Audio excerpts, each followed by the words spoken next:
Hello everybody, it's time. Time for the infamous version of Ys 3, as far as 16-bit versions go. You were just a child, and I was just a child when I first played this version of the game. And the reason we're starting a day late is because I was originally thinking I should play it on the original cart, which I still have. But there are a few reasons why I don't want to do that. One of which, as you might guess, has something to do with I'm a little worried the game might turn out to still be, too unreasonable. Given that I did resort, even in the Genesis version, I resorted to save stating after the first phase of the final boss just so I didn't have to spend the time on it, because, like, I don't have unlimited time. I do have limits on how long I can play the game for. So in the event we run into something like that again, I want to have recourse. And unfortunately, the other thing I tested yesterday was, I tried to play it on the FX pack, and save states didn't seem to work for this game, which is weird because I saw something really, really old in SD to SNES's changelog that, like, yeah, this game used to, like, save states used to not work for this game, but then they fixed that. Well, I don't know, it sure didn't seem to work for me. It would just, like, you would hit the load hotkey, and it would just kind of sit there at the black screen with the music still playing. So, for that reason, and also just for, I guess, like, graphical consistency, I am once again playing in, with emulation, so that we get the crispy graphics that we had, same as we had on Genesis and PC Engine CD. So that's what we'll do for this playthrough. Now, there is an upside. There's one specific thing. What I guess this would have been true on the, might have been true on the FX pack as well. I want to show you something. I'm going to reset the game in a couple of minutes, and I don't think I would have been able to show you this if I had been playing on my original cartridge. Hey, dead camper. But yeah, so every single one of these versions of Ys 3 that I've been playing has been developed by a different developer. So Alpha System was responsible for 1, 2, and 3 on PC Engine CD. Riot was responsible for Ys 3 on Genesis, and what was the name of the one that did this one? Advanced Communication was the name of the developer for this version, which, according to TCRF, is a little-known Japanese development studio that appears to have had some vague connection with AIM. I'm not familiar with AIM either. AIM was apparently responsible for Inspector Gadget on the SNES, and a few other things that I have also never, like, I've never played any of these. But that's also true for Advanced Communication. But apparently Advanced Communication was also responsible for Ys 1 and 2 on NES?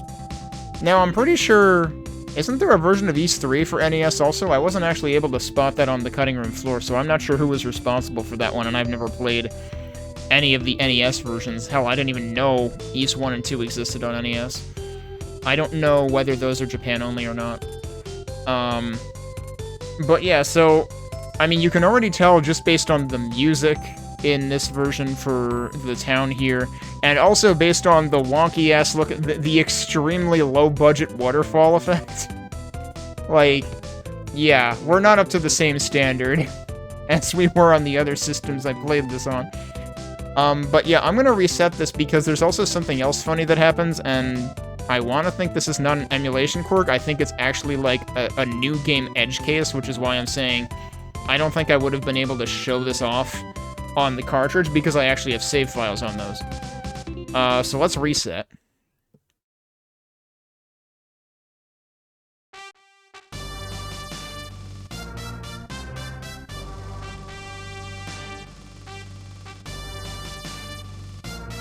Yeah, you wanted to hear the end of that music, you don't get to hear the end of it. I just think that's funny. There is an end to that music, but I think in the case where there's no save file, it kicks directly into this intro, and it cuts off.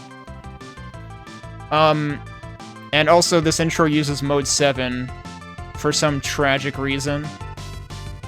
It's like, yeah, we gotta be able to zoom in on Adol and Dogi, but it looks really, really wonky when they do. The town seems active, Adol. I believe so.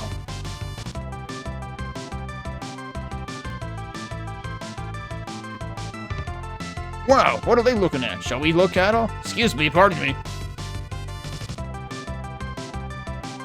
Adol, what? Are you okay? It's a fortune teller with a crystal ball. That seems interesting. Adol, have your fortune told. I'll pass. Oh, well then, I'll have mine told. Excuse me, can you tell me my fortune? Very well. Your name is, yes, Stogie. You are, I didn't get to read that. Your birthplace is Redmont? They actually call it Redmont. So, something terrible will happen. Galbalan! So neither of the other two versions I played mentioned Redmont. They called it Sarina. This music is very SNES, but also very not East 3. What's on your mind, Dogi? Well... You thinking about that fortune teller? If you're that concerned, we'll go to the town where you were born. Why? This journey is aimless. I'd like to see the town you were born at anyhow. Not at all.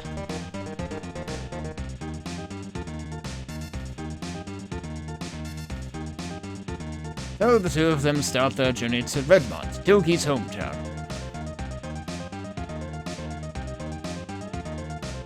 We're almost to Redmont. This area hasn't changed at all. Yes, but I have a strange premonition. Weirdest animation ever? Look out! Look out, and it's an extremely low-budget animation. It was a close call. This is a wildcat. A wildcat? Strange. Wildcats hardly ever attack humans. He was probably hungry. What a terrible thing to have done. Yes. We're almost there. Let us make haste.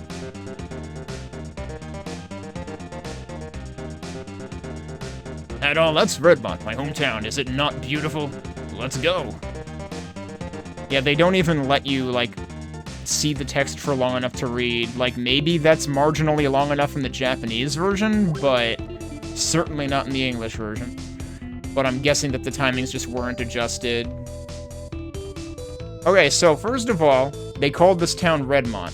This is the only 90s version of the game that I have played that has actually called it that, and that is still what it is called in Oath and Felghana. Also, Mr. Gardner is also what they call the gatekeeper in the Oath and Felghana. Not Jetai, whatever the heck they called him in the PC Engine and Genesis versions. So, interesting to me that those other versions had, like, completely different names for some things, but this version, for some reason, happens to match what Oath went with. Mr. Gardner, it's been a long time. It is I, Dogi. I left this town 10 years ago. Dogi, you were just a child then. You have become a fine young man. My companion has come with me. I don't know, what the hell are you doing? Come on. So this is Redmont. Mr. Gardner, let me introduce the two of you. This is Adol. These past 2 years, we've been traveling together. During our adventures, I heard a strange tale about the town. So, I came here to see if there's any truth to this.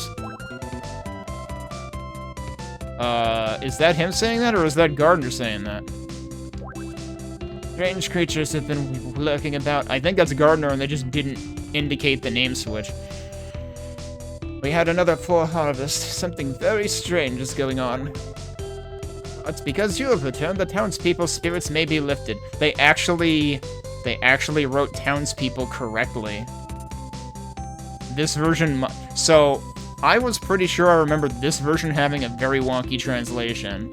But so far, this might actually be marginally better than the Genesis translation.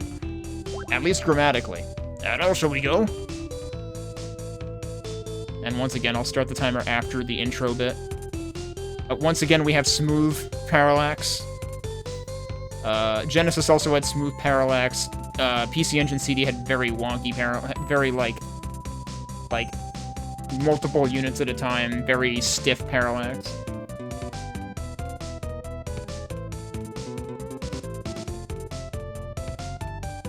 But the layout of the town is still the same. I expect the maps to be the same. What do you think, Adol? Is it not a nice town? They actually used the pain sound when she, like, supposedly bumps into Dogi there. Oh, pardon me. Watch where you're going. Wait, was that her saying that, or was that Dogi saying that? Oh, I think that was Dogi, actually. Oh, pardon me. Watch where you're going. Oh, are you Dogi? Are you Elena? I didn't recognize you, so I find this interesting. This is the only version of the game, I think, that I've seen spell it with 2 L's, and given the pronunciation, it makes sense. I think even in Oath, it's spelled with 1 L, but it's pronounced Elena, which, like, this spelling makes you think naturally that it would be pronounced that way. Hey, Mike. Okay, you haven't changed at all. Really? By the way, how's your brother? Is he doing well? I haven't seen him for these past few months. I'm in a hurry. I'll see you later. Been a long time since we've seen each other. How unusual. Oh, I'm going to the inn. Alright, so they called it the Lodge, I think, in the, in one of the other versions. I want to say it was the Genesis version. We just got started here. Oh, yeah, I should actually start the timer now that we're getting started here. Okay, so Adol's text is usually yellow, but I'm pretty sure, like, either this is Adol or the shit's haunted.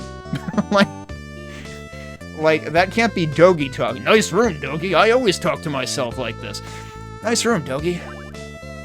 A long time ago, I worked at this inn, I think.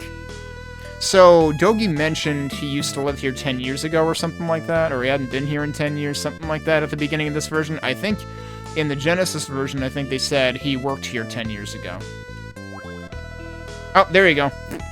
10 years have gone by and it remains unchanged. Presumably you don't say anything else. What is my talk button? Okay, yeah, it's the same thing.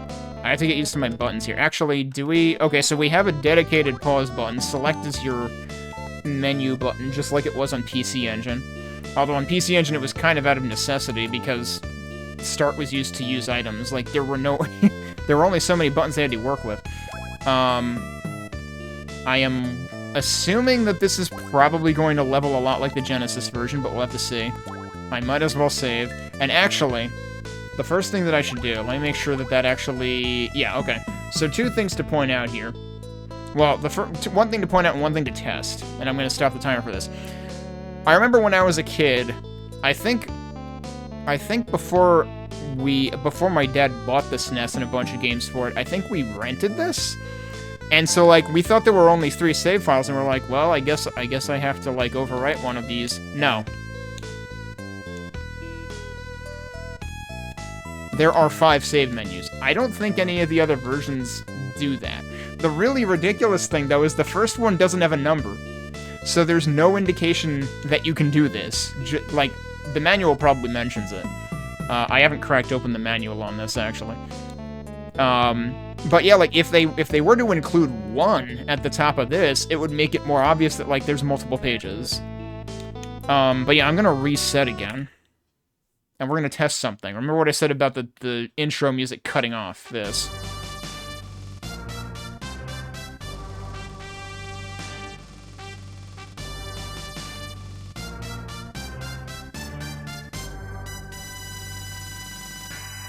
That's the end of the intro music. You don't get to hear... The intro music cuts itself off if there are no save files because it skips this menu completely.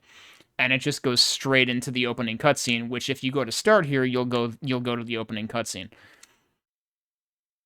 But, actually, I forget what the Genesis version does. The PC Engine CD versions, I'm fairly certain, always have, like, the beginning and continue menu on the title screen.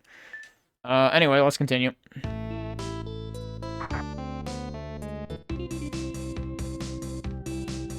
This house should be empty. No one seems to be in the house. And they just immediately boot you out, it looks like.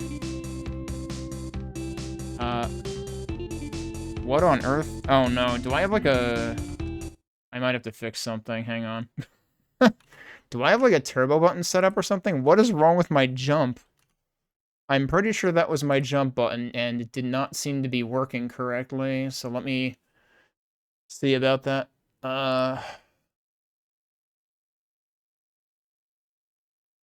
Oh, yeah, no, what? Yeah. I don't know what I was playing on this that I would have done this for. Can I unbind... how do I... Yeah, there we go. Now here's the thing. Will that take effect immediately? Nope. I think I need to exit out. Yeah, it just undid what I just fixed. Okay, so let's do that. Let's try it again.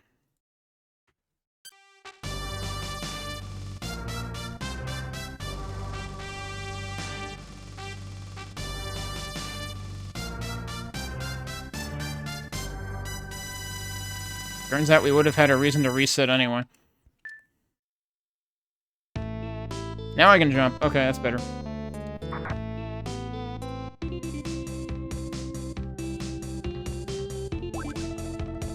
Edgar had been acting strangely, as if there was something on his mind. Mrs. Ada's house, or what is her name in this version? Please leave me alone. When I speak to young people, I'm reminded of my lost son, Robert. Right, so... I forget if he's Rob or Bob. I want to say he's just Bob in The Oath in Felghana. Oh, she is still Ada, but, well, Ida, I guess, with an I. Grandma Ida has shut herself up in the house since she lost her son Robert in the quarry's cave-in disaster. Right, and they do call it a quarry in this version. The town is dependent on Tigray Quarry. I wonder what'll happen to the town if monsters take control of the quarry. Is this the shop? Yeah. Alright, we're gonna go into the other shop, though, because we presumably need equipment. Recently, the people of the... So, okay. And this is where the wonkiness begins. Every other version of the game has spelled it Valestein. But for some reason, it's Balestein in this version. Like, just the wrongest possible transliteration. Recently, the people of Valestein Castle have been seen in the area. I have a feeling they're watching us. I wonder what they're up to. Keep pressing the wrong button to speak. You're not a familiar face. Are you a traveler? They're already out there. I still need to buy our equipment. They might actually tell me... So he's still smoking the pipe. I think in every version he's smoking the pipe. He's got gray hair in this version, though. He's seen some shit. So yeah, I presume that I have nothing, yeah. So... I already commented, you know, very minimally about, like, the music in the town seeming not as good in this version. This music is very different in this version, and it's kind of, like, oddly heavy-handed. Like, it kind of works, but it's just very weirdly heavy-handed compared to everything else. It's like you're in an item or equipment shop. And it just feels like the percussion and bass is going too hard in this. And actually, so is the lead. Like, the lead is just very, like, stark right there. And also, we have completely separate equipment and inventory screens. Whereas... in Genesis, they were combined. I actually don't remember what the deal was in PC Engine, because it's been a couple of weeks now. And we looked at status already. But yeah, we need to buy equipment. What are you looking for? So we got short and broadsword. There's not even any, like, descriptions for them here. Although, that's true. In the Genesis version, there were descriptions within, like, the item menu. Like, the equipment menu.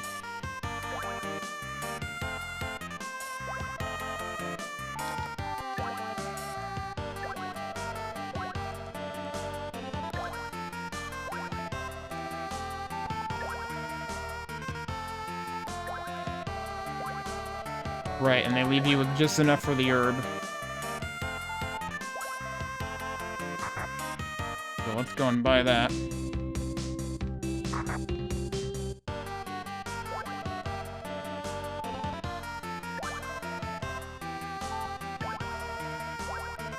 Interesting that she says, this is all I have now, and I wonder if that, like, if that message changes once you bring her the crystal. She doesn't say anything about the crystal in this version. In both PC Engine CD and Genesis, she remarks about, like, if you bring her a crystal, Unless that's part of this menu instead, but yeah, that might be part of the recharge ring menu, so we'll find out in a bit. Oh yeah, and she does the bow. I forget... I don't know if I just didn't pay attention in all of the other versions. I want to say in Genesis I noticed her bow, but I'm not sure about PC Engine. What's the matter? Seems as though the Tigray Quarry has been invaded by monsters. The mine worker came all the way here to inform us. I'm trying to parse this guy's sprite. Oh, okay, he's just like... His arm is like over his legs or something. Suddenly they came and attacked us. Edgar, the town elder, failed to get out in time. Right, and the elder was actually named Edgar. Again, consistent with... The Oath in Felghana is consistent with the naming in this version, not the other two versions I played from the 90s. If we don't hurry to rescue him, it'll be too late. Can't believe the quarry has been attacked. What will happen to the town now? Edgar's the man in charge of this town. If something were to ever happen to him, our town would be lost. And I think that they probably just alternate. Who are you? Edgar must be rescued. I shall go. We are grateful. Dewey, the mine worker, went to rescue Edgar. Yeah, Dewey, I want to say, was the miner's name in Oath as well. He was unable to find him. Oh, we still got the ding, but for some reason it was only in that ear. I'm pretty sure there isn't a bug with my sound right now.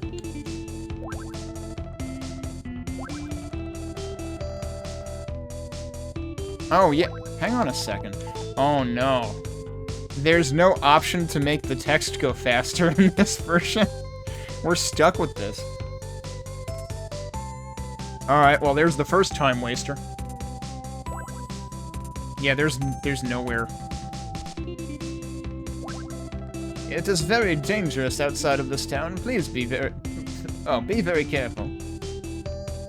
Alright. Well, we gotta pay a visit to the quarry. I need to equip my stuff, too. Oh, wait, we have to listen to that music. Hang on. Before we get to that one, I just spoiled it. We gotta listen to this music. I don't know if I've ever actually listened to the whole loop on this, so I'm curious if it goes as long as the other versions.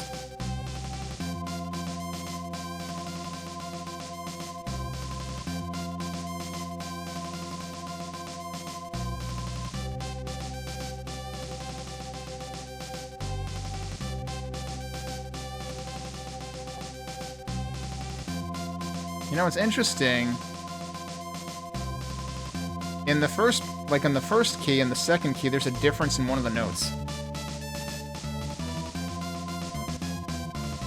Yeah, so it does still have the whole loop there.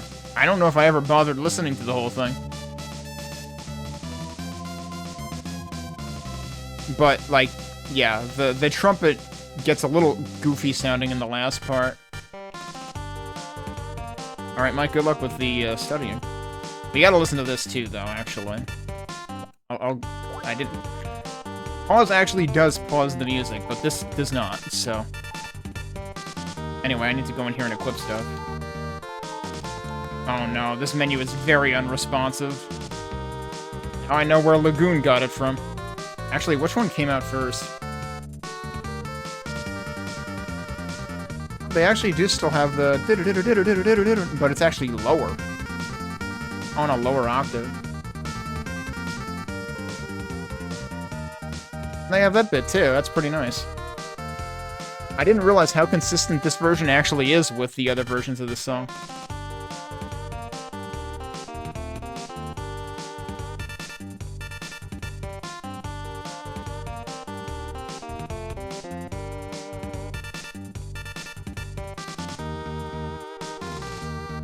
So let's see, this came out in June 91 for SNES in Japan.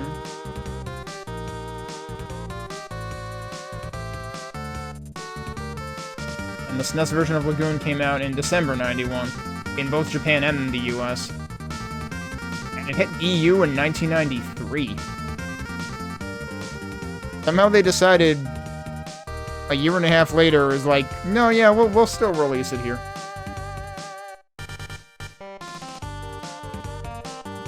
Does this not have the other part of the...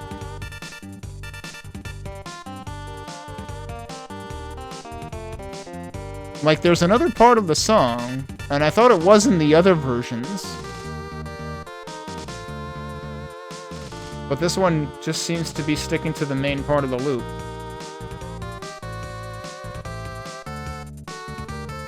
And now I'm questioning myself whether that was a thing in the others or not.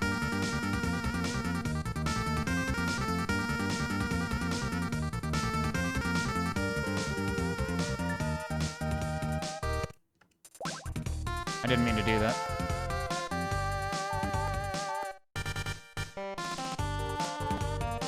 Yeah, there's none of the buttons gives you any kind of, like, help text for the items in this version, which, like, the Genesis had fewer buttons, and yet they still had help text for all of the items.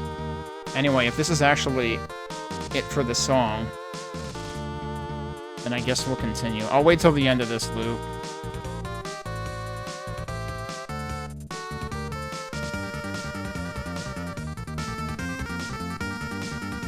But this is like the 4th time we're hearing the loop, so I'm pretty sure they don't have the bridge in this version.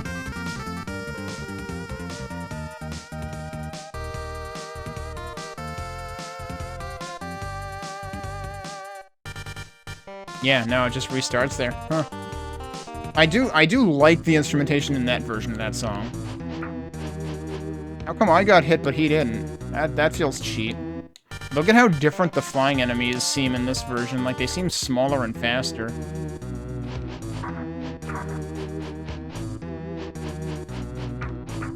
Like, good luck not taking damage from them. We'll get to hear this music eventually. I literally cannot take hits. Cannot not take hits. I should try just going off the right edge. Hang on. But yeah, the intro to this music is arguably, like, more moody in this version, but it also sounds kinda goofy. Yeah, I still took damage.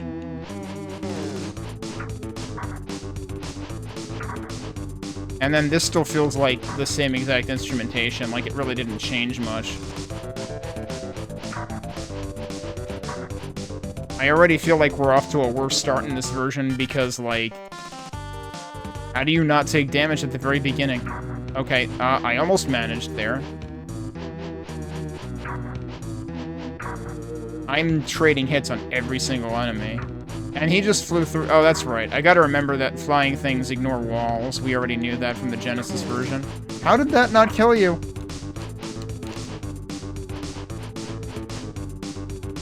I think the first level up is at 100.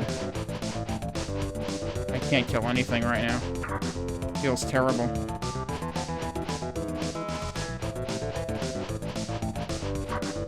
Oh my god, I actually killed that without taking damage.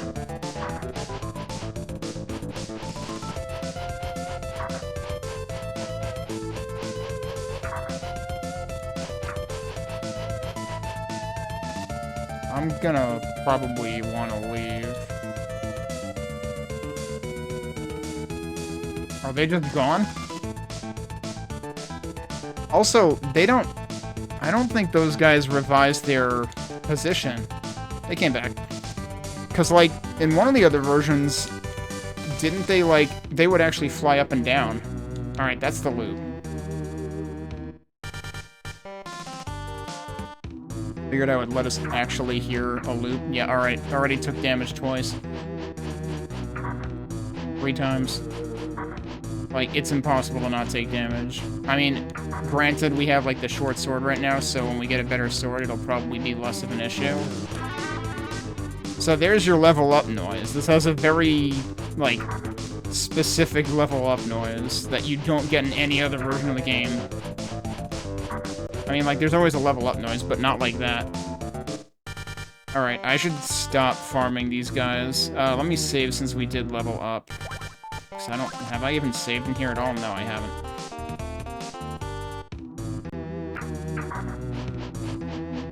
Alright, let's see if we can actually get somewhere. Besides killed. Am I better off, like, down? Let me try downstabbing. Hang on. Nope. Absolutely not. I'm gonna go back and heal again. What is next level? I'm guessing 300? No, 200. This might actually have a different leveling curve than Genesis. But boy... Whoa, look at how fast that recovered, though. That was ridiculous. Ow, come on, dude. I just want to be able to get through the first frickin' screen without taking damage. Apparently that's too much to ask. Oh my god, I just did it. I don't know how. Don't ask me to repeat that. And then I got hit by one of those things anyway.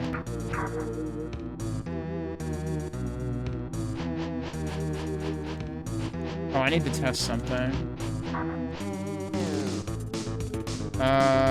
You might... Actually, that isn't usually the place that I tested anyway. I'm not sure if you can jump through the platforms like you could in, I think, both Genesis and PC Engine. Alright, second room. Let's see how rude this place is. Oh, we got the swoopy bats again. Ow. That didn't kill me. Alright, cool. This is the locked door, right? What's in here, though?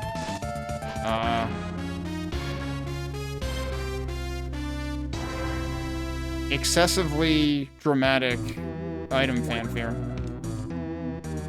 Alright, should we see how quickly we lose ring power? Maybe not, because I don't even have enough to buy both ring power and an herb at this point, do I? Although I don't really... Well, if I manage to get back in one piece, then we don't need an herb. What do they call that room? Front of Cursed Mine. So the menu still calls it a mine, even though it's Tigray Quarry in this version. I don't even know if I want to bother with that ring right now, though, actually. Like, I'm not sure a good offense is sufficient. Will this guy actually, like, always stop there? I think he will. So I can actually cheese him down this way. It'll take forever. He gave me 10 experience. Probably not worth it. Did that even increase my health? Like, obviously it increased my max health, but, like... I didn't notice if it increased my current health. Oh, shit. Yeah, look at how... The short sword is too short in this version. What was that noise? I am going to die. Yup.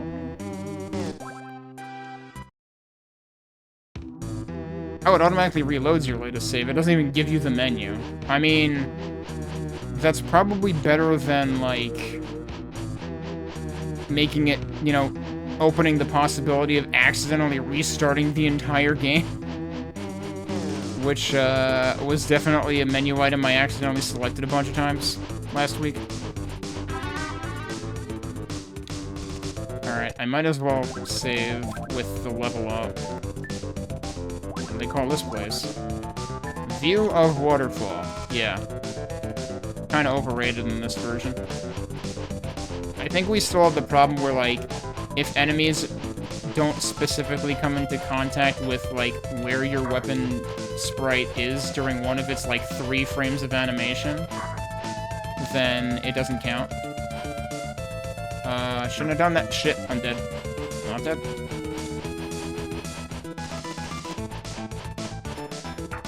Oh, come on. I think... I'm wondering if there's seriously a warning sound. Yeah, I figured that would kill me.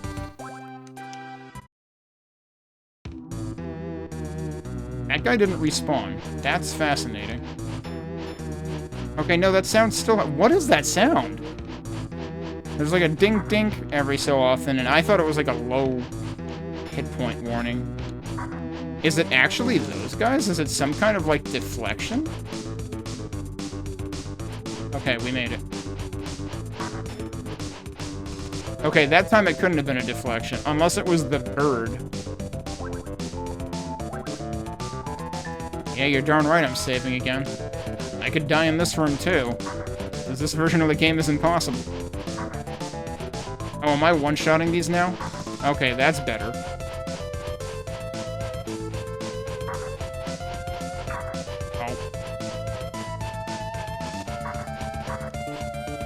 Oh, I even one-shot the dude in the air. I wasn't even aiming for him. Yeah. It seems like health restore is, like, practically instantaneous when you step out in this version. Alright, yeah, what is next level? 400. I don't remember what the curve was in Genesis. This looks like it's just doubling every time. I could have sworn there was a level at, like, 300 on Genesis. Also, geez, those guys still hurt. I only have 274 gold. Also, I am getting ring points by killing things. I don't know how it determines what the initial ring point, or is it actually just like farming it from square one and I never noticed? I only bother looking at it when I get the first ring, but I kind of thought you don't have ring points until you get a ring. Now I'm gonna have to like go back to my VODs and like actually pay attention to that. Alright, I took one hit.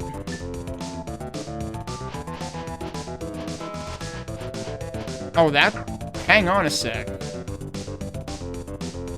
I never noticed that in any other version.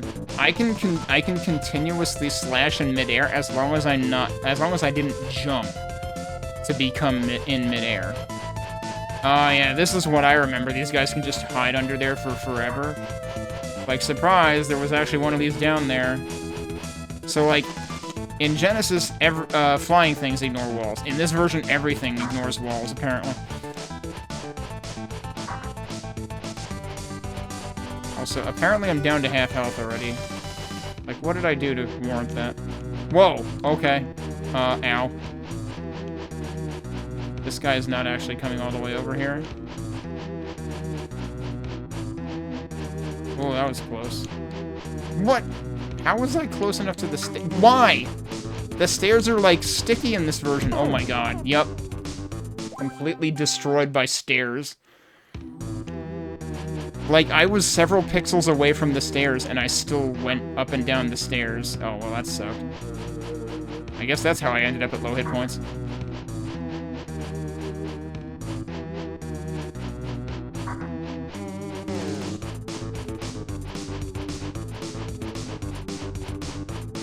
I'm pretty sure I have to go this way first, because then Dewey's gonna give us the key to the top right room. Which I'm fairly certain, I feel like I remember a Dewey in the Oath and Felghana. Wait, he despawned and then spawned behind me. Okay, I'll take it. I remember there being a Dewey in Oath and Felghana, but I'm pretty sure it's D-E-W-E-Y, not D-U-E-Y.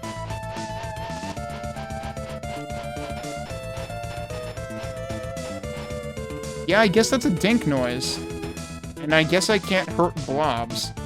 The good news is they don't move in this version. Like, I'm fairly certain these things will bounce left and right in Genesis and probably also PC Engine. Definitely in Genesis, though. Alright, is it time to try the ring? Before we do that, actually.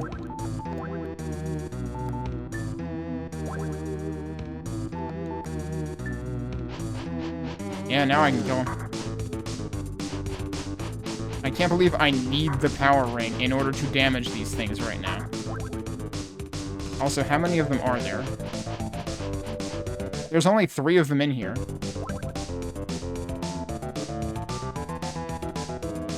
I might be thinking of a different room. Because I remember there being a room with, like, either 5 or 7 of them. Oh, we found Bob's pendant.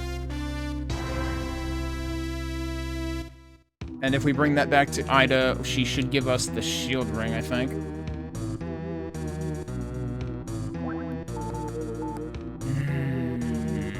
I don't know if I want to save or not. I guess I'll save in the 3rd slot. Because, like, I need ring power to be able to kill the other dudes. Okay, this is where we get sent back anyway. What? Who are you? I want you to leave this quarry right away. Is this the first time somebody has pointed in this game? Because, like, in Genesis, during the intro, everybody was pointing. Everybody was always pointing. An outsider like you coming here will cause problems. Who are you? What are you doing here? Leave! I like how he says leave and then knocks him on his ass so that he can't leave. Are you alright? Oh, I'm fine. What's wrong with him? Edgar hasn't been able to escape and is still deep inside. I tried to rescue him, but with my power... I'll give you the warehouse key. The sword is kept there. If you have that sword, you can rescue Edgar. On your way here, you saw the pit. The warehouse is above on the right. Shouldn't you say you saw the waterfall? Wouldn't that have been a better word to use? Hurry!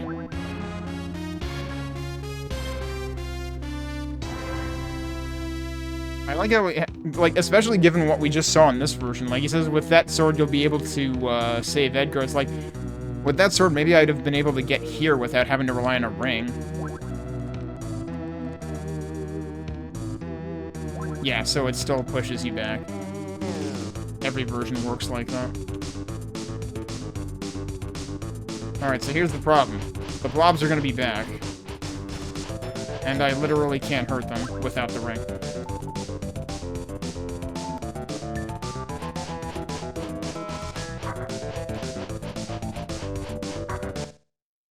I keep pressing the wrong button now. After playing the Genesis version.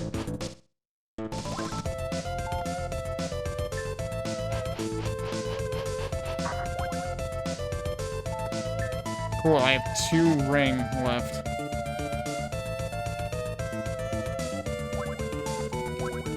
I have no idea how much I'm gonna get destroyed as soon as I come down the stairs. Okay, no, actually that's fine. Yeah, I don't think you can jump over... Oh, you can't go through there? You can go through here. What's the deal with that? Yeah, you have to be, like, nearly perfect in this version. Given how much damage you will take and how little damage other things take and how low your wingspan seems to be.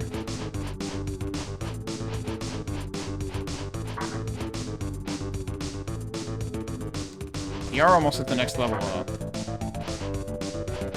We'll have to see whether the next level up is enough to, destroy the blobs. Like, maybe you're just supposed to grind to level 3. Just to be able to take out blobs. That would be pretty egregious. Like, at least in Genesis, it was generally like you're expected to level up like once before each boss. Also, what is our next? Is it going to be 800? No, it's 700. So that might actually... I don't know if that's consistent with Genesis. I didn't think I had to grind all the way to 4.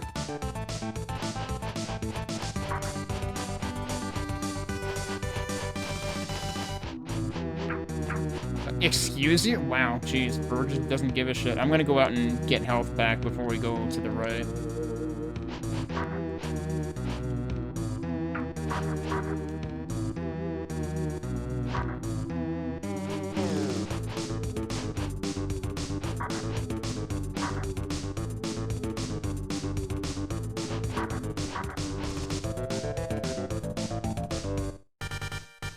Yeah, it's like... It starts healing really quick, and it's just like, okay, done. It's like finding out the number of licks it takes to get to the Tootsie Roll center of a Tootsie Pop. It's the way that this game heals. Alright, we might as well get the shield ring. Although, I don't know, I get the impression ring might count down even faster in this version, too. So, another way that it's going to be harder. Hey, that pendant. That belonged to my son, Robert. Oh, so it is you. You are the one that went to the quarry to rescue his friends. Please take this ring with you. I do not want that tragedy to ever happen again. It's okay, we've got Dogi the Wall Crusher on our side.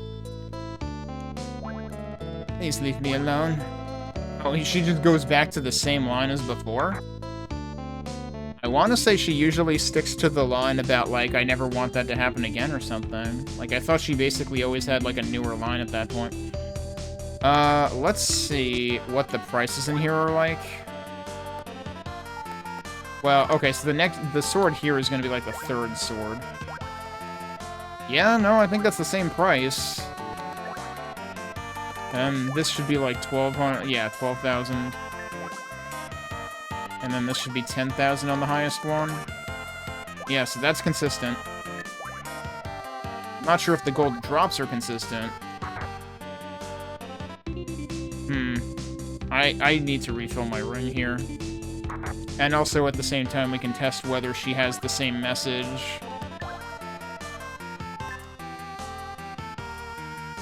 No recharge noises. Okay, no, she really doesn't say anything about the crystal. I'm guessing the manual says something about it. About being able to bring it to her or something. I mean, I guess alternatively, like, once it's in your possession, like, the next time you come to her, she'll make it available.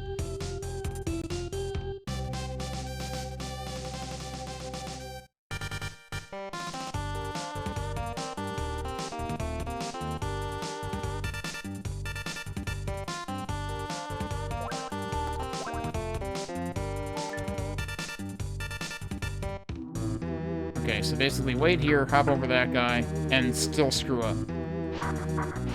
Because I tripped over the next one. It seems like when you're beyond a certain point, that's when it does, like, the instantaneous heal. Yeah, it's probably better for you to, like, jump over them to the left where you have more room to jump, and then by the time you get to the right, the other one will be under you. And I got hit by another one anyway.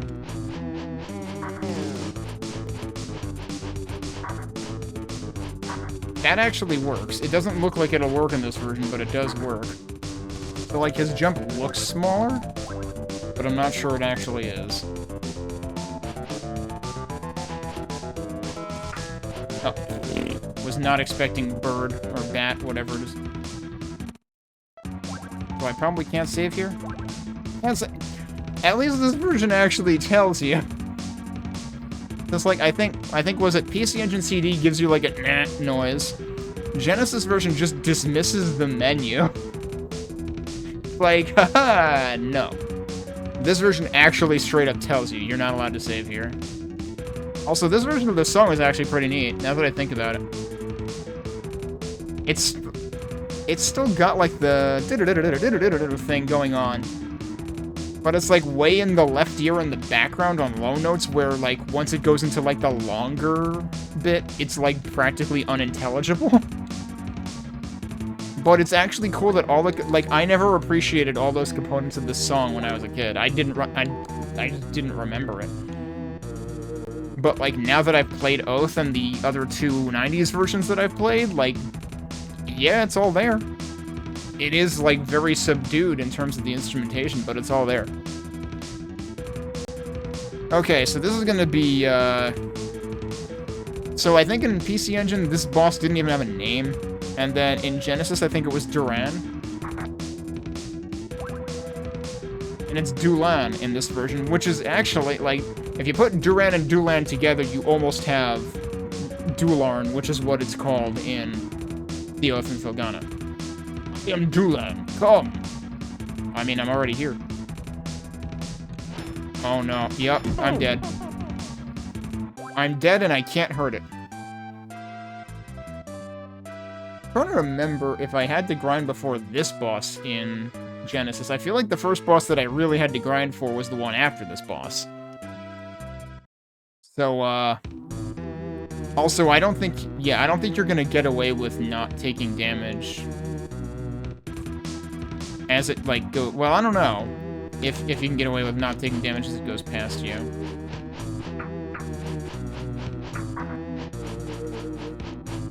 Come on. Jerk bird. How frickin' resilient are these stupid birds? I really don't want to wait for this guy. Did like the one pixel of the bat's wing hurt me? So if we're gonna have to do... I think that hurt me anyway. If we're gonna have to farm here, I might be better off going back down to the blobs if... I'm trading hits right now.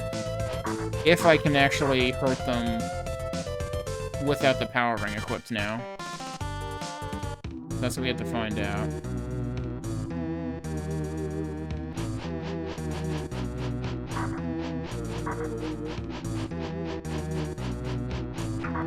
How did that hit me, dude? Also, geez, how many of them are there? I mean, that could also work. If I can find... How am I down this much health already? I mean, whatever.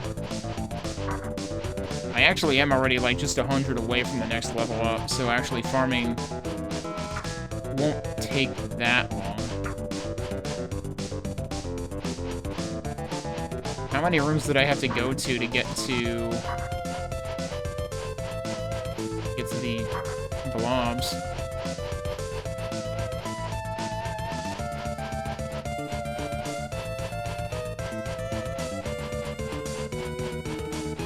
I don't know if that hurt me or not. I didn't hear the pain sound.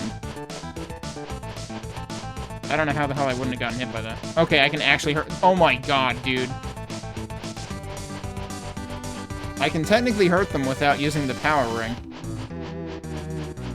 It is slow as hell. Also, I do get the impression that enemies in this version might have, like, iframes, although in this case it might just be because I'm at a different elevation and it's, like, not quite at my vertical level. Can I get down there? I can get down there.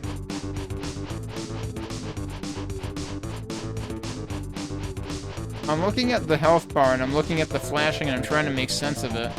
Because, like, the health bar was, like, going... It was almost like a heartbeat.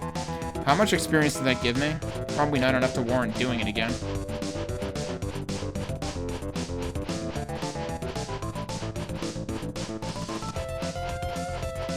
But yeah, I'm beginning to wonder... Because, like... I feel like you do damage more often... It almost looks inconsistent in this version, though. Like, I got 3 in a row there at one point. I have no idea what's going on. Alright, so we're at 623. It's not worth it, dude. Do I still get 10 experience from the other blue guys? Oh, he goes further if you aggro him. These guys still give 10. Okay, yeah, then just do these guys then. The blobs are 100% not worth it right now. Like, even though you have to wait for these guys to freaking oscillate. Did that somehow not hit me? That hit me. Even though you have to wait for them to oscillate back and forth, it's still faster than the blobs. Who the hell playtested this version? How did that hit me, dude? Really? Alright, I should save. Because I have taken a lot of hits. Alright, if I can hit him from here. We need 2 more of the blue guys.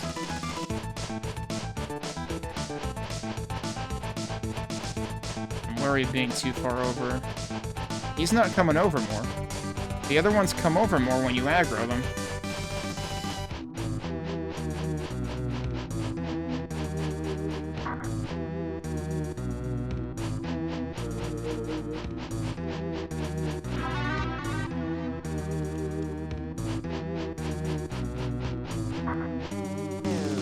I haven't been looking at how much my stats go up.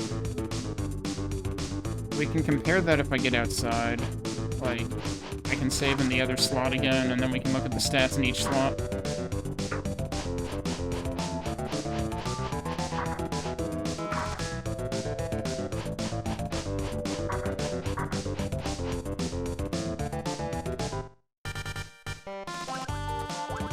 Alright, so let's save up here again. Let me look at my stats here. 40 and 50. And I still don't have enough gold for anything else. think 800 might buy something, but we're gonna get a sword once we beat Dularn anyway. 40 and 50. So if I go back and reload this...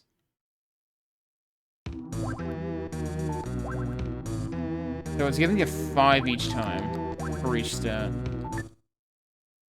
Also, look at the loading animation. None of the other versions had that. Yet Adol's just, like, jetpacking over there and stabbing midair. I don't know. How did that hit me? Come on, I mistimed that bad.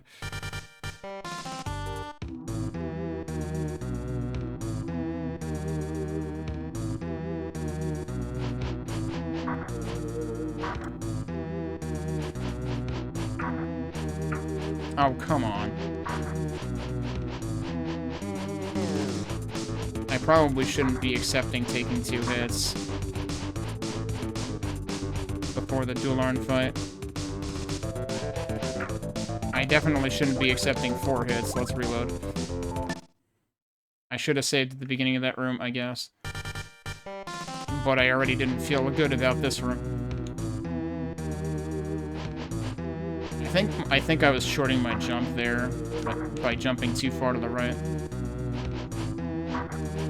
That didn't hit me? Okay, I'll take it.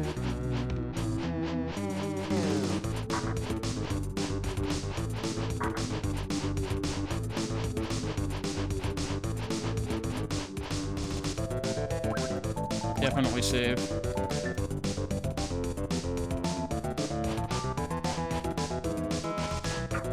Yeah, I knew there was going to be a bird there. Darn. I mean, I can't one-shot them, so... So it does actually show the enemy health bar already filled.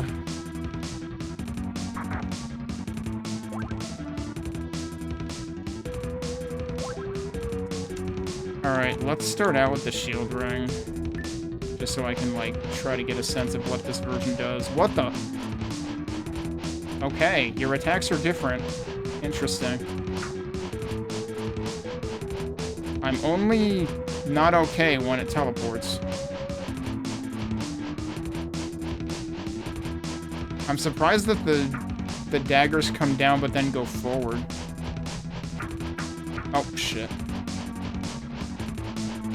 Yep, I can still get telefragged.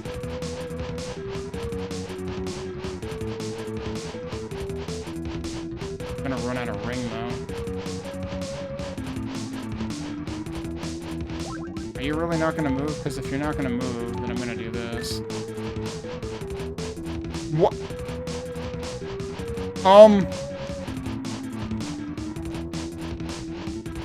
Look at how much more damage it's doing now. Holy shit. That was loud. Speaking of holy shit. Okay, and this version does not unequip your ring, so it just immediately starts wasting it. And there's the sword. Okay, I could pick it up when it was behind me, sure.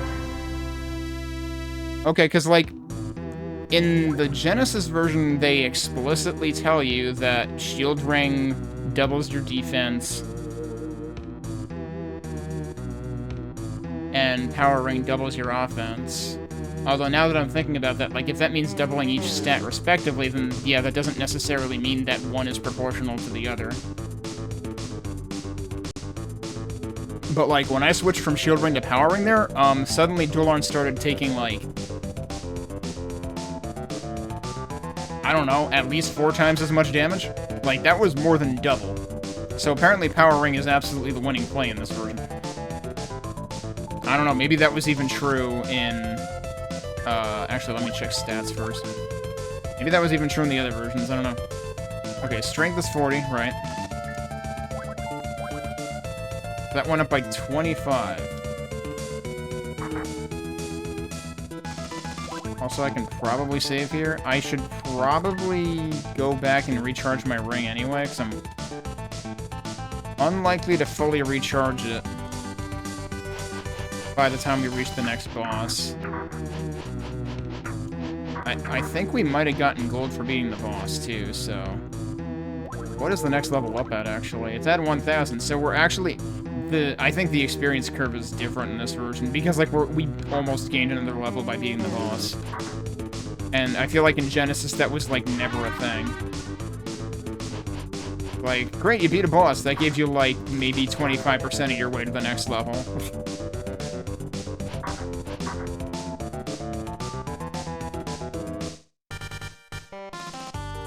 Well, my ring's back to 101, but yeah, it's like, would I get to 255 by then?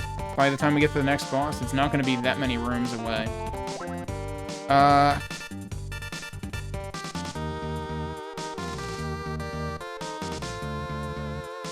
Next is it... Oh boy, yeah, now it's a jump. So now the question is going to be... I think it was before the next boss that I farmed blobs. Now that we have a new sword, too, that jumped our strength even more. Wait, these guys are still here? Somehow I thought these guys cleared out by this point.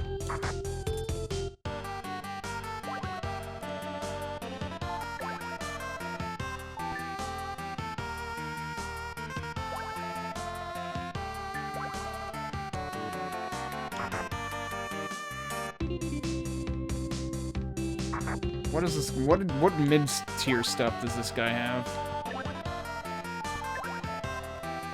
1,500, I wouldn't have had enough anyway. Oh, that's not what I wanted.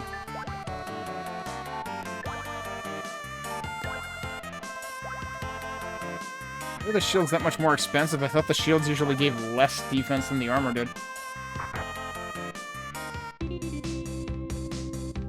Okay, so yeah. We might want to go for the chainmail.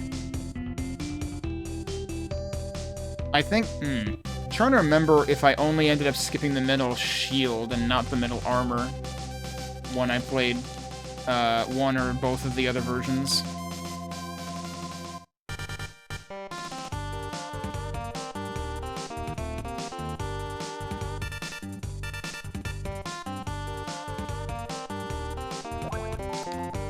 You know, I'm just thinking about the background of this place now, too.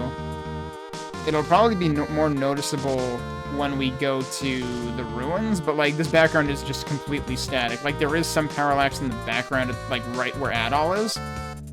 Like, as you're crossing the chasm there and whatnot, but, like, not the background itself.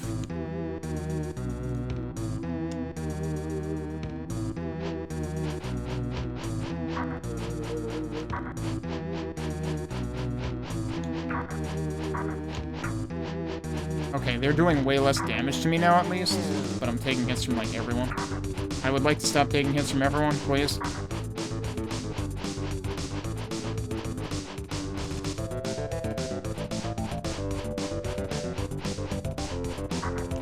I can one-shot the birds now? Okay, that's huge.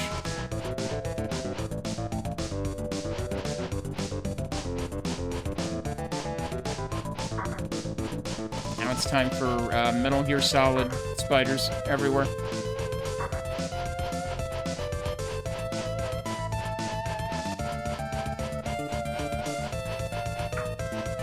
That did hit me. Fortunately, it didn't do too much damage. Oh, now, yeah, okay. Now I can kill these things faster. Takes like 4 hits. But, like, I still feel like those 4 hits would happen a lot faster in the other versions. So that worries me. Like, even on Dularn, like, once I suddenly started melting his health, like, it was still going, like, in very discrete bursts. Where, like, I would do 1 hit and then nothing would happen for the next 5 seconds. Now hurry and rescue it. Okay, geez, fine, I'm doing it. I'm not gonna stare at that background for too long. Like... I feel like I remember not being too impressed by the Genesis version of the waterfall either. This version is trying to do something fancy with, like, the brightness, like, the cycling of the brightness of the colors there. It almost gives me, like, Ninja Gaiden vibes. Yeah, so, like, I will downstab if I jump first, but if I just fall, I won't downstab. So that seems, like, probably unintended. Alright. How? What? Jeez, they do a lot of damage. Why was I should not have even been close enough View of stream. Not quite cream of mushroom.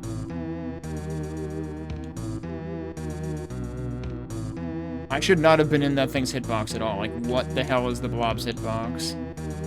Like, earlier I was wondering if, like, I was too far from its hitbox.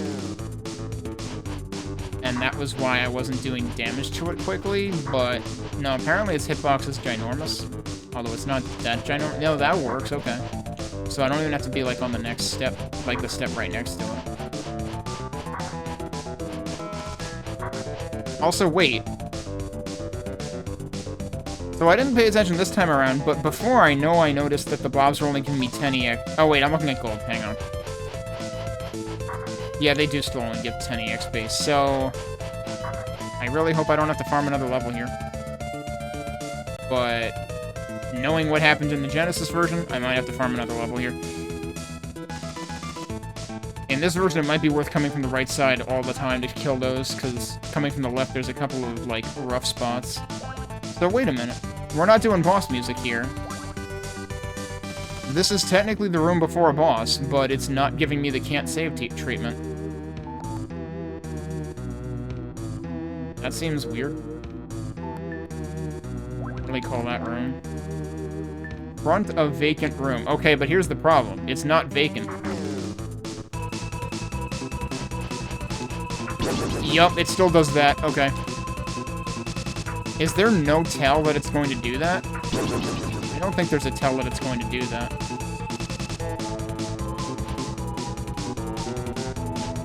And I think it cancels it if you're no longer close to it.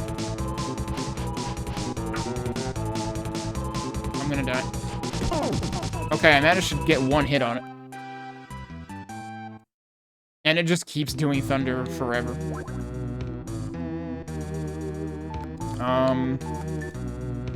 Alright, so do we go at this with reckless abandon? Oh, surprise, I was actually in its line of fire, even though I thought I wasn't quite in its line of fire.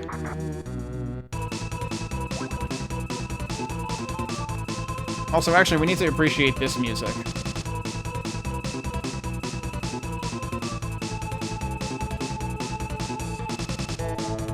I like what was going on with the bass there, because it was doing like a couple of high notes with it too.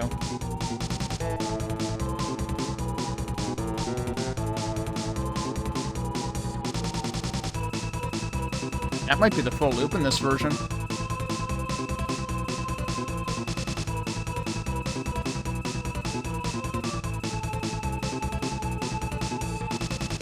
Those notes I find interesting in this version.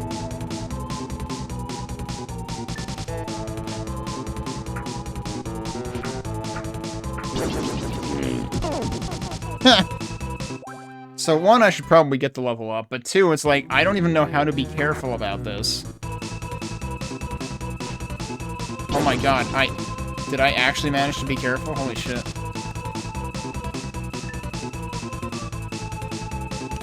Okay, so is it always 3? It's always 3.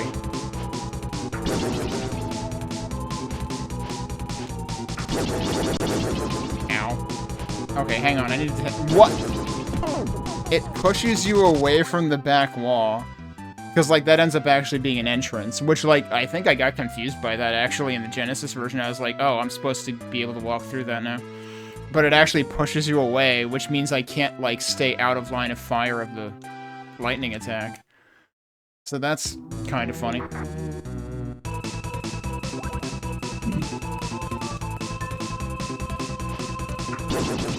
You can't get out of there in time is the problem.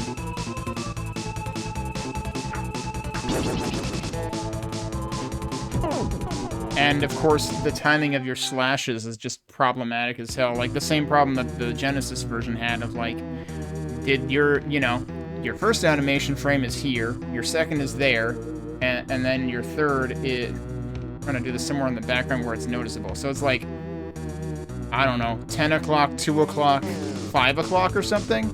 And if the enemy's hitbox only exists at 11, 12, 1, 3, or 4, you don't hit them. Because these games have the worst hit detection ever.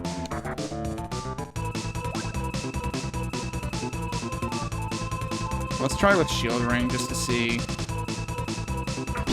Oh, that was the worst possible timing. I mean, it does mean I can take more hits. The problem is you basically have to get into the line of fire. There's probably a way to, like, thread the needle. But I should probably just level up.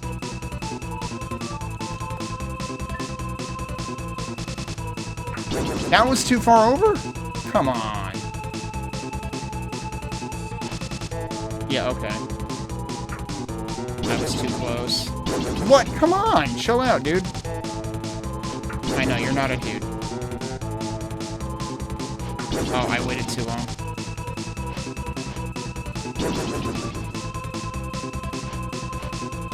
All of those were mistimed.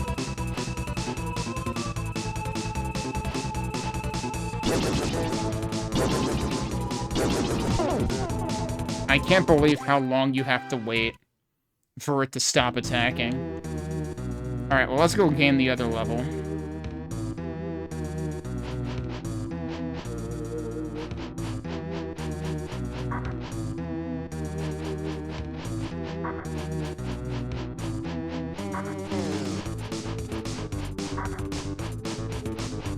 I feel like there's more of them in this room, in this version. That seemed more like 9 or something. I'm pretty sure there were 7. What? And this one respawned already. So that's interesting. That suggests that the respawning in this version is more aggressive. I'm not sure if any of them really respawned in Genesis. Or maybe I just didn't check, but like, I could have sworn I went back the same way at least once on Genesis and didn't notice that.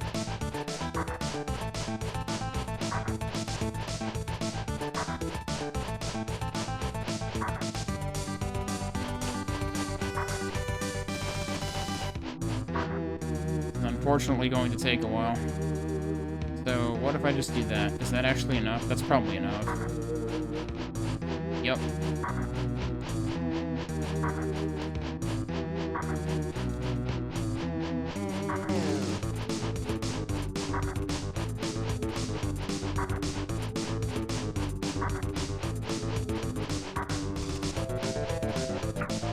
Oh, come on. Shit. Took a hit. I mean, I do have an herb. I really shouldn't be taking hits here, though. And these, I still swear the hitboxes on the blobs are unreasonable. Which is why I've been only doing this from the right. Because I know I took a hit from the one furthest on the left when I came from the left side.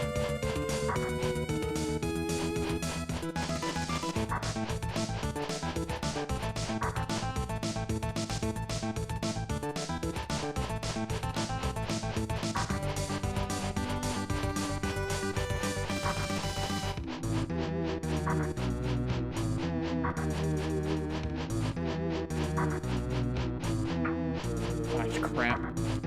I might actually want to, like, back out.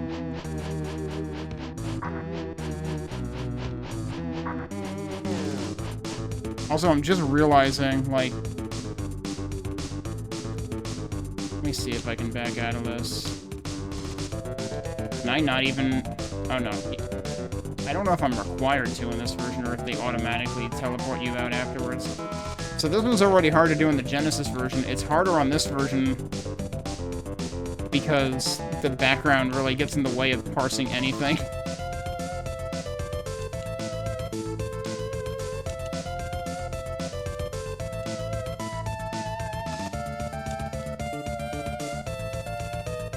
What? That was wonky. I don't know how that happened. I'm trying to figure that one out.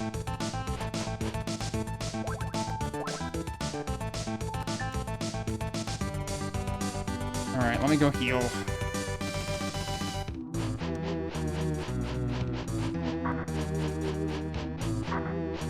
I mean, I guess I could farm these blobs too, but it wouldn't be as fast because there's only 3 of them.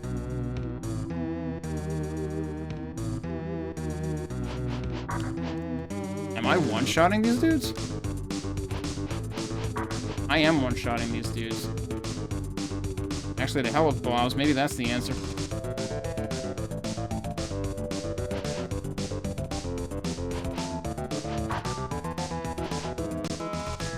I'm glad that didn't hit me, because I was, like, walking on top of it. That hit me, huh?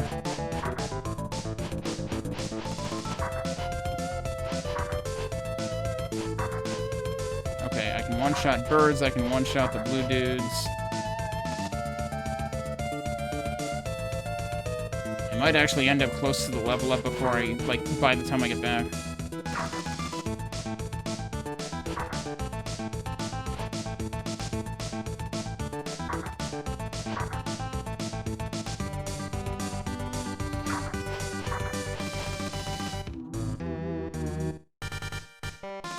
That time it actually filled up smoothly. It didn't do the weird jump at the end.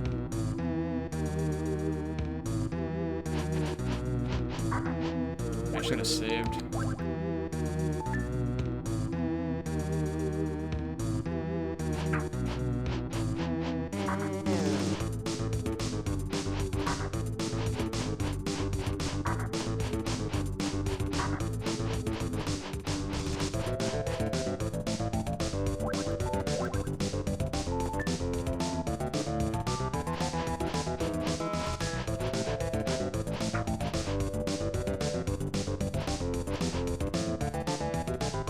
I'm like debating whether I want to actually farm back out there.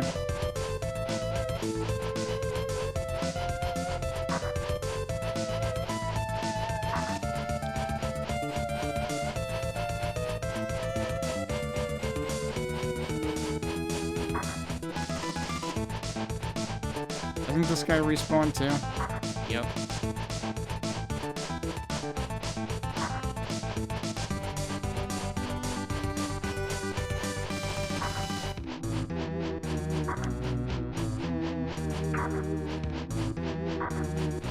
Can I actually just stand here? No, I think I technically have to scroll right and left. No! We found the cheese. This is the faster way to level. What's the next one at? Next one's at 4,000. I could sit here and do this, but let's see if one level is enough. Because honestly, I was hoping that the level I was at before was going to be enough. But it definitely wasn't. Also, how did I lose this much health already? Although part of that is probably because it gave me more max HP and didn't increase my health. I haven't been paying enough attention to that, whether it does or not. Because, like, I want to say other versions have increased your current HP along with your max, but this version might not be doing that. These guys are almost 3 hit, but it still takes a 4th.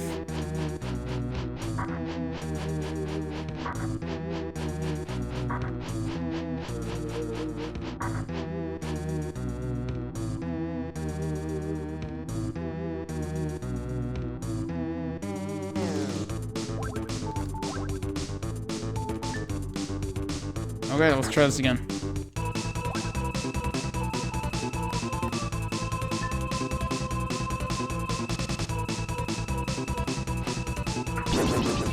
That's doing a decent chunk of damage.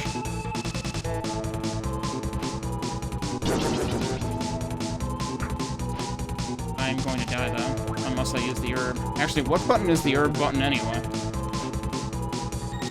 Okay, it's the A button.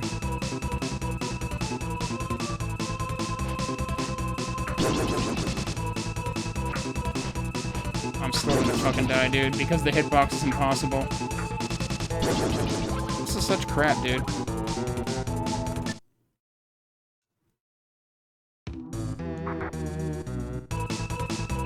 Like, this is already approaching, like, Galbalan Genesis levels of crap hitbox. I did that in extremely the wrong time. Okay, yeah, that does hurt you. I figured I would test just to make sure.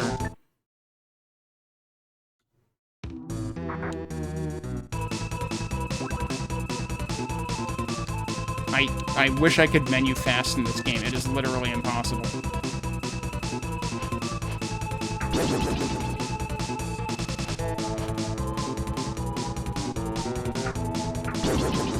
Not good timing. You've made your point. You're very loud. I'm honestly wondering...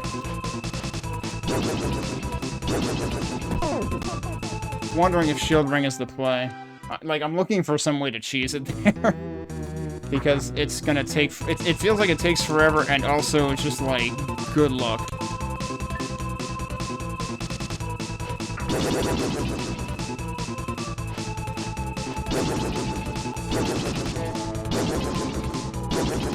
Barely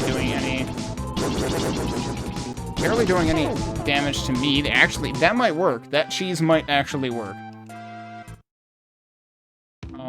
I'm curious to try it with the power ring again.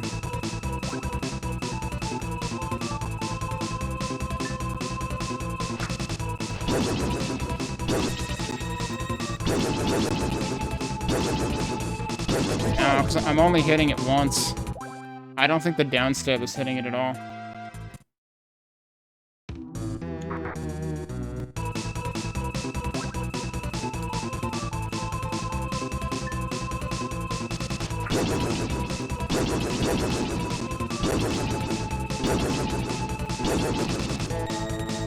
This isn't gonna work. I'm not even hitting it. Why am I not hitting it? Cool. If I had realized sooner that I wasn't hitting it, that might have helped. I'm still having the problem with the freaking, like, you know, 3 animation frame of sword equals your hitbox. Your hurt box doesn't exist.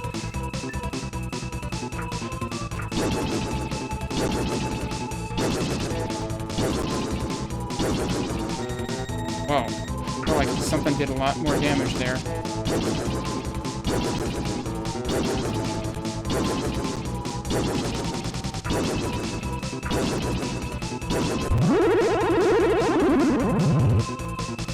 Really stupid boss design. Really stupid hurt box design.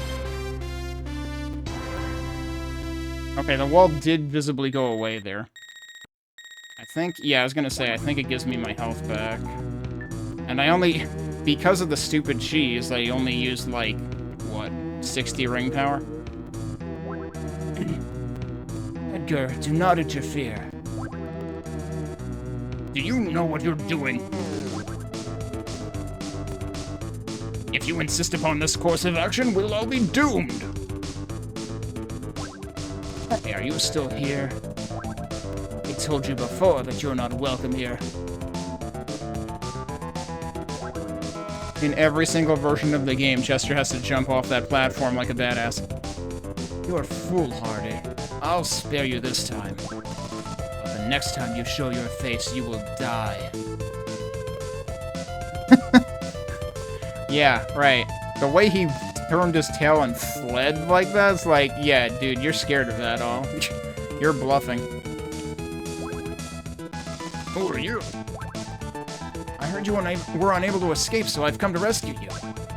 Because of me, you're in grave danger. Let us leave this place quickly.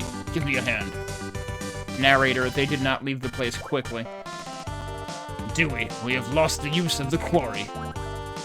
Edgar, you're Adol, are you not? I'm thankful you were able to rescue Edgar. Well, please let the town know that Edgar is safe and sound. Can I talk to both of you again? Okay, he says the same thing. Thank you. Oh, he's just polite. Well, I have some gold now.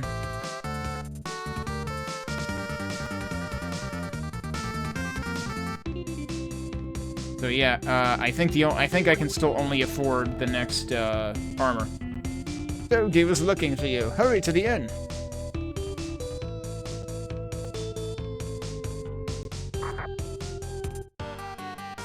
So I think the next shield was 6,000, which, like, nope.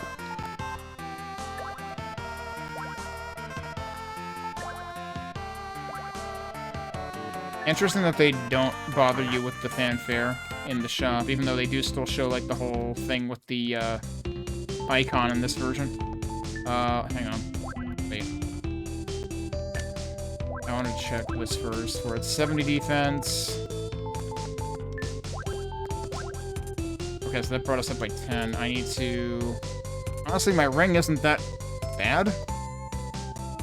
Maybe it's not worth doing another ring recharge. I do need to do another herb recharge anyway, though. Or, like, herb refill. The way that she says this is all I have for now, I have to figure is, like, the only hint that you get that, like, there is something else that eventually shows up in that menu. Oh yeah, how much does the necklace cost here? It's still 50k.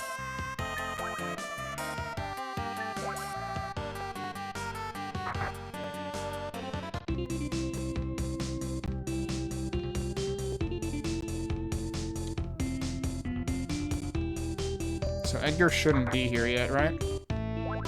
Right.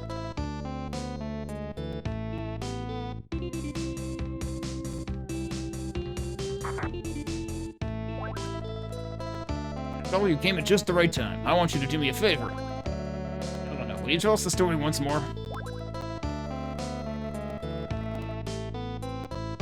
This is the first time I've met you, and for me to tell you this is awkward. About my brother, Chester. Did she mention how awkward it was to tell them this in the other versions? I feel like that might be new. It's been half a year since my brother left the house. I'm working for Lord Megaya? It's So the interesting thing is it's Lord, not King. So this is... It's still different than Oath, but it's interesting that they don't call him King in this version. Because in Oath, I'm pretty sure it's Count. It might be Lord, but I'm pretty sure it's Count. But yeah, it's McGuire. I'm gonna blame this on bad transliteration again. It's Count McGuire. Hey, I'm ruling here. I do not know what he's doing. I also heard a rumor that my brother is in the ruins of Ilvern. Ilvern. So, again, much closer to the Oath name. Because in Oath, it's the Ilvern ruins. In the other versions, it was Alkaino. I've been there to search for him. There were strange monsters infesting the ruins. It was there that I found my brother's pendant on the ground. I'm sure he's there.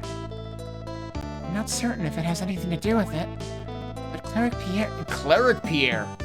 Okay, but if he's a cleric, he should have, like, a kick-ass mace or something, and he should just be, like, caving the monster's heads in, and he should be fine. And if Chester gives him any issues, like, dude, I'm a cleric. I'm gonna beat your ass. Like, isn't that how clerics work? I don't know. The cleric Pierre of the town went to the ruins yesterday and has not returned. Of the town? We literally never see him in the town, but okay, I'll take your word for it. Edel, will you go to the ruins to find cleric Pierre? I'm concerned for the welfare of this town. If you see Chester, please tell him that Elena is worried about him.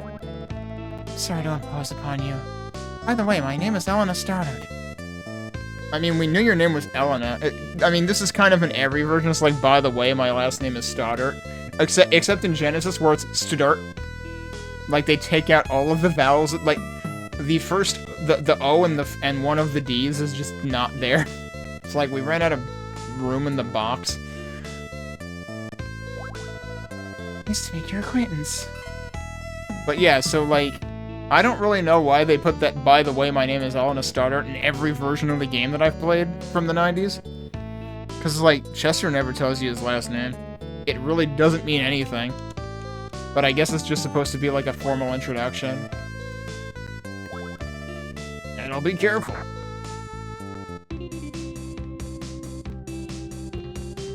Okay, so I got the herb refilled, right? Yeah, I just haven't bothered with the ring because I only used like 60 of it.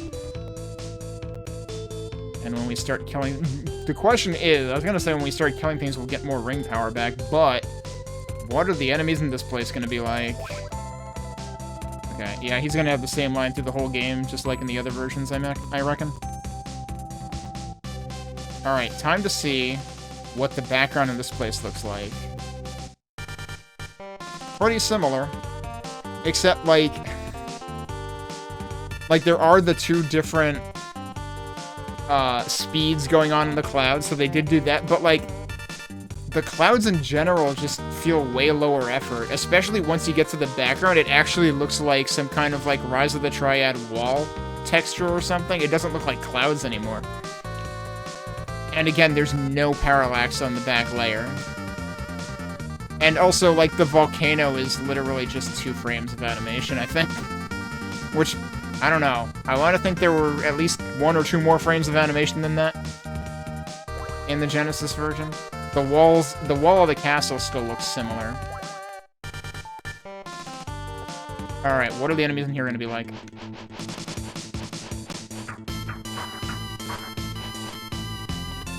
Oh, half of my health is gone.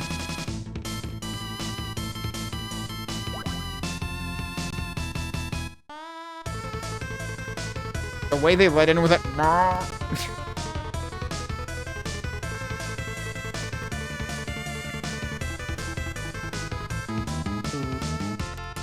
What was the bass doing?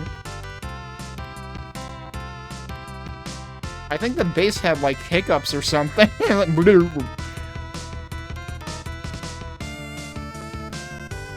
There are a couple of different, like, a couple of harmonizations in the main lead that are different in this version. It's interesting. Okay, that chord sounded a little odd. They had a sick cat in the melody there.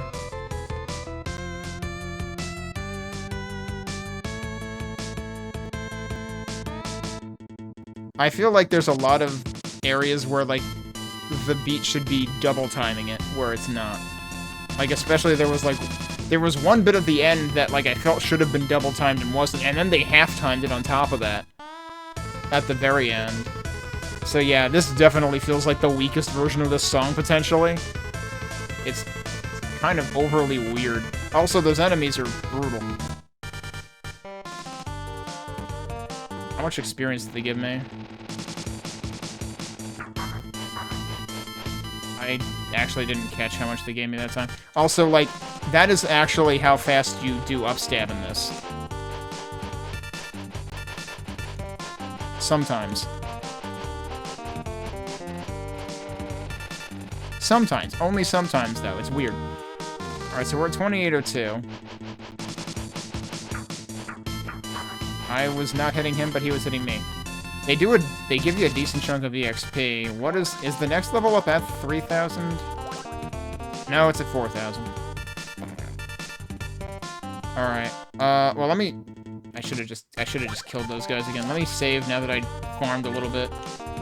Well, let's see if we can actually make it through here. So, I feel like... Oh, geez, those guys are tanky, too. He also didn't launch any projectiles at me at all. Those guys are back already. Like, this is almost Ninja Gaiden levels of enemy respawning. But, like, everything takes too long to kill. I might actually have to use the ring. Even then, it takes too long to kill. Did you see that? The big purple robe dude came back before I left this. Like, he was on the left side. It was actually Ninja Gaiden Bird respawning. Like, it actually gets that aggressive in this game, in this version of the game. Alright, I am not convinced that ring is doing me enough favors. Okay, so he does do the projectile. This version of the game is real rough. Holy crap. I would like to hit you, but your hitbox is not reasonable. I haven't hit him at all. Like, I just have to take damage. By the way, he's back. I'm gonna put on the shield ring. Hi, I'm pressing up. No, that... The inputs on the menu... It's like... It is a menu. There is absolutely nothing going on in it. Why is there, like, 2 seconds of input delay? How do you make that bad? You seriously have to basically be, like, under his legs to do damage to him. That's real unreasonable. I'm kind of wondering if the winning play here is, like, get a level initially here, and then go back and refill ring. Because right now I'm taking... Wait, actually, hang on. I did equip the new armor, right? Yeah, I did. It's really that bad in this area.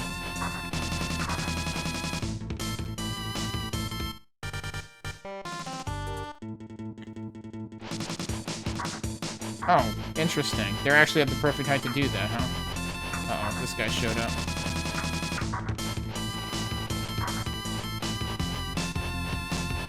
Yeah, they're at the perfect height to upstab when they do their first pause. Okay, that's good to know. But you can still only hit them, like, twice. Like, you're freaking going a mile a minute with this, you can only hit them twice. Because the enemies have freaking iframes. Let's not die.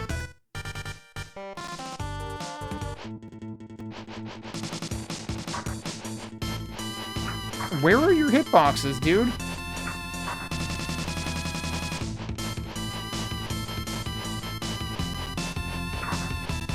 I can, like, almost kill him before he catches up to my hitbox.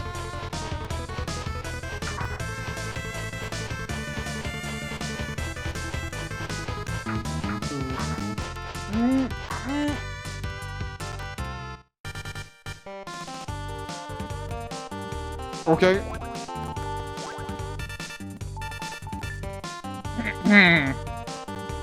Not worried at all.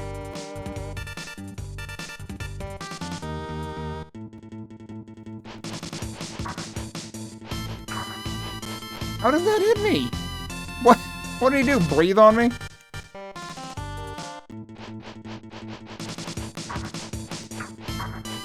Seriously, like, how am I taking what are these hitboxes?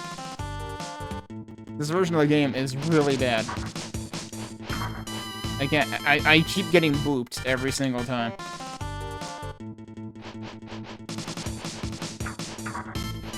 Shouldn't have done that.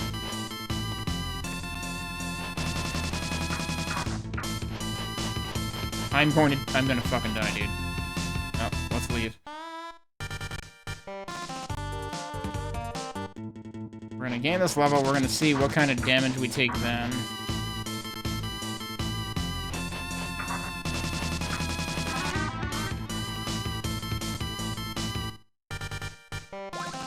But yeah, so far things are looking even more bleak for this version than Genesis.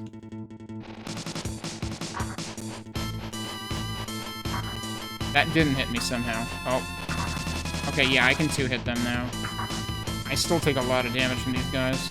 So what is our next level up at? 6,000. Okay. Alright, I want to try to actually make progress here, which I might be able to do now that I can two-hit these guys. What? How did it... Wait, was that the only hit I took? Come on, make this make sense. No, I had to have taken another hit. I don't know what from. I didn't think I got hit by anything else. What did I miss? That didn't actually save.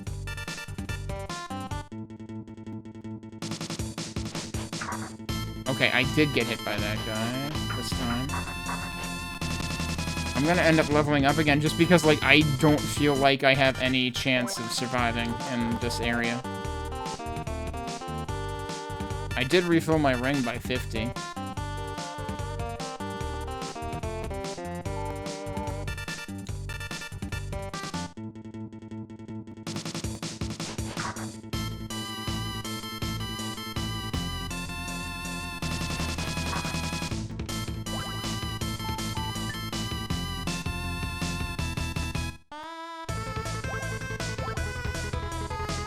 Actually, can I one-shot them?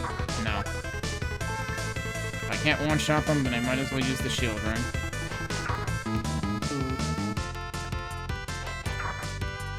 But yeah, I'm almost always trading hits.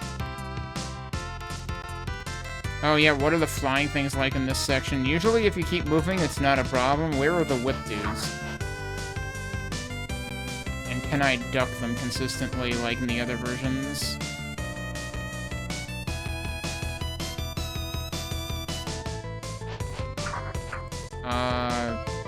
I want to say the whip dude isn't what hit me there? Oh, he might have been. I'm gonna run out of ring, though. And then we're gonna be in for a world of hurt.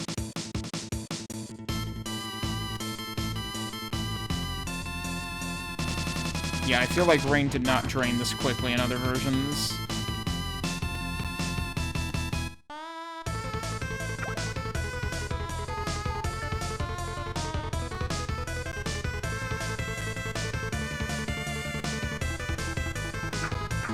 Oh, right, these things. Hey, I'm dead.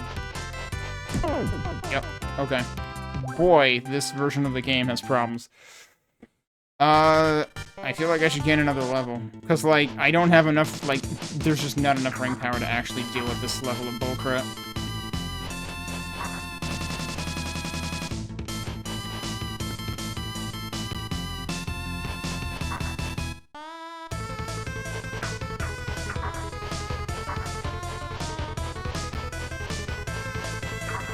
I like how I didn't do damage to him until he was, like, right up on me. Okay, this can work. This is our next farming spot. Can I consistently do this without taking damage, is the question. Well, not if I do that. I wanted to see if I could get a little further away, because I'm a little nervous about that. Yeah, that works. Because he always stops in exactly the same places. We're gonna be here for a while, though. Although, you know what? This is another good reason to be using an emulator. Sorry about the noise. I can't believe this actually works. I don't think this would work in any other version of the game because the other versions do not respawn this aggressively.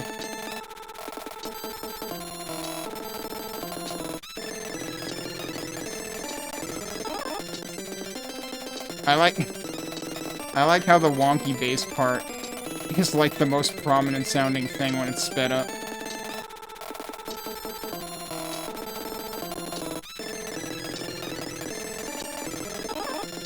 Here's the problem. Eventually this isn't going to be a tenable tactic.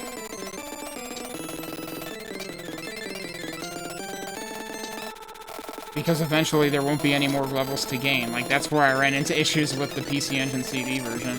Or no, not that. The Genesis version. There it is.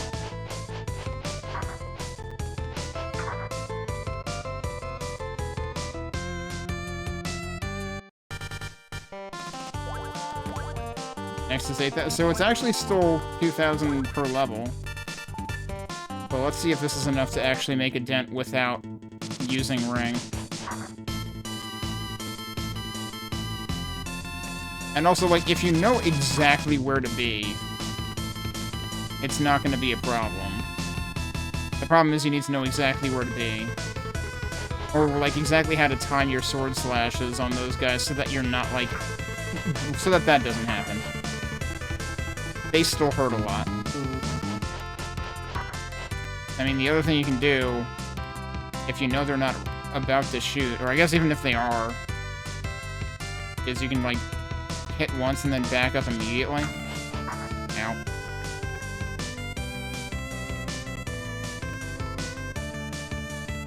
By the way, what level are we at? We're at level 9 already, so yeah, no, the leveling curve in this has to be more granular than Genesis. I could have sworn that I remember there being 16 levels in this, and maybe in this version there is. Genesis had 12. And I forget how many PC Engine CD had, actually.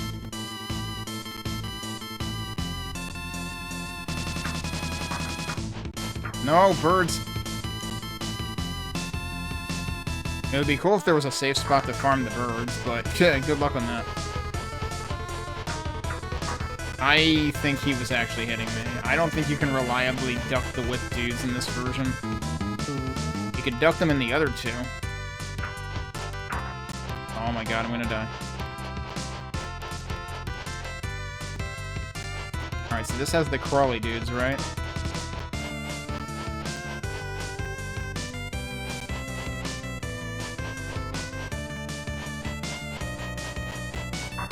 Do they only attack straight up? Like, does that actually just work? Okay. Actually the most non-threatening enemy in the area. Oh, shit. Oh, right. There's whatever that is going on. I actually think I should be going down here, because isn't there an item down here?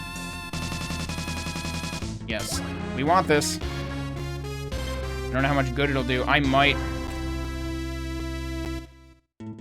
Do I want to just herb here and then go back? The funny thing is... We just got the small shield. Wasn't there something for like 6,000? Or was it 8,000?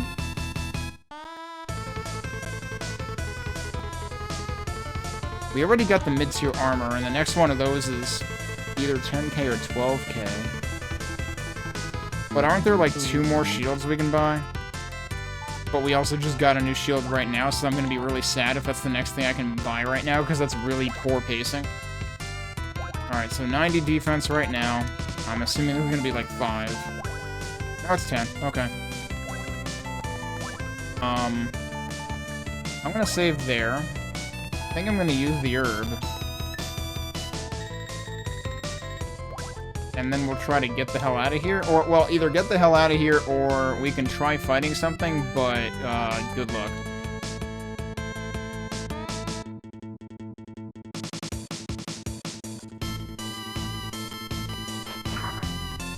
They still do that much damage. Oh, right. So here's the problem. It's not time to fight something. It's time to get dunked into lava, isn't it? Or, no, that might be slightly late. No, that's now.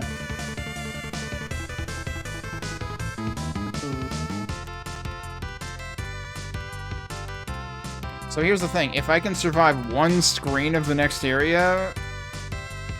without ring, ideally, we can kind of be home free. At least assuming it works the same as the other 2 versions. I probably shouldn't assume that with how much rougher this version is so far. But it's like, do I want to go back through all of that? Just to get another herb? Probably not, because, like, I'm just gonna get back here and need to use it again anyway, so let's see what happens. I like how it says, I hear a voice, but it's the narrator speaking, so, like, the narrator does. I mean, I guess he does, but... but that should be add-all, but I guess they only use yellow for when he's actually speaking. Clerk Pierre, what business do you have here? I was lost and happened to end up here. I do not want to hear such lies. You came to the ruins to look for the statue, did you not? What is that noise above us? So, you're the swordsman who was in the Tigray quarry. I warned you before to never show your face again. Who are these guys? Come with us, do not resist.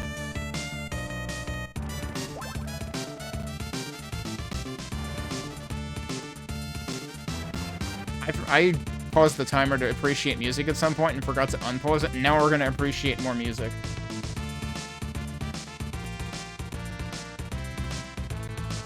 So, I want to say when we got to the Genesis version, that also, you know, had the striking resemblance to the song in Jim Power that rips this song off. But this version, this even has the arpeggios going on in the strings, which the Jim Power song also kind of, I mean, it's not really arpeggios necessarily, but... Oh, jeez, it even goes into frickin', like, orchestra hits.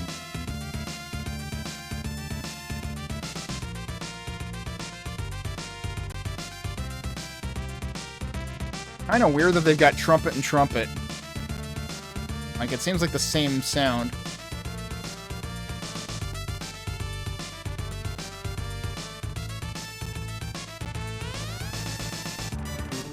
Okay, that was a little goofy, though. That last note. Wait, so this is red text. Are the knights saying that? I forget, was their text also red? Below is a river of lava. No one has returned from there alive. Are you Chester? Do you know my name? I was worried about you. He was in grief and said her brother is not the same as before. I see. You have met Ellen. This is my way of life. It is none of yours nor Elena's business. Goodbye. It's always the boot. Alright. Am I gonna die? Oh, I still have the ring equipped. I kinda didn't want the ring to be equipped. Nope, not that one either. Frickin' menu.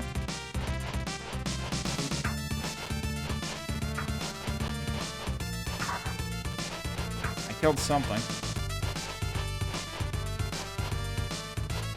Background's a little hard to deal with. The very bright red fading. Alright. In the shade of the rocks. That seems like a new one. I found herb medicine in the shade of the rocks. Now the question is, does it stay there?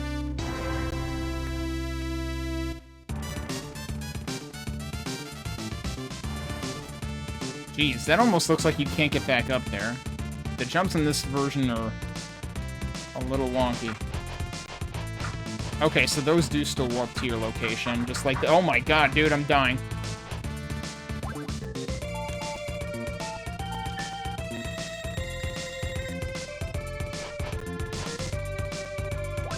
Okay, we can get it unlimited times, so it's the same. This is the way that this area works in all 3 90s versions that I have played.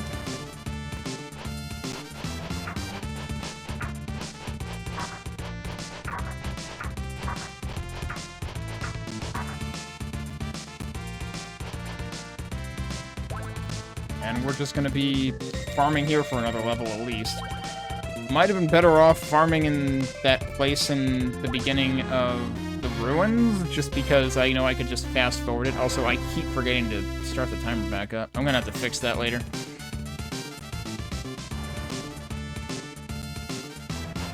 I mean, here I only left it not running for like 2 minutes, maybe. Earlier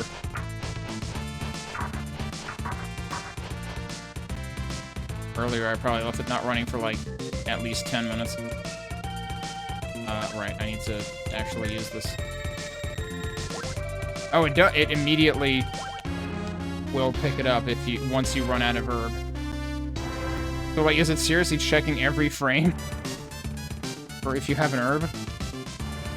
Also, at least it is, you know, like I said, there are some respects in which this version actually is a better translation than Genesis. And herb is one of them. There are no harbs in this game.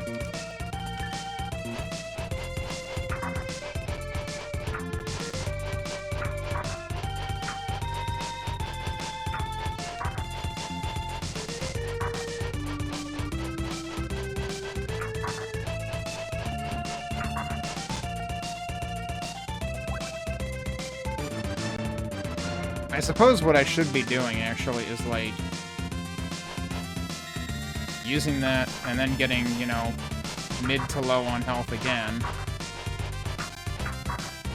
And then going in here. We're almost to the next level. Okay, so can I seriously use it and then grab it again? I feel like in one of the versions I wasn't able to do that.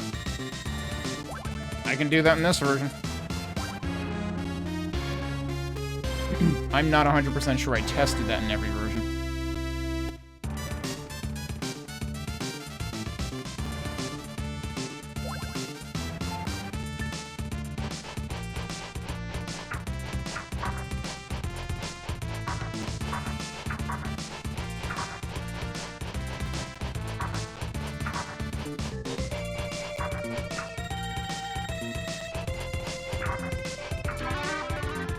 Alright, we gained one more level. That's not what I wanted to do. Question now is, do I stand any chance of making it across to the next boss, and what will it be like in this version? Because I remember it being rougher on Genesis than on PC Engine.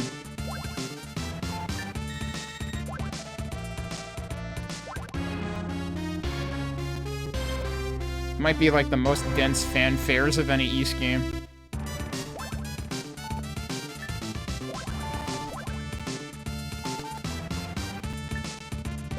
Oh, wow, they actually, like, had double numbering going on the ruin. What am I doing? I want to see what this is called.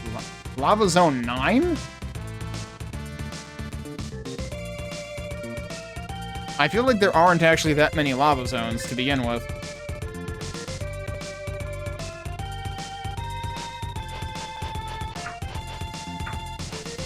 Actually, this might have been a better place to farm.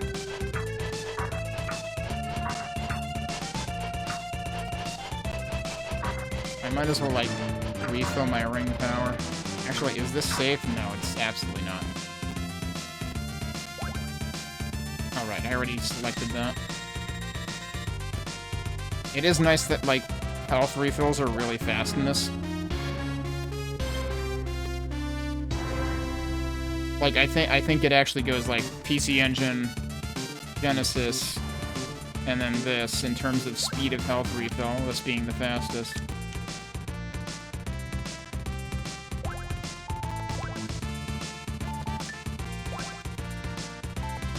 I wish you didn't have to, like, actually save on every screen to find out the screen name.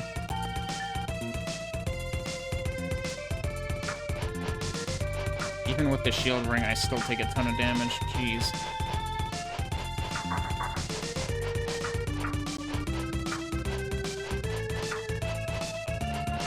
And it's basically impossible to, like, not take the damage. I mean, maybe if I took forever. Now, is this the screen? Oh god, yeah, it sure is. Now, I shouldn't actually need this on this screen, though. Oh, I spoke too soon.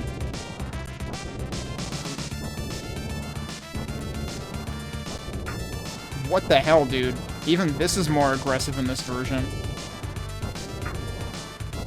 Okay.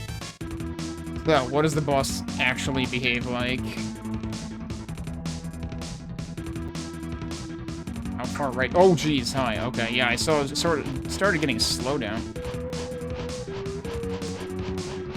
Does he not, like, visibly come out of the ground like on Genesis? Oh boy, this is a problem. Cool, I hit him once. Oh, come on. This is garbage, dude. Is this actually a relatively safe place to be?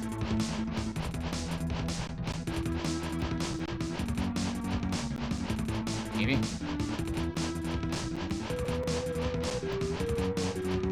Because the other thing I have to keep in mind is, like, the boss, too.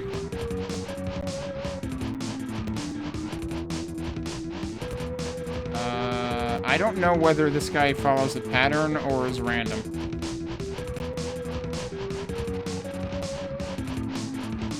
Oh, shit. Well, nope, that's not safe. Never mind. The thing is, like, he doesn't even stay on screen long enough. Like, what are you supposed to do here? Alright, I'm curious whether I can be at all careful on this screen. And the answer is probably no.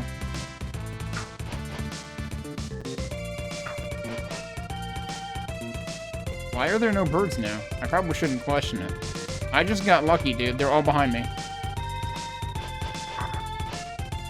That was surprisingly good.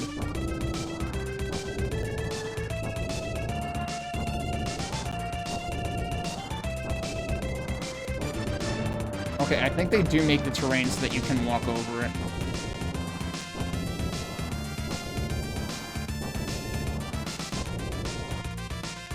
Okay, now here's the problem.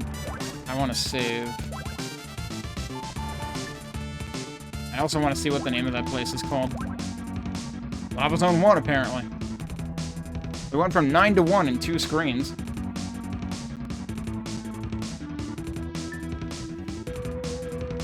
Okay, but I was able to conserve ring for that entire process. Now, here's the problem. We have to go back the other way after this, and I have no idea how that's supposed to be possible in this version. Because, like, the I can't believe it's not Gradius lava arches come back in PC Engine and Genesis. Oh, come on. How did none of that hit you, dude? Worst sword hurt box ever.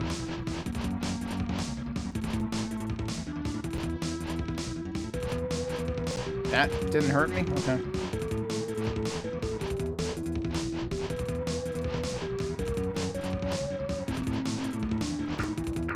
Ow. All that for one hit, thanks. Cool, so, like, my sword can go through him and not do damage. And meanwhile, I can be nowhere near his visible boundaries, and I get hit. Yeah, this is a bad video. Oh, right, I forgot I'm there. Hi, ow. How much damage did I take there? That's 78.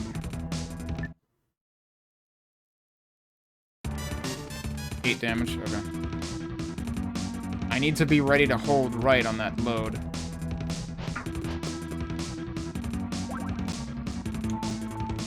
So here's the thing, like, I kind of want to use powering, but, like, I don't know how often I'm going to get to actually hit this guy.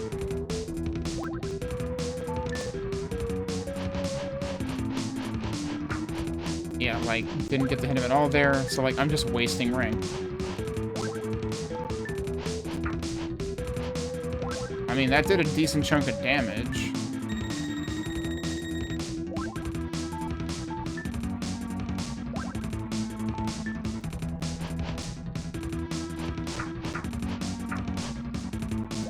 The problem is he does way more damage to me way more easily. Now, I could have sworn... I thought in at least one of the other versions you could damage either side of him. Oh, we got him halfway down. Hold right.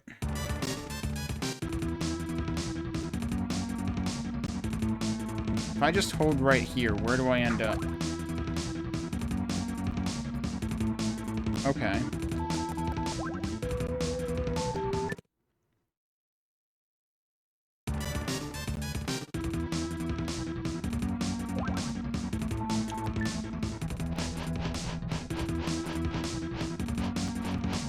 So I can get a free hit in there. I should have gotten another hit there. What was wrong with that? The game was wrong with that, is what was wrong with it. That should have hit him, and it didn't. I was a little too far to the left. I forget where he comes out.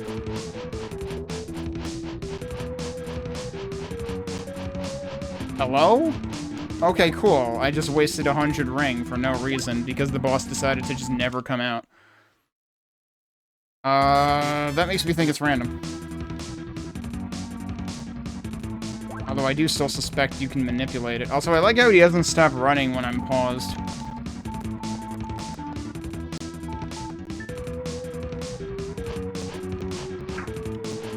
feel like I should be able to get 2 hits there.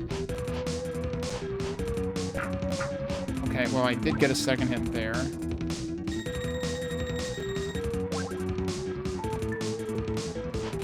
I don't know if the L and R buttons do anything in this game.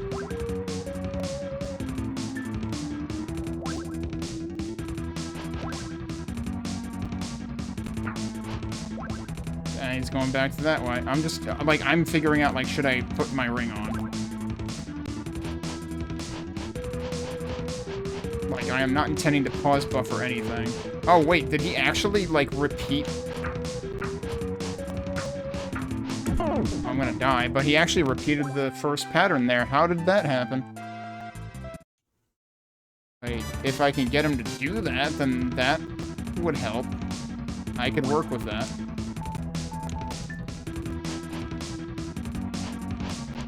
That surprisingly hit him.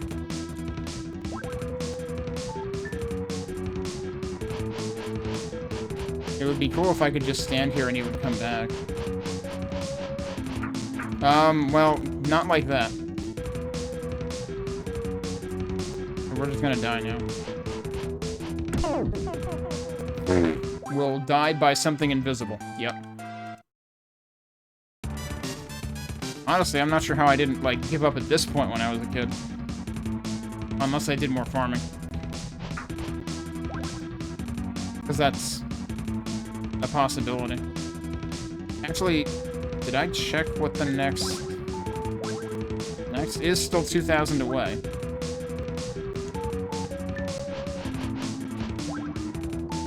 Did that somehow hit him and not me? That's pretty good.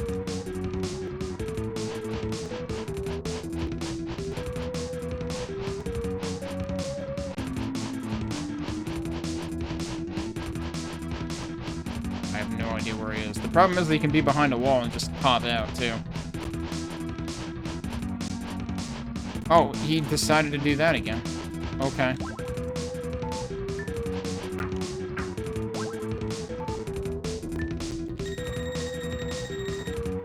I don't hold out much hope for this, but... he just did that twice. I pressed left.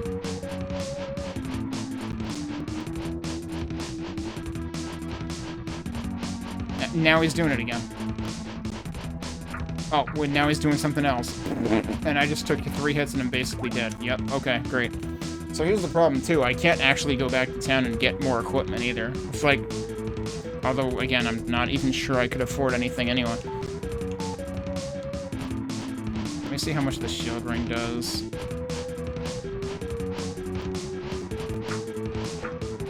I mean, it does a fair bit. So, the underside of him apparently doesn't hurt you, but the overside will hurt you even if you're not in contact with it.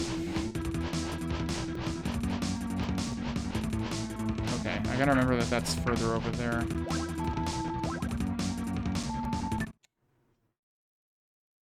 This just seemed like an extremely problematic boss fight, though.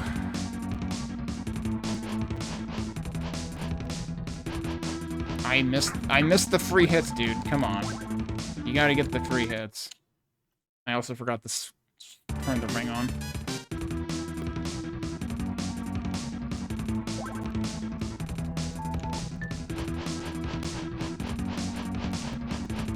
Hello?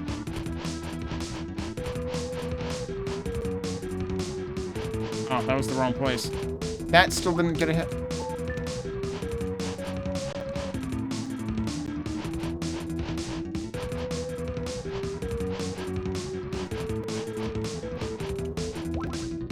Wow. Okay, but now I just went over there immediately. That didn't get a hit. I really wish he could hit the backside.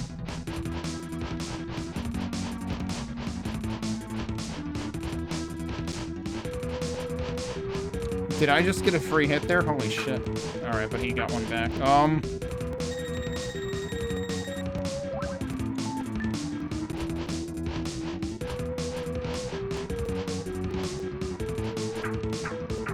How, dude? Aw, man. If I had gotten a little luckier with that, I could have had him. But instead, he only just kept damaging me. Which, you know, it's a little unfair when he's got, like, a hitbox the size of a small country. He went to the right that time. Alright, well, we already fucked this one up. Like, I would at least like to get the frickin' early hits consistently. I mean, it can refuse to appear for a long-ass time. I don't know about forever, though. I screwed this one up. Okay, see, that time he went left.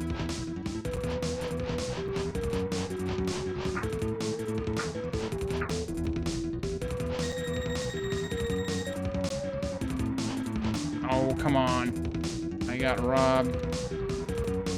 Also, if I go off that side of the screen, it probably restarts the boss fight. Where are you? Does he just, like, reappear over here?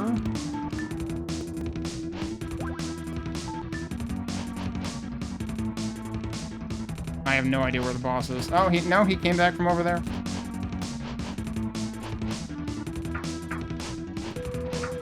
I don't know how you're supposed to make this work. That also hurt me. Yeah, okay. Nothing about this seems reasonable.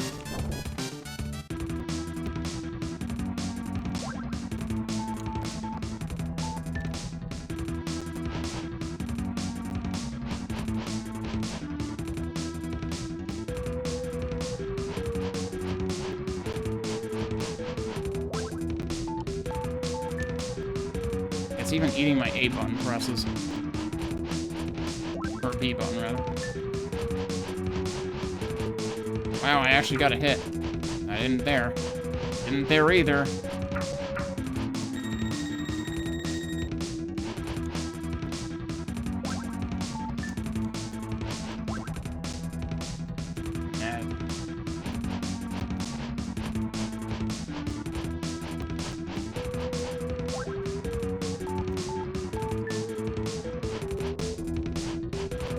Nope, he's not coming back at all.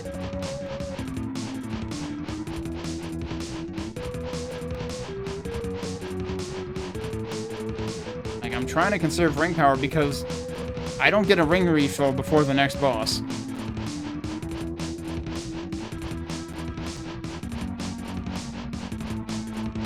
Oh my god, he did come back. And now I'm gonna die. Because again, he has 5 miles of hurtbox and only 1 centimeter of hitbox, because that is a completely fair boss design. See, the other versions of this boss weren't this bad in terms of, like, catching him, because you could tell where he was gonna be, or he doesn't move around this much.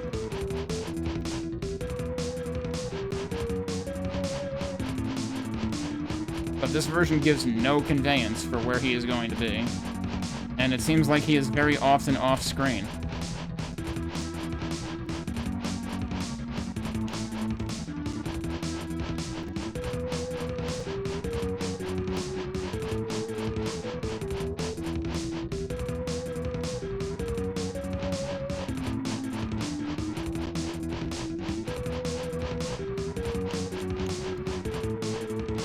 And I have no idea how he's gonna move.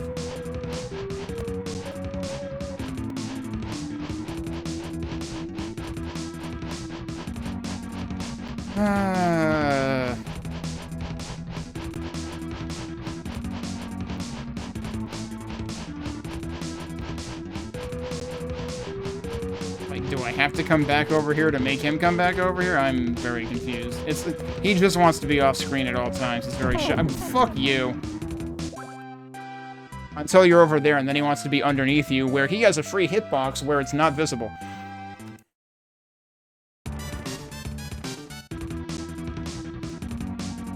What a fucking garbage boss. And I missed that.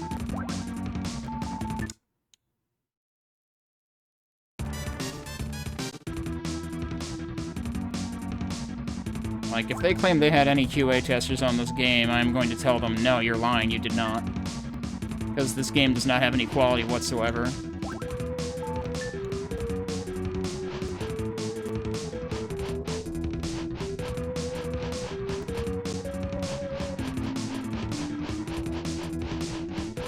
How? Yeah, okay, it's just... Where is the hitbox? Certainly not where the sword... Not under the precise pixels where the sword was. Oh no, I'm just wasting ring.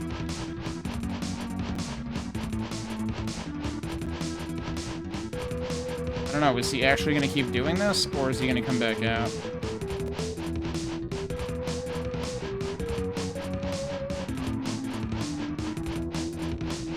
Now he's just not coming out at all.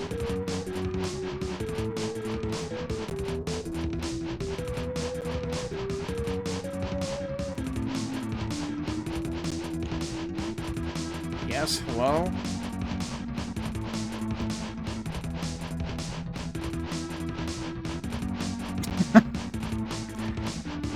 Well, the game's over.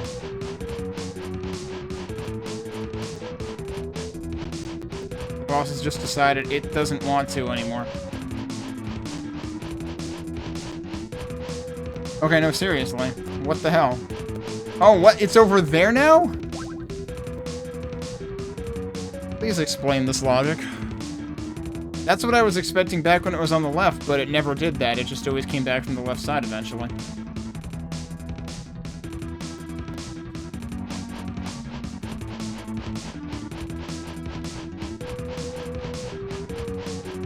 Is it gonna do that again? What? It pulled a Wilson for real that time.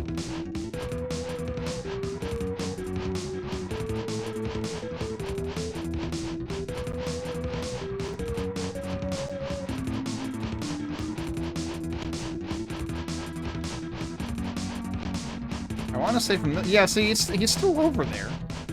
He's not actually coming back on to the map. Like, every time he just chickens out. Oh my god, he's actually here. Like, at this point, I'm kind of just, like, letting the shitpost play itself, because... like, I probably would have been better off, like, restarting, but... I didn't even use the herb yet. That's how long this has been taking to do absolutely nothing. The thing you gotta watch out for from this side, though, is he likes to come under you once you're over here. And then he will hurt you. Even there, he'll hurt you. The dude can just cheat and do whatever he wants. And again, the problem is, like, I don't want to use up all my ring power. I think I have no choice but to farm another level, but here's the... Well... Did I save here after the level? Yeah, I did. Okay, so I can go from here. I think the answer has to be farm another level.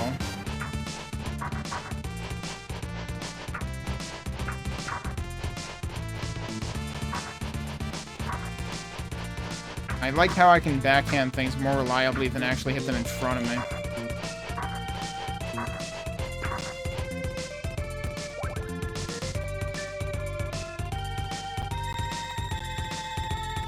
I really didn't want to resort to gaining another level here because, like, I feel like this is really gonna put me... Like, leaning on this too heavily is gonna put me at a huge disadvantage later. Like, at some point, I'm just, like, leveling up is not going to be an option. Holy crap, though. Yeah, that screen turns out to be way faster to level on than the top one. I feel like that wasn't... I thought I was always going back to the top one in the other versions, and I thought that was actually, like, the more consistent one in those.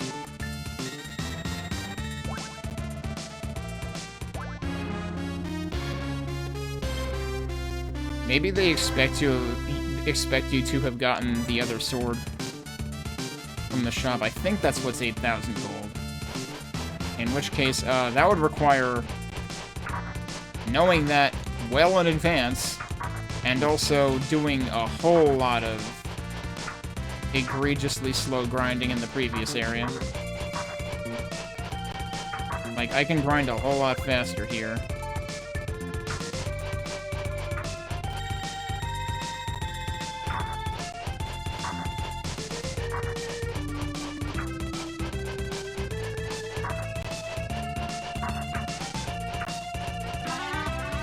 Alright, there's the level.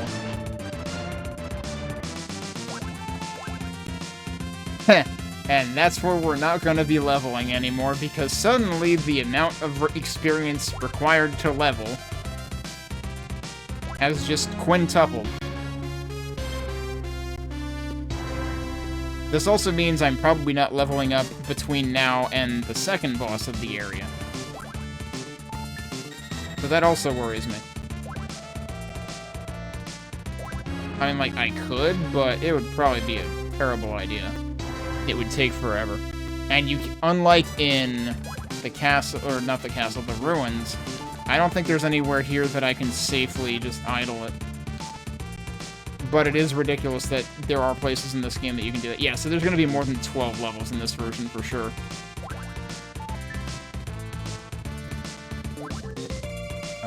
Not the screen I wanted.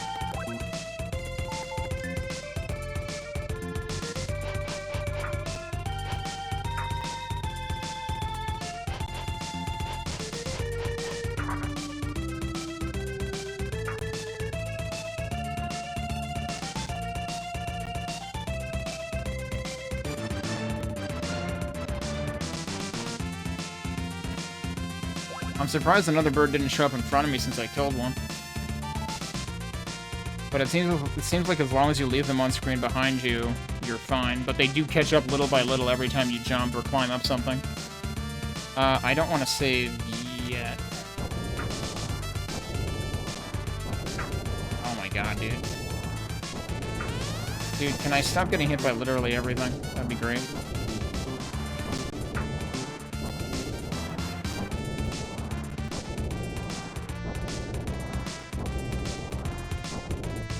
Needed to do that there, and now we can back out and save.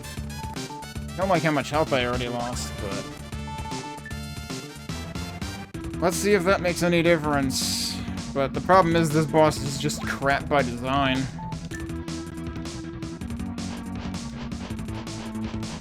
That didn't hit him. That hit him a couple times. He hit me a couple times. Now we get to see what the... Oh! He did the... He cheated. He did the cheating thing. Yep.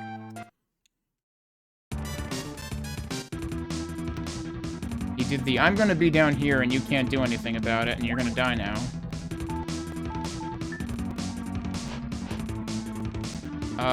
Okay. That's not what you did last time.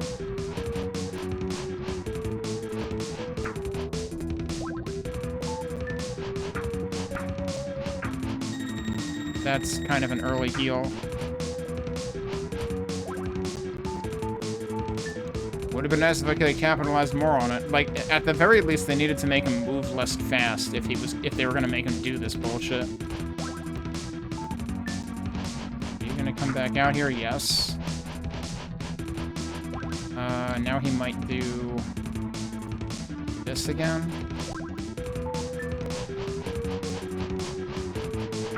Nope, he's doing the cheating thing again.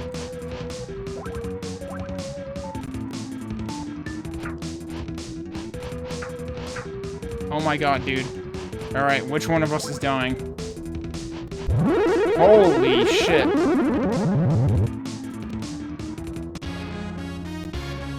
Well, I'll give him credit for it being an exciting ending to the fight.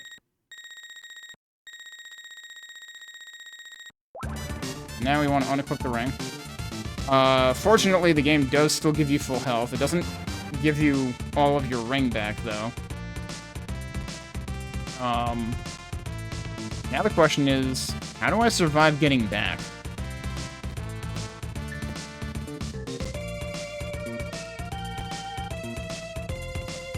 So I guess I'm gonna save in that slot again. Yeah, so here's the problem. Good fucking luck. The hitbox of that thing is ginormous.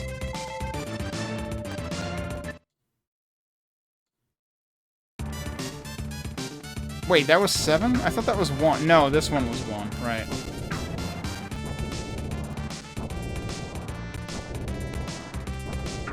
Oops. Stopped too soon. Yeah, there was no winning that one.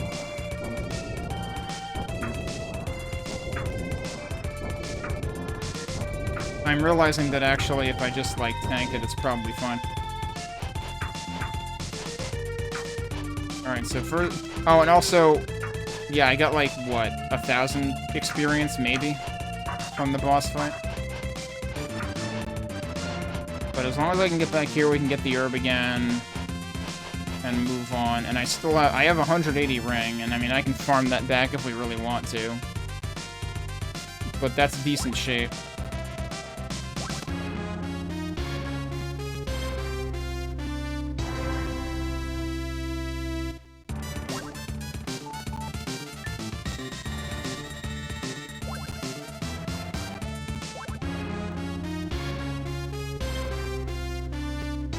I like how it goes from herb medicine to medicinal herb. Hang on. Let me save before we do that.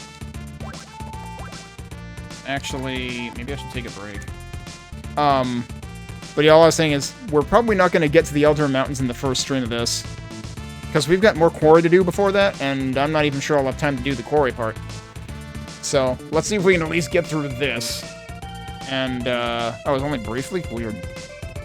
But yeah, I felt like I accidentally bonked something, and I guess it just happened to be the exact place the mute button was in. But yeah, let me take a break, and we'll see if we can at least get the heck out of the lava pit when we get back. Alright, we're back. I have made a rough adjustment to the timer from roughly when I forgot to restart it to when I finally did, which probably doesn't take into account some other pause for listening to this music, which... The funny thing about this that I don't think I said before is, obviously there's the thing where, like, the first stage of Gym Power, the music there just, like, intentionally ripped off this music track. But the other funny thing is, I feel like I feel like Axelite Stage 5 sounds a tiny bit like this, too. I mean, it's got the shuffle beat. There are, like, one or two things... This part in particular, like what the lower horn is doing and how it is, like, relating to the main melody, that makes me think of Actually Stage 5 a little bit. Actually Stage 5 is a very strong track, though. I mean, everything in Actually is very strong. I don't know that they necessarily intentionally, like, horked ideas from this one. It's definitely much less of a resemblance, whereas, like, the Jim Power track is, like, blatant. Alright, let's, did I save already? I probably did.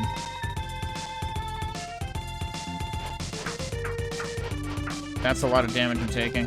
Could I maybe not do that?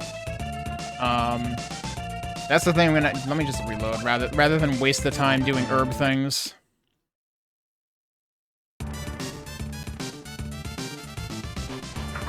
Yeah, because the problem here is you also have, like, the falling fireballs. Although, I guess because they always, like, drop relative to where they are in the background. This is more like the PC Engine version in that regard, I think. I feel like Genesis, they were a little harder to understand what they were gonna do. Adol held out the fire dragon's hand. Okay, so hang on. What was I saying before about how the narration lines were in the first person? Why is this not? Inconsistent translation. The river of lava was frozen solid.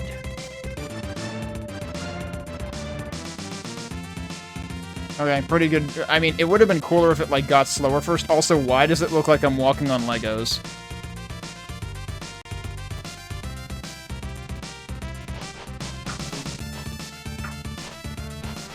Should I have used Shield Ring for this is ultimately going to be the question here. Because there's no way you're not going to take damage here.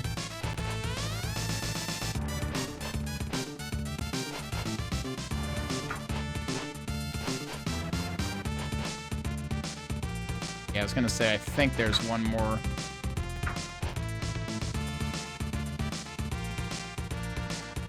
Probably all, yeah, so like every time I fell off of a step there, they gained ground, so I would have been better off jumping there.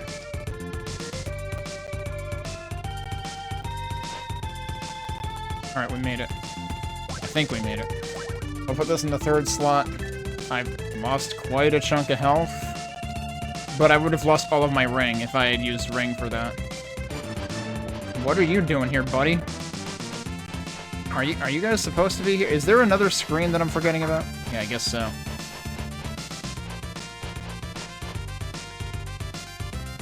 Oh, right, because then there's this. I always forget about, like, the same thing happening with Genesis is, like, I forgot about wait, what?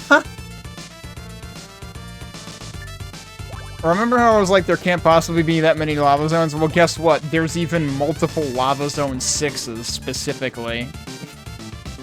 It was like, we had 9, and I was like, how the hell are we in lava zone 9? I just got here. And meanwhile, now we're in 6-1 and 6-2. We were in 7 earlier. I don't know how any of this works.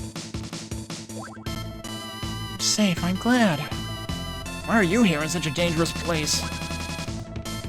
I think somebody's coming. Quickly, hide! Don't even bother opening the door. Just walk through it. I heard noises around here. Jester, what is the matter? Just now I thought I heard noises around here. I must be imagining things. By the way, Jester, whatever happened to Cleric Pierre? Cleric Pierre seems to know what we're planning. I'll put him in the dungeon of the Valstein Castle. Lord Garland. Wait, okay. Which one of them is which? And also, he is Garland in this version. He is not Merland in this version. So, like, all of the names in this version are consistent with what Oath eventually did. But for some reason, PC Engine and Genesis were a completely different set of names, consistent between the two of those, but, like, different than these for some reason. What happened? So the one on the left might or might not be McGuire, or it might just be some random guard, but it looks too spiffy to be just a random guard. The fire dragon Gillan has been killed! What? I don't believe it.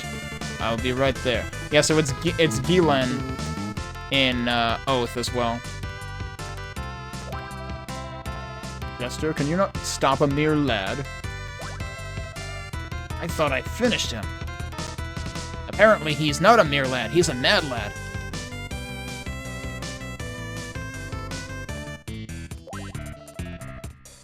This is where we got this music in Genesis as well. And this is what's used as Chester's theme in Oath. Listen to this one.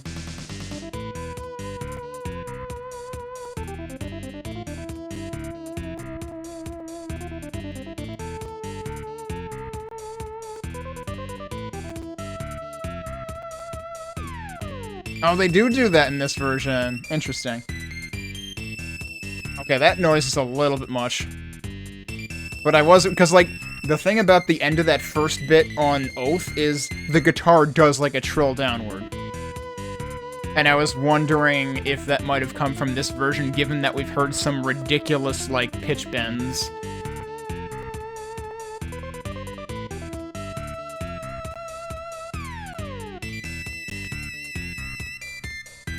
It's got harmonization now. This is actually a unique part of the song. It did not loop.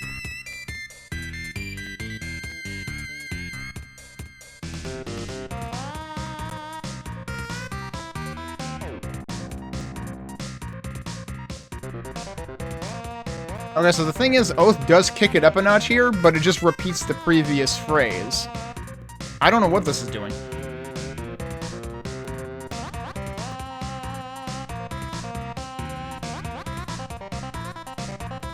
It's like, alright, we're just gonna do a SNES thing solo, I guess. So that was unique.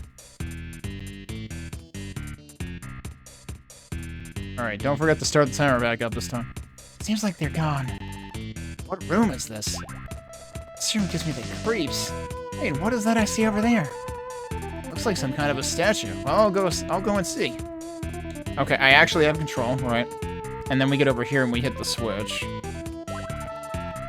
Wonder what it is. Looks like some type of switch. Adult put his hands above the shining statue. It was very noisy in this version. Wait, what was that noise? Eleanor, what is it? I think this is the path to the statue. What do you mean the path is... That was the statue. What are you talking about? No, the other statue. Long ago, I heard about the legend from my brother. In the Elven ruins, there are creatures that are guarding an unusual statue. Eleanor, head back towards town. Why, I was the one who made you come to these ruins. I will not just leave you in such a dangerous situation. I must go alone. It's too dangerous for you to come. Please go back to the town. Sorry, I'll do as you ask. But I'll be careful.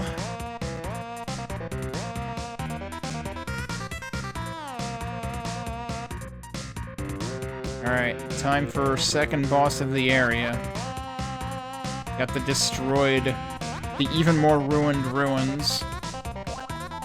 In conjunction with the lava area. Alright, so what is this? Lava Zone 8? We're just making this shit up at this point, dude. I don't even frickin' know. But I was wondering why we skipped from 9 to 7 earlier. How did they decide the numbers? Alright. It's Galva time. Now, is it gonna... Which fight is it gonna be more like? The PC Engine, or... Are you actually just chilling up there? He is actually just chilling up there. Oh no, this is gonna be like Genesis. He is playing ultimate keep away. I swear I pressed left twice. Okay, do you shoot through things? Yes, you do. Oh, that's the same sound that Galbalan's fireballs make.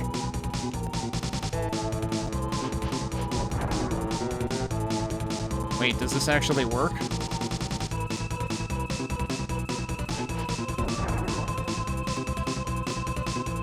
Maybe this is like a combination of the two, because PC Engine, it was easy to manipulate them. But Genesis, he, like, flew away a lot further.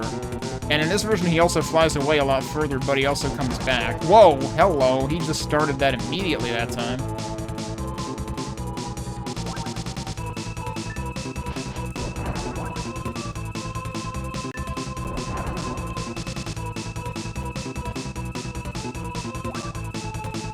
I'm jumping the gun here.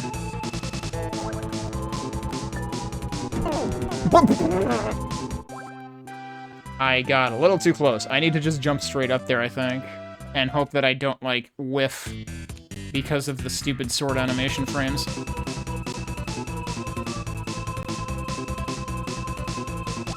Alright, let me throw... I have ring to use here, so let's throw shield on first. Okay, he does fly away first.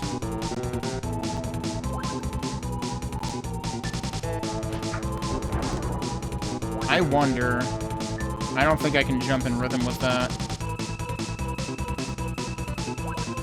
I like how he's like... like he waves as he's coming back. I want to see if I can do this while getting more hits on him. Like, I do still have the herb, too, right? I should equip that.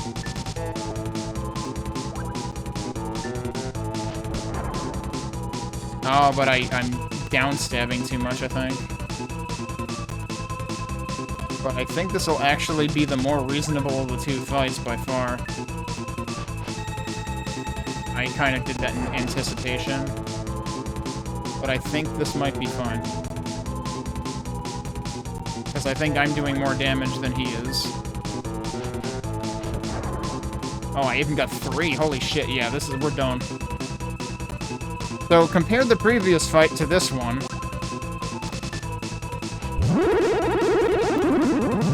I like how only the head actually flashed at the end there. So, like, it still resulted or involved an enemy that goes away and comes back, except this one comes back a lot more consistently. I don't think there's any reason to be over here. I don't think this game has any secret passages, other than the required ones.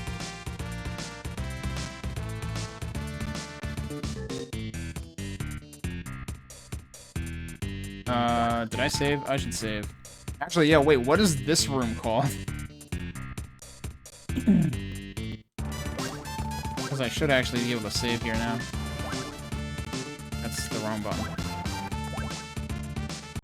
Of course it's 8-2. That's all it is. It's Galva of Lava Zone 8-2. Galva is almost Bowser.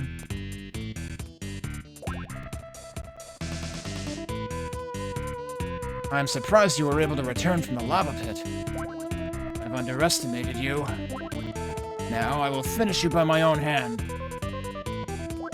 Took out the sword, he means business. Did he do that in any of the other versions? I don't remember. Brother, please stop. Maybe he did. Helena, why are you here? I was the one who begged Adol to stop you. Please do not go through with this. What good will it be if you fight with Adol? To me, the statue means nothing. I have to get my revenge.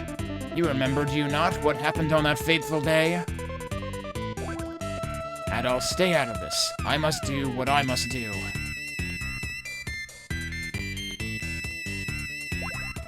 Adol, shall we return to the town?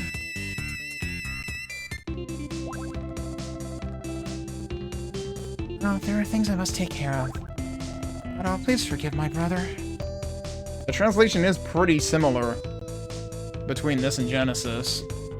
And, like, overall it isn't terrible, other than Veilstein being egregiously mistransliterated. Adol, I'm going out for a while. Where are you going? I'm going to the Eldam Mountains. Close enough. Elderm.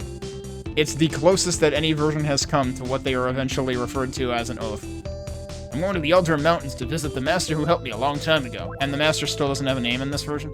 Edgar would like to speak to you. His house is next to the inn. Okay, what do I need? Ring and herb.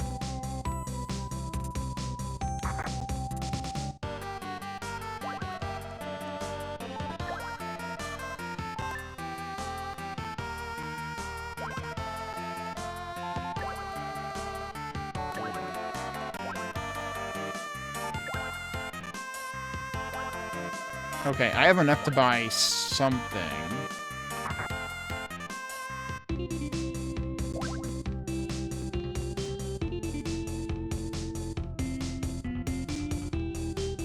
We're not gonna be an Eldorm for a while. Eldorm is where we get the 4th sword.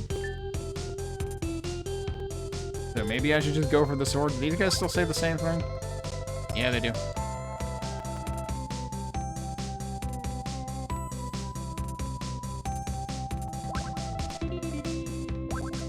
Yeah, she still says the same thing, too.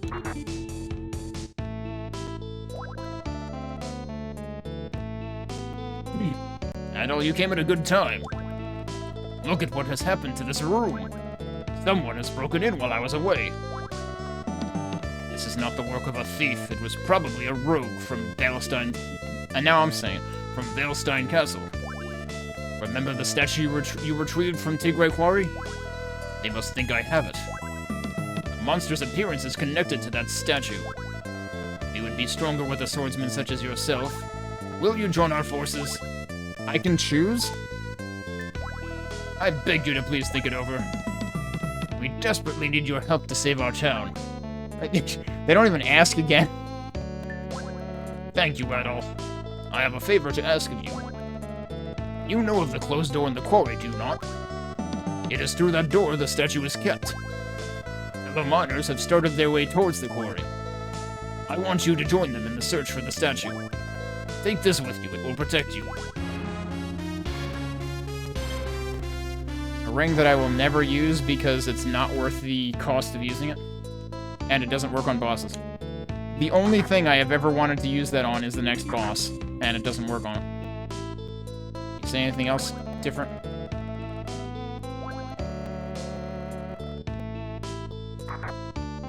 No, just repeats the same thing. Okay.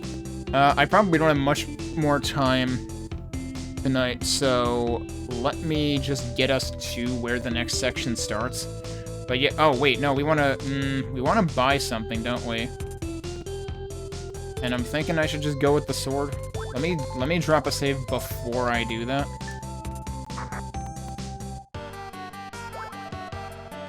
Because what options do we have? I have enough for whatever the 12k was. That was 12k.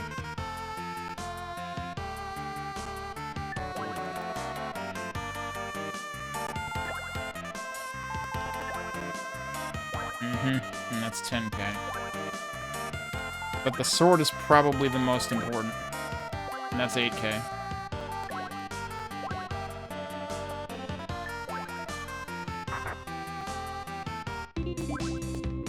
Alright, so... Oh, before I do that, what are our stats at? 110 strength. 125 strength. Oh yeah, did the sprite change at all?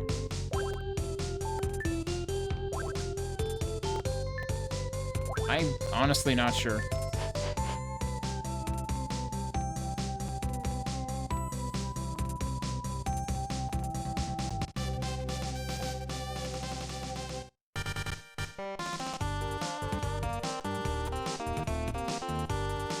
Okay, we don't have far in to go.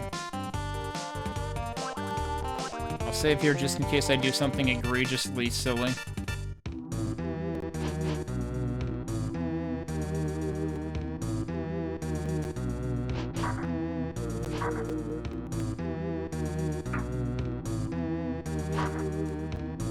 Did take one hit. Not gonna... Oh, come on. Nope, that is what I would call egregiously silly. It probably is still inconsequential compared to the next area.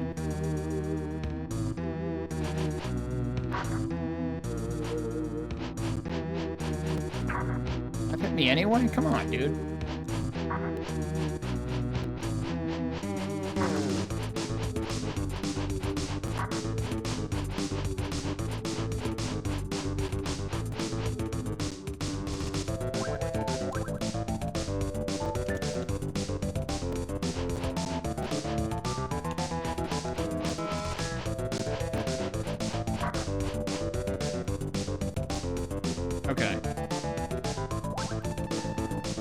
Asked me to come here. Everyone inside? Oh, right, this is Adult talking. Edgar asked me to come here. Is everyone inside? Hurry, there are many creatures roaming around inside of the abandoned mine. Be very careful. Let's see what the music in here is like.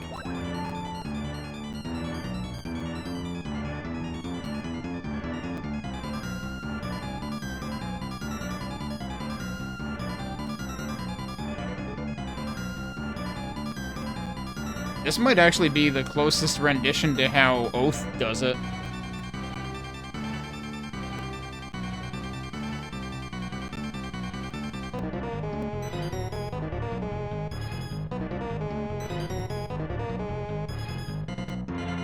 I swear there was like one measure there that had a 5th beat or something?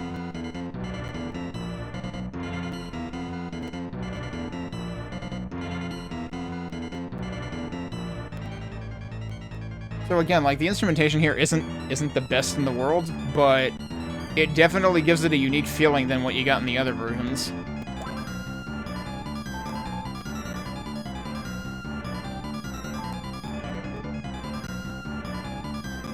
Oh, right, I was like wondering, which room did I save it in? Right, okay, we'll save that here now. I want to listen for that one section again. No, that time it was 4. I don't know what I thought I heard last time. Something played tricks on me there. Anyway, I think I'm gonna call it there for today.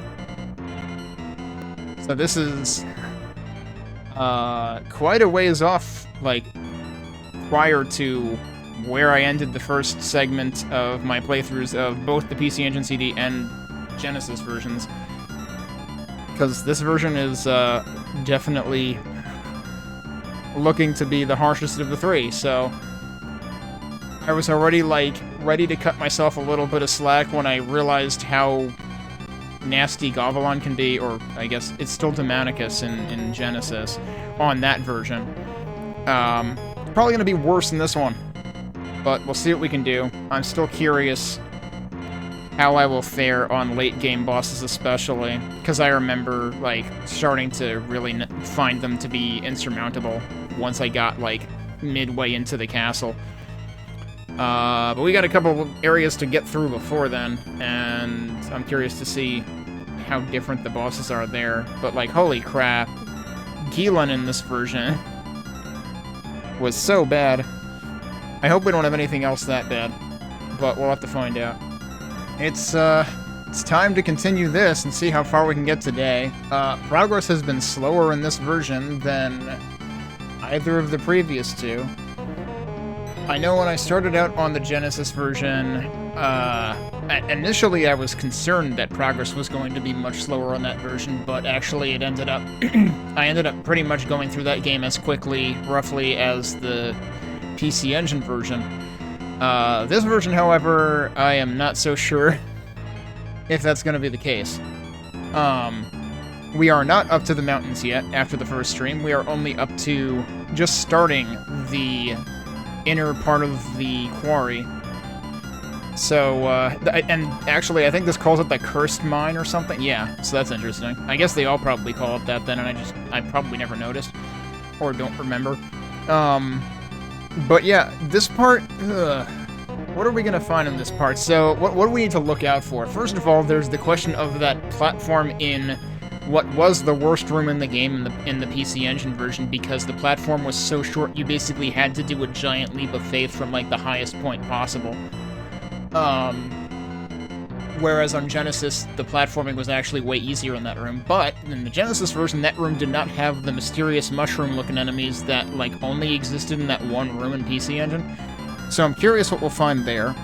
Obviously, I'm curious what the next boss is going to act like, because enemies have definitely made a difference in this version, partially because there seems to be iframes, which is really the worst part. So let's see how this area pans out. Also, I did further correct the timer. I lopped off a minute and change because of the time that I would have intended to pause it previously. Except I accidentally paused it for way longer yesterday. Hopefully we don't do that again. We already checked out this music last time, so I'm just gonna get back into it.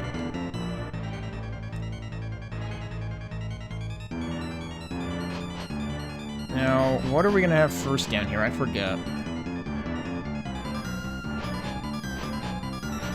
Oh, right, okay, these things.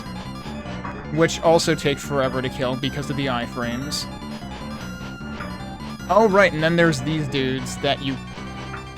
well, that was interesting. We were kind of at an impact. Is this also an accidental... I can't not take damage there, so that's terrible.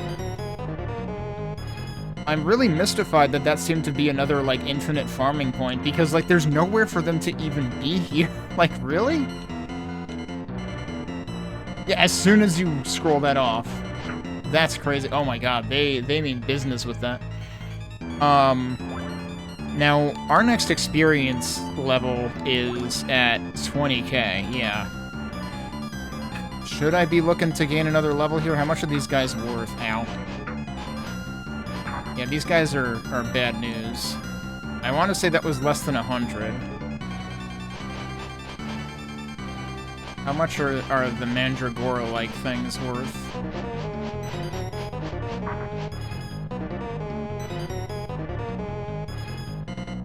That was like 56, maybe? The problem is, if I want to go heal, I need to go all the way out of the mine. Which is several rooms away now. What does he say at this point? Okay, yeah, he just tells us to hurry and find the statue.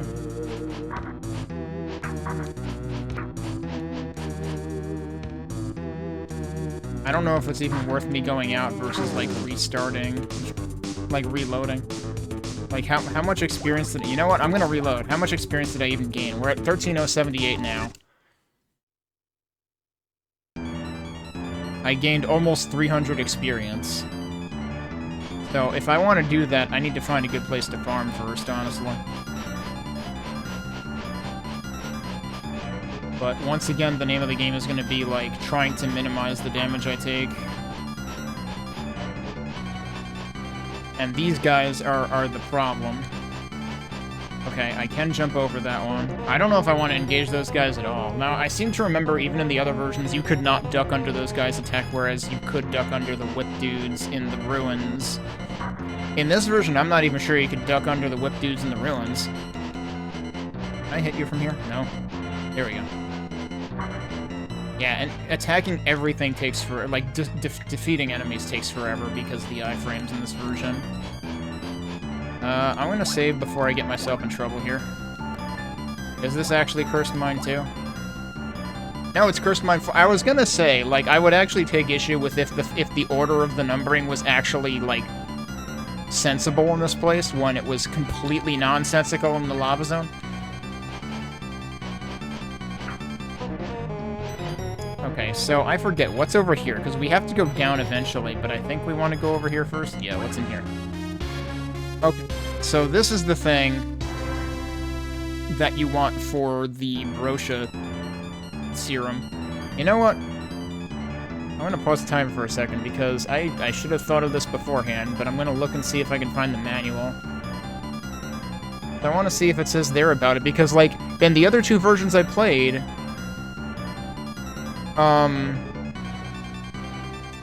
the shopkeeper always told you that if you brought her a crystal, she could, like, give you the Brosha serum.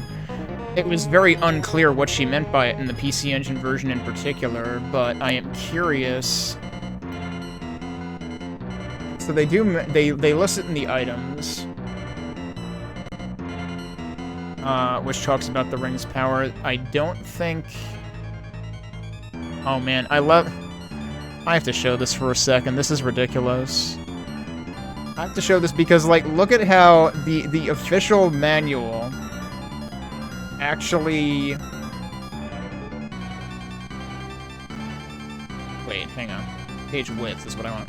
The official manual literally is like someone took a picture of their CRT.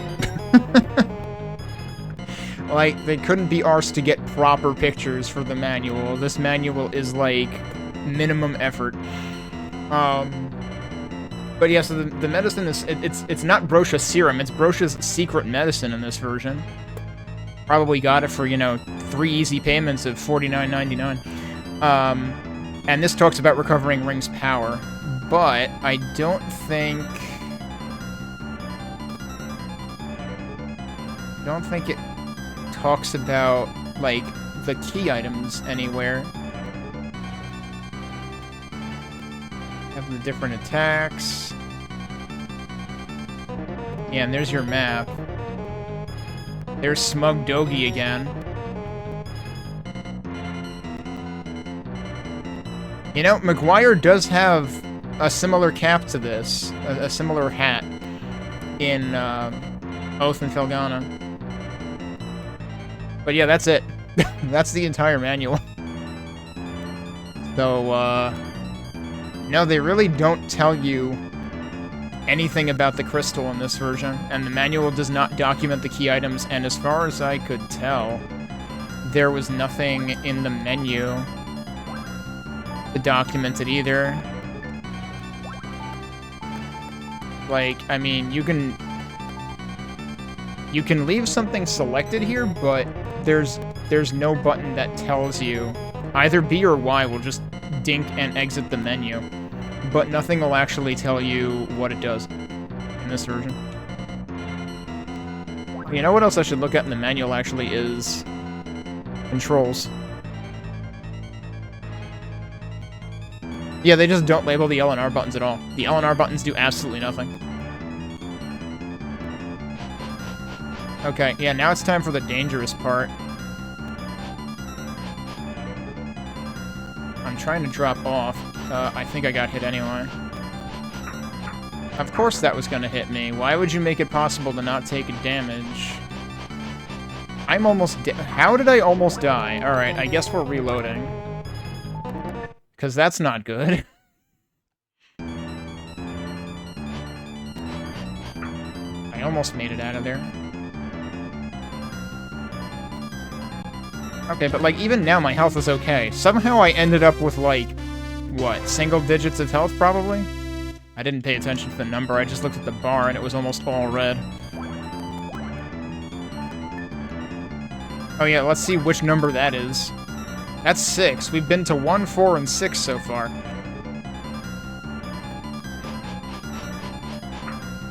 Come on, dude. Yeah, look at how much damage those guys do.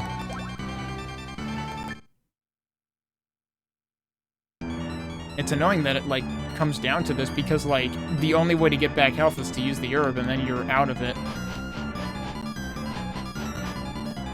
So now here's the problem. I cannot avoid taking damage here. So, yeah. Good luck with that. And now I'm dead. Yep. Oh, boy.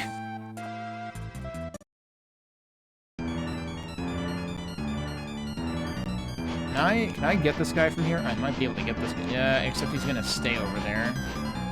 So, no, I can't really get him from here. What about... Problem is he knows better, and he doesn't care that I'm below him. He still keeps attacking anyway, which means he keeps his distance. There's literally no way to hit this guy. Like, I'm gonna have to use the shield ring. That's right, I bought the sword last time. Now I'm gonna regret having bought the sword. We could try the time ring to see if I could, like, jump across. No, you're gonna get hit anyway. So, let's try the shield ring and see how much it reduces the damage, I guess.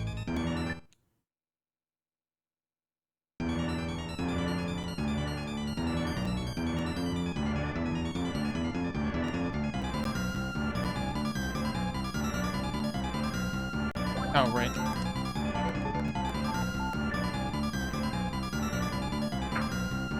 Alright, that was one hit. That still hurt a lot.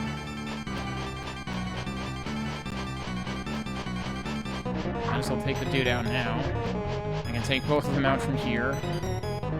I know there's another one. Oh, jeez, it's right there. I thought it was further down. I was thinking of that one. I didn't remember there being one in between there.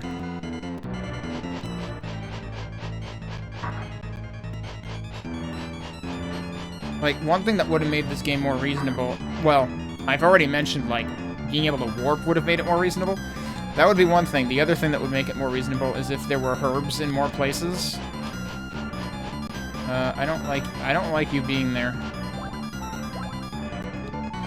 Let's see what number this is. This is 8.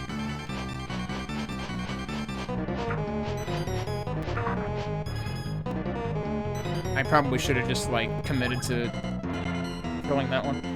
We're not able to open this chest. Strange, it doesn't seem to be locked. Doesn't actually say... Oh, there we go. Wait, what? I can open that now?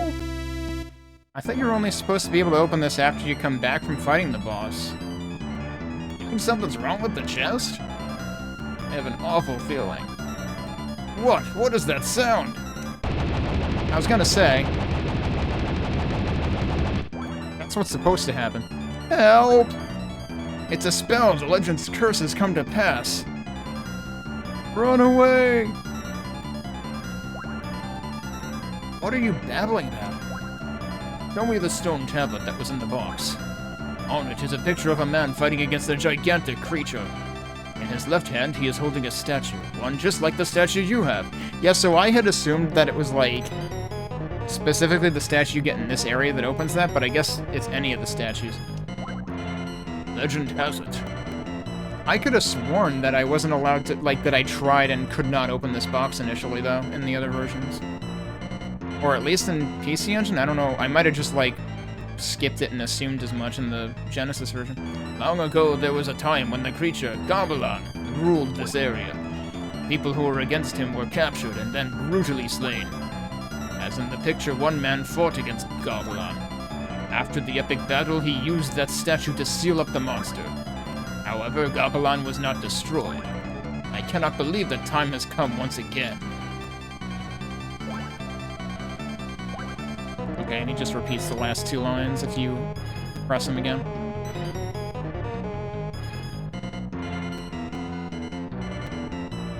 Alright, is this... No, wow, that hurt me too. Jeez. Oh, and I can't do anything here. I don't suppose I can interest you guys in, like, getting into, like, damageable range? No, so we just take damage here. There's, like, no way to avoid it because their stretch is so long.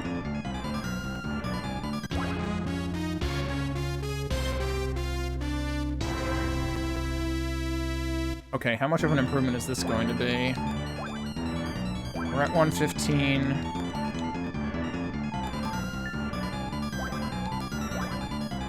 127? 12. I don't remember any numbers that specific happening. Oh god, I'm taking way too... Wait, I can actually jump. Ow. And then I can die anyway. Okay, look at the slowdown in this version on this screen.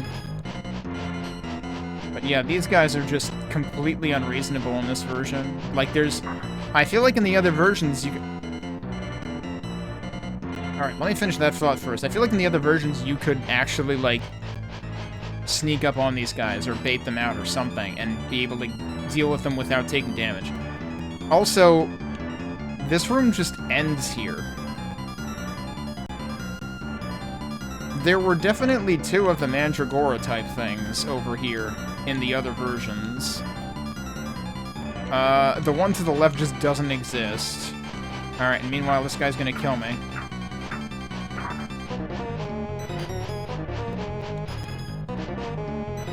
Will I bonk my head on that? Yes, I will. Okay. I still can't hit him, though. It's not gonna work.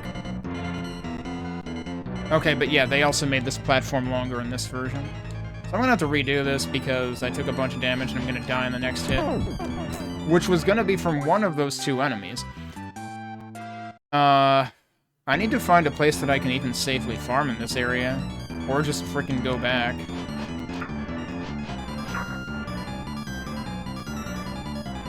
Alright, I forgot that I have to... basically... Oh wait, that's the wrong file, isn't it? Forgot that I have to commit to that one. I wonder how many shots it'll take me to hit it, to kill it if I use the power ring. Nope, I still traded damage. It still takes 2 hits. Alright, let's do this again.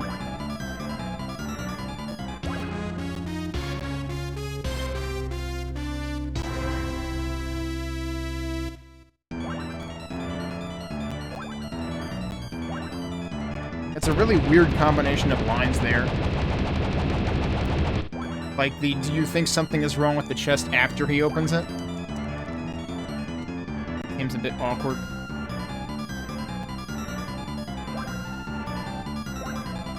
Also, Adol asking this guy what he's babbling about? I feel like Adol wouldn't say that kind of thing. Adol would not disrespect somebody with lore.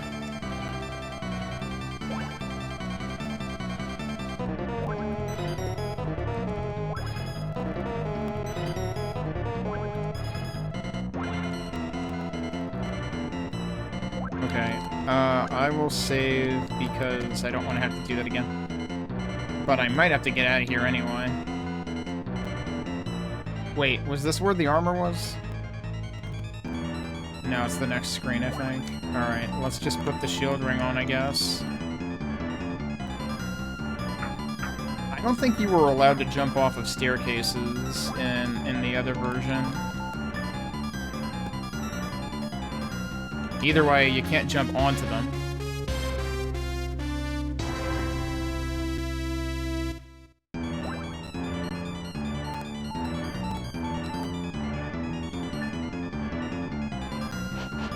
But, like, seriously, there's just no way to deal with these enemies in this version.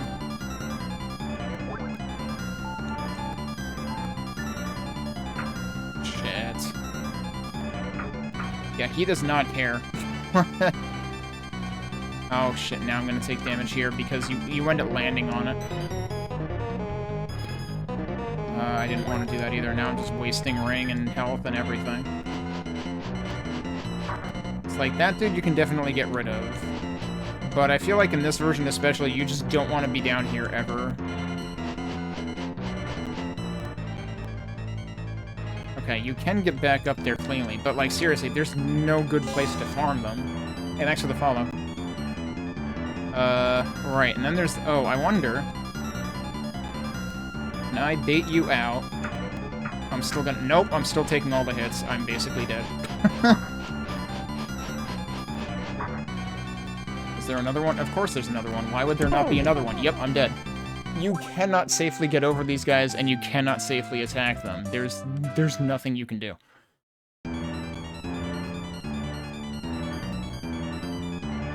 So was this before... Yeah, this was before I got the other armor. And that is down here. And I believe... Does one of... Yeah, you're blocked here.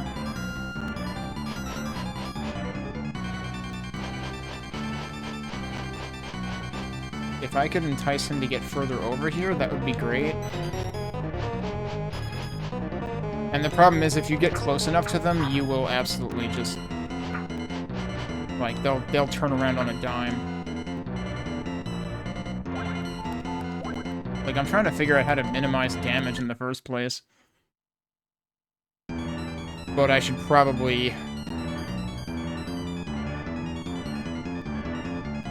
I feel like I'm gonna have to commit to finding a farming spot and then, like, go all the way back out. So this seemed to work. Like, hold right as you come in there, that's fine. Alright, got through there with one hit. I really should have the ring on for this, though. I do wonder if the time ring would actually work well against these guys. Like, you might be able to avoid damage. The time ring is something I basically did not use at all in the other versions of the game.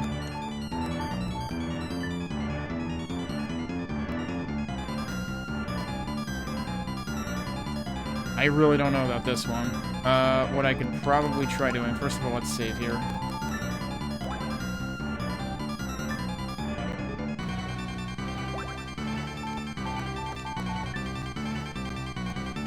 Yeah, that works. Okay. That's what you gotta do. Can I hold left and get to the platform here? I can. Okay.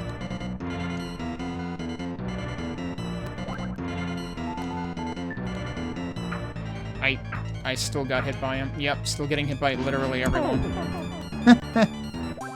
I wonder if I can jump over him. I like how they're still slowed down. My ring is not counting down, though, because I'm dead. Oh, did reloading despawn this guy? Okay, cool.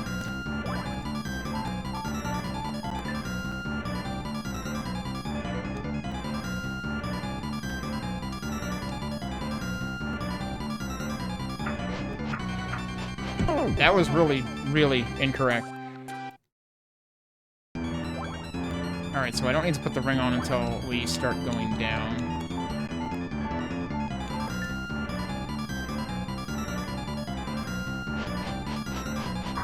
Oh, wow, he actually stayed over there. That's interesting. Like, he didn't reposition.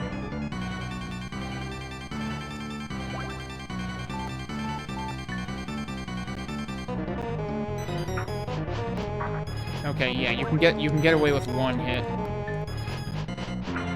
What? I was close enough to get hit by that? I disagree. Look at this guy's hitbox. Like, my sword is not touching him at all, but it's still hitting him because his hitbox is apparently huge. Come on, dude. Oh. Oh, by the way, we're at the boss. And if I go out of here, I die. So that's nice. We're gonna need the herb really soon. I'm just gonna commit to the shield ring immediately. What even hit me? So, the first thing I notice is that that blue orb is bouncing really far to the left. And that's what warps you. That's like the portal exit, if you get warped from where the boss is. I don't remember ever seeing the blue orb go that, like, form that wide of a pattern. So that worries me. That could be very unreasonable. I already let them come in. I should probably go up and down again.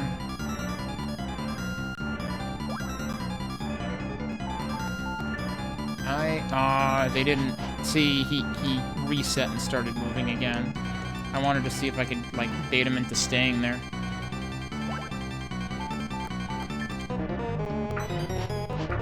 I shouldn't have done that. What? You saw that, right? You know, like, here's the Mandragora tendril, and here's Adol. Like, there was that much distance. There was empty space for this much, for like a full fistful of difference, and he still died. This game's hitboxes are garbage.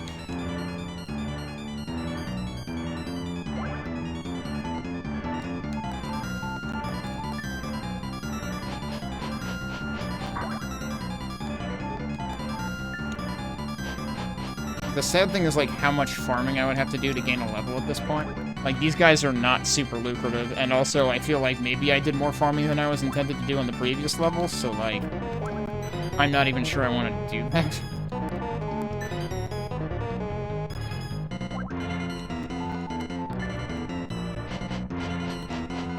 I almost got that correct, except then I just, like, took too long to execute on it.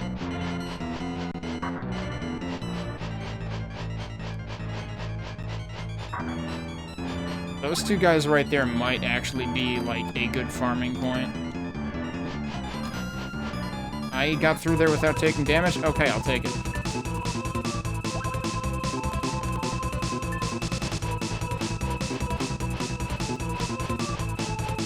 Okay. How... Which... Okay, am I hitting... Like, am I targeting the brown thing, or... I'm assuming the other thing is just spikes. So I guess you're targeting the brown thing, but, like... Ow.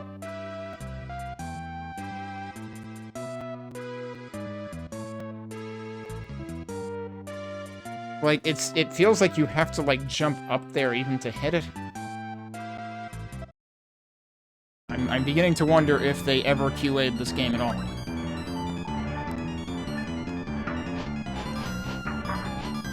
I really don't want to be taking 2 hits here.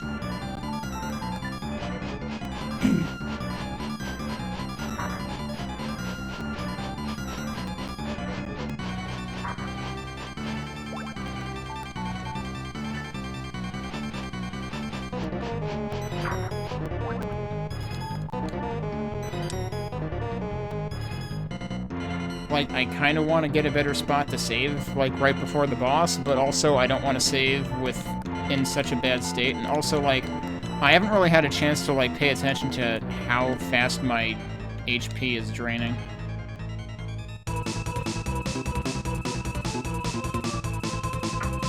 Oh, that also hurts you.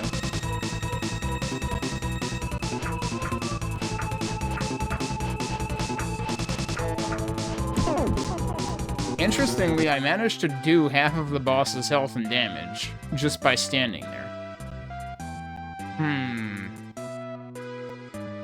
It's like if I came in with more health, that might actually be the answer. Is just tank it.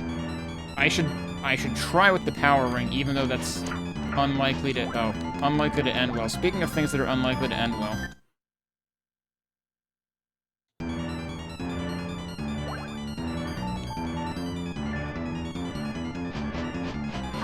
I somehow did that without getting hit? Really? I am surprised I didn't get hit by that, and, you know, the mysterious jank hitbox.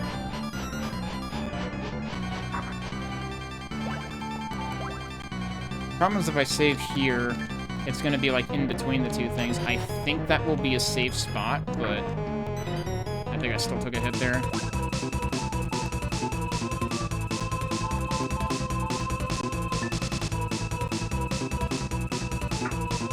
How did, like, what hit me? Well, okay, that time I know what hit me.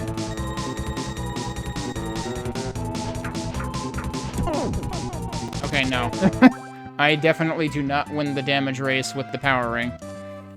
Because, like, there was one instance earlier where equipping the power ring instead of the shield ring, like, quadrupled my damage against the boss. Oh, it actually... Huh. I wonder... I was thinking that other versions of the game still spawned enemies on you even when you reload, but this looks like it actually clears them out. Let's test that theory. We're playing with fire now. Also, wait, how is this Cursed Mine 6? Nope, he's not gone. Hang on a second.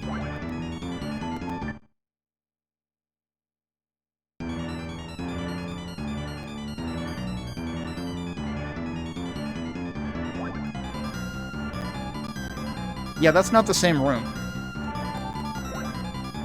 There are two Cursed Mine 6s. There's no Cursed Mine 2, 3, 5, or 7, I think? I forget if there was an 8. They just really don't know how to count in this version of the game.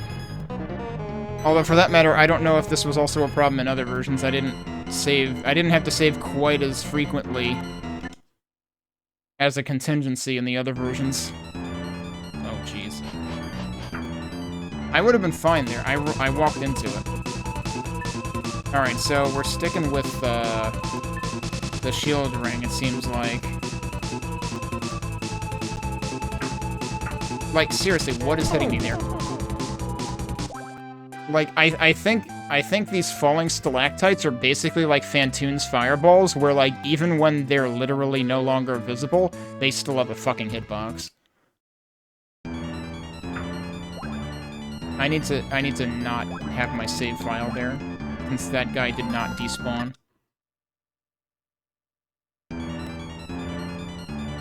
Because seriously, he shows up, like, right as you load in. See, this is what they do. This is why you can't win. Like, you need to use the time ring.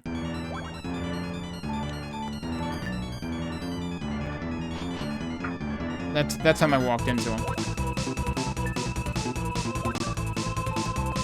I should really, like, actually have the herb selected.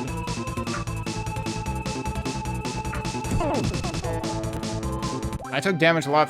Why did I take damage that fast? Why do I have less iframes than the enemies do?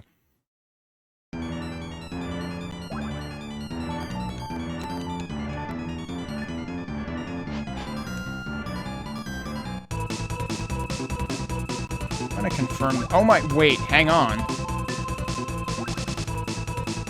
Remember when I said the time ring doesn't work on bosses? I'm fairly certain that was true in other versions. In this version, it actually does work. I think I still want the shield ring, though. At least if we want the face-tanking version of the fight.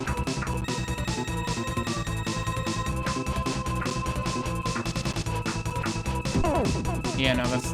I wanted to see if upstabbing would work any better, but, I mean, given that enemies seem to have iframes anyway, I just don't know how you make this fight safe.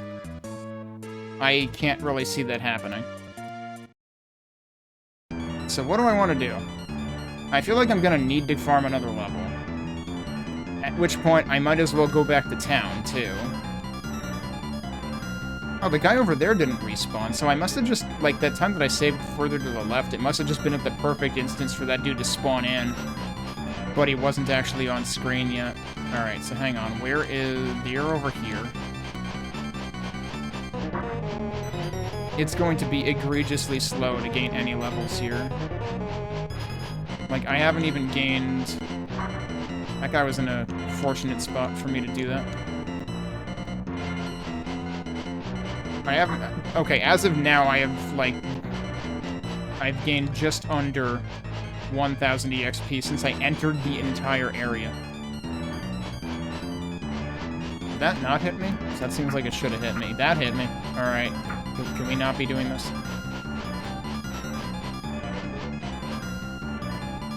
So what I basically want to do is work my way back to where all these guys are gone. Even the lore guy is gone.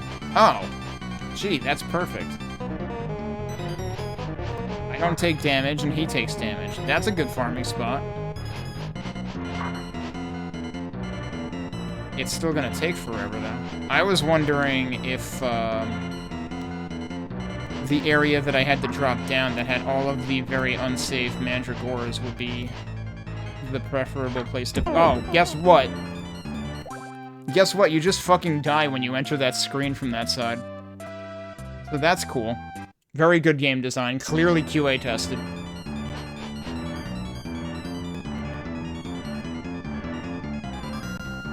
There's really no good way to do this.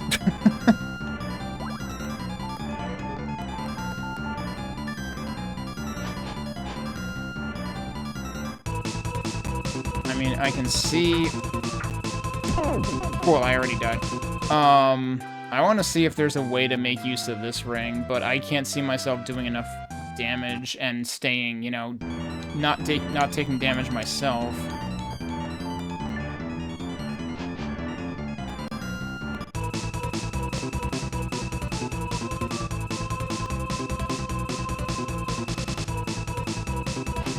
Because I can't hit it from there. I cannot jump and hit it. I have to, like, get up there, and then I fucking die. You literally can't damage this boss without taking damage because it has, like, the nose or whatever underneath the vulnerable part. And you have to land there to be able to hit it. You can't just jump slash. You're too far away. And I think I got damaged by the blue bit there, not the red thing. And actually... I'm not even convinced that that thing does the portal thing that it does in every other version I've played. Like, the orange thing that's sort of circling the boss, but not really in this version, because they completely half-assed it. In the other versions, that warps you to where the blue one is. But in this one, the blue one just hurts you.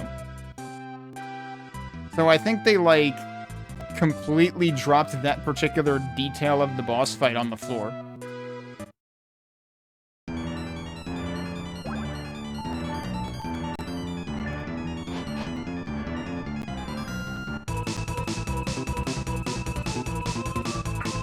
How did that hit? Dude, fucking hitboxes in this game. They suck.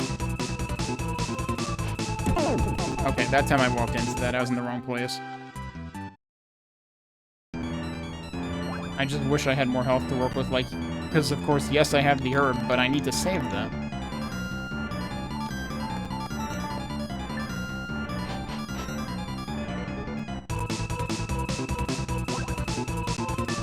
That's not what I wanted to do.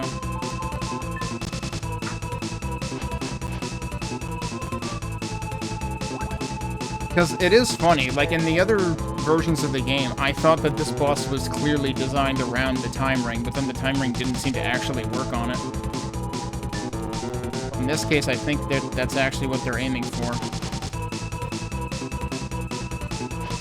I can't even get up there from there. I have to step up here and then do that.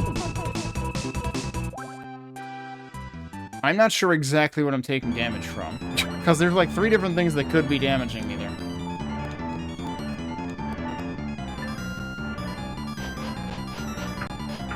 I disagree.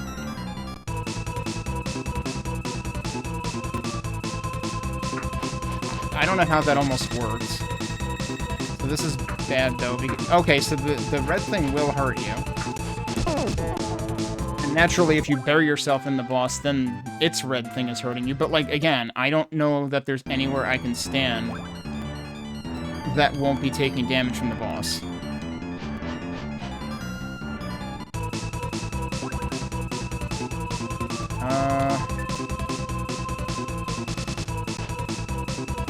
Somehow that didn't hurt me, huh?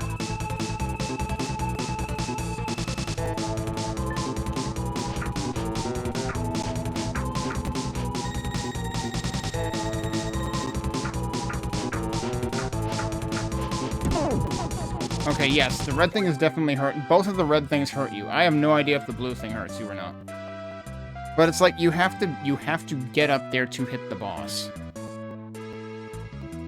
And I would think that the boss itself is going to cause damage to you.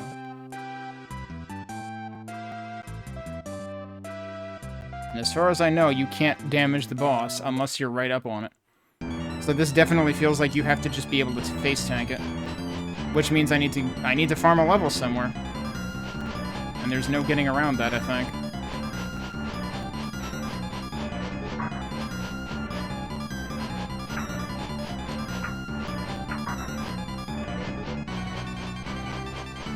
I know I had a safer way of doing that before.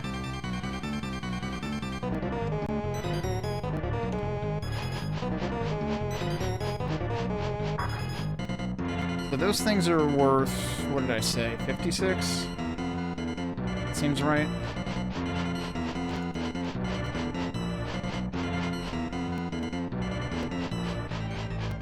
Oh, that's unfortunate.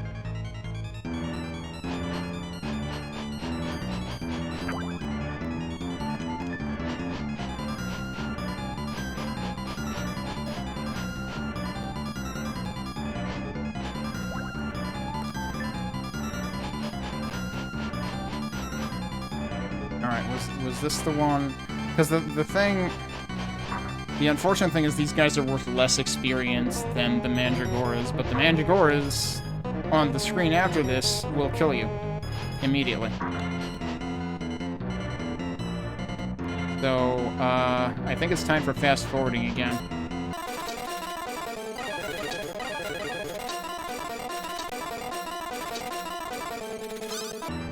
Okay, one, I like how I ended it. I was 1 experience point short there. I was at 19,999. The other thing is I did pay attention to hit points, and you do not gain any hit points when you level up. I'm pretty sure both other versions I played give you the difference in hit points, you know, because you gain more max hit points, so let's give you the current hit points as well. You don't get that in this version. I don't know whether that's sheer laziness or incompetence, or they actually hated players that much. Alright, what's the next one at? It's another 10K. Alright, so I am going to attempt to get out of here now. And we know that there's Mandragoras on the screen, and they will immediately murder me.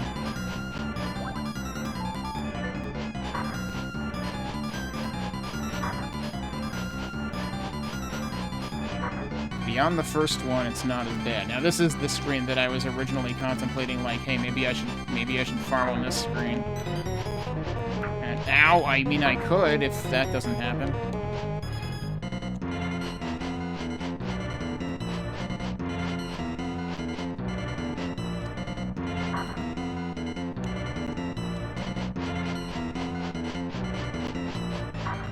I might have to use the herb, which, you know, isn't... Oh my god, yep, we're using it. Do I still have it equipped? Apparently not. And I do have barely over 10k. Also, that guy rematerialized under my ass. Oh, I can hit him. That's nice. Hello? I really wish this menu wouldn't eat inputs.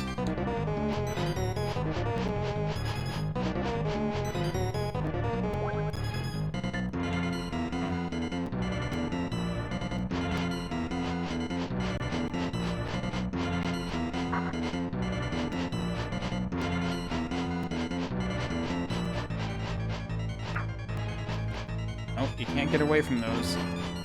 I got away with that. Don't ask me how that works. Actually, I don't know. Did I get hit by that? Maybe I did. I didn't think I heard the noise. Okay, we made it out. I might be able to farm back that much ring power. That's not really a big deal.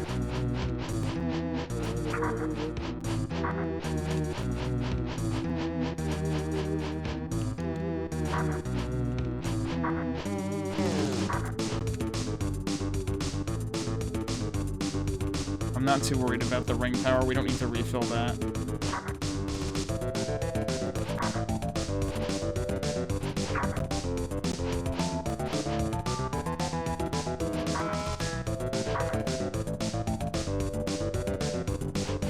I'm gonna be really sad if the 10k was the armor, because, like, I just got new armor.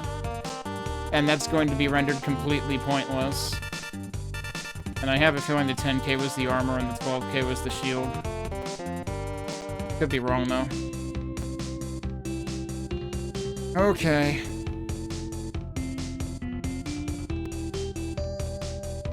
Hello? There we go. Alright, which thing? I'm gonna look at the shield first. No, the shield is 10k. Okay. I feel a little less bad about that. Now, the funny thing is... Okay, no, we still managed to skip the middle shield. I feel like I've done that in possibly all of the versions of this I've played. So this should be a significant uptick. We're at 137 defense.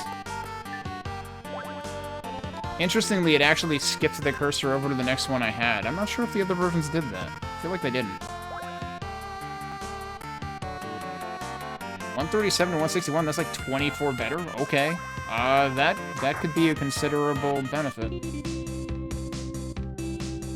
Alright, I need herb. What is a shining crystal? With this you can make Roche's secret medicine. Okay, so she does tell you when you bring it to her, but unlike the other two versions that I played from the 90s, she doesn't indicate that to you before you bring it to her. And there it is, Roche's secret medicine. How much does that cost, actually? I probably can't afford that right now. Yeah, it's still 1,000. That's what it is in all of the cases. Alright, you know what? I'm curious about something.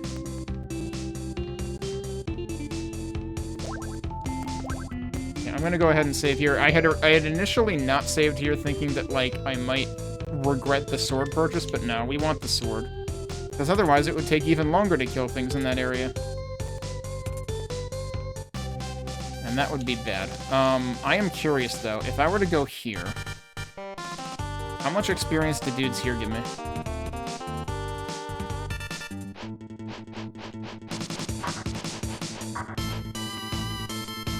That was like 22.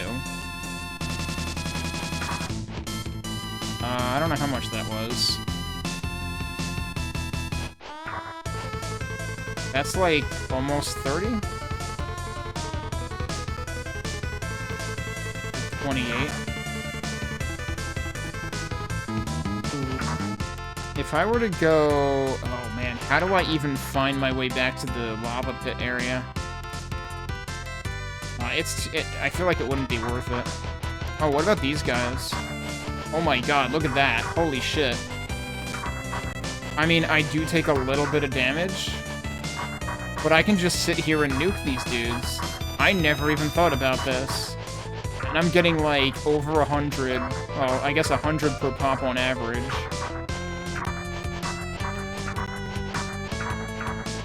Like, I could actually gain another level here. Maybe not.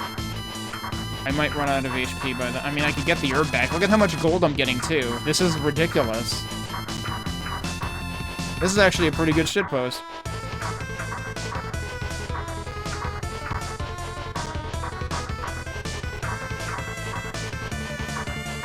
I'm still over 50% HP. I'm curious if I'll be below 50% by the time we,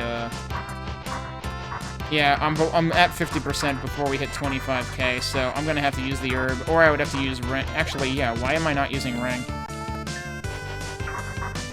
Like, I can actually regenerate ring fully here. I didn't think about that.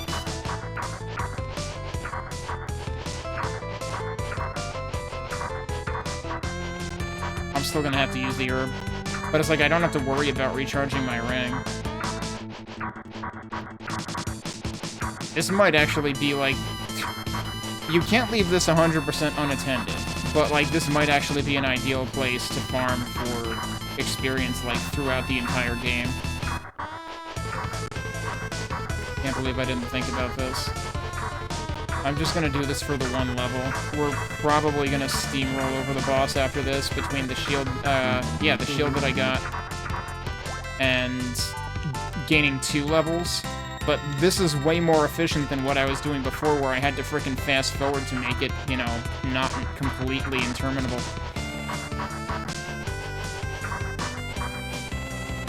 Look how much gold I got, too. I've already made back more than half the gold that I spent. Alright, hang on. Let's look at our stats. Are we still just gaining 5 per level? One of them got away.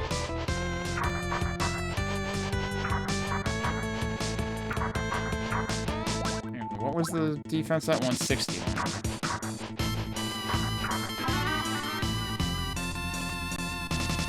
That gave me 10 per. Holy crap. That was actually a pretty damn meaningful level.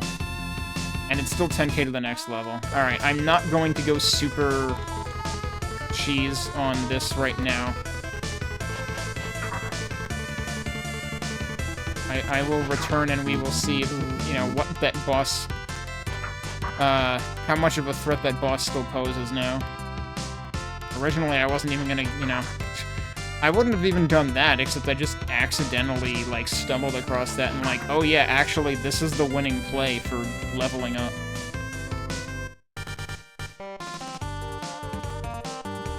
So that was utterly ridiculous. Alright, let's go get... I can get the herb, I can get Brocha's secret medicine while I'm at it. The world's most poorly kept secret.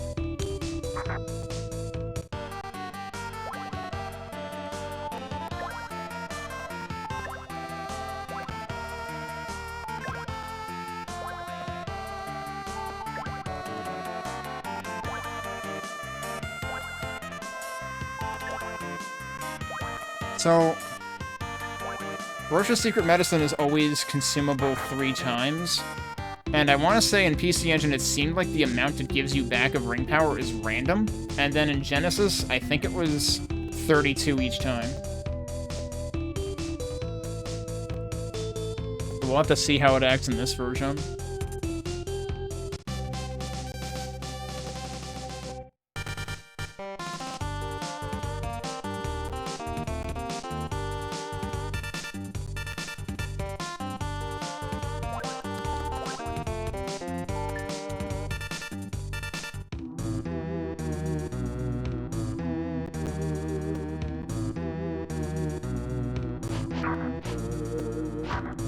Wait, excuse me, what?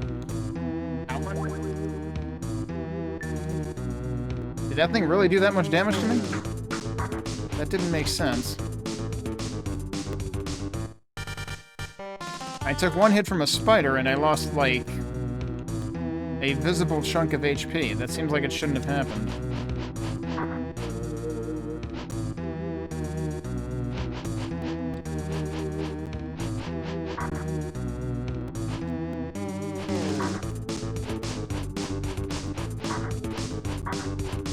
Wow, got lucky with that guy.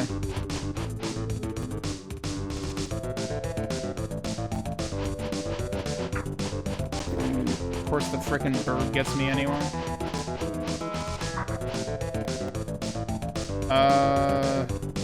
No, this is the right way. Yeah.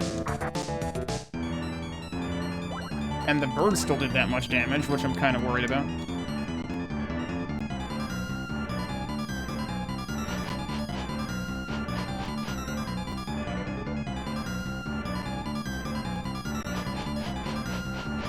Okay, they take 3 hits now. I think they took 4 before.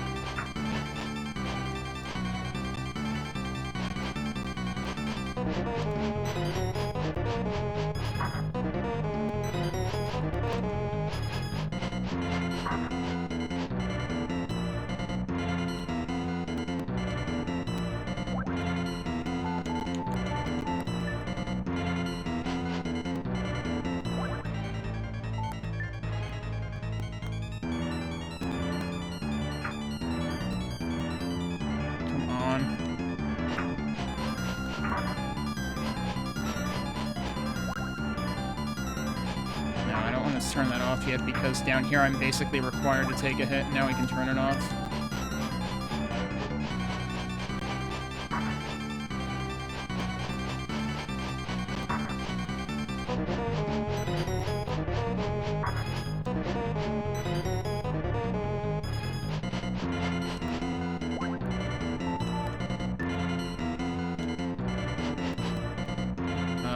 Could you? Thank you.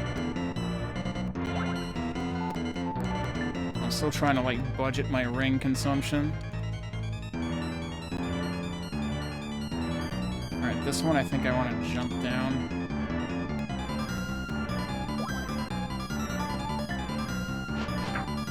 Oh, I was hoping I could get 1 hit there. That was a bunch of hits. I actually killed the dude, though. Oh, I didn't want to do that. I backhanded that dude, so okay.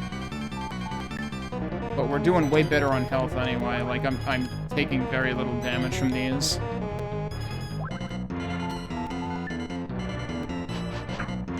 Shouldn't have done that. Shouldn't have... Fuck. I kind of want to redo that. I screwed up that one stupid thing. I didn't save it all in there, so I have to do it over again. Yeah, the Mandragores are really the worst part in terms of how much damage they do. And it's so easy to take a hit from them because you can take a hit even when you're not actually anywhere close to them.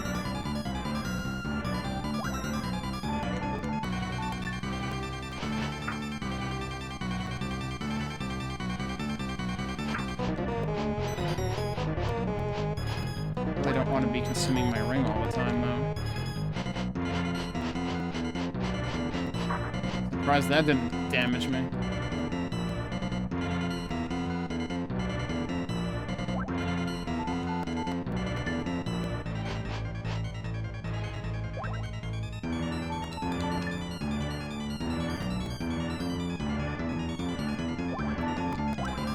I'm curious about something. If I do this and then reload,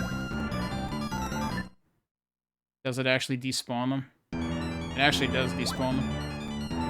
What about the one below me? Nope, that's still there.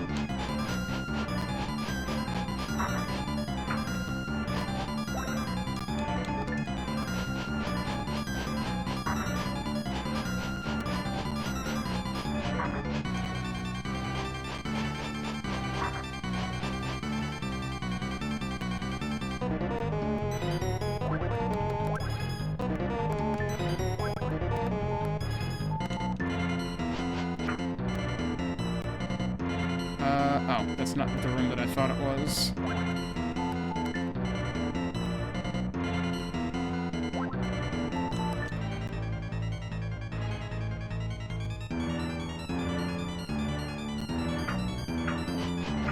Ah, got hit so many times there.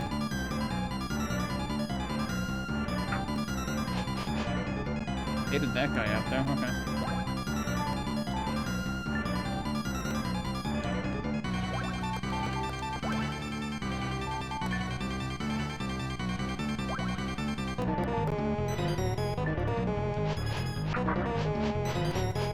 think I'm two-hitting those guys now, actually.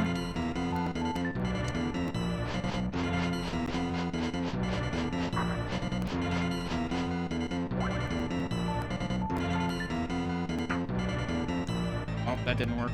Alright, we're on the boss. I've already used like half my ring power.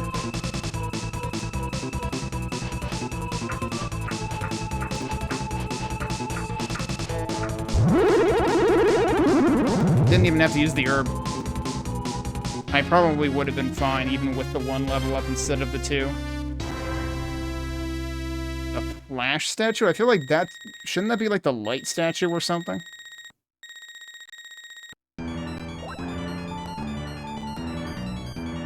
But yeah, okay. I would have been fine with 1 level up there, plus the shield that I bought. Although we have to get out of here now, I think. Actually, no, wait.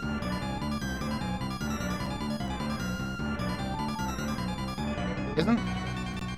No, that's right. Yeah, we have to get out of here the long way. The cave-in doesn't happen here. That happens later. That somehow worked.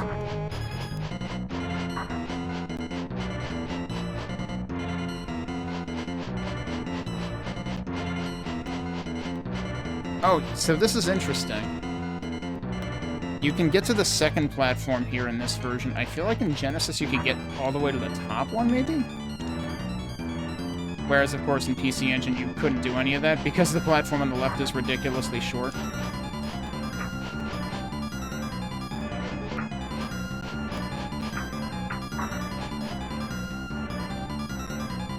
I suppose it would be harmless for me to use my ring power here, because I'm gonna want to use it. But I'm gonna want to refill it later anyway. Oh, that was the one I could have gotten safely.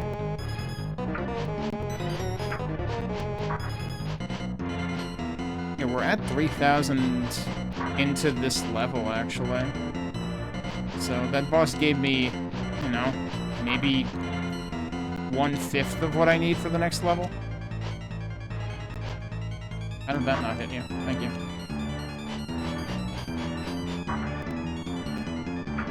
Oh. Right, that's the bad spot. Could you get a little bit closer? There we go.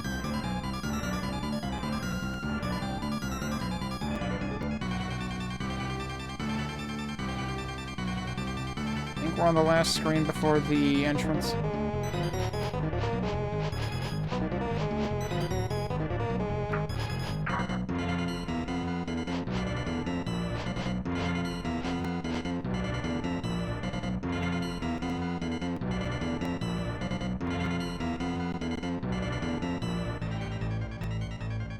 Yep, okay. Adel, you're safe. I was worried. Let us leave the quarry. Oh. Thanks for giving me a shortcut across 2 screens. Hurry and go see Edgar. It's still jumping the last bit of health there.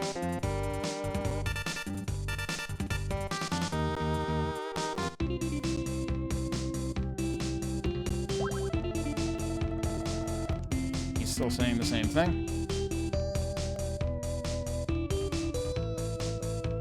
We don't quite have enough for the one other equipment upgrade.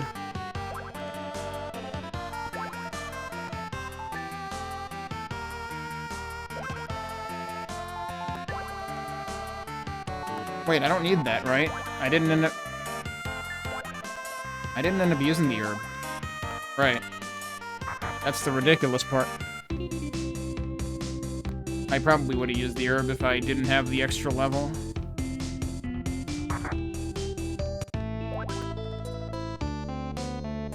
Okay, yeah, so here we've got both Maguire and Garland. And you can tell which one is which because Maguire has a crown on his head. I don't know which one's talking, though. Edgar, let us join forces. If we bring him back... Oh. I don't know which one... Yeah, I still don't know which one is talking. If we bring him back, the world will be ours. If you give us the statue, I promise you that half of the world will be yours. Uh-huh, sure. Are you mad? Do you know what you are saying? I thought we could rule together. I was mistaken. I shall get the statue anyway. If you do not change your mind, just think what will happen to the townspeople. What are you doing here? Get out of my way. This is Lord McGuire of Valstein Castle. Valstein Castle. He has come to threaten me himself. I will tell you everything. Listen carefully to my story. Long time ago, not a long time ago, just long time ago. Long time ago, this area was ruled by a monster called Galbalan. They say he was captured by a brave man. Lord McGuire is trying to bring Galbalan back to life. He's also planning to use the monster's powers to enslave the world. I'm convinced the soldiers of Valstein Castle were obsessed with the statue. They say it was used to seal up Galbalan. There's a hermit in the Elder Mountains. Some time ago, he spoke of the statue. I want you to take this letter to him.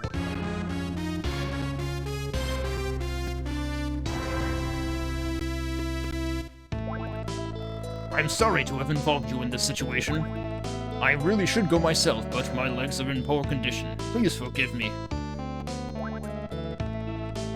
And yeah, that's... He just repeats those last two lines if you talk to him again. Okay. What level am I at now? 13. Yeah, I'm guessing there... I felt like I remembered there being 16 in this version. I was surprised when there were 12 in Genesis. So now we gotta go to the Elder Mountains, which of course is where Dogi went earlier.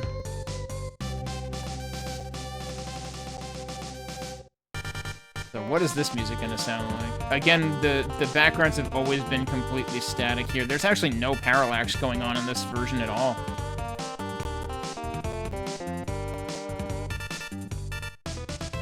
Alright, let's see what this sounds like here.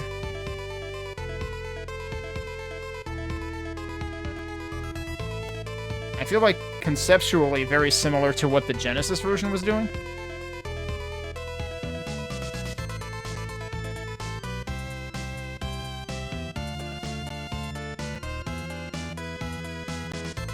Actually, this version is very busy with the accompaniment.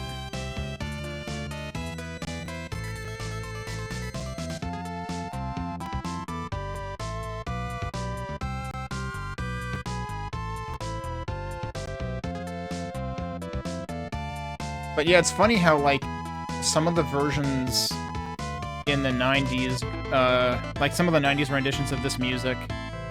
Oh, interesting. Interesting use of organ there. It's like we have Super Castlevania 4 at home. And that arpeggio is exactly the same in Oath. But yeah, it's interesting how these 90s versions, like, because of the percussion on this, it makes it sound more like a ballad. So, like, I remember this song in particular, when I played the Oath in Felghana, I was like, I don't remember this at all from the 90s. Granted, there were definitely some songs that I remembered far more clearly than others, but this one was just... did not strike familiarity to me at all when I played Oath for the first time. Alright, did I just save out there? No, I did not, so let's save here. This place is gonna get nasty. This place gets nasty in all the versions, pretty much. Like, even PC Engine, I was very surprised at the enemies here. I didn't know if that was an enemy or not. It was not. Wait, are they completely hidden in this version? Oh my god, dude, they're completely hidden in this version. It's like like, I don't know... I mean, I assume these were probably all being concurrently developed, right? Hang on, let me check. Like, how far apart... Now, how far apart did these versions come out? So, PC-88 was July 1989. MSX2, which was also Falcom-developed, I believe, was October 1989. Sharp X68k was the following March. And then PC Engine CD and Super NES and NES and Genesis were all within 1991. PC Engine CD was March, Super NES was June, Famicom was September, and Genesis was November. And the Famicom version never released outside Japan, actually. But yeah, so all of these versions that I've been playing released around the same time, so I would imagine they, like, maybe they all got the same, you know, source material / notes, but I'm have to wonder if the developers seriously thought, like, nah, we can't make those enemies visible, we have to make this shit impossible. Like, why would you do that? I mean, like, in the other versions, to be fair, you still kind of have to, like, keep your eyes peeled for where those enemies are going to be. But this version, there is no advance notice. There's basically just, like, the sprite suddenly appears, like, a couple of frames before it's going to attack. So it's basically too late. So, that's lovely. You basically have to memorize where they are. Actually, no, wait. He was visible. Hang on. Okay, they are visible. It's just you have to know what you're looking for. Because it's much more, like, flush with the... Yeah, no, it's totally there. Why did I think it wasn't... Hang on. I have to go back to the first screen now, because, like, did I really not notice it? They're totally there. You know what it is? It kind of blends in with the clouds at that level. Because the clouds are like a mid-gray. Okay, no, that one I legitimately did not notice. Hang on. My over-leveling is compensating for me here. No, there's seriously none there. Isn't there one here? Or is it the next? Okay, so look over on the left side. Yeah, no, he just appeared. Oh, you know what it is? I know what it is. It's because of the foreground snow. I don't think that ever... So, like, Genesis also did a lot of foreground stuff, but I think this version does it worse. And so I think it was actually covering up the enemy sprite. So there is technically an enemy sprite. And you can see it over on the right side of this screen. But it's still partially covered. Like, it's usually even more noticeable than that.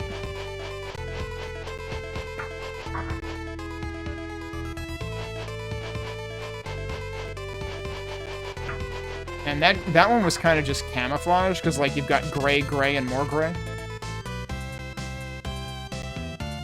This one is definitely visible.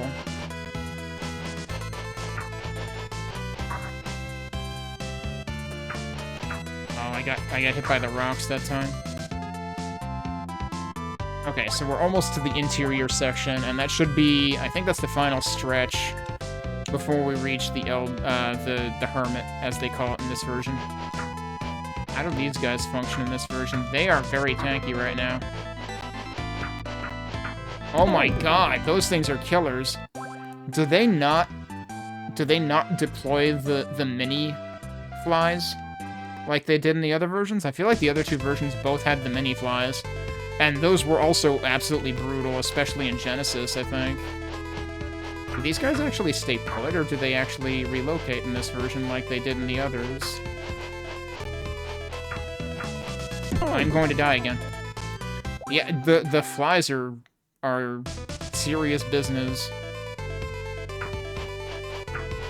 I can't... See, here's the problem. They damage me faster than I damage them because of the iframe situation. Like, enemies seriously have more iframes than you do. Which is pretty crap, if you ask me. But yeah, one of the biggest threats in... Oh yeah, they are deploying the mini-bugs. I'm just gonna go under them and hopefully ignore them.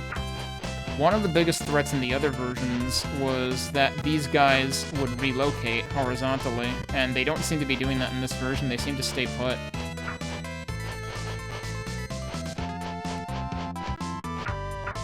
Oh god. Apparently, yeah, I was just...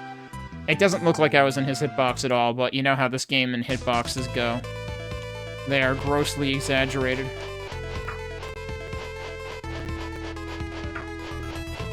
I don't know how much experience... Those guys give over 100 experience, but You can still farm the birds in the ruins way faster than these guys.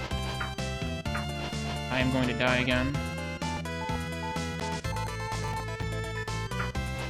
Let me see if the shield ring can compensate here. Like, there's not really any point in me engaging with these enemies right now. I should have ducked that.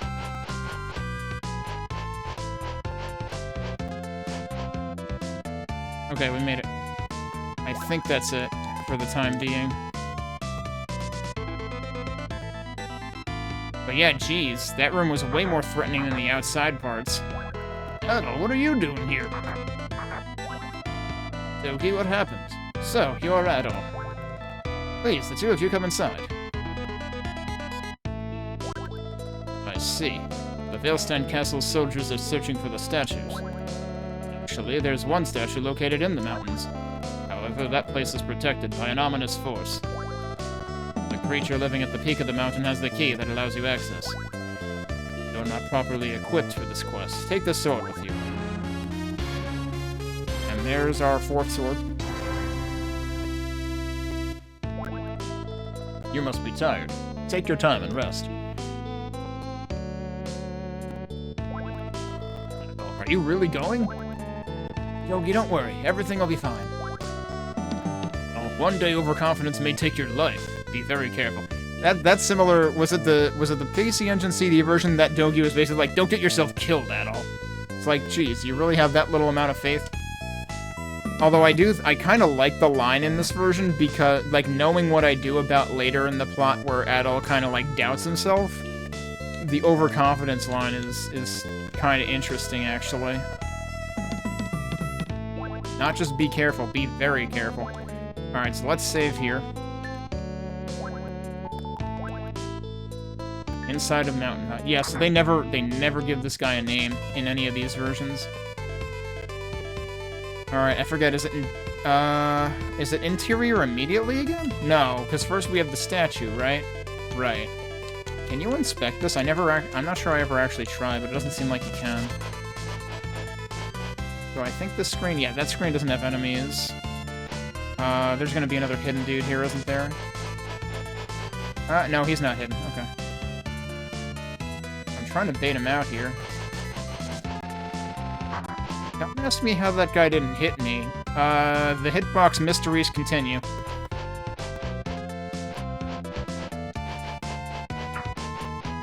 That was not a good idea. You basically, like, it feels like you really have no choice but to trade hits with these guys.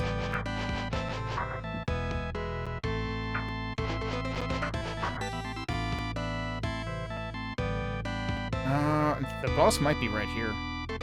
Or it might be one more screen over. I might want to head back to town after this. Although, it depends on whether I have to consume Ring on the next fight. Well, Ring or Herb. Again, didn't take damage somehow, mysteriously. What on earth are the hitboxes in this game? Is that one of them? No, that is.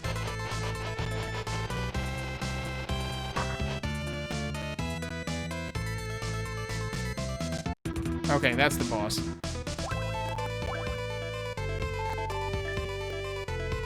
Oh yeah, are these places numbered? Oh my god, these places are also numbered. I wasn't even paying attention.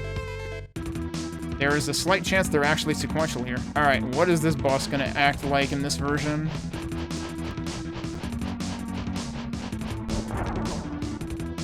Everything has Galbalan fireball noises. I'm dinking. I can't actually hurt the— oh wait, I didn't equip the other sword that entire time. I'm smart. Alright, hang on. First of all, let's load. Like, I probably could have defeated those other enemies way more easily. I want to look at stats first. So we're at 145.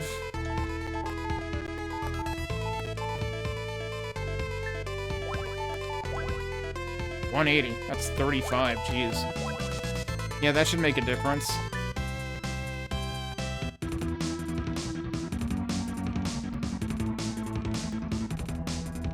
I feel like this enemy has the same starting pose where it's, like, got its arms across its chest initially or something.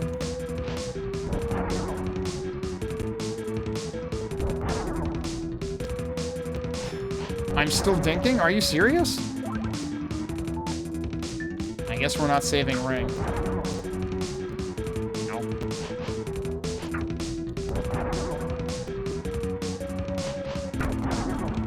I'm gonna die. Hang on. It feels like I have to use the power ring on this. So remember when I thought I was over-leveled? Apparently the game disagrees. Oh, is that hitting me? Excuse me.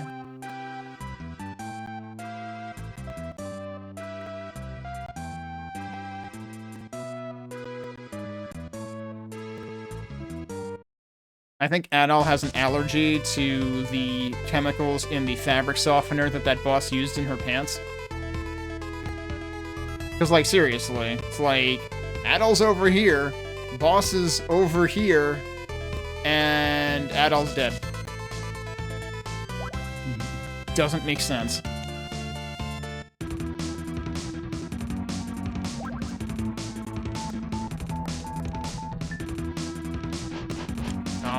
I wonder if I can, like, get free hits on it initially if I use the time ring, but the problem is I can't do damage to it with the time ring. Wait, can I... Oh, can I just stand here and be safe? No, I'm taking a hit from something. That might be safe. If I duck there... Okay. This is apparently safe.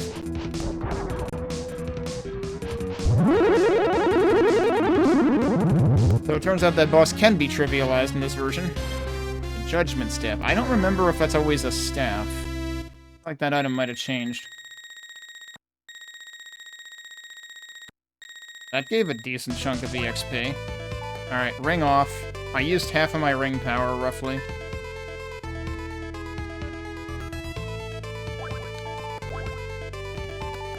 Might as well find out what number this is. That's 6. Yeah, for some reason they skip, you know... They skip half the numbers. Alright, they still take 2 hits with this sword.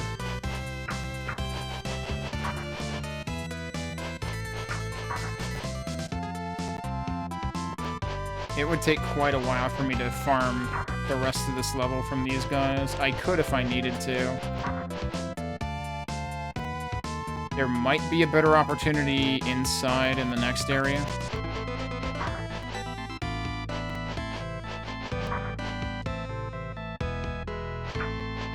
I do have to remember I have the Brosha serum, or Brosha's secret medicine in this version. Brosha's not so secret medicine. Stone statue's seal is released. Doesn't even explain why. Well, okay. It just kind of evaporated. I think the other versions might have had cooler animations there. Might as well get my bit of health back here.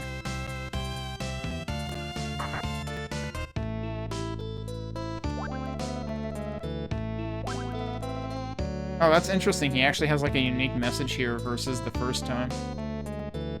You took your trouble to visit me. Take your time and rest. Although I think take your time and rest might have been similar.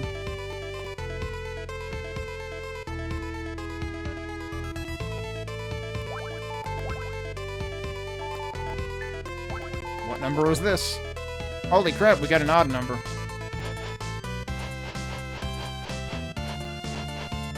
Alright, how bad is this cave?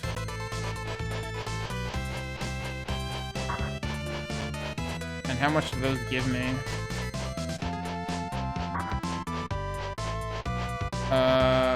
Actually, that's like 110?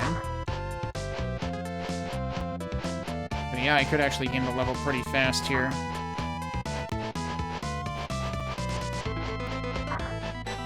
Surprised they didn't launch their rocks at me.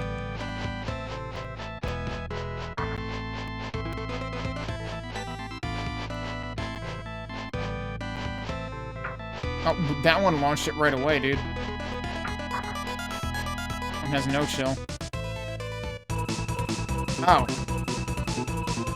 It's really just one more room to the boss? Okay.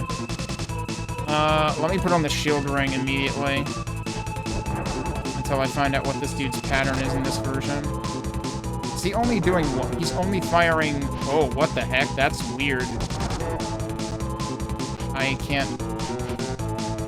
I'm trying to hit him. Now I'm thinking I might need to gain that level.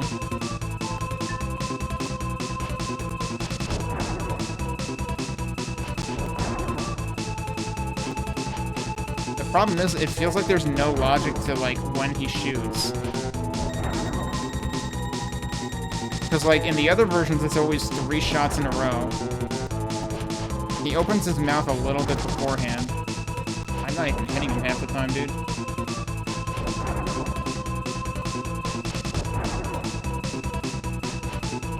I'm gonna lose the damage race barely. We can actually do this. We don't need to gain another level for this. Although, it would help if I don't lose a ton of health in this area.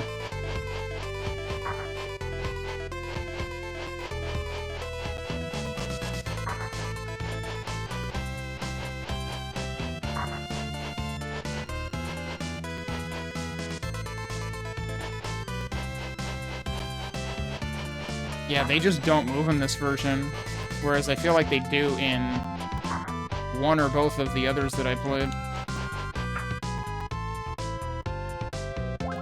Alright, at this point, I should turn on the shield ring, because these guys will fling stuff at me. What hit me there? Question mark? Alright, let me actually drop a save here.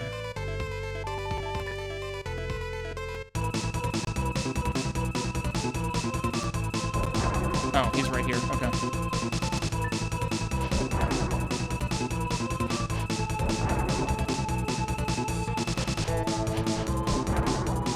If I see that he's gonna open his mouth, like, above me, I can just dodge. I probably could have gotten away without that. I wouldn't have even needed to use the herb. Yes, this is the dark statue. The previous one was the flash statue, but I'm pretty sure it's supposed to be the light statue.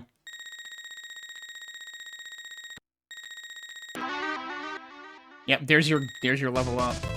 And notice that, like, the amount of red distinctly increased on the life meter, because it doesn't fill up your health for the amount of max HP that it gives you.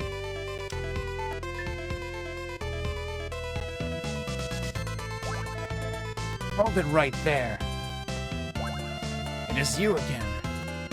Hand over the statue.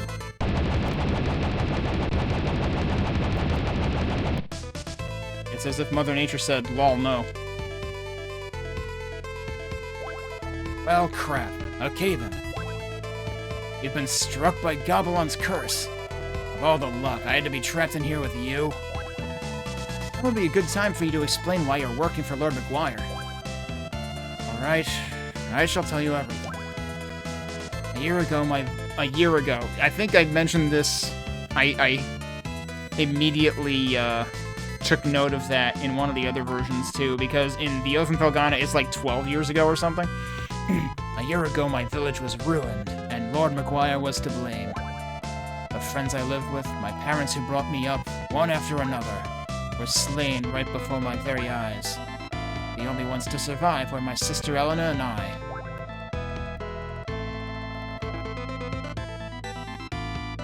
In that instance, my sister Eleanor and me would have been more grammatically correct, I think.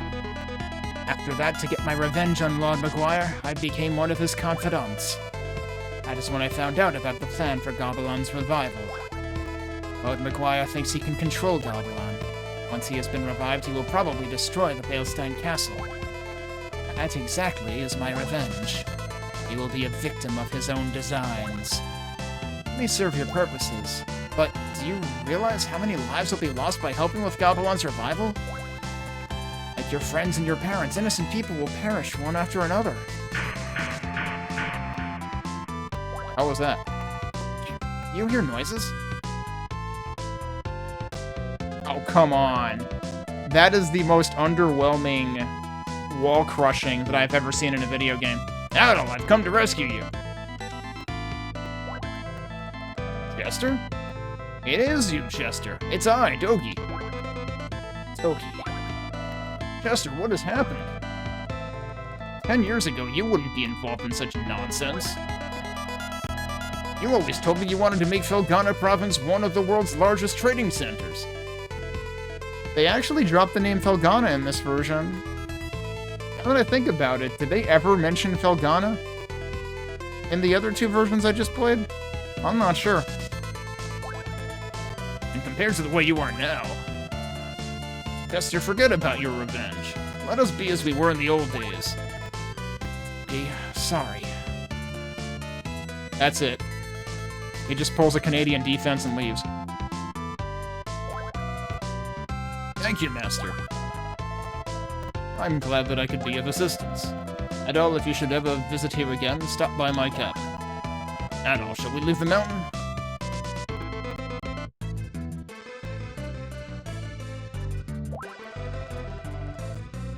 This music is doing very weird things. Like, I know which track this is, but it's very weird.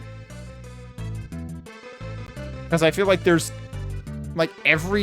three instruments going on right now, and they all sound like background instruments. There's no lead.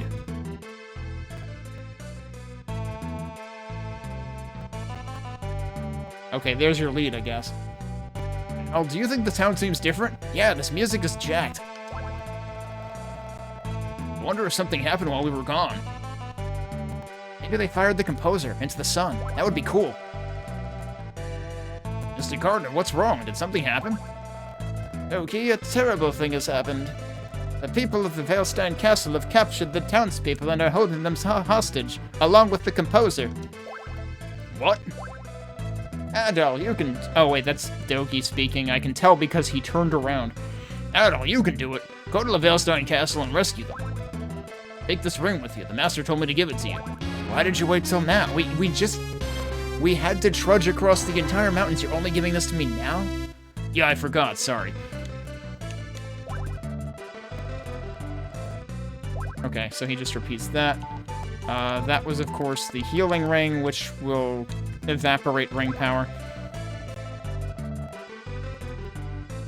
So Dogi's sprite didn't turn around, so is this guy actually saying the same thing? No,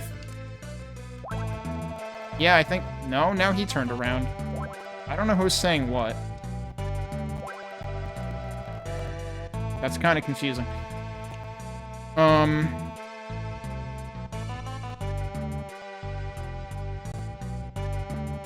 I'm standing here and I definitely have enough gold for the one remaining thing, but I also know I'm going to get an upgrade over it very soon, although I don't remember exactly how soon. It's like, on the one hand, I could just save up towards the necklace, but on the other hand, I probably want this. You know what? I should save first.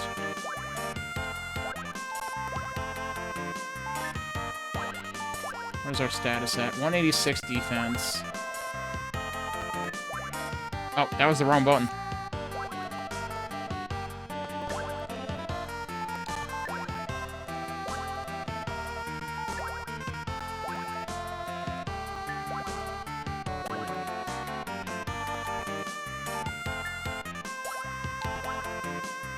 That gave me 12.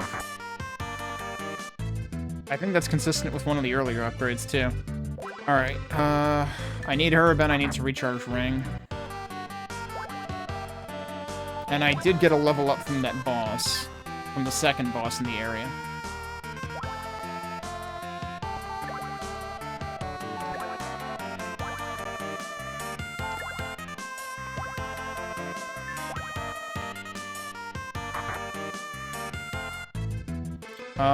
Should I check Edgar? I'm not sure he has anything important to say this time around. Because we already got told what to do. At last, Blood McGuire's that threat is upon us. He'll kill the townspeople if he doesn't get the statue. And all, you've done your best so far. I cannot risk any more lives, for I am responsible for the welfare of the town. I shall hand over the statue without any resistance. Then I shall wait for the chance to kill Galbalan. You're gonna do that. You're the one who said your legs aren't working. I'll take the statue to the Veilstein Castle. I may have a chance to rescue the hostages. No, even for you, Adol, it's too risky. But with your injury, leave it to me. I'll rescue the prisoners. Alright, I understand. I will leave it all up to you. Thank you very much, Adol. As a representative of the town, you have our gratitude. They did the little chime in the right ear again. It's weird how some of the sounds are very one channel or the other in terms of panning in this version. Like the dinking on enemies when your strength isn't high enough. The chime when the story advances. Alright, let's see what this looks like. Extremely static. Yeah, like nothing in this background is moving. Helena, why are you here? The soldiers of the castle have attacked the city of Redmont. If I came here, I thought I might be able to find my brother. These people are ruthless. It's too dangerous for you. Well, wait here until I return. I'll be very careful. Yeah, she'll be gone, probably, the moment that we set foot inside. Oh yeah, they call the weapon shop the tool store in this version. I don't know that I ever saved inside of the shops in the other versions that we played. But, like, the manual also calls it that in this version. Alright, what does this music sound like?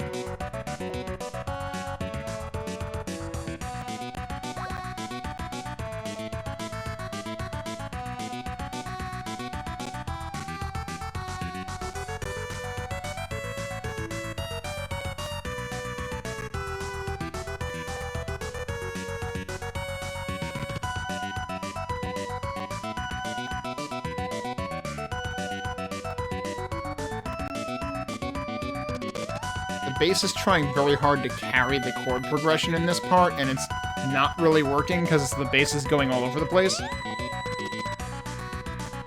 Because it actually, like...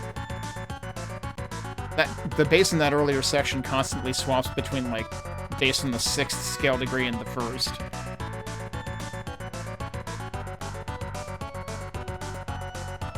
We got some more interesting interplay with the organ there.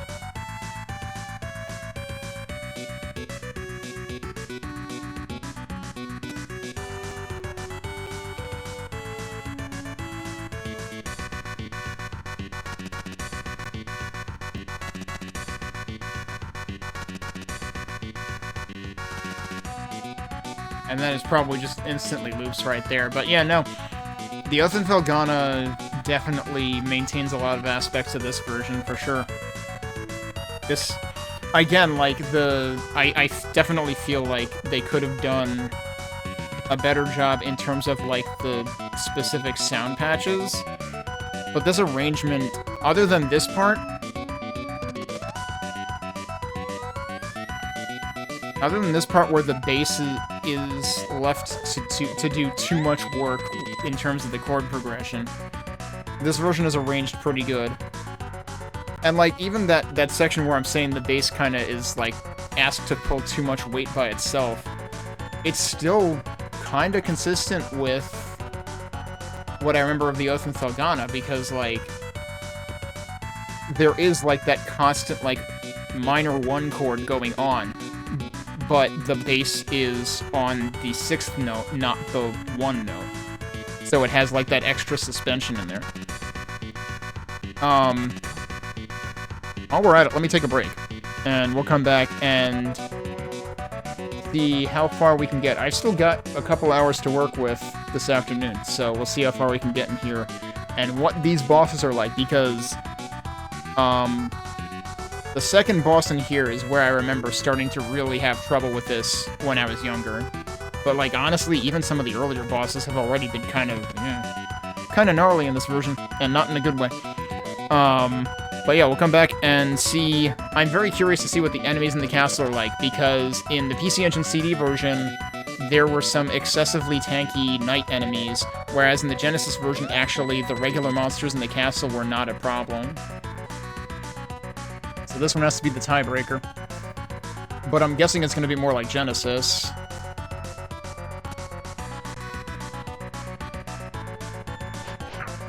Ow. They're just running me over, dude. Did I forget to equip stuff? No. They're just running me over. That seems bad. So I'm better off... Okay, so interestingly, actually... Oh, first of all, what is my next level up at? It's at 50k. And what level am I on? I'm on 14.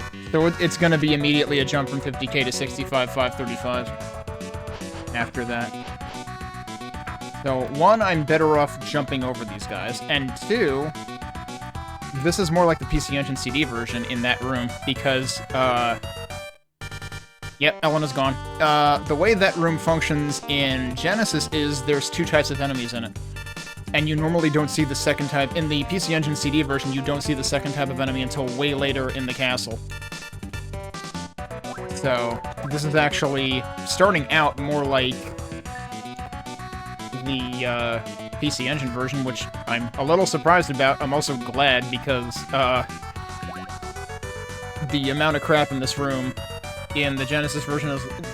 If you were to combine that with how sturdy these enemies are in this version, it would not be pretty. The other interesting thing is, I feel like in both Genesis and PC Engine, there's always an enemy when you first enter this room.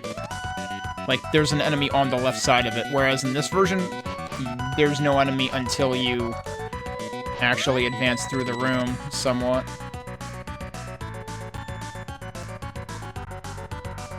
I'm just trying to avoid damage for the time being.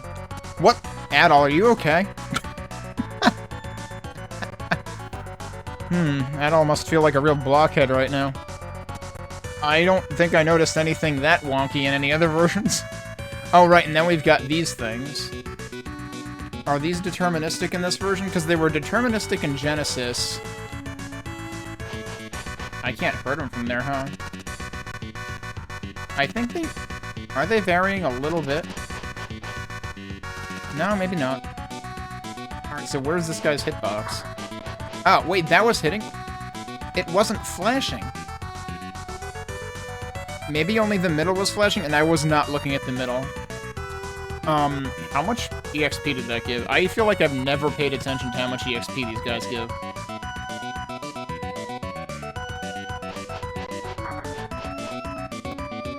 Like 80? I might have actually one-shot it. I'm not even sure what happened there.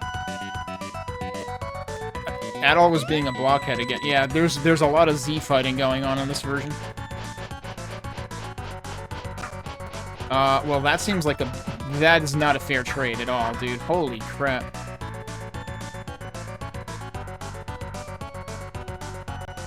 This version might have the worst version of enemies in here, because I literally cannot damage them without them damaging me. That is how bad their hitbox is.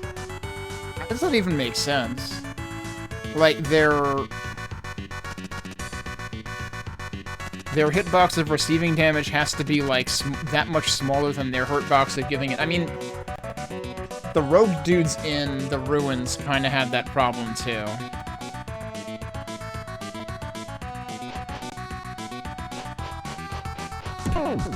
I'm fucking dead. I never let that hit me before. I was not prepared for that positioning on that side.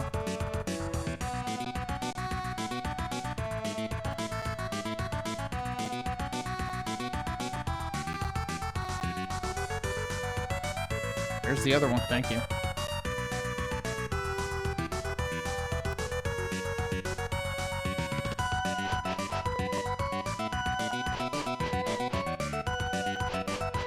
I'm never seeing a life bar or anything. No, I'm one-shotting it. Holy shit. Those things hurt. Like, that wasn't even... I was wondering if, like, I was at pretty low health last time, so I was wondering if I just did myself in by how much damage I took from the other dudes. Ow. But no, it wasn't... It wouldn't have even been close. I think I need to start just, like,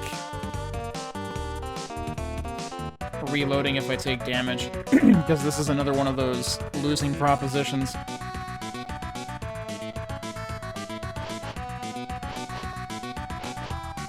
I'm actually surprised I'm making it over these guys' heads without taking damage, because, like, I'm cutting it pretty close.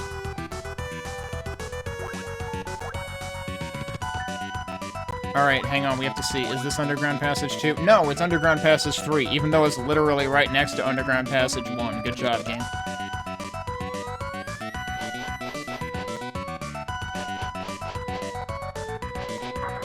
don't understand where their hitbox starts. Alright, so what I'm getting from this is, like, just jump over these guys. Do they turn around immediately, though? Yeah, they do. Oh my god, those also hurt. Okay, those guys might not be impossible. The yellow dudes, forget it. And the yellow dude is the first guy you see. So... it's interesting how this version also has a problematic knight type in the castle proper. But it's problematic for a different reason. Like, these guys actually look very similar to one of the types that was in Genesis, but the Genesis versions did not have a usually problematic hitbox like these do. Oh boy. I don't know what I'm gonna do about this. Probably use shield ring a lot.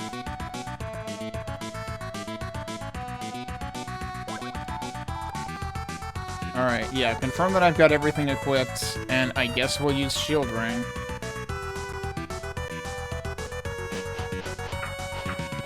Oh, actually, yeah, shield ring makes this negligible. Oh, no, he infinitely respawned.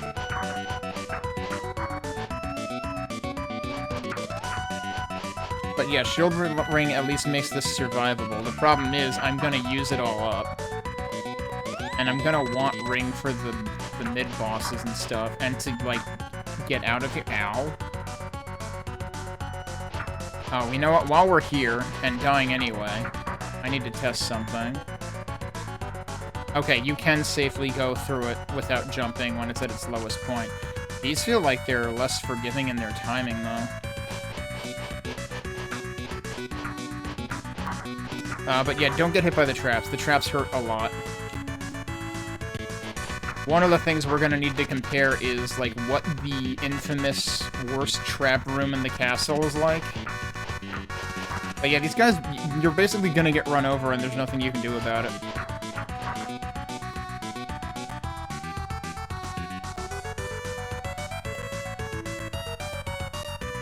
I'm gonna run out of ring power, too, and that's gonna be a huge problem.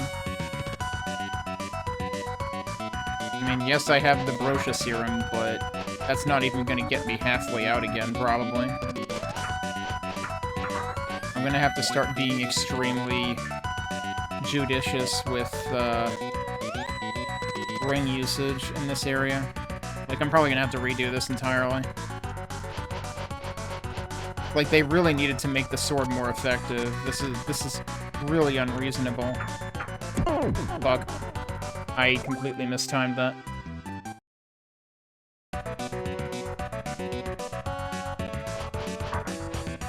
What?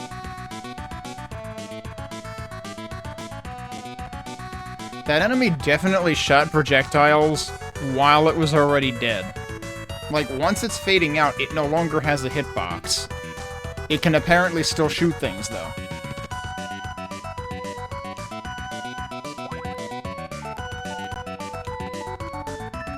Nope, not what I wanted.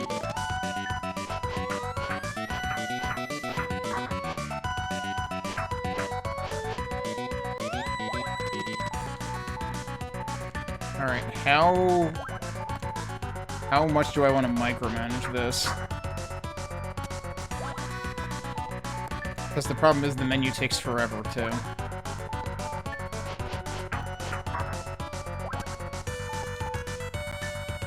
I bet the traps would, like, instant kill me without the shield ring on.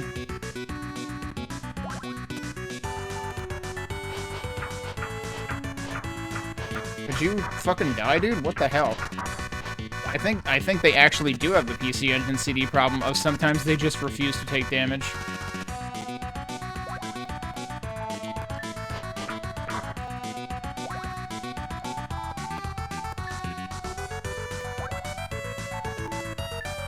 Why am I doing that here? I don't know.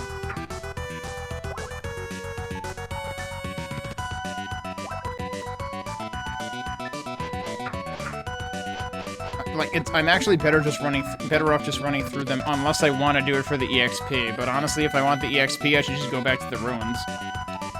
If I run through them, I take one hit. If I try to kill them, I take two.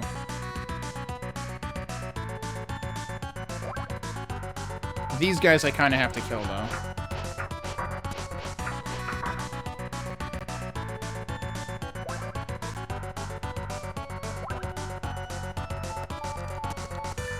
I swear I'm, like, trying to press a button to get out of the menu, and it's just eating it. Oh, whoops. I don't know how I managed to hit pause there. I did not mean to do that.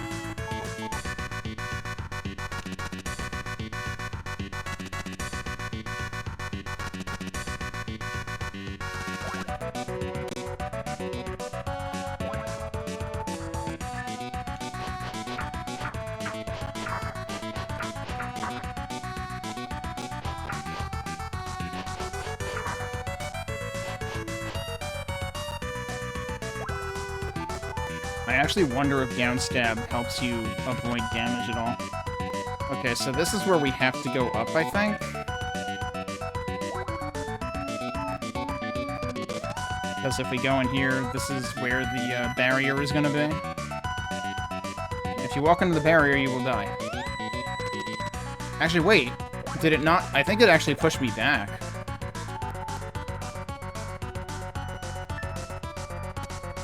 Interesting. This version does not just kill you, it actually pushes you back.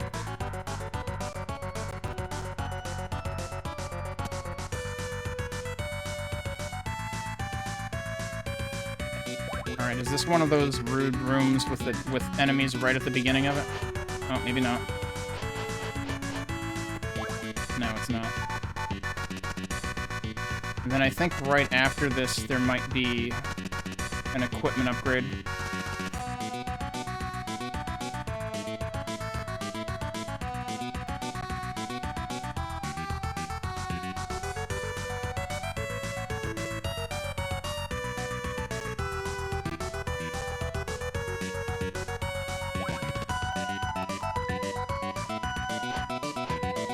I don't trust the screen transitions.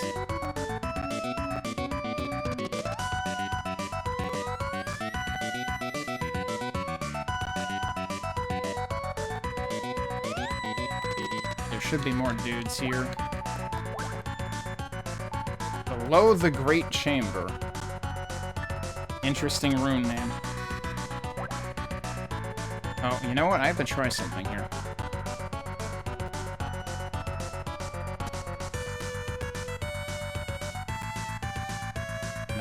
I can just skip him. Oh, but he's got a chest, though. Actually, I could probably still skip him. I'm gonna have to deal with him on the way back, though. But, like, because you can jump through stairs, I can just do that. Never mind. I forgot opening chests is actually impossible. There you go.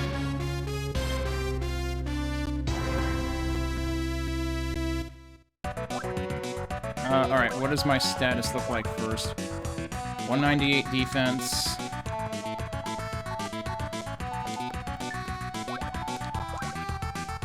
Oh, no. 11? Very oddly specific number. Yep, I knew it. I don't know how that didn't kill me, actually, the trap.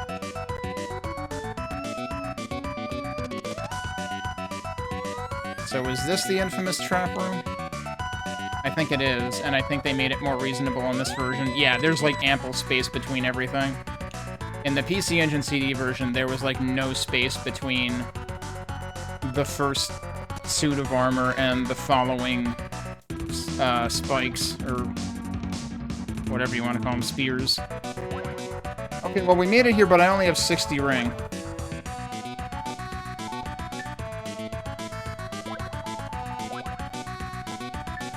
Reach double digits of inside the castle. What is this boss like in this version? Because this was nasty in Genesis. Okay, so it seems potentially nasty here, but it also seems like it's not doing a ton of damage to me, so I can just do this.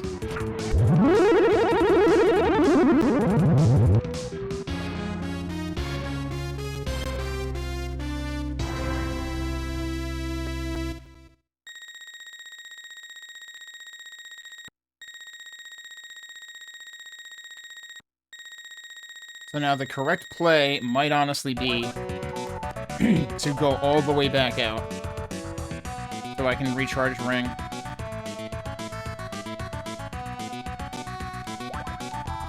Oh wait, you know what? So I think in the other versions, this room is called Top of the Tower or something.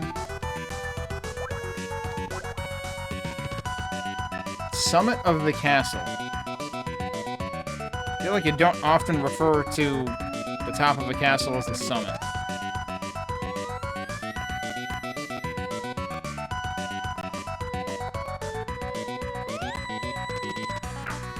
What?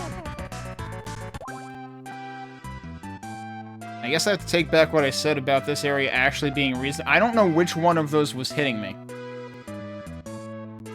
All I know is I was not visibly on top of either of them. Okay. How did I not die to that the first time?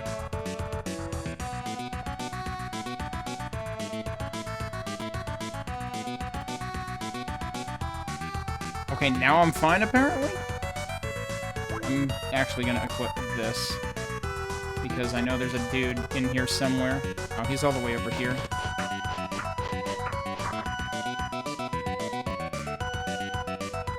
I'm actually surprised that doesn't damage you on the way down. Alright, let's save after dealing with that, so I don't have to deal with it again. I'm actually curious, now that I have the shield upgrade, how much damage do enemies do to me in this place now, without the shield ring equipped? Because I am running out of ring. I could use the Brosha Serum to get out of this area. It's probably still not quite going to be enough.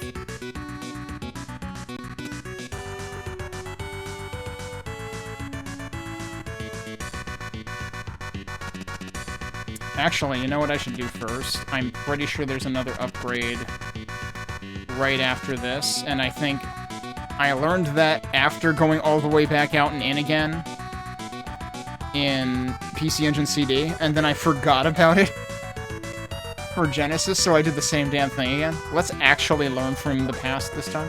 Adol turned the garnet bracelet toward the armor of the Blue Knight. And it's gone. Huh. Was there always this much space between where the knight was and where the door was? I don't know. Maybe. So we were, what was it, above the grand room or something? Below the great chamber. So wait a minute. We can be above the great chamber and we can be below the great chamber. We can never technically be in the great chamber, apparently. Alright, I think there's an item down here. Let's get that, and then we can return. Right, and this is the battle armor. So what did we get? Was it 11 from the shield? Hang on. Oh, 9. Yeah, it was 11 from the shield. And it's another 11 from the armor. Okay. So... Right, we're due for another level up in just over 2,000 experience. The last two levels are going to have to do a lot of work if we're going to get to 255.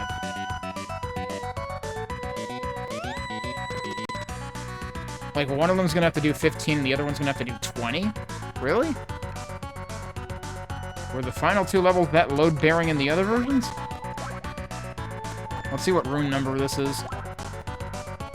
12. I never really paid attention to the names of these rooms in the other versions.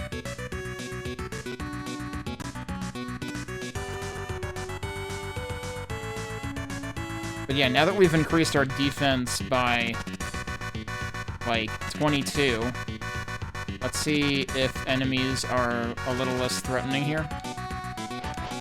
How did you come from off-screen, dude? Oh god, no, those guys fucking hurt. Jesus Christ. Okay, no, we do not want to do that. At least when there's yellow dudes on screen, we're gonna equip the shield ring. Whoops. I forgot where I saved.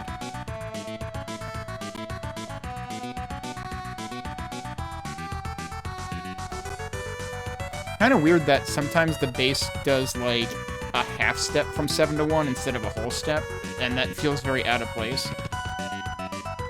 There it makes sense, but there were other cases earlier where it did not. Do I have to go up again? No. I should not have to go up ever again. Alright, so I guess we're going to use the Broccia Serum, or Secret Medicine as it is in this version, pretty soon.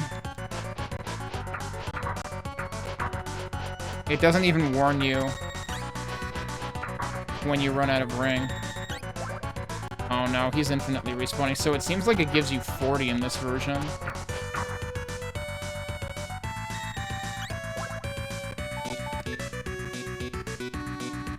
How did I still lose that much health? Good grief.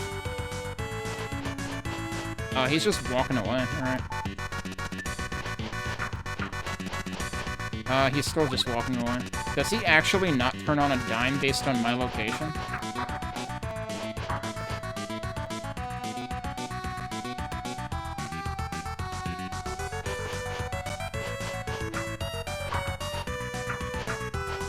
This is all a bad idea.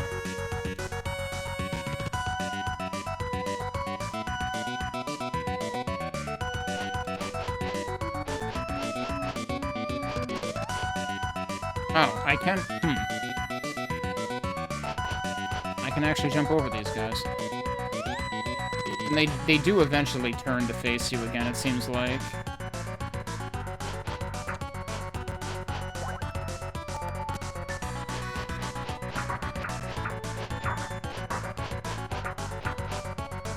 Oh no, he came back again. You need to die, please. Thank you.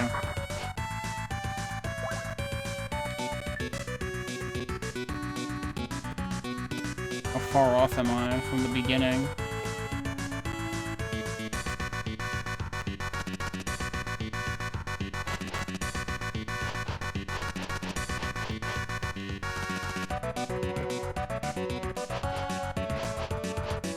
I can jump over them too. Okay.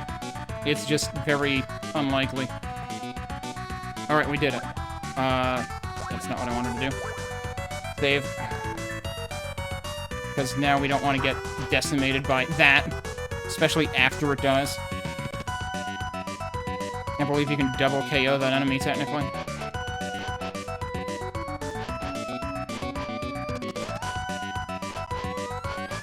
Also, we're actually pretty close to gaining the level, so, like, enemies in this place, I haven't been paying attention to how much experience they're giving me, but they're giving a decent chunk. Oh, it actually gradually filled to the end that time. It didn't jump at the end on the player health bar. Okay, so... Right, I used Brocia's Secret Medicine, and I want a ring refill. This is the wrong shop, isn't it?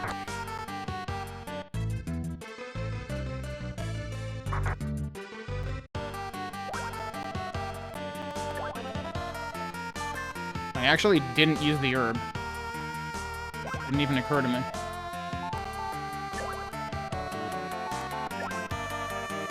I like how Brocia's Secret Medicine barely fits on the line, but doggone it, they made it work. Like, Broccia Serum is actually way easier to fit. Also, I didn't even think about it. Did they spell Broccia differently in the other ones? Like, did they use SH, whereas in this they use CI?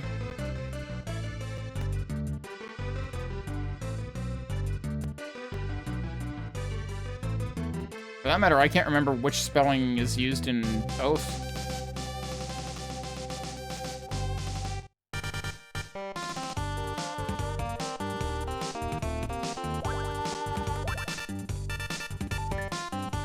I don't know when I managed to save in the first slot. But that was... Oh, it was probably just the entrance of that? No, but it was Underground Passions 3, not 1. That hit me? Oh, come on.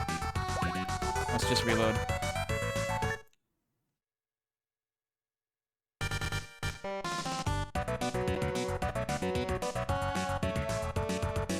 The first time I've actually gotten grazed by one of those.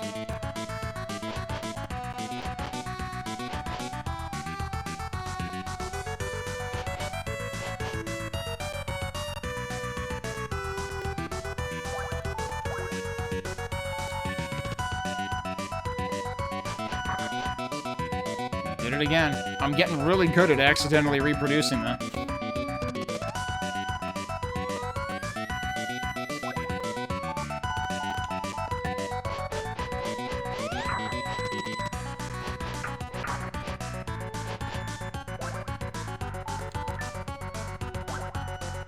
I should probably just kill this one and not mess with it being near the trap.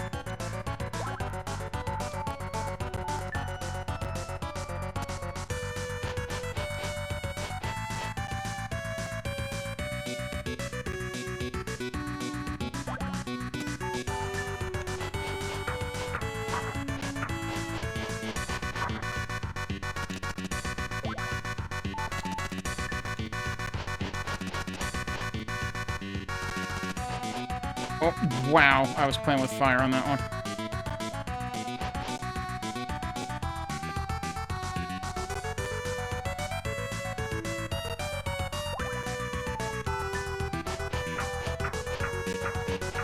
Ow. Could you guys die, please? Thank you. There's your level up.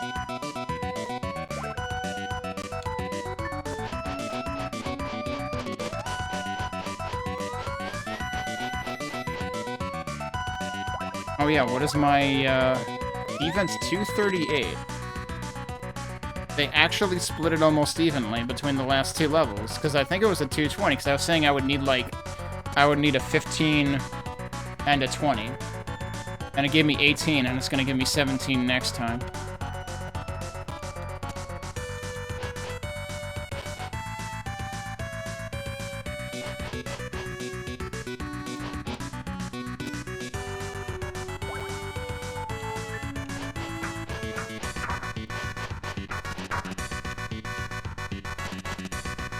You know, I was almost tempted to go out again.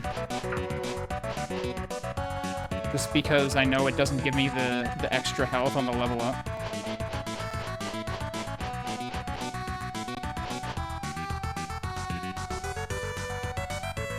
Okay, I've used like a third of my ring power.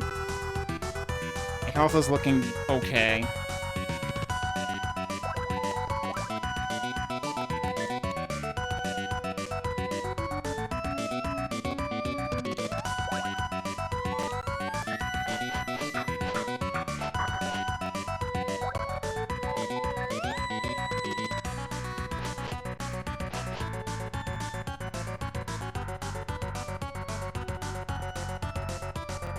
I think the next boss might actually just be at the other end of this room.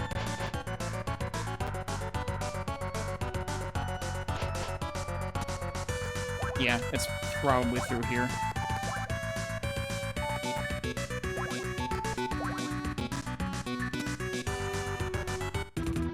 Yep. Alright. What do we have here? So, I think in Genesis, the answer to this fight was just walk the dog. And I think that might be the answer here, too.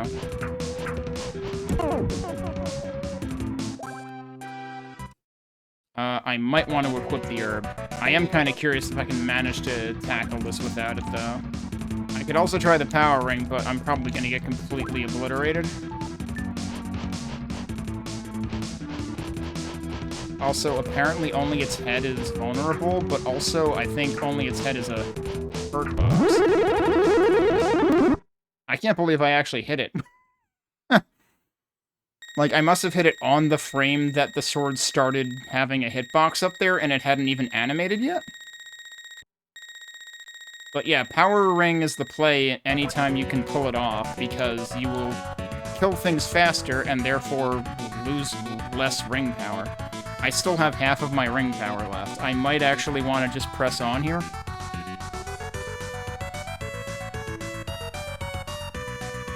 There's 2 boss fights left in this area.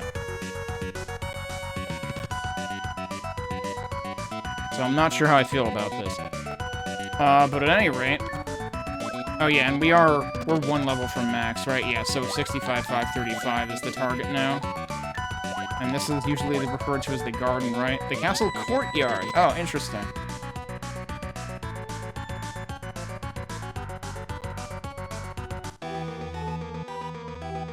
We gotta appreciate this music. I like the... Oh, they actually... Huh. They had, like, some fast choir notes there, too, as it started up again. That's interesting, though, because, like, even the Felghana, the Oath and Felghana version uses an organ for that. So hearing a choir used for that is kind of neat.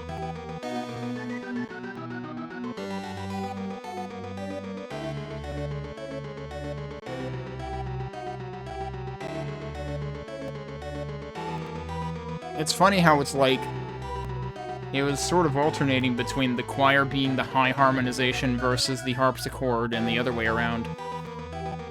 Seems like that is the full loop, though. Which I think that is a pretty short loop, even in Oath.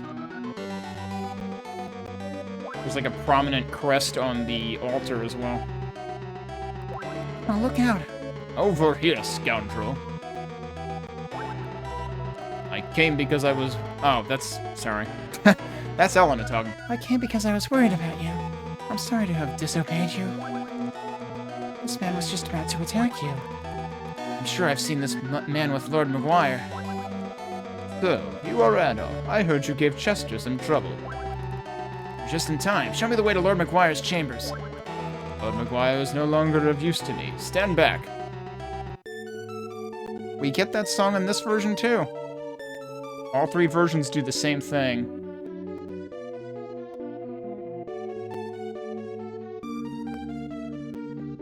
Like, you have the ray of light, and you have the music that Oath uses for its fin screen music. Oh, he's getting away. It might be a trap. Is it not odd that the hidden doors connecting to Lord Maguire's chambers open so easily? Yes, it seems as if they're trying to bait me. Oh, no, you stay here. I'll go after him. Be very careful again. Extremely bumpy stairs.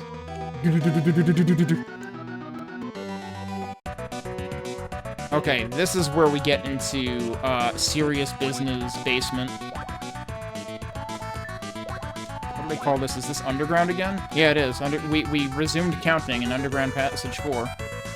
They might not have skipped numbers. What are you guys doing?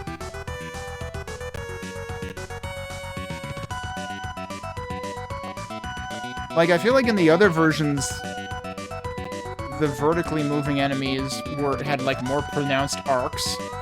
They were almost like Castlevania Mermen or something, whereas in this version, it's just, like, incorrectly hopping roos or something. I'm very confused. They hurt. Should've used them. And the other enemies weren't here, so...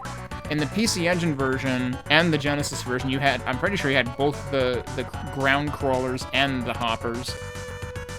I don't like where this thing is. Okay, that's fine. That's not shit.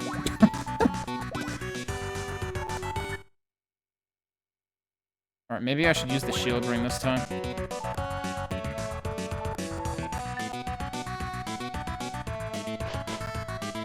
That's not what I wanted to do.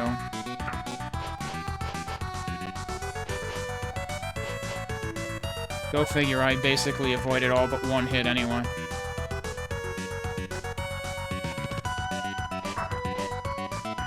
It tried. I was paying attention to, like, the head in the middle. It opened the mouth, but it didn't get to the animation frame that actually fires. That one did. There is a third one. This is like that one really long hallway in,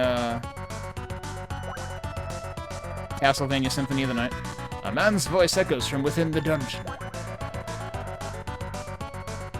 They gave the Blue Knight a name. Holy shit. I don't think the Blue Knight gets a name in the other versions I played. Gilderos, the Blue Knight, has the key. Please get the key. Okay, and he's gonna be up the stairs over here.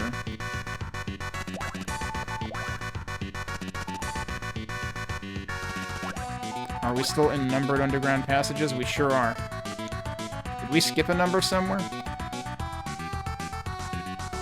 No, I think that's correct. I think they might actually be consecutively numbering them for a change. Alright. So, in PC Engine CD, this boss was extremely easy to bait safely. In Genesis, I think I had to damage race it. Oh, that hurt a lot. That also hurt a lot. Yeah, this is gonna be more like the Genesis version, probably.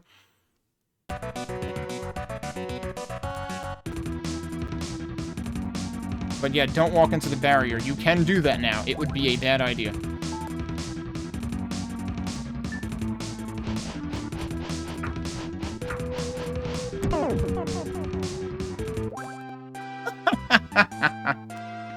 I was like, oh, I think I can damage race him. Oh, let's see where this goes.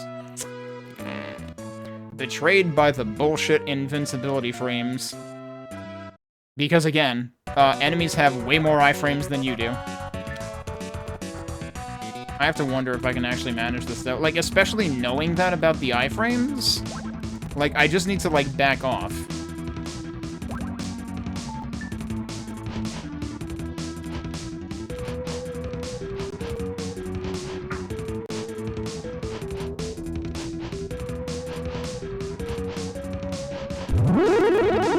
I got 2 hits on that? I'm very surprised.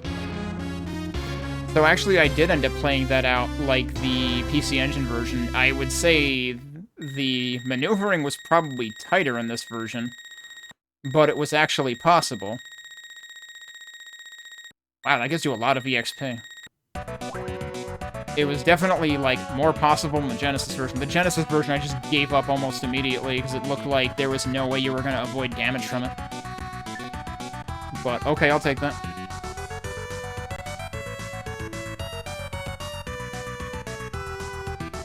Also, yeah, by the way, the doggo fight was the first one that I might have thrown in the towel on SNES, or at least, like, when I was younger. Or at the very least, that was where I basically went back and, like, farmed up to max level before I got past it.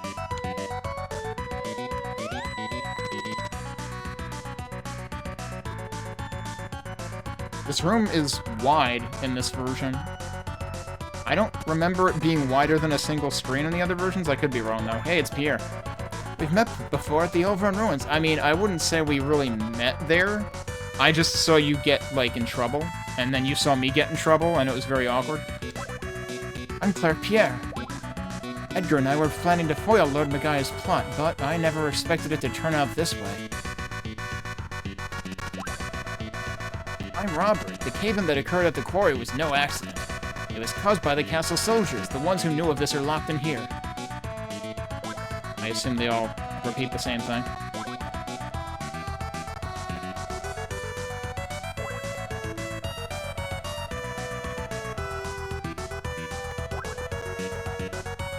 What has happened to Lord Magaia?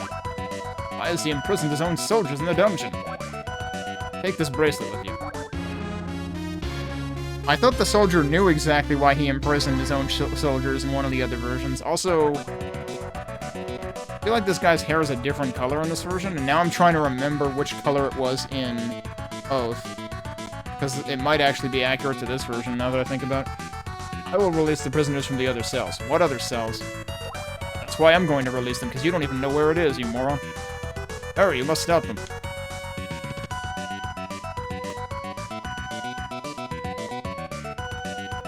Although, that line at least makes more sense in this version than, was it the Genesis version where he said he was going to release some of the prisoners? I was like... I feel like I shouldn't be thankful for that. Like, some? Why some? Even the room that you fought the Blue Knight in is just another numbered underground passage.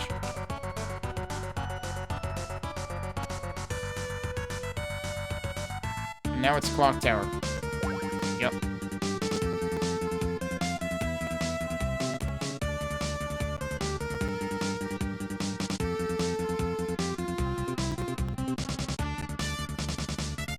Interesting instrument switch.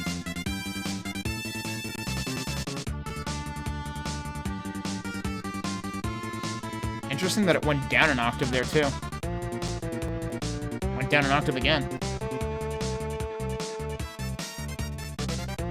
Interesting. Interesting addition up there.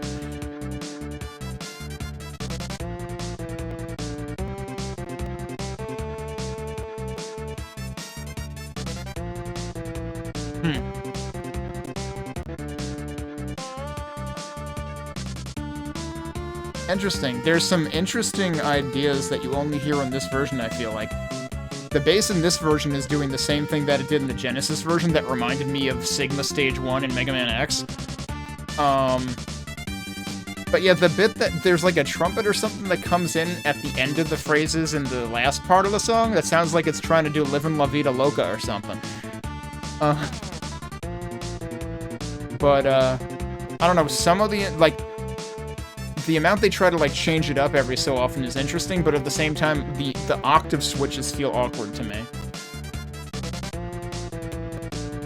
But anyway, interesting to see them try some things in this. These guys are going to completely obliterate me. Unless I use Shield Ring. They only give, like, 100 experience. It's not even worth it. Also, I'm gonna run out of ring pretty soon. Wait, there's one up there? I don't remember there being any beyond the ground floor. Oh, these guys are in a problem area. Thanks for the follow. I feel like these guys were in easier to dispatch locations. I can't hit this guy. Okay, I hit him that time. Oh, I am actually safe at the edge here. Ow. Ow. Oh no, the blobs are almost invisible in this version. Okay, so here's a problem. I don't think I'm gonna get any health refills anywhere close to here.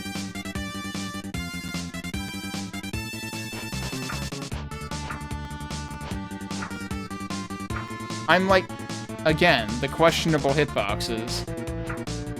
I'm taking hits there for some reason.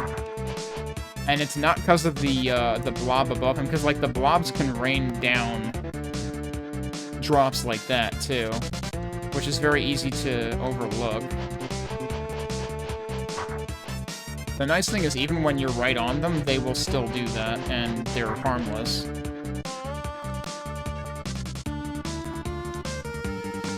There is a chest over here. That's the protection ring. We're probably not going to use it because it will absolutely eat ring power like popcorn.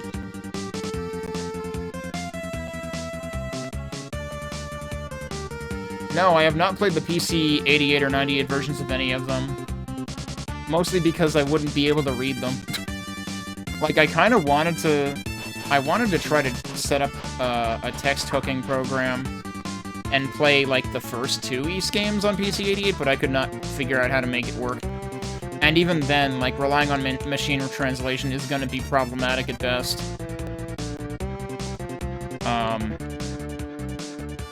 So I have settled for playing PC Engine CD 1, 2, and 3, and then I have followed that up. Oh, you can move. Okay. I can make that jump?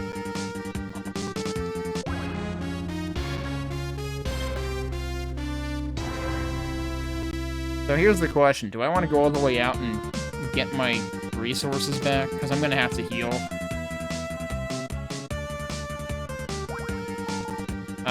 So what are we? We're at 213. This should bring me to almost... Yeah, 230. Okay, so we're even at 238 on both. Right, that makes sense, because we're going to hit 255 when we level up.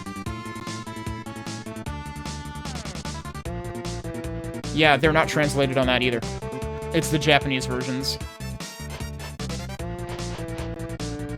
And our sword color does change. I definitely remember that being a thing back when I played this version as a kid. And, like, that's a thing in all three versions. So yeah, for the time being, I've been sticking to the versions that, like, have translations one way or another. On the one hand, I'm wondering if I should have, like, resorted to shield ring, but I would have run really low on ring power.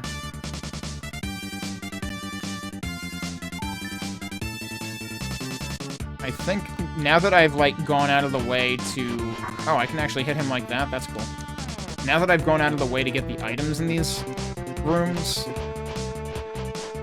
it might make sense for me to go all the way back. Wait a minute! Shoot, I shouldn't have saved there. In the Genesis version, Pierre gives you a health refill. But also, actually, that shouldn't even be necessary, because you get a health refill from fighting the Blue Knight. So why did I even need that health refill? He's still here.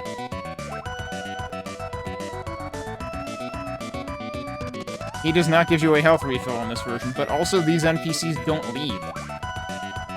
I want to say in both PC Engine and Genesis, all of these guys left. Like the next time you visit the room.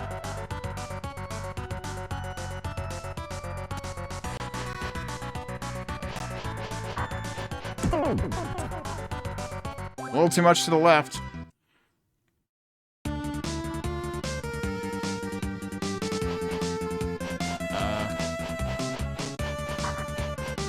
I don't understand how I'm safe there when I was bonking against one of those guys' hitboxes when I was trying to jump attack one of them. Oh, well, that's unfortunate.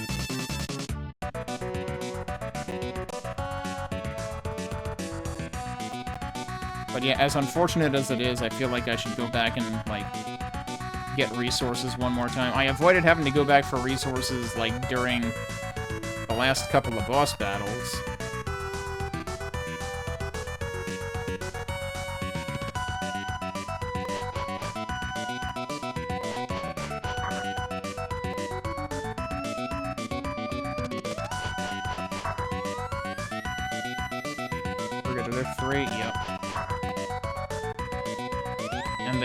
I always manage to kill them in time for them to attack again while they're dying.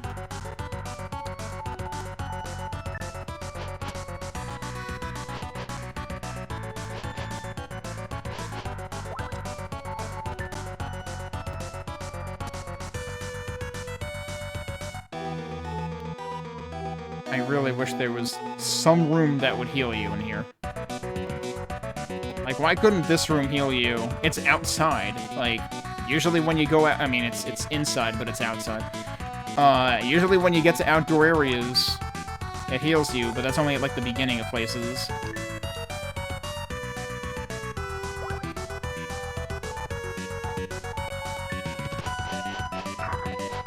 I'm still trading hits with these guys, unfortunately.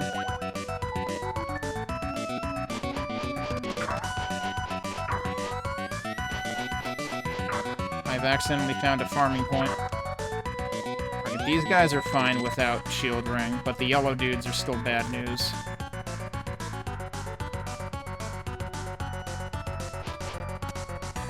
I got a freebie there. Yep, like I said, the yellow guys are still bad news. I'm also gonna run out of ring real soon.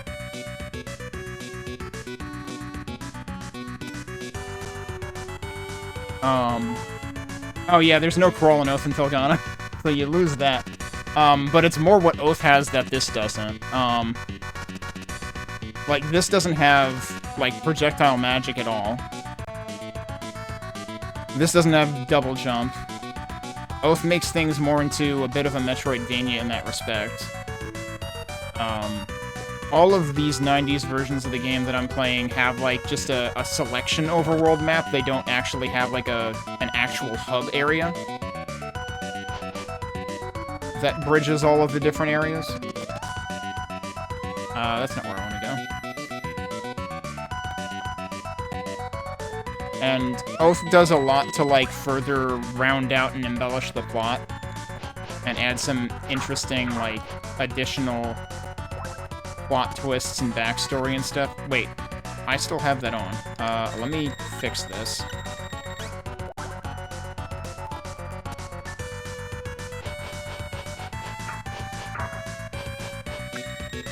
I'm just gonna do that now.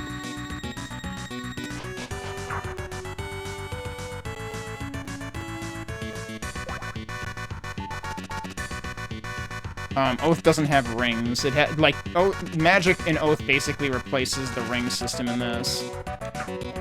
I'm glad I didn't get hit by the armor. Because that would have definitely been worse.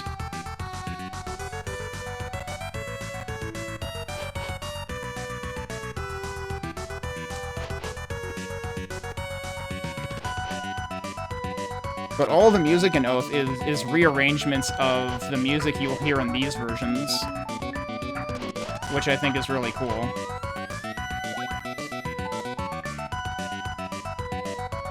Of course, the PC Engine version is also, like, that's, like, been the... Whoops, I didn't want to do that. Yup, that was bad. Ow, there goes half my health. I should... I should probably save.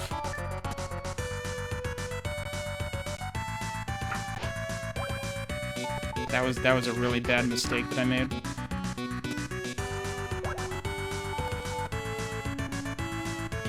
No, you do not have... You don't have... There's no Ravel ore. So, like, you still have the shops. Which, it's interesting, Oath basically combines the item shop and the weapon... Well, equipment shop, the tool shop, as this version calls it, into one. In terms of, like, the stuff that you buy from Cynthia. Which, one of the 3 versions that I have played from the 90s does give the shop owners names, and they are not Cynthia and Adonis. I don't remember what the tool shop owner was in Genesis, but I think the item shop was Sheena. Alright, I survived the long trek back. We're gonna refuel one more time. This is the wrong shop. But, like, that's the tool shop. It's next door to the item shop, which is here.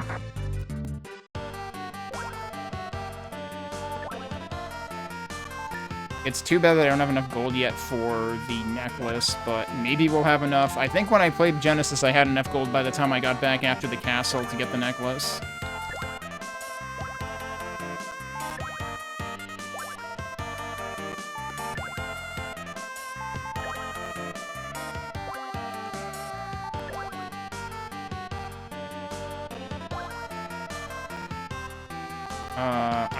I haven't bothered with any of the other items in here at all, because, like, one of them, I think, either slows down or stops enemies, and the other just kind of, like, damages them.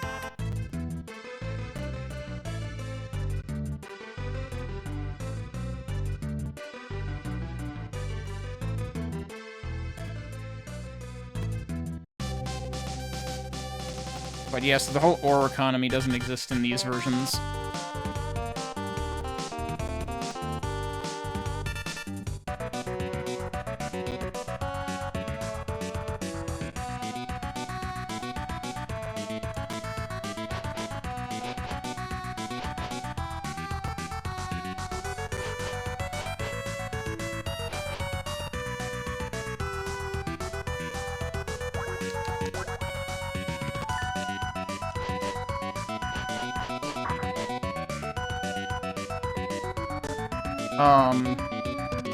Yeah, so the funny thing is, in this version, his hair is gray. He doesn't have gray hair in the other console versions from the 90s that I played. So that was specific to this version, seemingly. I forgot to equip the shield ring for that. Let's do that again. He is smoking a pipe in all of the versions, including Oath.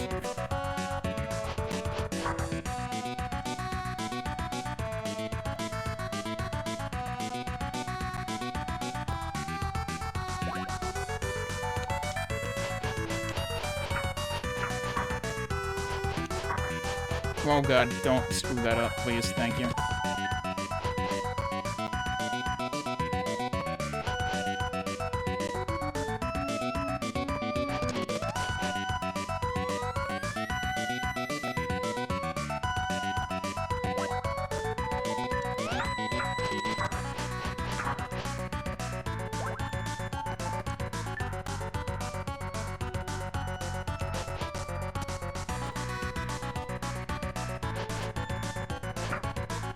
I can't believe I tripped over that guy's head.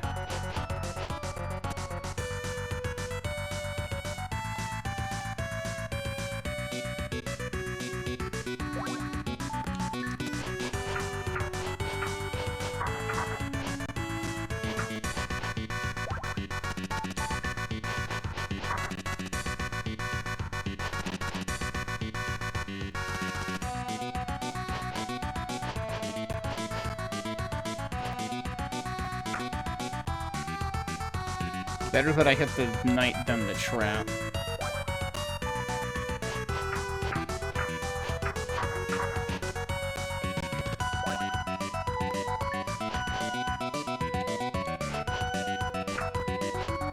Again, better that I hit the knight rather than the trap.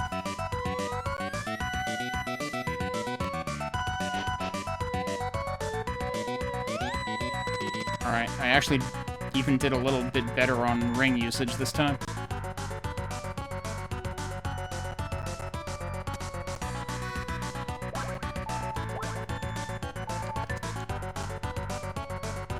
Alright, one really long room before the courtyard now.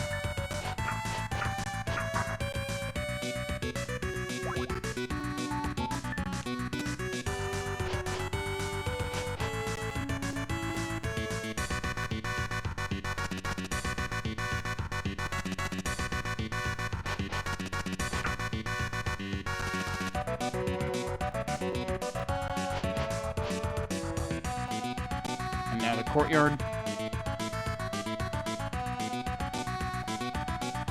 See, I really don't get how, like, here the background moves, and it makes sense, because, like, it has to show the, you know, going from one end of the castle to the other. And yet, there's no movement in the background in a lot of the intro screens, including this one, and including for the castle. Like, this version of the game has absolutely the, like, most static of the three 16-bit versions. Alright, shield time. Oh, I did that again.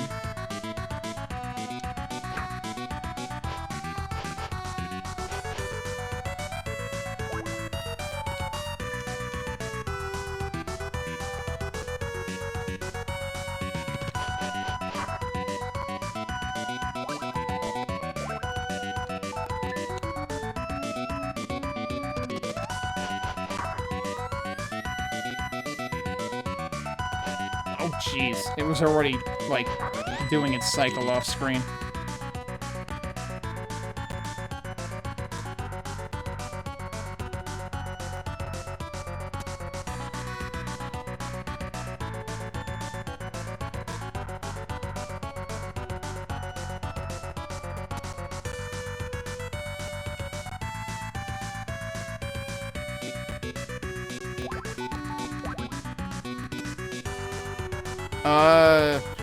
I haven't played Zelda 2, so I can't necessarily answer that, but I would say PC Engine CD almost definitely. PC Engine CD version of this game is actually pretty reasonable. I was surprised how quickly I blazed through it, and I didn't need to, like, resort to any tricks.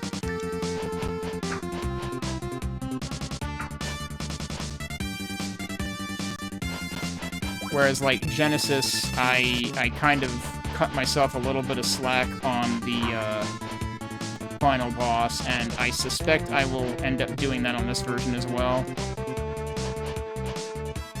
This was absolutely the worst one of these three guys. I should probably just shield ring and jump through the sucker.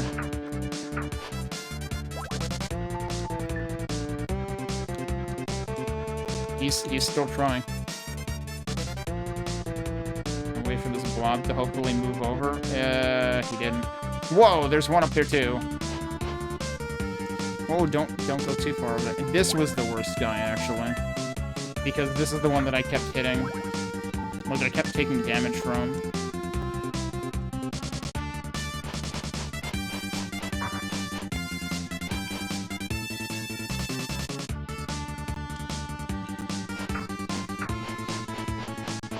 Right, once I get in position there, it's actually fine. A couple of those hits were unfortunate. But I might as well save here. Oh yeah, jumps in this version are a little goofy too. Ow. I didn't even realize there was a dude there. But yeah, like, you can make that jump. Doesn't look like you should be able to make that jump, but you can. Yeah, there's a dude who's just, like, embedded into the gear over here. Okay, I managed to make that jump first try. That is the jump you have to make. Easily the worst jump in this entire area.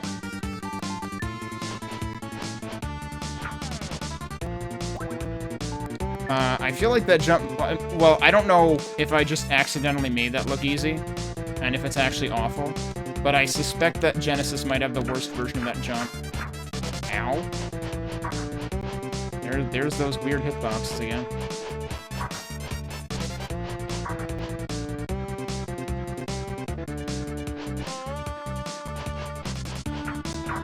Oh. Ow, dude. How was I close enough to take damage from that? The hitboxes in this version are awful. Because a lot of times it will look like you are nowhere near an enemy, but the game will say, nah, tough shit, you're taking damage anyway. I should have saved after I did this. Now we get to find out how hard this jump actually is. That was too late.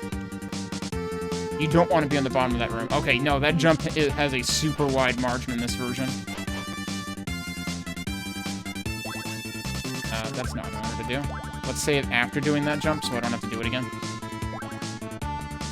That's not the ring I wanted. The menu in this version really likes to eat inputs. So if it looks like I'm taking a long time in menus, it's because the game literally refuses to allow me to input.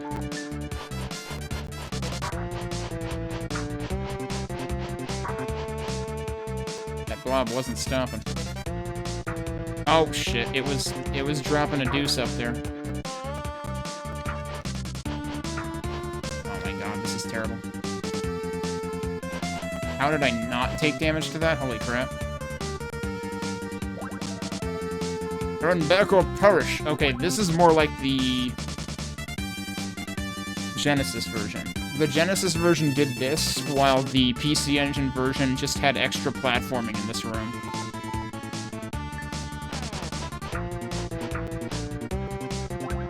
Yeah, and once you kill that guy, this comes down. And that's just... I feel like that was no different than the other Yellow Knights in this area. At least in the Genesis version, I got the impression that guy was tankier, but, I don't even know.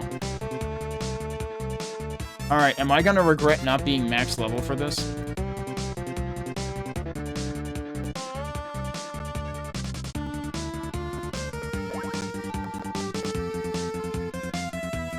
That's an interesting question. I'm gonna use the second save slot page. And now we'll see how nasty this guy is. Master Galbalan has revived. I have no reason to appear in this form. As long as I obtain the statues you have, I will have nothing to fear. He has basically the same line in all three versions. Okay, what are we doing? Okay, I might be able to do the PC Engine cheese. Ow. I might need to heal. Wait, I only took like 2 hits from him, didn't I? Well, I might not be able to do the PC Engine cheese. He might hit like a truck. Or I might need to just grind the last level. Which, I mean, I'm close.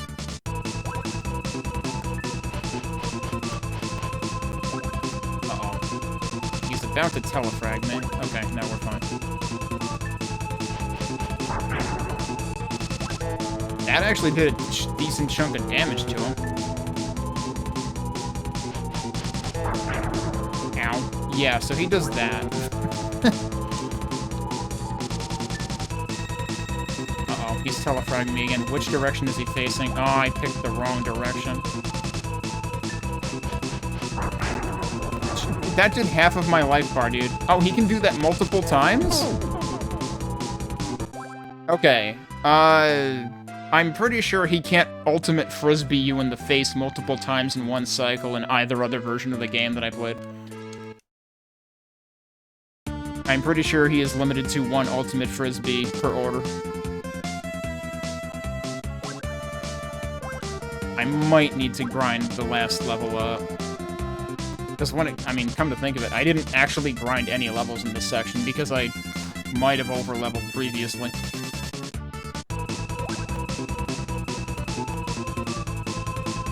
No, you don't get any of the obvious zombies in these versions compared to... They only really do the zombie treatment in Oath, but Oath did carry over, like, the floor traps and whatnot from this version, from these versions.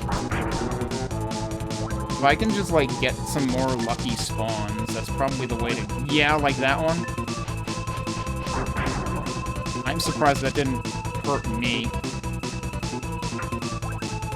That sure did.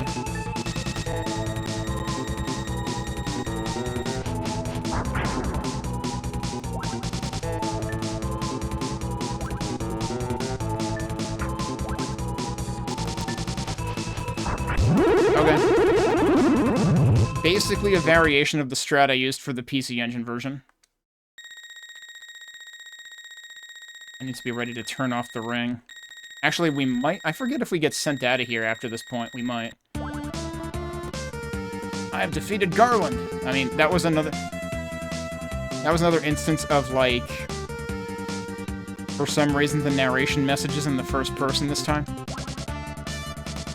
From the other side of the wall, Lord Maguire's voice echoes. Oh, that's right. This stuff happens now. Yeah, so I think we get transported back at this point. At all, I admit defeat. I yield to a great warrior. I was foolish. All this has happened because I believed in Garland's words. Galbalan has been revived. The monsters have taken over my castle. Garland, the last of Galbalan's followers, was only using me this whole time. The dark times will come again if we do not act quickly. There is only one way to avoid this. Someone has to go to the Galbalan's island and use the 4 statues to end his threat once and for all. I give to you this statue. This will open the entrance to Galbalan's island.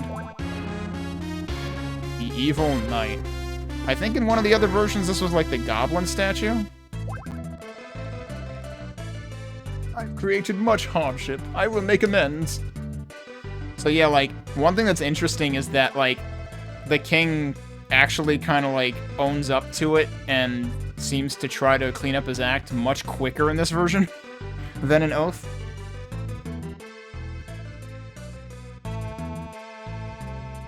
They were new. Yeah.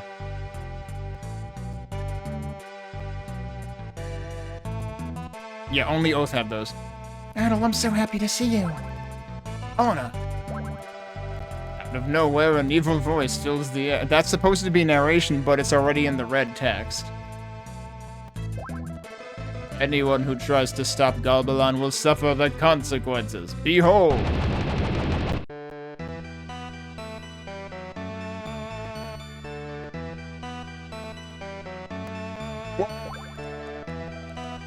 I don't remember if she, like, just warps out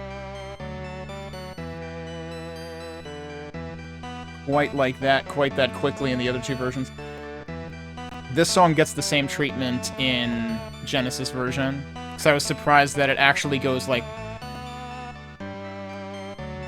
Oh, okay, in that case it was 3-7-1, but it was 6-7-1 the first time, which is, like, literally the reverse of how it goes in Oath.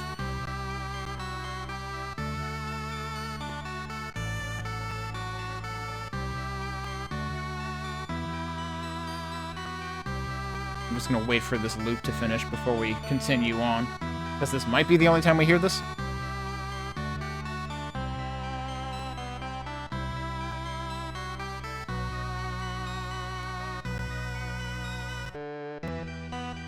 That's pretty much the loop, I think.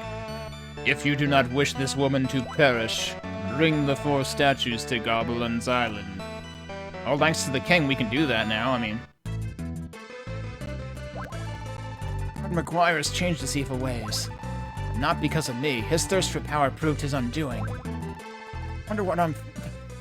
They actually rephrased it in this version. I'm actually a little sad, because both PC Engine and Genesis literally said, "What am I fighting for?" And I can't do that this time, but I did it anyway, so there. I wonder what I'm fighting for. Is it to save Dogi's hometown? Is it for Elena's sake? Couldn't save Elena when she was spirited away. Townspeople believed in me. How could I let them down?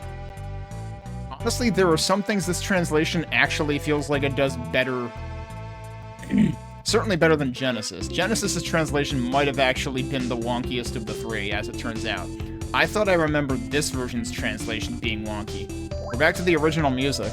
Thank you very much, Shadow. As a representative of the... I said that wrong. As a representative of the town, you have our gratitude. Oh, that's all he says? Okay. I thought he might have had multiple messages before. I hear you saved Robert, who was locked in the castle. Grandma Ida was overjoyed.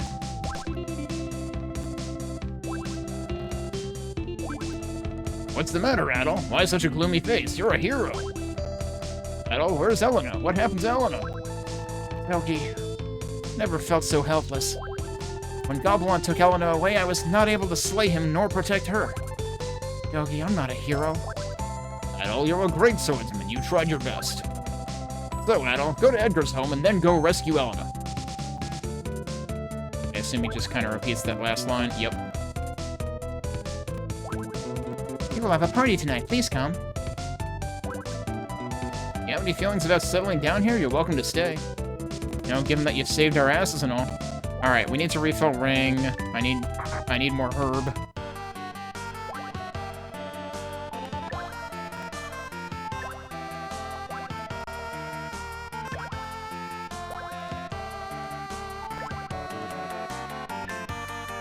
And I do have enough for the necklace, so I guess I should buy that. Good thing I remembered. I don't think the manual in this version describes this either. I don't think it describes any of the items that appear on the inventory screen, which is kind of a problem. Oh, do these guys all say the same thing now? It's as though the Veilstone Castle has been destroyed. We're free at last! Yay, an end to tyranny. And she says the same thing as the other dude. I don't know. How shall I thank you? May I have the statue? Edgar, let me go to Goblin's Island. What? Yeah, someone has to go. There's no guarantee that you'll return alive. You're still young. You have your whole life ahead of you. I'm the only one who can confront Galbalan. I must finish what I've started. Yogi. Edgar, I'm begging you, let Adol go. Adol's not reckless. He's a brave warrior. Despite the danger, he must go. Edgar, he's our only hope. Adol. Take this with you. You will need it on Galbalan's Island. Yes, we will need that. I feel like that had different names in each game, too.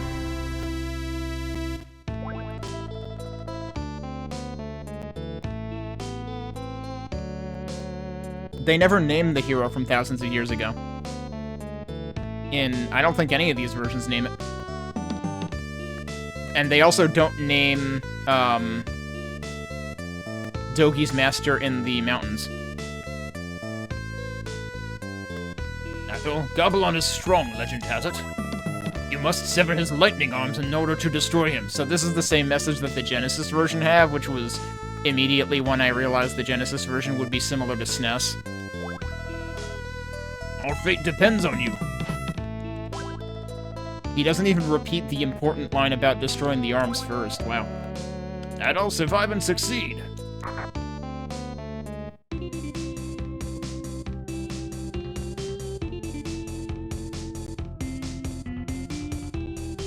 But yeah, the name Genos does not come up in any of these versions of the game. And he still says the same exact thing.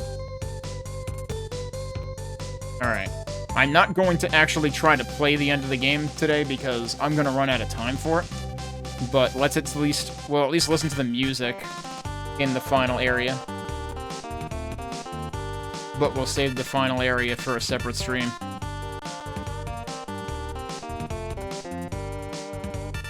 So, there was parallax with the between the waves and the island itself. But the front and back waves had were going at the same exact speed, and then the island was like slower than them, even though it was in the middle of the two, so that was kind of weird. So, like with the inner mine, or cursed mine, area. I feel like I like the orchestration on this song in this version.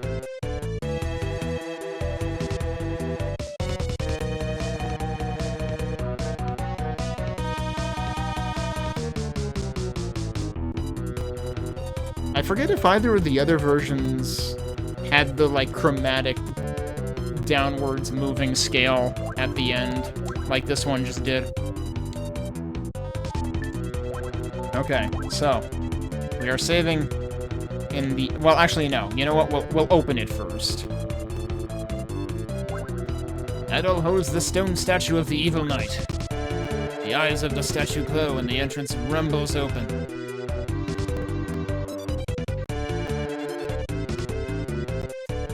There wasn't really any rumbling. Like, this game has done rumbling in a couple of places. That wasn't it. And yeah, so this is like Genesis where you can just walk through these, whereas on PC Engine, for some reason, you have to actually, like, jump over them.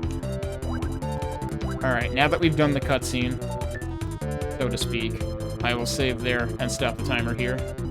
So I'm gonna call it here for now. We've got one dungeon, and then the final bosses to go, and, prepare for the worst, because, the Genesis version was already... quite a bit of a challenge, and also had, like, the two-phase final boss. Whereas the PC Engine, there's no two phases on the final boss. There's one fight. There's no, like, arms phase.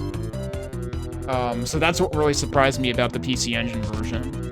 But I know this version has arms, because I remember playing it as a kid, and not being able to survive it. So, we'll have to see what happens with that the next time I get back to this.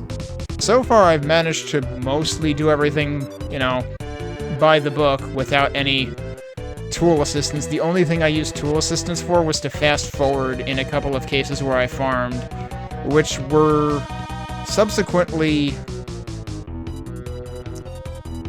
I don't remember if there were any earlier farming instances, but there was definitely a later farming instance that was subsequently rendered moot when I realized I could go farm on, like, the birds in the ruins.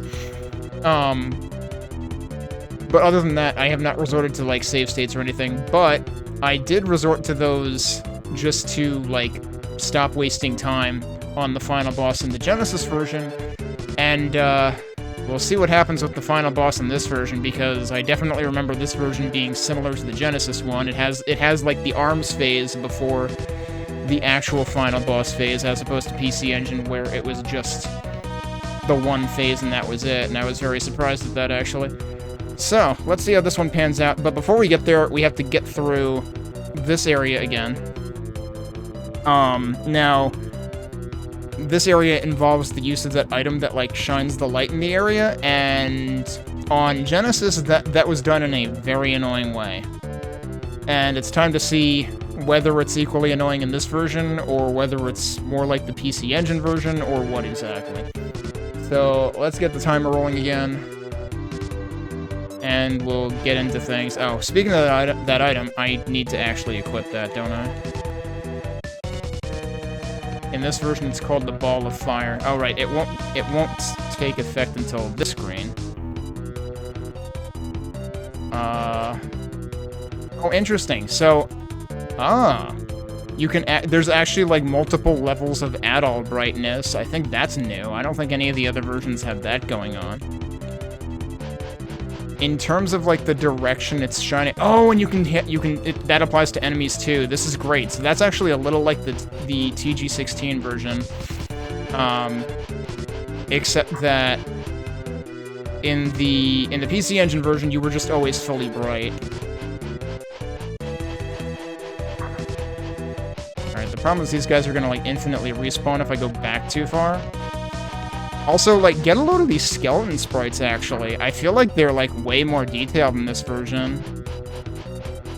Yeah, so you have to go back over to the left after going to the right there. I feel like this is actually, yeah, overall more like the PC Engine version. The movement of it seems less problematic. Also, interestingly enough, it actually feels like it's sort of, like, dependent...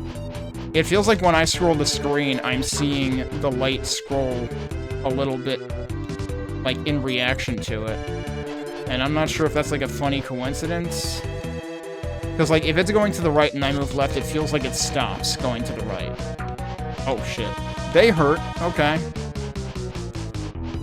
Well, that stinks. You don't want to get hit by them. Can I hit them from up here? I'm afraid that they can hit me, but I can't hit them. Okay, that worked. Oh, this is a dead end anyway. Well. Alright, well, let's figure out which way I gotta go first. I really don't want to be wasting ring in here. But, for the purpose of, like, actually... Oh, that stops and then goes again? I feel like I don't remember that ever happening in either of the other versions. And I thought you had to, like, speedily get over to the other side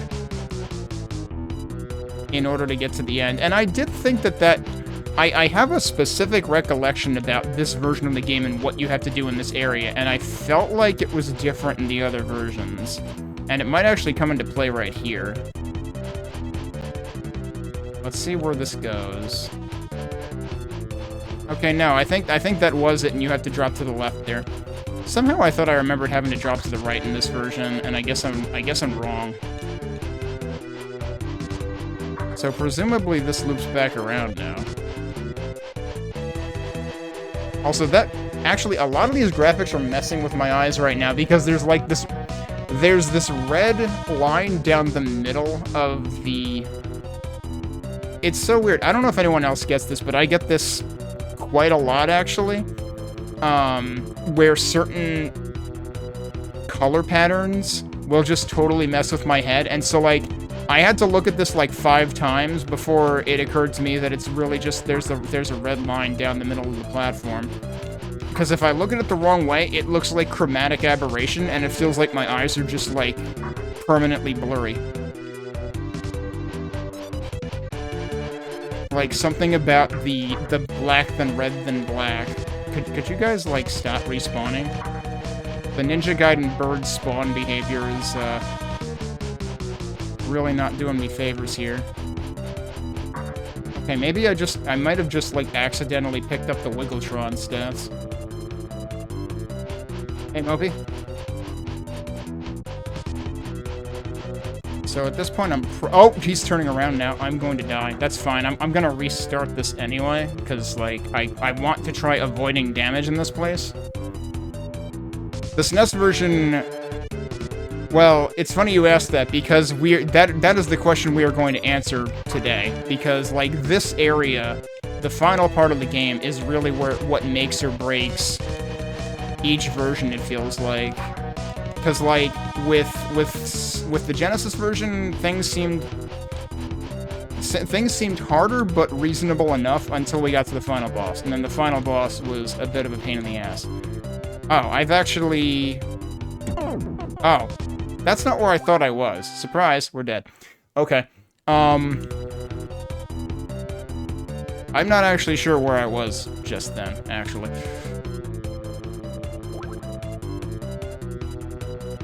Okay, so we need this again. For one thing, the menuing sucks in this version because there's a huge amount of input lag on it.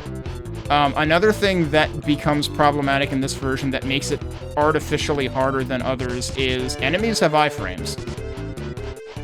In the other versions of the game, you can hurt enemies as quickly as Adol can swing his sword again. In this version, that is not necessarily the case. Oh, that guy actually didn't, like, respawn. Oh, you know what? That's probably where I had just fallen down to. So we don't care about going to the left there. That's a dead end. Now we go over here, and I gotta remember I can actually see the enemies, even when the light isn't shining on them. Like, surprisingly... Okay, that's where we wanted to go. I needed to fall left there. Oh, actually, wait, is this where I needed to fall? I feel like I got here awfully fast if that's the case. Where the hell am I, dude?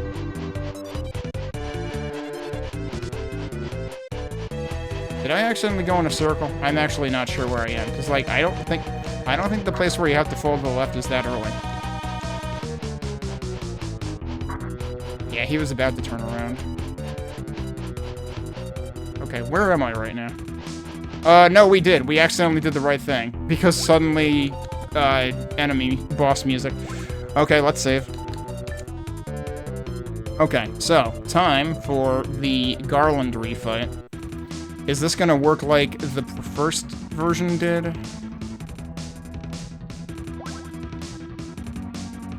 You have iframes, but your iframes are shorter than the enemy's iframes. That's how bad it is. You thought you defeated me before? Now feel the true wrath of Garland. Alright, and you're just immediately gonna do the thing. Oh, his... Ow. His thunderbolts are white now. He thinks he seriously thinks he's Gandalf. Oh, shit. So he can do both things in one attack. Oh, he can fake me out, too. Where are you? So I'm gonna die. Yeah, so he can do 2 ultimate frisbees, or he can do a thunderbolt and a frisbee, apparently. I didn't know he could do both. I'm pretty sure in all of the other versions I've played, meaning PC Engine and Genesis, I'm pretty sure he can only do one or the other, and he never does 2 frisbees in a row.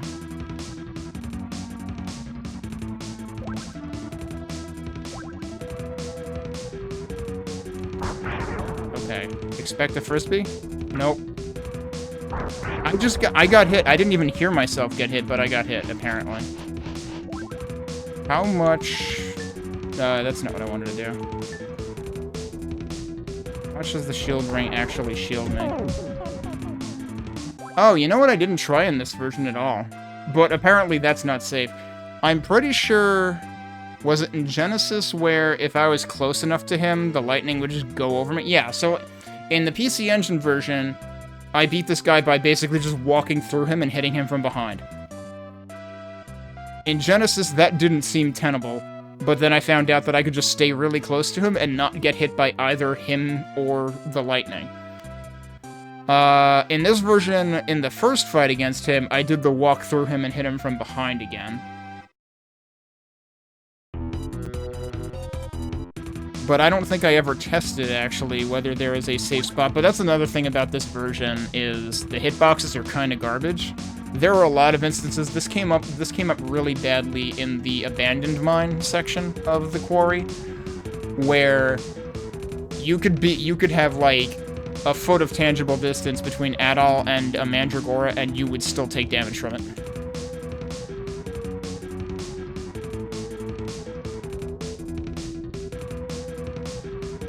It's funny, the fight hasn't actually started yet.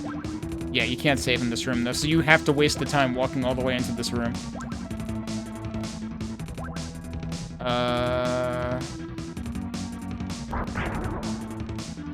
Okay.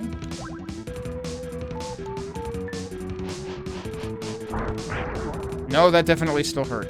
I mean, I also couldn't see myself. Yeah, no, I don't think there's a safe spot in front of him. Between the lightning and yourself. Or, and himself, rather. So, I'm gonna have to try the walk through him strat again, but I feel like he does a ton of damage no matter what you do.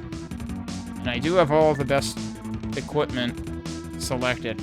I could use the protect ring to walk through him, but it's gonna eat a lot of ring, energy. And then, what? He did 2 frisbees and the lightning bolt? Also, he just did more damage to me before he finished warping in, so that's also great. I didn't realize this fight was going to be such garbage. That was the wrong button. So that just consumed like 20 ring energy. Also, I'm not doing damage. Wait, hang on. How was I not doing damage to him? Like, how does this fight even... Good lord.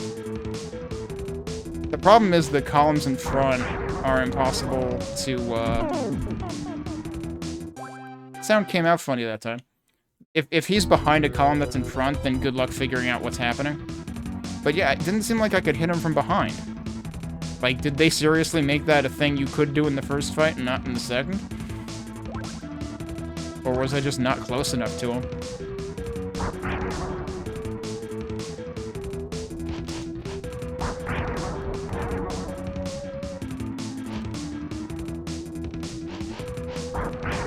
Oh, I can hit him from behind. Never mind. It does work. In that case...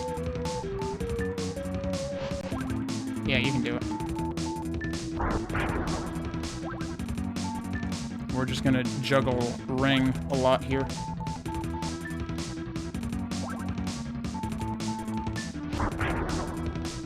Why did that not hit him?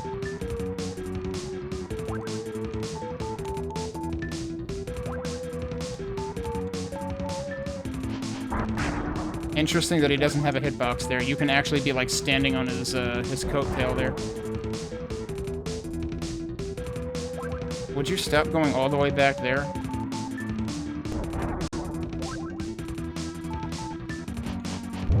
There we go. Alright, that's enough that I can still recover full ring energy, probably. It didn't refill my health. What? I guess I'm glad I only took one hit. Because, yeah. I didn't get a health refill. Was that a thing in the Genesis version? I don't remember. Or PC Engine. So, wow, that's rough. And I don't really want to bother going on... Well, so, here's the thing. In the Genesis version... In the PC Engine CD version, I actually went out and healed again after this. And got my resources back. In the Genesis version, I felt completely disincentivized from doing that because the way that the Ball of Fire equivalent in that version worked was so unusable for going left because it rarely ever actually shined light on the left part of the room. So I literally, like, I was getting killed trying to leave. In this version, we could try it. It's quick enough to get back here. Getting out might take longer, actually. Anyway, let's save. Because I would like to test something, actually. Because something surprised me in the PC Engine version. It does have... Hey, Matthew. It does have a heal ring. And I could go ahead and use that in this case. It has the healing ring. I'm trying to remember... I think East 2 might not have had a heal ring equivalent, because I think they just jumped straight to the shield ring at the end, which is like the protection ring in this. And I mean, I guess I could do that, given that I didn't lose a ton of health.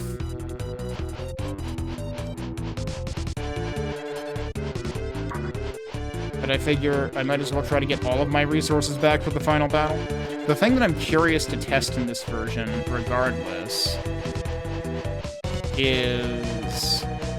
In the PC Engine CD version, when I went out and came in again, Garland was, or Merland in that version, was back. And I'm pretty sure that doesn't happen in this version. And I kind of want to confirm that. I would have liked to have confirmed it in the Genesis version too, but... Genesis made getting out practically impossible. Because, you see how this light is going over to the left all nice? Yeah, it wasn't nice in the Genesis version. This guy's gonna turn around any second. Okay, no, we're fine. Now we're going that way. Isn't this where I landed on a dude?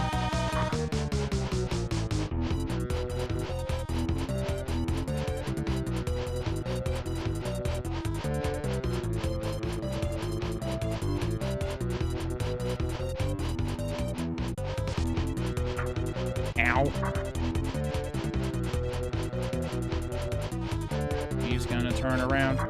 Nope. He didn't get a chance to turn around.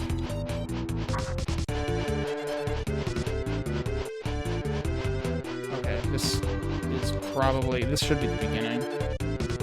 No, it is not. This is the part where I landed on a dude last time. I surprisingly did not land on the dude this time. And I don't want to go down there. I'm pretty sure this is the beginning. I'm actually surprised it didn't go down immediately.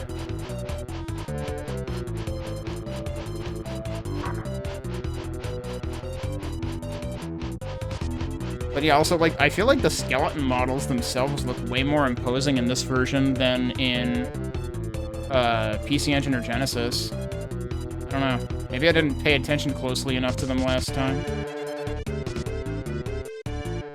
Oh, welcome back, King Worth. Okay, I remember that name. Alright, so I got my health back, we can get our ring back, and then we can try to go back in. Oh yeah, did I do have the necklace, right. Nothing tells you... I did check the manual. The manual does list the fairy necklace, but it just says it has a mysterious power or something like that. Which I think the other manuals might have done too, is like they're just very vague about it. I don't need those. I need to recharge.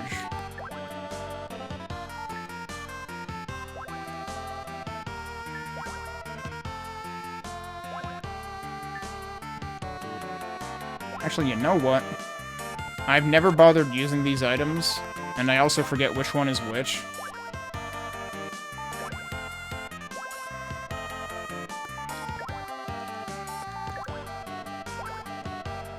I don't even know if they have effects on bosses. But I might as well hedge my bets for the final boss, and we can try a bunch of crap. It's still wild to me that I'm pretty sure this is the only version out of the three where the time ring actually has an effect on bosses, and that becomes pretty helpful. That can be helpful for the boss in the abandoned mine. I don't really need anything here. I could try to fill out my equipment collection, but I might not even have enough money for that. Oh yeah, we also have to answer the question, are we going to get the boat animation again? Yep, we get it every time. I think that's consistent across all three.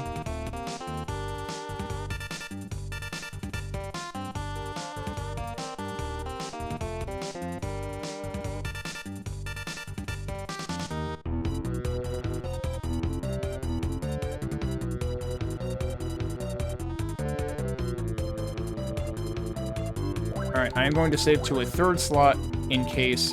Room of 1,000 pillars. Get it? I forget if it had a name like Pillar Room or... No, it had a name like Column Room in one of the other versions, I think.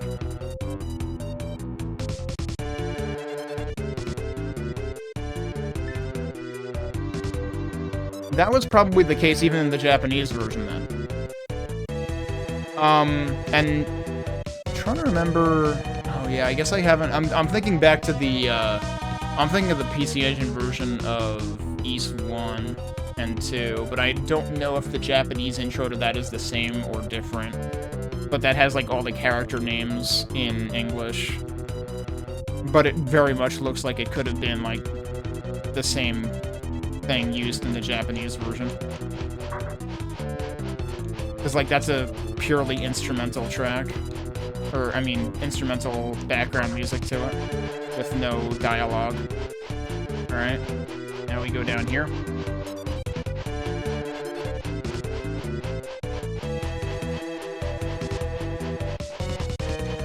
But yeah, I mean, like, I mean, like, now that I've been through the game a bunch of times, it might be fine, but I'd kind of like to still be able to understand the dialogue.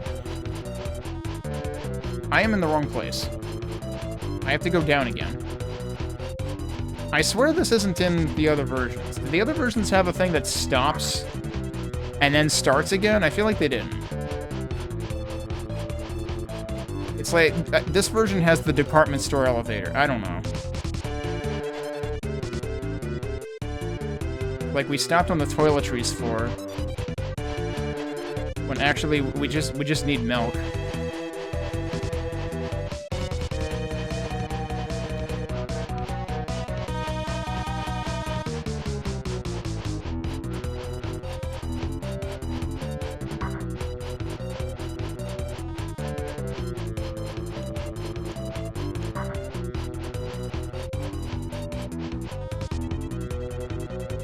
Okay, it's not boss music, so yeah, I think this is consistent with the PC Engine version, then. That the boss doesn't respawn. Or rather... No, wait, what am I saying? PC Engine is the one where the boss did respawn. I didn't end up finding out on the Genesis version, so I don't know which version that's consistent with. Alright, so now we are fully stocked for what is ahead. And now we get the exciting quasi-circular up the tower section.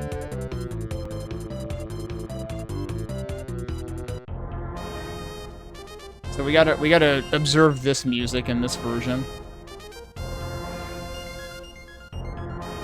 I feel like it's faster in this version.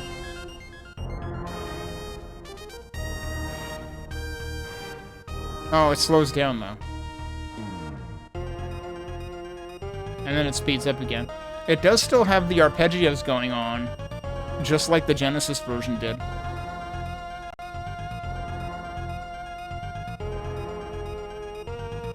I'm not even sure that... I don't think that screen was necessarily mode... Well, I guess maybe the tower itself was mode 7. Oh, that sounded like there might have been a wrong note there in one of the arpeggios. But the parallax on the right side seemed like it was way too smooth to be mode 7. We did see mode 7 in the opening cutscene of this version, though, which was really goofy looking because the scaling was just wonky as all hell. Alright, so that's it for the music here. Some of the instrumentation here is really kind of, like, unfortunately kind of wonky. Oh, wait!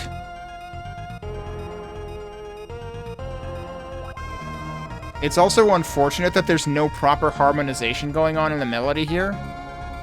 Like, normally the dun dun dun dun dun dun. Normally that's like sort of like the higher pitch out of like the higher harmonization of 2 notes going on there, but that just takes over. That is it. That is the melody line in this version. It's all my fault. You don't have to sacrifice your life.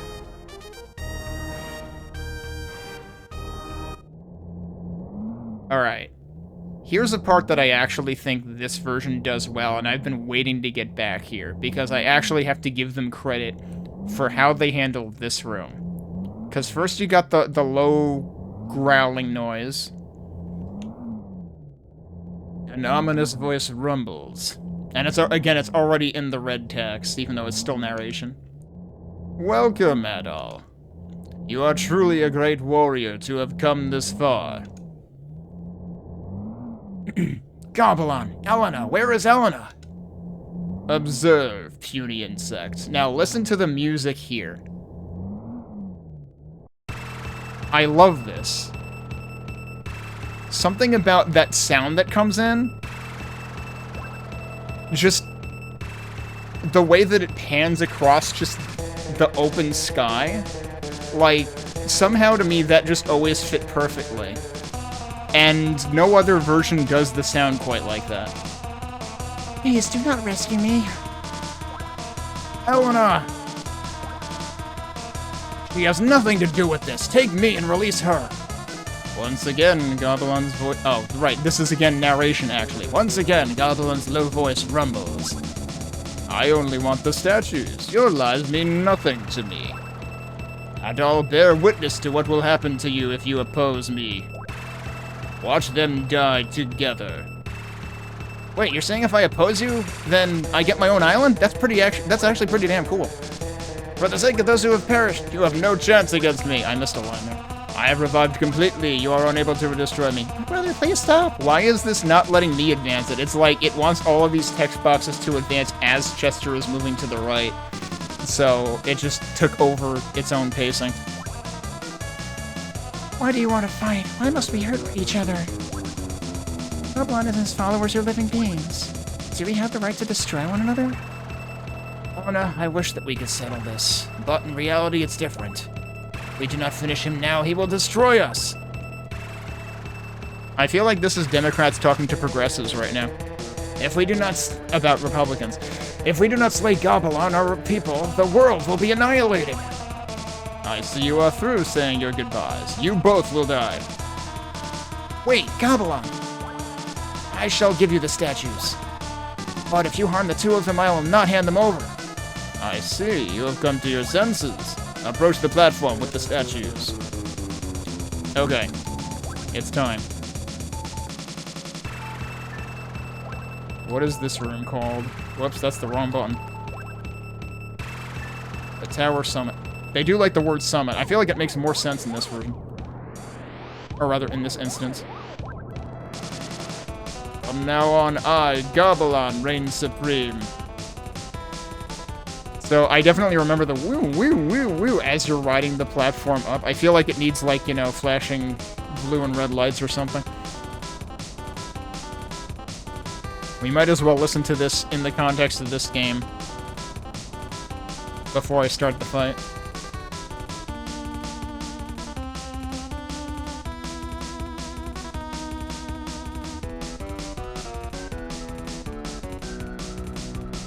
The same high part here was going on in the Genesis version, I'm pretty sure.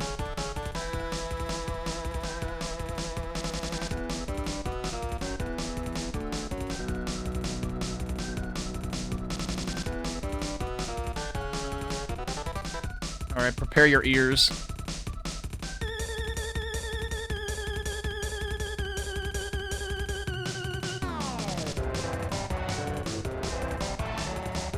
That just comes out of left field incredibly harshly with the high notes.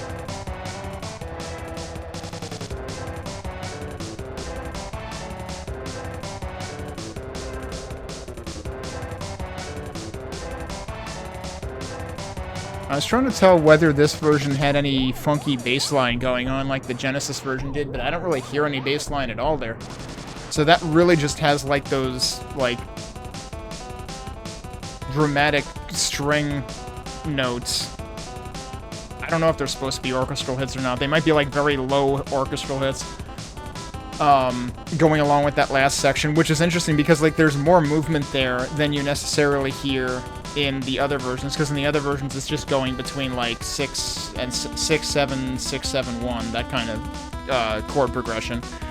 Whereas in this version, that note in like the string note is driving it, and that's bouncing around a lot more. All right. Behold the magnitude of my powers. Suddenly very busy background. Okay, so real talk. Hang on. I need to get him on the right side of the screen. Okay, so real talk. In the other versions of the game, I have had no problem, like, understanding that, like, he's got a head and a body. But for some reason, in this version of the game particularly, maybe it's just because I was a kid, maybe if I saw it as an adult, for the first time, I would have not gotten this stupid impression. Because, like, he clearly has eyes. And I don't know what I saw the eyes as a kid, but, like, I actually saw, like, there's almost like a crest in his chest region with, like, horns coming out of it or something, but I basically saw the horns as, like, very angry eyes and the crest in the middle as a big nose when I was a kid. It's kind of like the agonym problem that a lot of people have with Link to the Past. I feel like the other two renditions do a much better job of disambiguating, like, no, that's the body and the head's up here. This real, actually, like, looking at the head, it actually does remind me of, like, Agonim's actual head versus what people perceive as his head a lot of the times.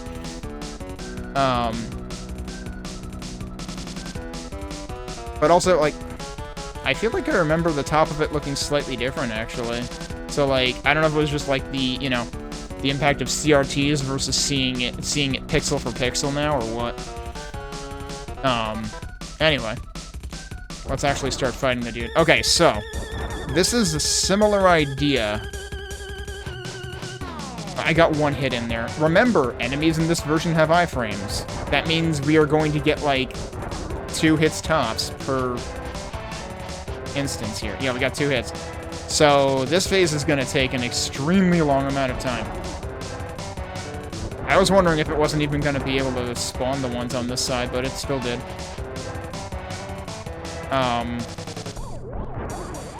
But the interesting difference here is that once the projectiles reach the... I didn't even hit him? Okay, question mark. Once the projectiles hit the ground, they don't go back up, whereas in Genesis they go back up, which makes it, like... In the Genesis version, you could jump and hit the arms, Whereas in this version, you can't do that. Oh wait, no, yes you can. I'm wrong. I was thinking you couldn't do that, but it's just that the hitbox is so freaking weird. Also, I took a hit at some point, apparently. Good luck hitting him in the air, though. Okay, we got one arm.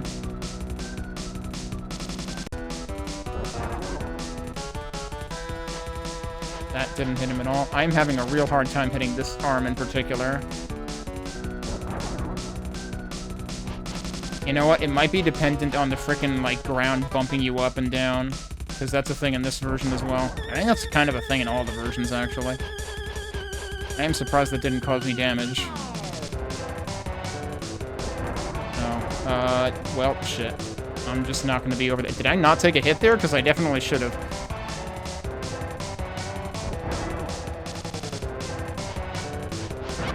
Okay, we got both arms.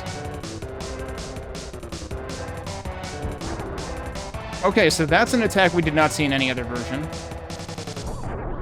He didn't have, like, ground flames.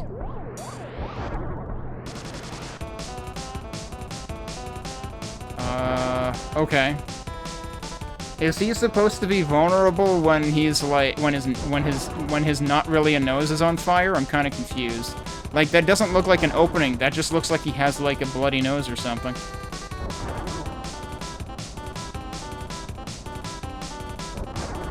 Ow. That hurts a lot. Yeah, so, like, I guess that's supposed to indicate that this center is open, but, like, that's not what it looks like. Also, the other question is, like, is this going to have the same problem as Genesis where, like, if you jump too high, you get hurt? Should probably put the shield ring on. Oh, interesting. He can still do that. I wonder... Yeah, that took the place of the projectile, like, the really fast ground projectile phase. And, interestingly... Yeah, his core attacks seem to be different in this version than Genesis.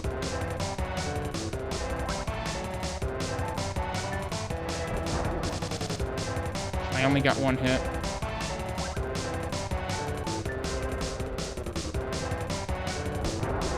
This is going to take forever.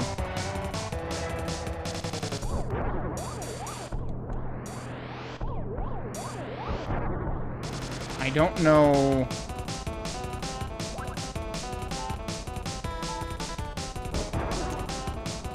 Again, one hit. Did I take more damage? What? I don't think my health was that low. I didn't hear the hurt noise.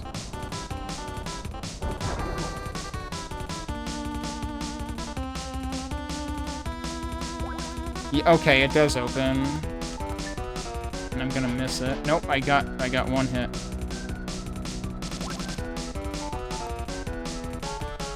Also, when did I equip that? I think I meant to, like, unequip everything or something, or I meant to... I have no idea how that ended up highlighted, but we might as well try it, actually. Does that do anything? Sure looked like it didn't do anything. I forget which of these does what, in terms of, like, one of them damages enemies, I think. This isn't doing anything. Maybe this is the one that's supposed to slow him down? I don't know.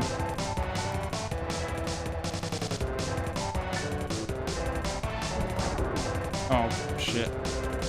Well, I guess I'll heal. I'm not really considering this a serious attempt yet anyway. I should probably try the power ring on it. It seems like there might not be a risk of damaging yourself by jumping at him when he's open.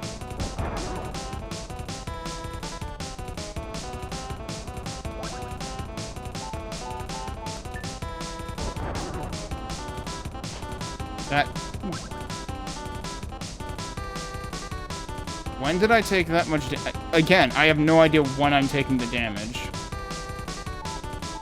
What is going on? Feels like I should use the protection ring when I'm attacking him. But that's not gonna last me his whole life bar. It feels like the power ring wasn't really worth it, though. I don't know, maybe it was, but, like, if I'm taking that much damage, then it really doesn't matter.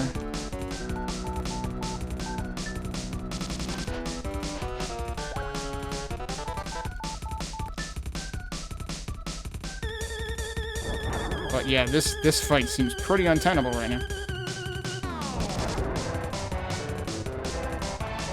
But I'll probably, for the sake of, like, saving time, I'll probably want to drop a save state after the arms again, especially since it takes even longer in this version to drop the arms.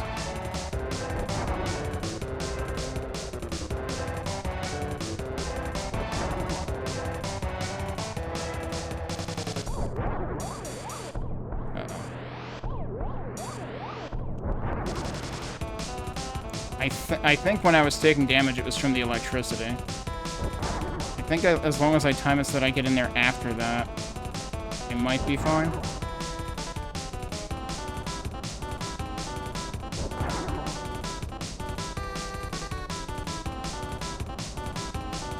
I'm glad he stopped. What? Nope, you do take damage there. I think I was a little too far to the right, near the center. Oh, that's really bad. I don't think it's a problem of jump height the way that it was in Genesis, though. That was the worst part of the Genesis version. But it also just feels like it's going to take forever to do this fight. So, for the sake of hopefully finishing this sometime this afternoon, I think I'll save after the arms part.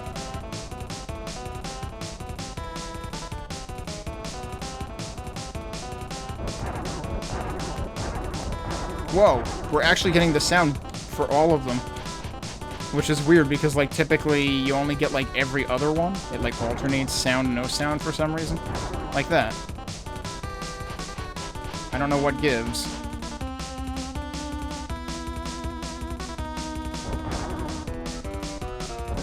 And again, like, it's actually more trivial to not take damage in this part on this version.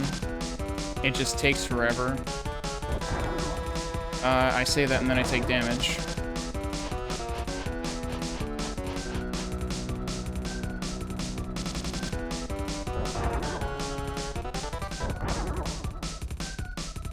Okay, that time it was every 3. I don't understand the rhyme or reason to the sound effect. But, like, I definitely remember it usually being only every 2 shots that it makes the noise, even on actual hardware. Like, that's not an emulation glitch. It always does that.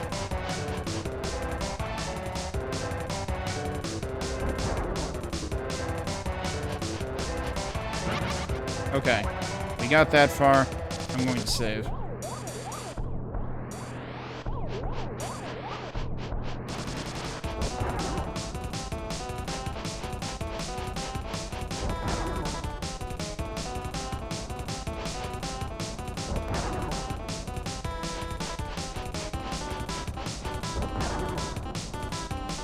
Oh shit.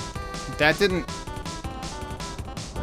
hurt me nearly as much as I expected it to. But yeah, I hit him too late and he actually, like, drove into me.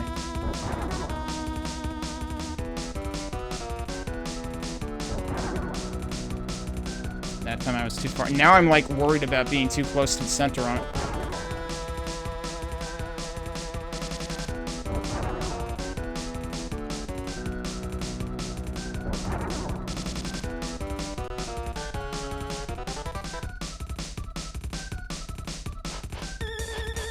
Okay, you can get him twice there.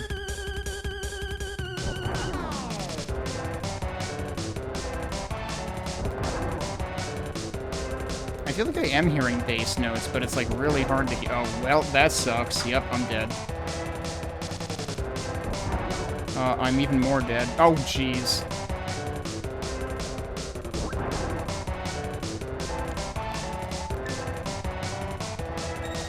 I might as well just... Actually, hang on a second. Why did I die last time? I have the fairy necklace. Isn't that supposed to resurrect you? Yeah, the lightning attack, the ground lightning does a ton of damage to you. How the hell did you use the fairy necklace? It apparently doesn't auto-use on death, which is normally what it does. Did they forget to make this actually work and it's just a 50,000 gold item that does nothing? Or is there supposed to be another button for it? You know what? Actually, I'm gonna look at the manual. There's only one use item button.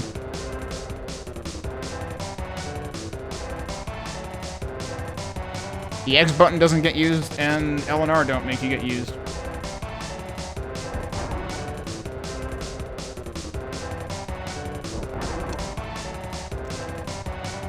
I don't know how I didn't get hit that time.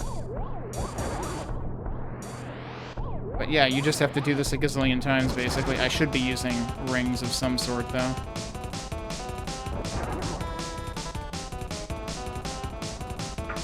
Fuck. Even that hurts less, actually. I couldn't do anything about that. He just happened to be, like, right over me. I don't remember if there's a consistent number of, like... I don't know if it's 2 lightnings and then 1 crush consistently, or if it's random.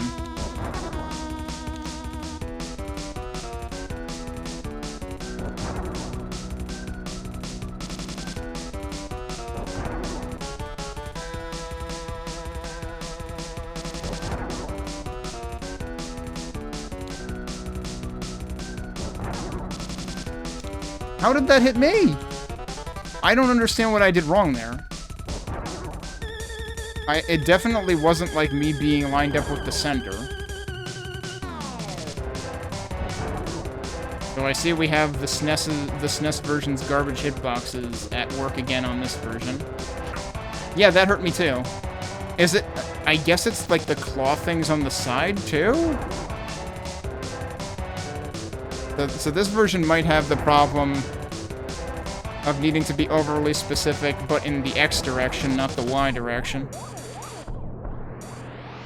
Alright.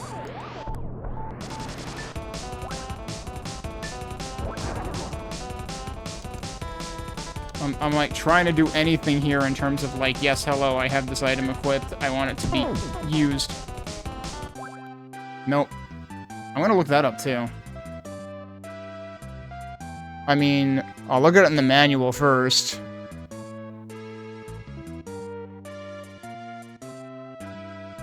Fairy necklace. A necklace of unusual, mysterious power. Yeah. It does nothing. Let's see.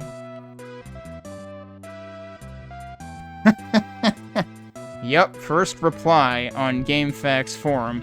I think it's supposed to revive you. Though from what I remember, it actually does nothing. Supposed to revive Adol with full health when his HP is depleted. Never figured out before that it doesn't work in the Super Famicom and SNES version.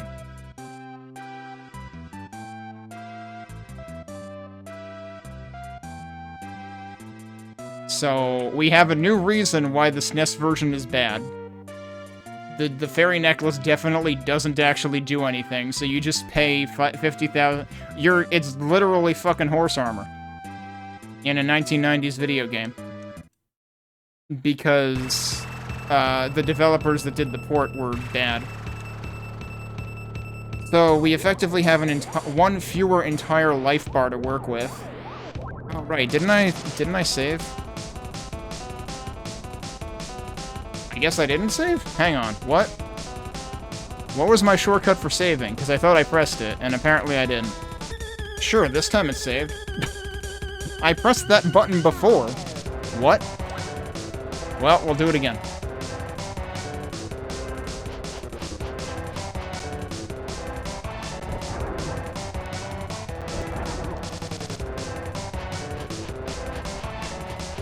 Cool, 0 hits for some odd reason.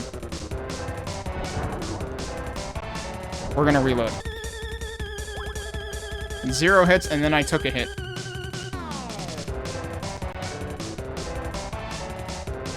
Seriously, the midsection just looks like a really goofy face with a goatee. Or something. Like, I guess that's a tail.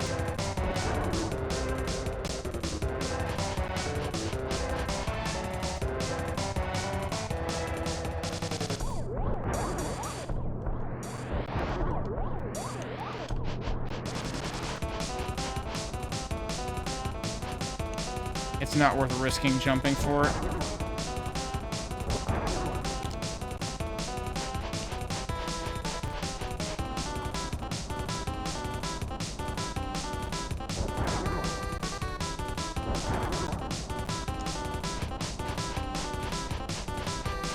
Actually, that's true. It is kind of, well, I don't know. I'm thinking of the Open Felghana, and like, he does sort of have a spine in that, but also it might be a tail, so I still don't know. Like, it does look kind of spine-like in that version. Oh. I just took 2 hits. Wow, jeez. Fortunately, this doesn't do a ton of damage. They want to make sure you waste oh, cool, I can't even hit him now. Speaking of wasting time.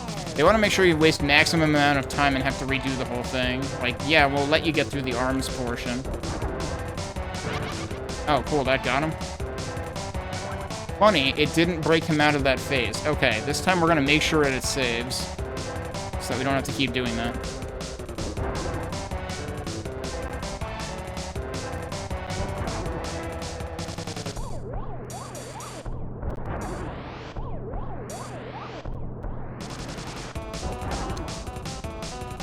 That still hit me. What did I do wrong? Like, it has to be a vertical thing.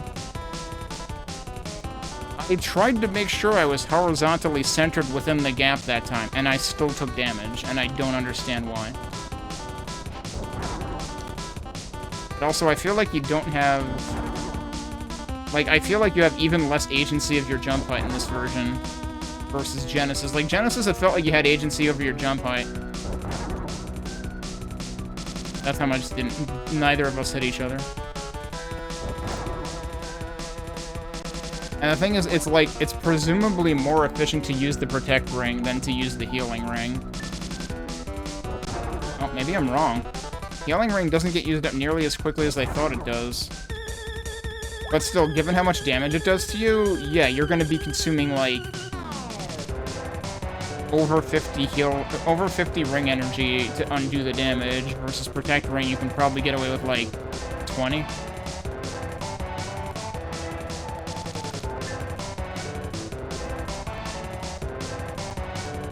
I was too far away for that. The problem is I don't know how far he's going to slide.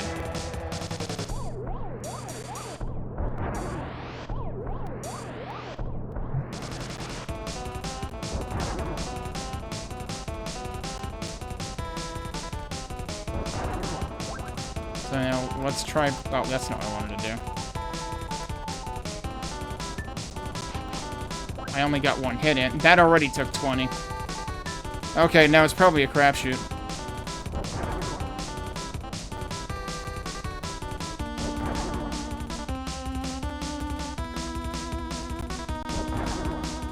Now, which cycle are we in?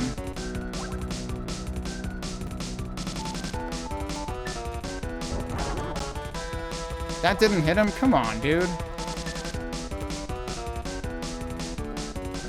Yeah, I can see why I gave up on this as a kid. Like, this just feels bad because it feels like it wastes even more time than the other versions do.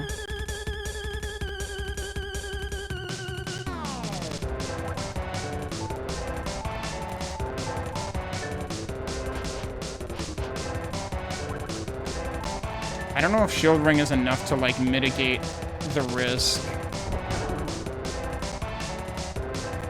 It's worth a shot to see how much damage he does.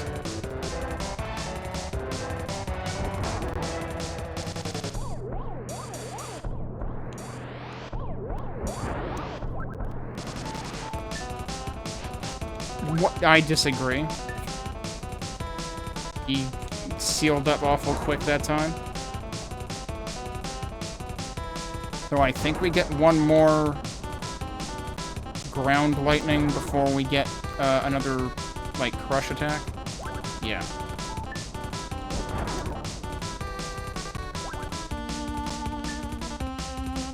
But, like, look at how much damage I'm doing. Like, how little damage I'm doing, rather.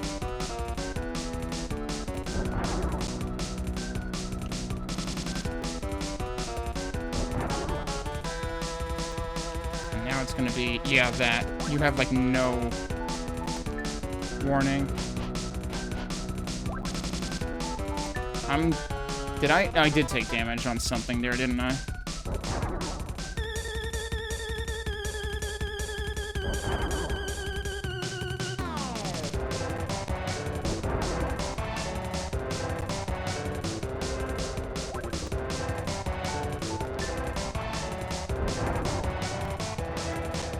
I took damage again for some reason.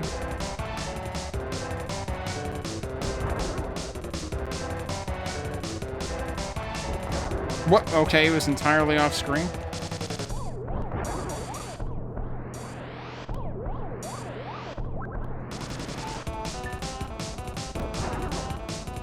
Seriously.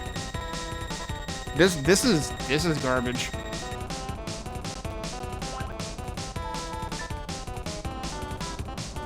This is actual garbage. There's no way to win this. Because it's completely unclear why I'm taking damage. Because I never hear the sound to take me damage, so I can't tell precisely when it happens. And now I'm trying to short hop and it's not really working.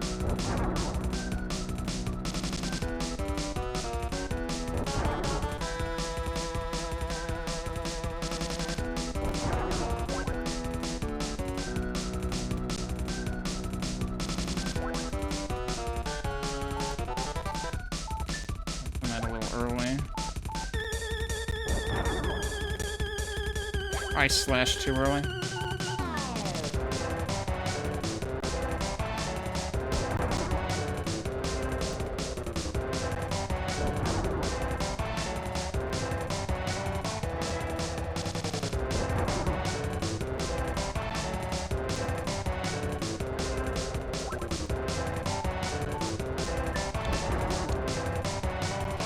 Somehow that didn't hit me. I don't know, it could be because of the ground bumping me up or something, too.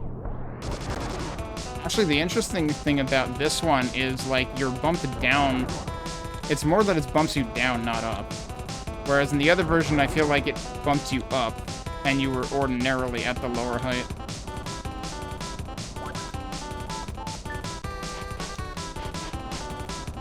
I don't understand how I'm taking damage in the cases I take damage. Like, why didn't I take damage there? It felt like I should have. It's gotta be a verticality thing. And the thing is, like, in Genesis when it happened, it was clear why it happened. It sucked, but it was clear why it happened. In this version, it doesn't seem clear why it happens. Yeah, see? And that takes away... I can afford to take 3 hits. I forgot to turn on the shield ring that time. But this is just garbage, dude. Like, I don't think I'm going to be able to legitimately finish this. Because I don't have the patience for... This is Dark Souls fights before Dark Souls became a thing. We expect you to do the same thing to this enemy 50 times, but if you take 6 hits, you die. Actually, 5 hits. Well, I guess with the shield ring it would be more, but, like, yeah. That's basically the design of this boss battle. And also, it takes forever to get a single hit in. Alright, I'm assuming this doesn't work unless I restart the game.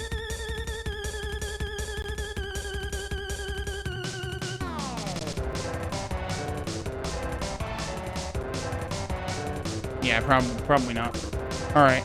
Let me reset. Because I have absolutely no desire to bother with that. Like, there's no way it's going to happen. I don't remember... Because, like, I did eventually manage to win in the Genesis version, but this version I just feel like there's zero correlation between anything I do and whether I take damage or not. And that just doesn't actually feel good. Oh, wait, hang on.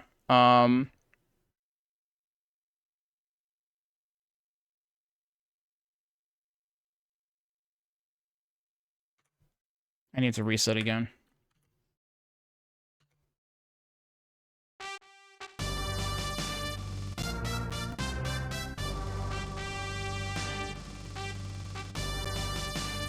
Like, I don't know if this program has problems with particular keyboard keys. That's what I'm trying now.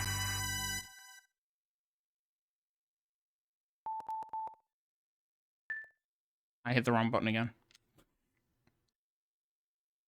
I don't know why I'm, like, constantly pressing Y instead of B.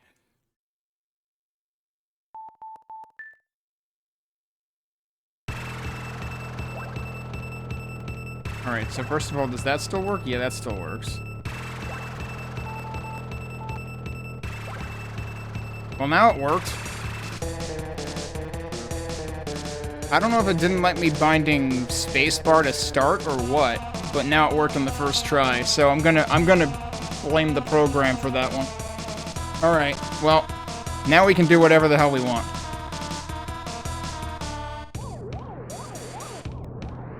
I mean, I guess I'll start the timer back up again.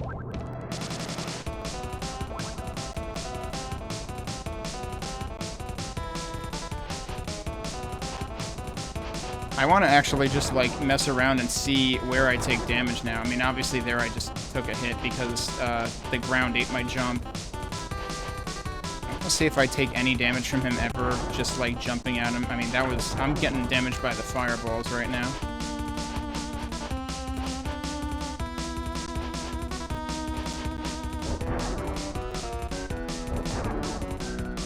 I keep jumping when I'm, like, being dipped down. Okay, yeah, that definitely hit me. I mean, granted, he kind of, like, bonked right into me that time, so... Oh, that time I was just too close. I like how I'm actually getting the hit sounds, though, because, like, the entire problem with the second phase has been that I don't get the hit sounds. So I can't... Like, there's no direct feedback to me taking damage to know why it's happening. Somehow that didn't hit me. I'm just gonna double check. Yeah, that still says debug.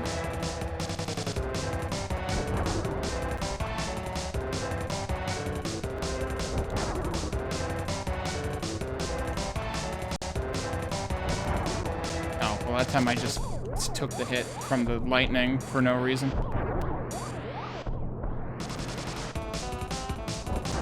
So I'm being needlessly clumsy right now.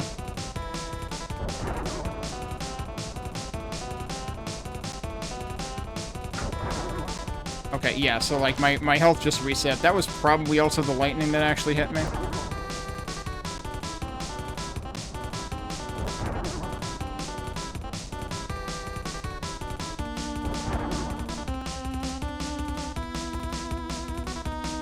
Oh, right. That's what... Yeah, see, you have no time to react to that. You just have to remember that, like, every third time he's going to do that. The funny thing is... It probably hurts just about as... That probably hurt less, actually, than a single lightning attack. Because I'm left with 174, and I want to say the lightning did, like, almost 100 damage.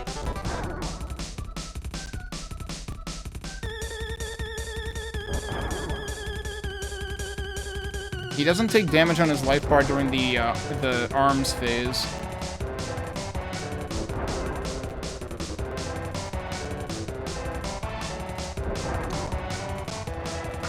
Oh, well, that was dumb.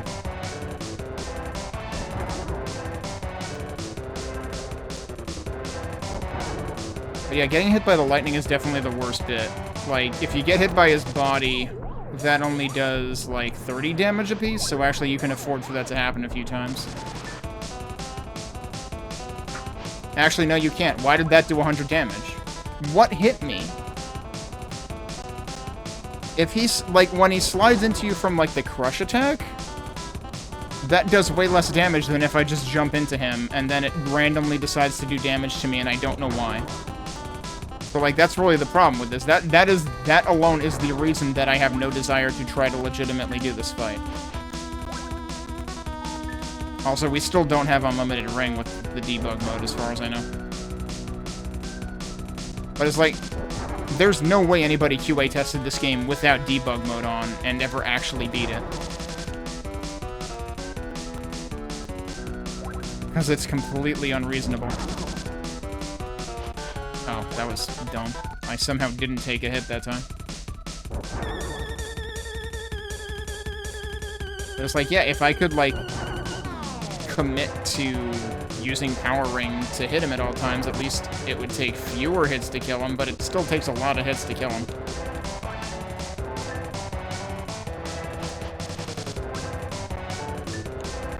Like, it still takes at least 10 hits, even with powering. And that's probably a gross underestimation.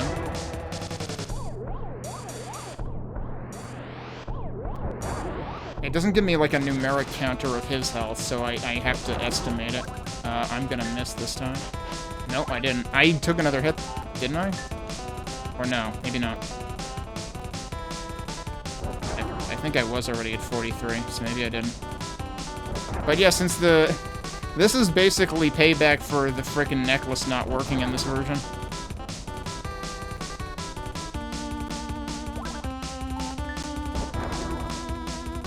Oh, I missed. That's the thing, too. If you miss, you're just dragging the fight out for another full minute. Oh, 30 seconds at least.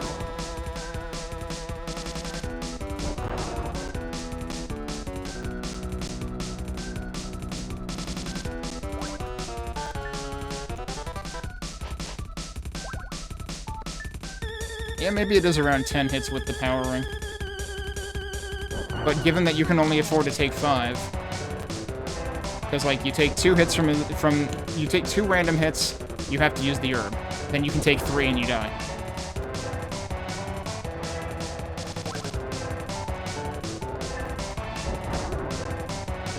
I missed again.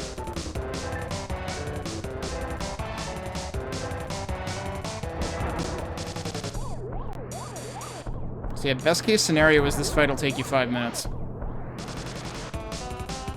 If you assume like 2 for the arms and 3 for the rest. I might be underestimating that too. I wanted to unequip that.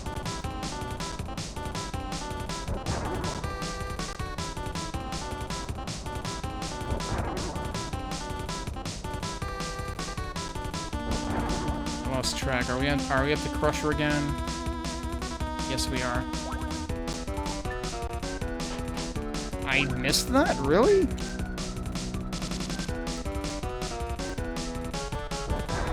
Oh, now I know how my eyes misparsed this, in addition to, like, interpreting the body as a face. I also somehow interpreted, like, the blue eyes at the top as, like, a mouth. Oh, whoops. Well, that was the worst possible time for that to happen. He was off-screen when he did the lightning thing, so I wasn't ready for it. Well, that's the thing. This is the worst version of this game. Also, wow, the fire hurts a lot. Like, the PC... Oh, I'm getting hit by everything. And I missed. The PC Engine version of this is actually reasonable. All around. You are seeing the worst version of it right now. Go watch my videos of the other 2 versions I played. The Genesis version, I probably would have given up on as a kid as well. Only because it's annoying having to, like, go through the arms phase again to get to the rest of it. And because again, the hitbox... or rather the collision with the boss that hurts you is, well, yeah, no, a combination of the two. He has a very narrow, very vertically narrow hitbox in the Genesis version, and if you jump too high, you get hurt. And that really sucks, especially when the ground can cause you to jump too high, because it goes up and down. So the Genesis version is kind of awful too in that regard. The TG16 version, you can afford a degree of face tanking. I missed again. I'm just gonna keep missing now. But yeah, as a kid with this version, the debug mode was the only way I could ever finish it. And that is still true now. Because now, that hit me? Hitboxes of this version strike again. I was nowhere near the flame, but I got hit anyway.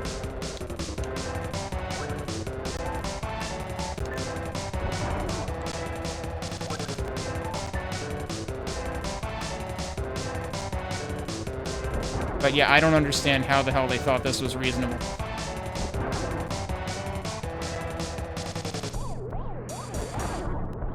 Like, I feel like this version you need the debug mode to make it tolerable to begin with, and then it's still, like, arguably not. Either 1 or 2 hits left.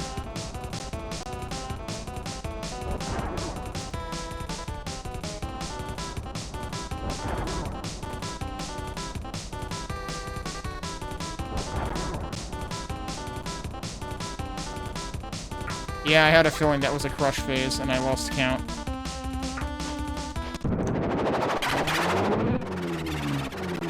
I like how he started his, like, movement phase again. Very pronounced boss death sound in this version. Helena, you're alive! Where's Chester? Oh, we got this version's rendition of this song.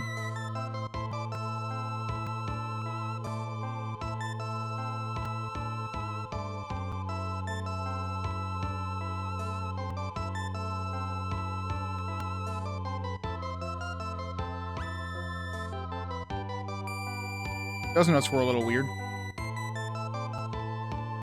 But I actually appreciate parts of this arrangement.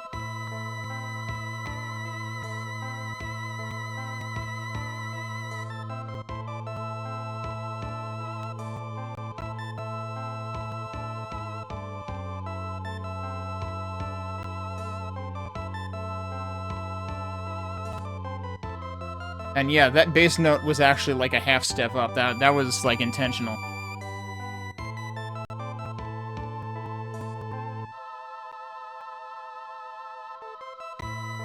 Is this actually the full loop? I was thinking there might have been another section.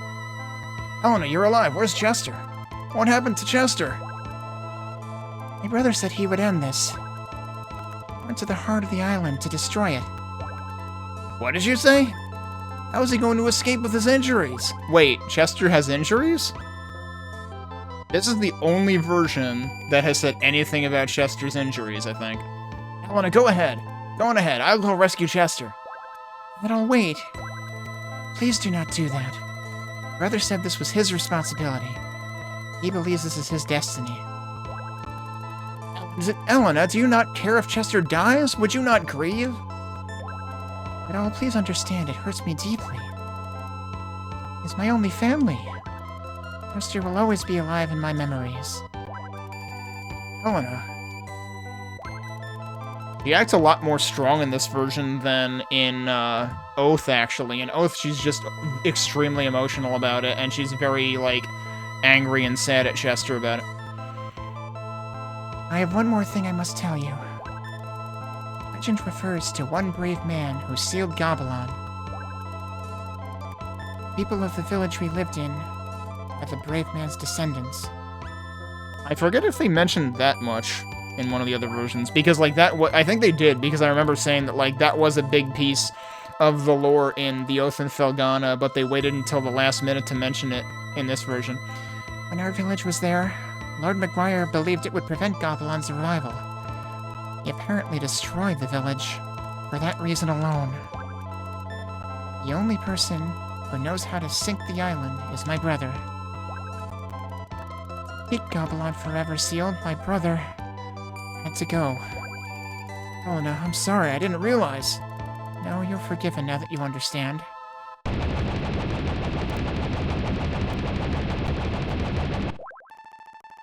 Oh, we got the cracking columns again.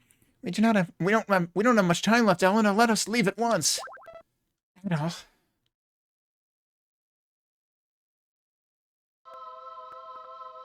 Okay, this is similar to the scene on the Genesis version, I believe.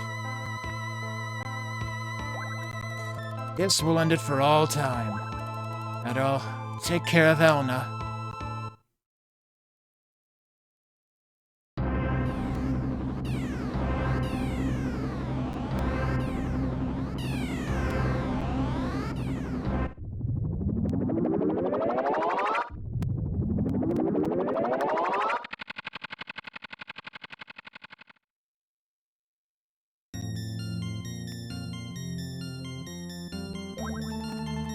Yogi, we're leaving soon. So soon, Adol? Don't you think it's a little early? We decided we would leave in the early morning so that people wouldn't notice, remember? Oh yeah, that's right. Adol, will you go ahead? I have something to do before I leave.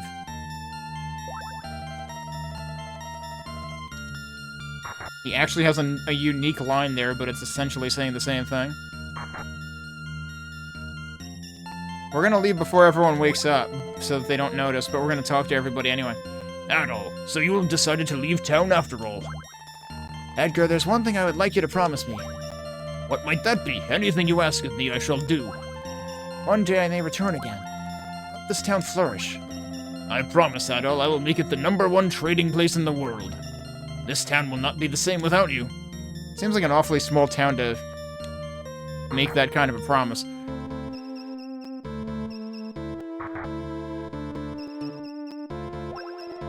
Because of you, there's hope in my life. Someday I'll be traveling around the world just as you do. What is it that you want so early in the morning?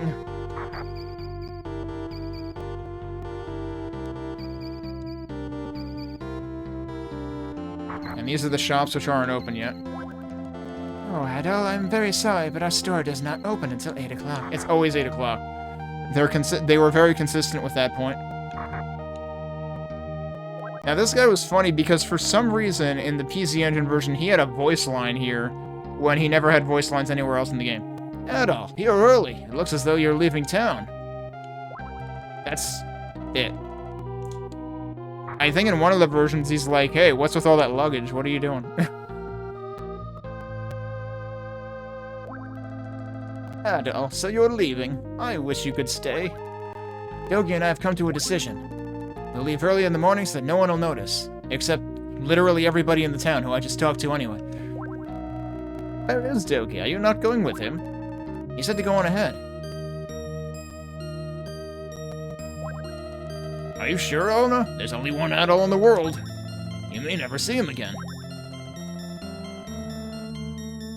I have to go, or else Adol will leave me behind. Take care, Elna. Yeah, where did she come from? Somehow she always ends up in here. Talking to Dogi, because that's the thing he has to take care of, apparently. What will you do after you leave this town? Would you please reconsider? I'll have nothing left if you take the word adventure from my life. From my point of view, if my life could be an inspiration to everyone, I would be happy. I shall be going. Take care, Mr. Gardner. Oh, we're actually taking control again.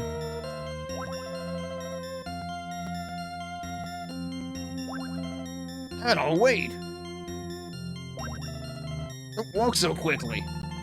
Dogi, what kept you? Adol, are you going to say goodbye to Elena? Are you just gonna leave? It's better this way. You'll understand. Well, shall we go?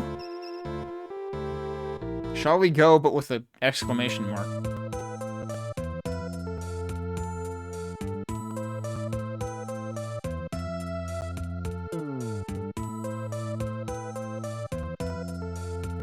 So this version we actually... Adol's a vampire again.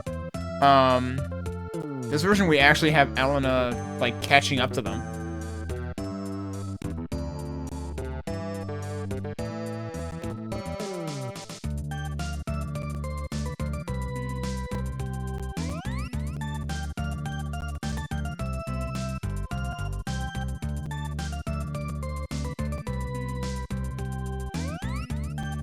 This episode is over. However, beyond stands the gateway to new adventures. Adol's travels will take him to the far reaches of the world. He will continue to seek adventure and aid those in need.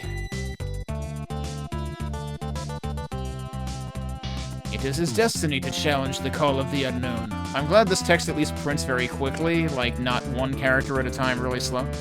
This story is part of the growing legend of this brave warrior. As his journeys continue, volumes of his many exploits will be read and inspire the imaginations of others. Adol's saga began when he ventured forth from his small mountain village. Even though he was young and inexperienced, his courage and determination helped him overcome many perilous obstacles. In everyone, there is the ability to excel. I think I remember that line in particular. With the proper desire, even the meek can attain heights undreamed of. Undreamt of? When adventure beckons, only those with the drive and ambition to succeed will answer. The world is filled with new possibilities. All of us have within us the power to grasp opportunities and master our destinies. I feel like this is going on even more than... Was it the Genesis version that also had text like this? The river of life continues to ebb and flow. Okay, now you're just making shit up. The future will be magnificent for those of us who dare to meet the challenge.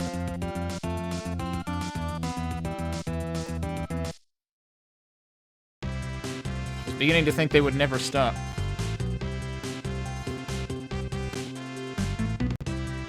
We actually have, like, recaps. We have, like, reruns in the, staff roll.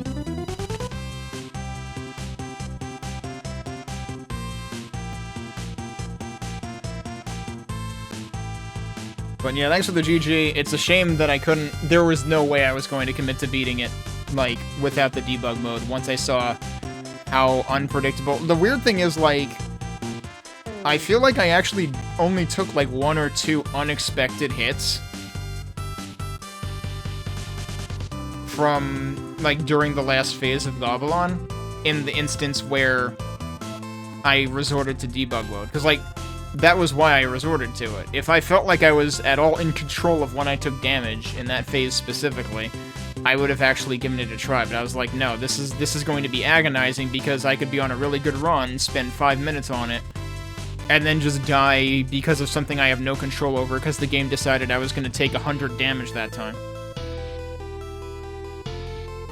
And also, you know, the necklace being a placebo in this version also kind of didn't help. Because if the necklace actually functioned, that would be 3 extra hits I could take from that phase like that. And that would kind of be a big deal if that phase takes, like, 10 or so hits with the power ring. But yeah, most of the hits I took with debug mode were just me being sloppy. Because I was like, hell with it, we're in debug mode now.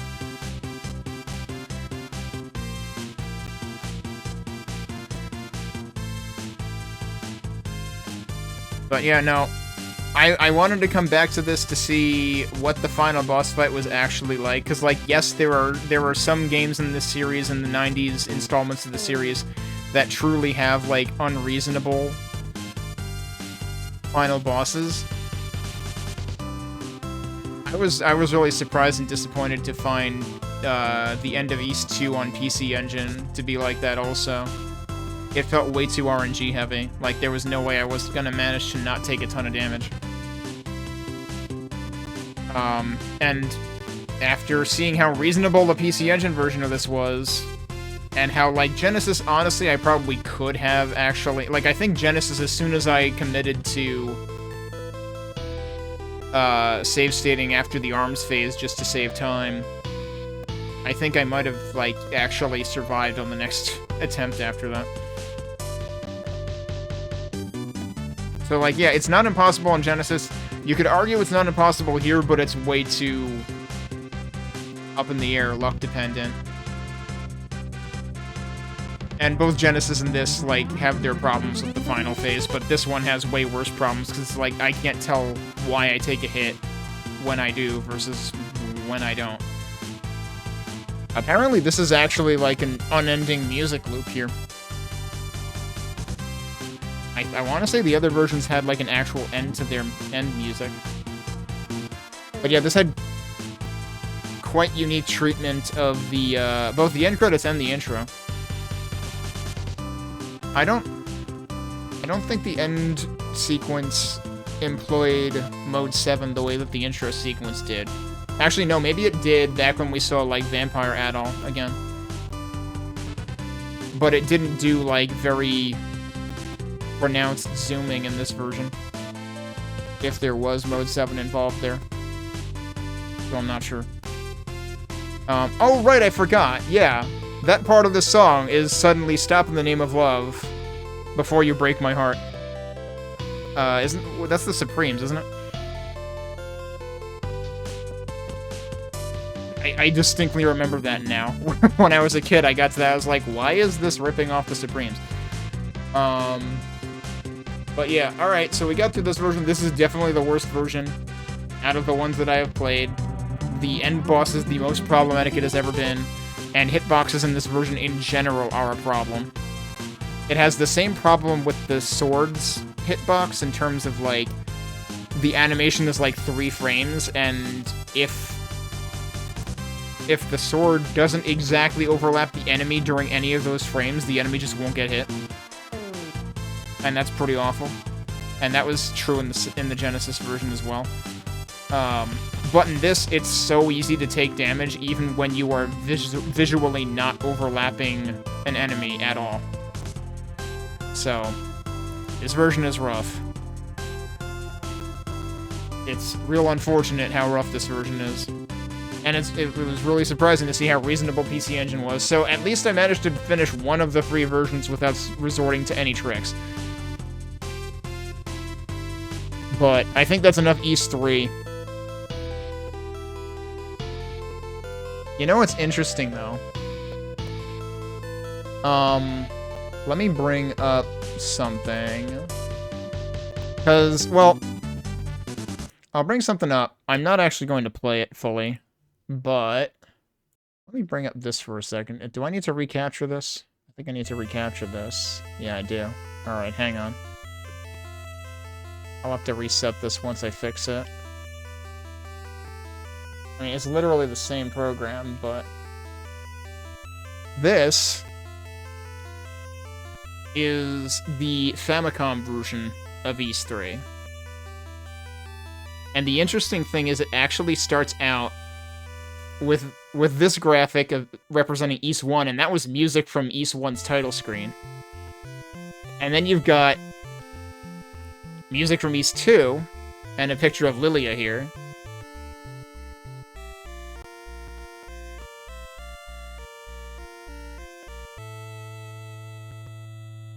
And this version was actually developed by Falcom, I believe. And 1991. This is the Japanese version of the game, by the way. And 1991. What happens when you smash 2 and 1 together? You get 3.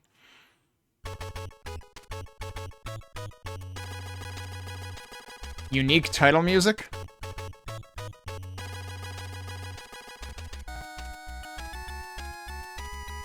Actually, let me increase the volume a bit.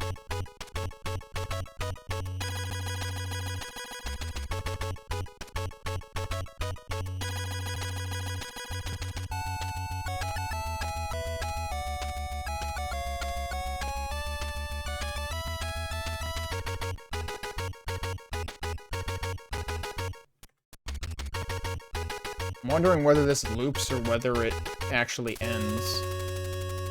That might be it. Does it actually just, It actually just loops. Okay. So... if we actually go into here... so you have 2 save files and new game. And it literally just... there's no intro. It just brings you straight to Dogi approaching Gardner. And actually, his name is Gardner. That's Gardner-san. So, I don't know why the PC Engine and Genesis versions decided he was Jetai. Where the hell did that come from? He's Gardner. And so the interesting thing here, there is a fan translation of this. And I looked at the beginning of it very briefly. The interesting thing is you can see here that Dogi mentions that it's been 10 years. For whatever reason, the fan translation just completely drops that detail. So I immediately have to assume the fan translation might be a little too loose. Because there were definitely some versions, like... some localizations of the game, in terms of the versions that I played, SNES, Genesis, PC Engine, some of them mentioned the 10 years specifically here, some of them mentioned that in the inn, or lodge, some of them just said it's been a while or something like that here, and that's kind of the approach that the NES fan translation takes, which actually makes me wonder if they, like, kind of just, like, horked the translation from one of the other versions and didn't actually translate this. Because if you translate this directly, he's literally saying it's been 10 years.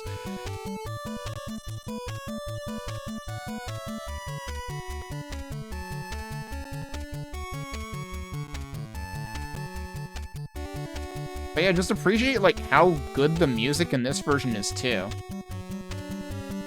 And you still get the little walk through the town.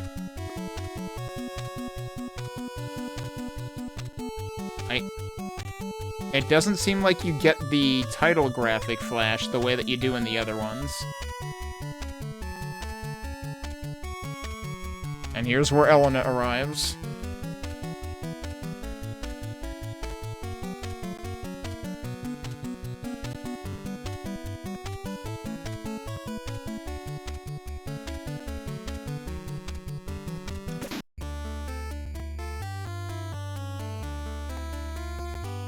He says one line and that's it. But this is your interior music.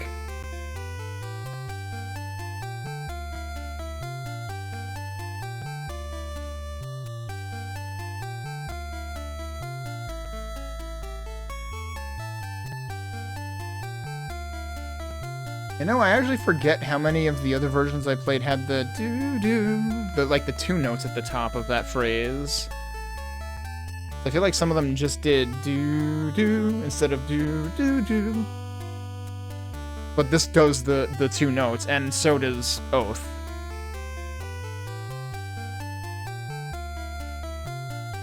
And I feel like you can kind of, like, sort of get a sense of what Oath was going for in this version.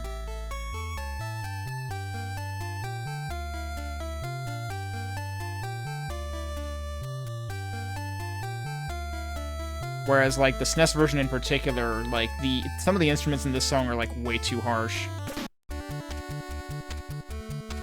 Alright, so if we go into the shops, we can get the music there.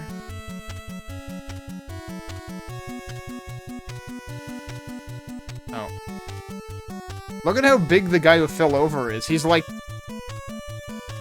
twice or three times the size of everybody else. Like, everybody else is just, you know, this tall, and then that guy is like, well, his torso is that tall, and then his thighs are also that tall, and his calves are also that tall. Like, this guy is three people.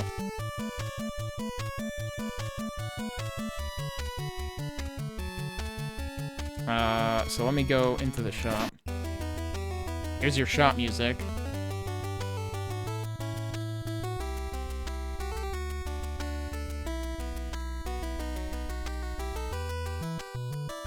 It still has a lot of the same components. And also, speaking of the same components, the tool shop keeper is still smoking. In every version of the game, including NES.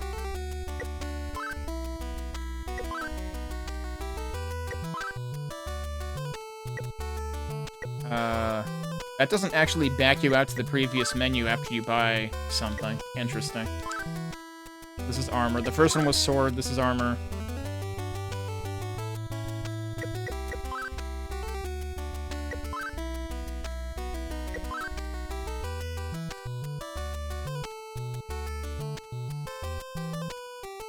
Let's look at the menu here. Oh, yeah, they put status first for some reason.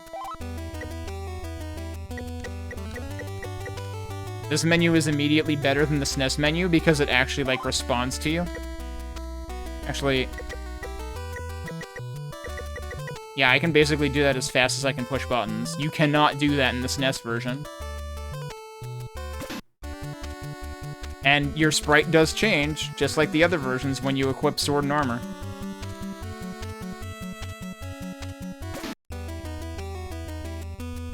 Here's the other shop.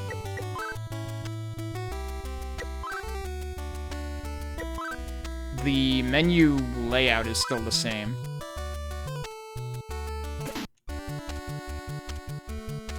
So I'm basically just going through the motions here so we can, like, experience the first few music tracks. That step doesn't work. You have to jump to get out of town.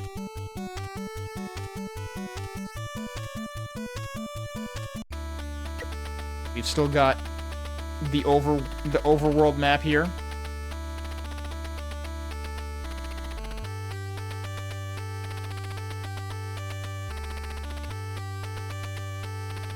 Oh yeah, what's the name of this place? Yeah, it's Tigray.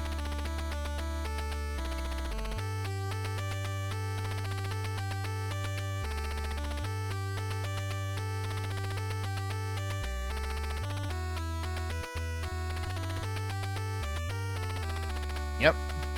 Same full loop and everything here.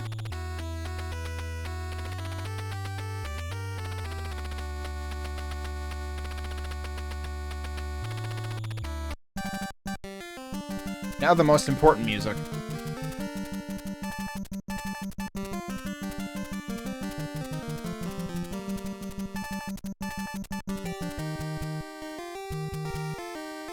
Very fast in this version.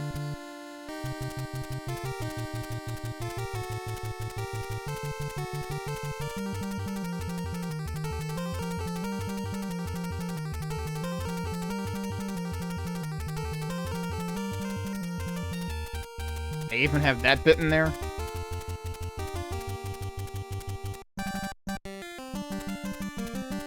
Now, is that the whole loop, or do they have the other section after the second iteration? I'm not planning on fully playing this version. I did test this out a bit a few days ago. I think this might actually be even more rude than any of the versions I have played. It seems like you receive a lot of damage very quickly. Like 3 hits and you're dead in the first area with the equipment that you start out with.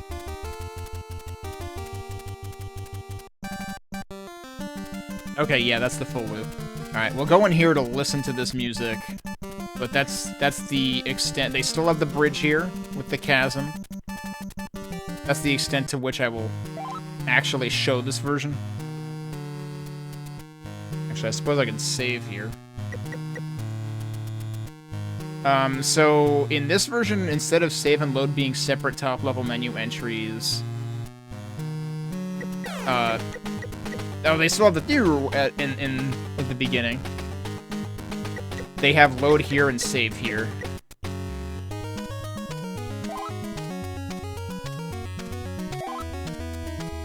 Also, apparently it doesn't spawn the spiders in the first screen when you first show up.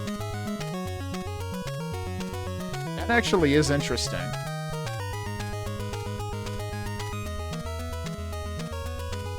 It's amazing how much of the accompaniment is, like, how much of the arrangement is intact even on NES.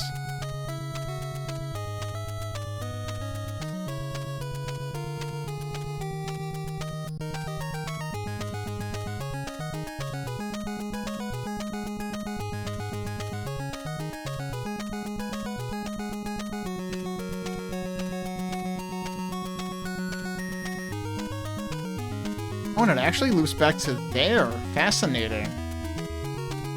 I feel like SNES doesn't do that. And that actually makes me wonder if there's more to this after the second iteration. Or if it really just does have a loop point set. But it's really fascinating to me, like, how much... Like, I mean, granted, like, Falcom came up with the soundtrack. They know what they're doing. But, like, to hear just, like, all the notes are there, dude.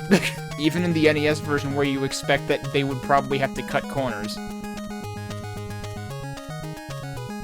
If there's one thing missing, it's that the percussion feels very, very subdued. No, I guess that really is just where the loop starts and stops. So that's interesting. So I do actually have more of the soundtrack. I have more of the soundtrack available. Let me see. Okay. Let me actually, I guess I could capture this window. That show up? Yeah, it shows up. Okay. If I go into here, that's louder. Actually, wait, I can fix that on this end.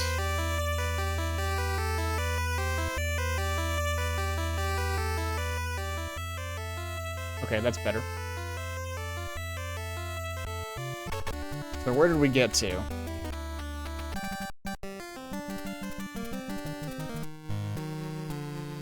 The interesting thing is, like, we already saw that Gardner had the correct name in the NES version in Japanese. So, like, the other name, the Jetai, the name that was used in PC Engine and Genesis was apparently, like, I don't know where that came from. Because it wasn't in the original Japanese version. And similarly, Ilburn's Ruins is what this is called in the Oath in Felghana. It's Ilvern, I think, in SNES. But then it's Alkaino in the other two versions I played. Those arpeggios are doing some good work.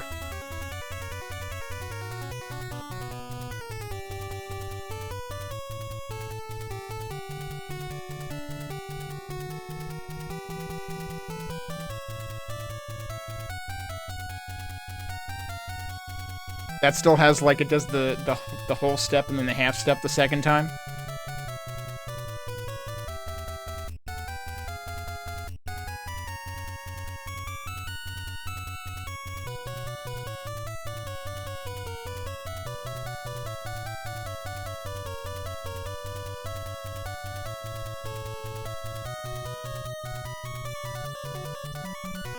And it still has the you know, like the scale / arpeggio happening at the end, too. I'm guessing that's the extent of the loop here. Okay.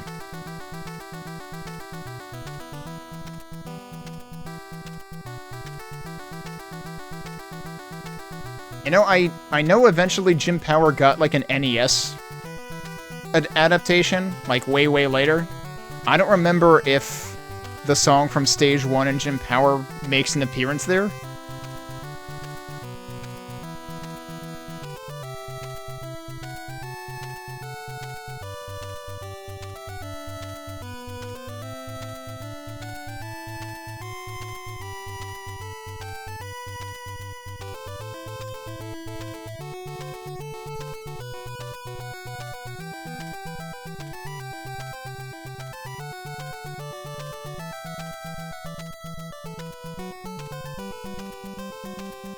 Again, like, all the instrumentation is there.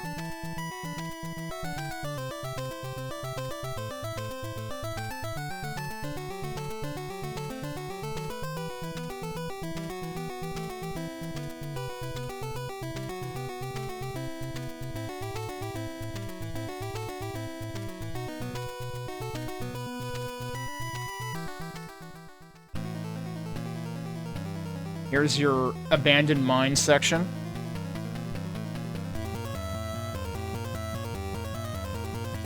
Lots of bass.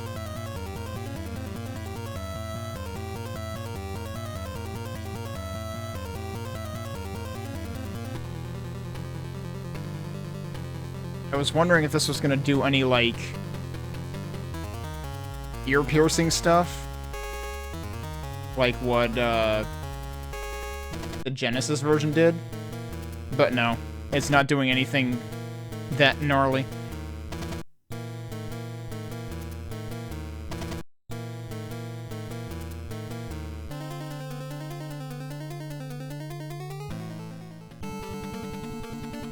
Here's your boss music. Again, the percussion feels way too subdued here. But there was probably only so much they could do.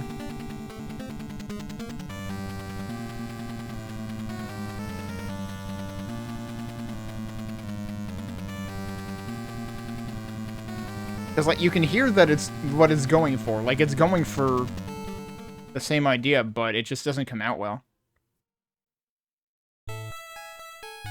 Here's your You Died music.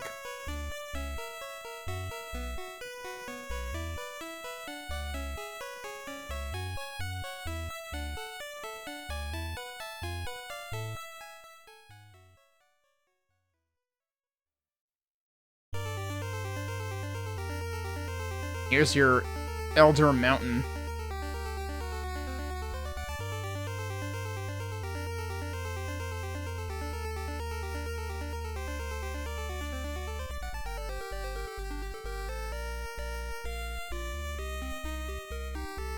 Interesting how much work the bass is doing there, the bass notes.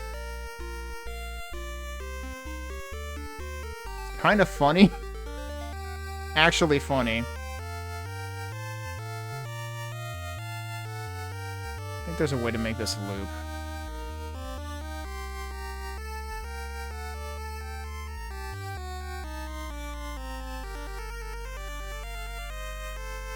Problem is, I don't think I can fast forward and rewind in this music format. In this program.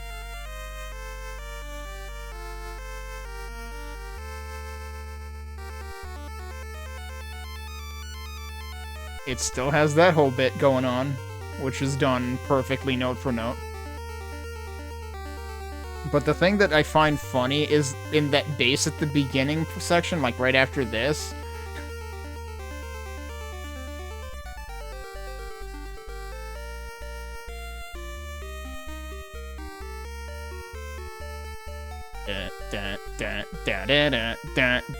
No, it's not doing that, but that's what it feels like to me.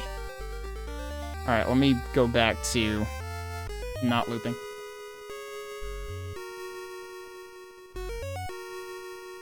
I forget which section usually uses this. I forget if this is used when you come back to the town.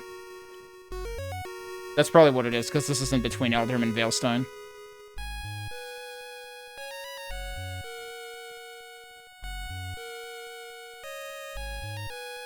This is another one that it's like, it's kind of underwhelming in this version, but it's technically correct.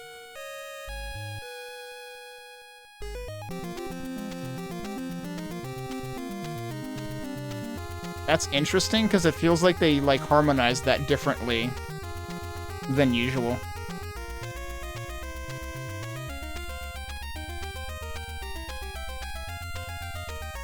And same with that, too. Like, that bit, there's usually a harmonization over it that kind of takes the lead. Oh, the bass is doing some nifty stuff there.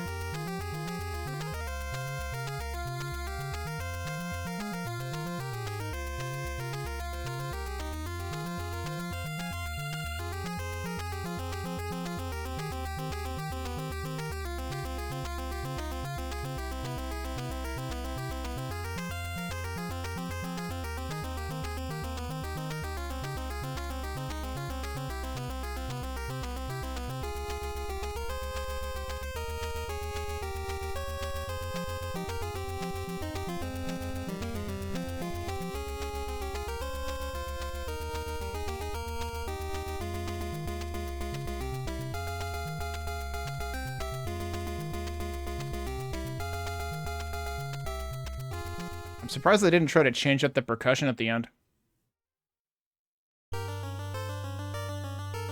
Here's your chapel music.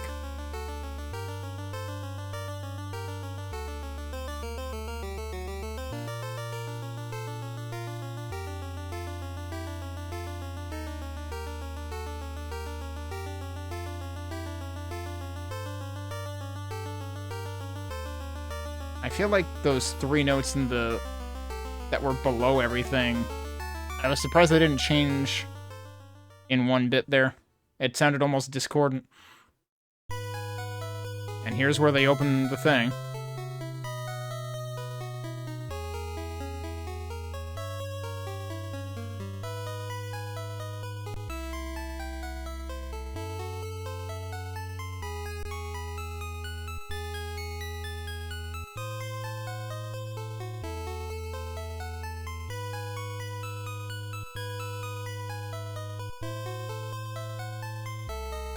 I feel like this is going on longer than that cutscene ever does. There were a couple of, like, the long notes that felt oddly placed earlier on.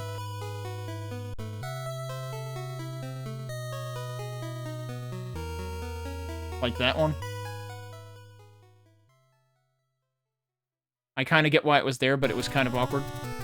Alright. Time for the best song in the game. Hey, Dead Camper, we finished SNES. I had to use the debug code because something about the final bosses unreasonably unpredictable in terms of whether you take damage or not. And when you take damage from that particular thing, it does 100 damage to you out of 255. Also, the fairy necklace doesn't work.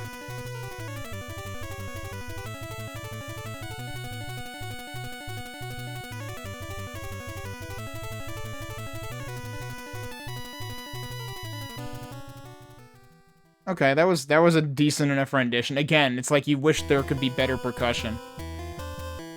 Here's your final area, your Galbalan's Island. So now we're just listening to the NES version, and I have one other version that I want to listen to as well.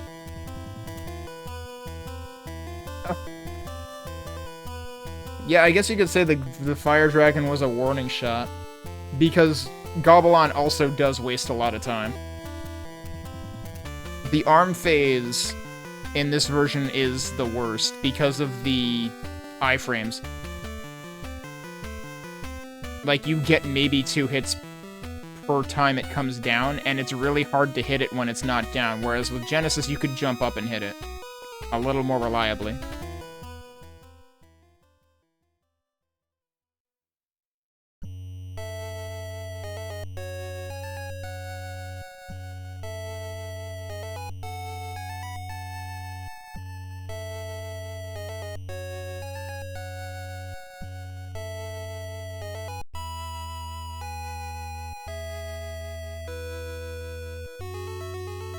Even this version does the arpeggios.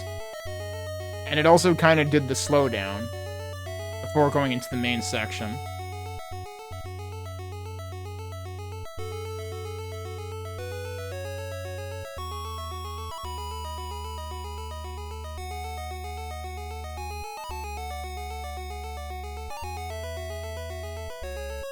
There was a weird note there. That should have been a half step, not a whole step. It sounded like a whole step. But I actually like that rendition, though.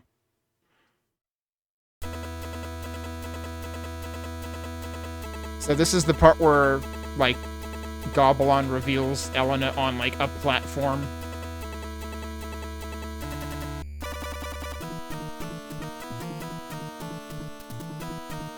I find it interesting that the beginning part sounded like it was kind of mimicking what the SNES version did with the but, like, the SNES version did it on a very high note, and I thought that turned out better. I actually really like how this beginning of the SNES version of this song goes.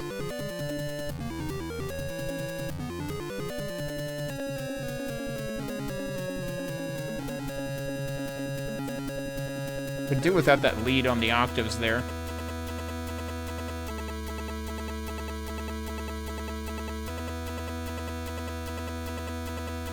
I'm surprised that this part isn't, like, already fading out as part of a loop.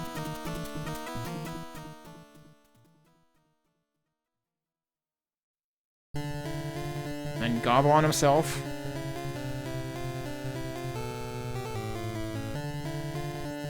I'm gonna be curious what the end of this does.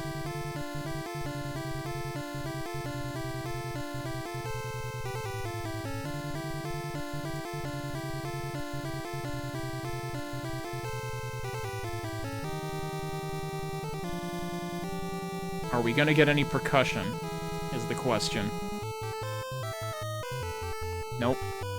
It's still got those notes. And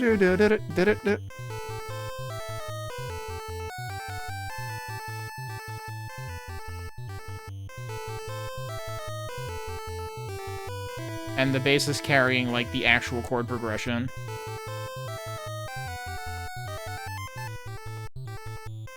But now what happens?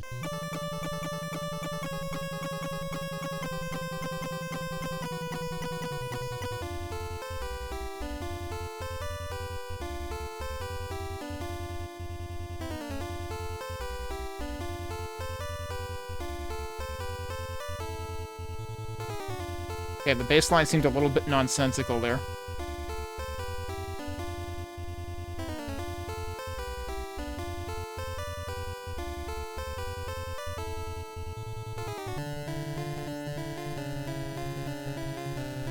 Okay, that should be the loop point. I'm not sure why it's not effectively that.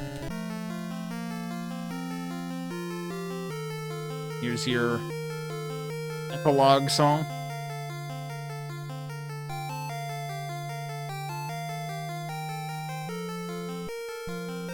So interestingly, the SNES version of this has the arpeggios going higher, which is something I found kind of memorable about it when I first played it.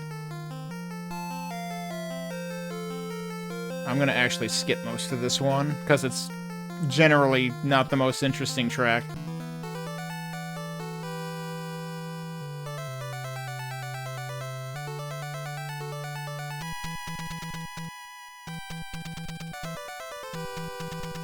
I want to say that was resemblant of what we heard in the PC Engine, and I think also Genesis versions. I don't think we had this kind of song, because, like, I think in SNES we didn't have this because it kind of did its own thing with the ending.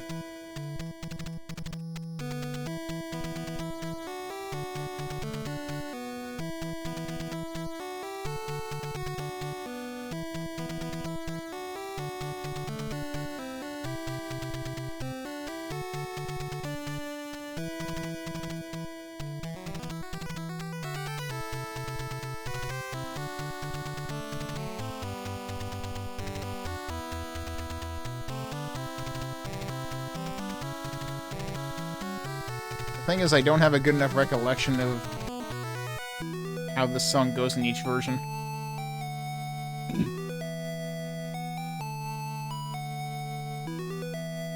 Hey, Eric, we are listening to other versions of the East 3 soundtrack after finishing the SNES version. Because the NES version has some very competent arrangements that are, like, very faithful, like, note for note, with the other versions, and the Famicom version was done by Falcom.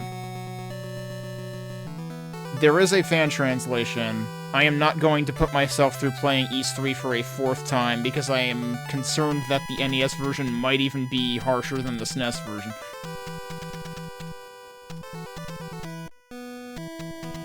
Okay. And of course you've got your item fanfare. Okay, that just went all the way back out. I'm actually going to start this again. Hang on.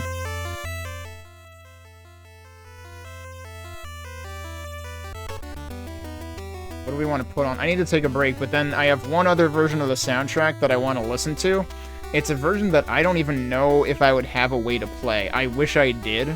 I believe the Genesis version was supposedly, like, based on / ported from it.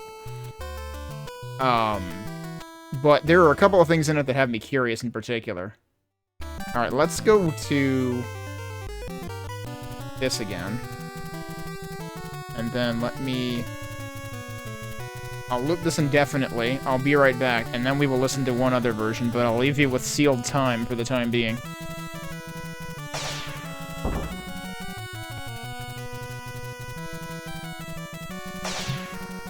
Alright, we're back, and I said we have one other version of the soundtrack to check out, which is a version that I would be curious to play, but it's for a system that I don't really know even what the emulation situation is, and I feel like it tends to be one of the more obscure ones to come by in general.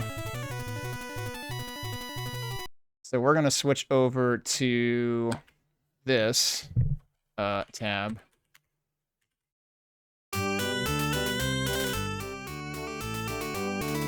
And immediately we get the file menu music, which was in the Genesis version.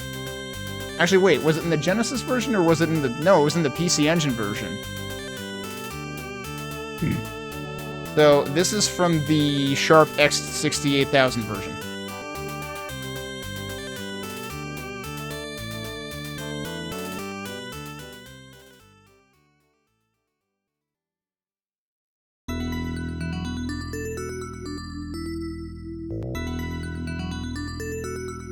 This feels very...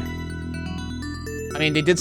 I was saying, I think I read that the Genesis version was supposedly, like, based on this version, and, like, some of this stuff sounds very adjacent to that version.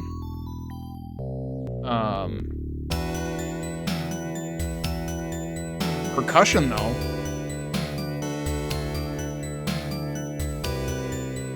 this is immediately the most interesting version of this song. Different chords? Like, this is going places that no other version of this song has gone.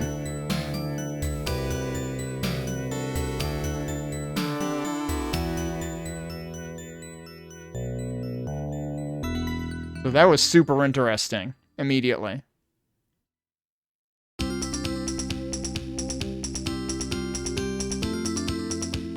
See, I was saying in the NES version that, like, some of the songs really felt like they were missing percussion.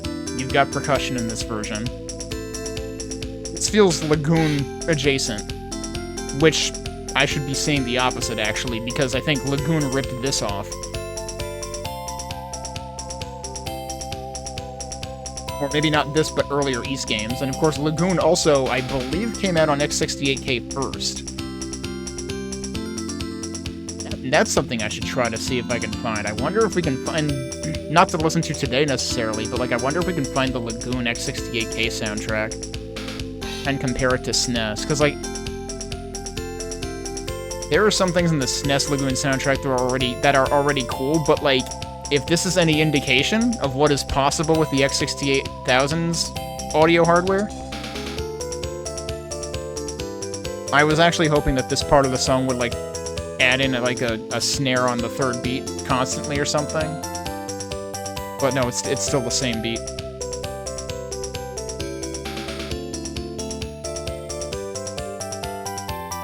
But, like, just listen to the frickin', like, the sounds used for this. They're so clear. You won't get that from SNES.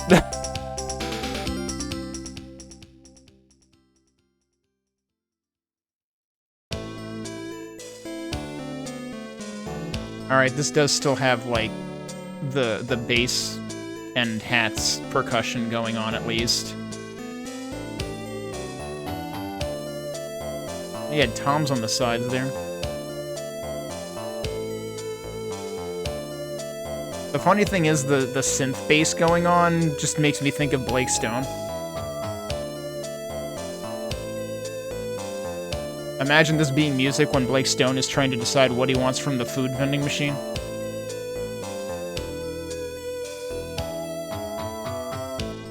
So yeah, nothing compares to the Oath and Felghana version of Quiet Moments. Now we've got snare. So, it's funny, because I say that the SNES version of this feels too heavy-handed.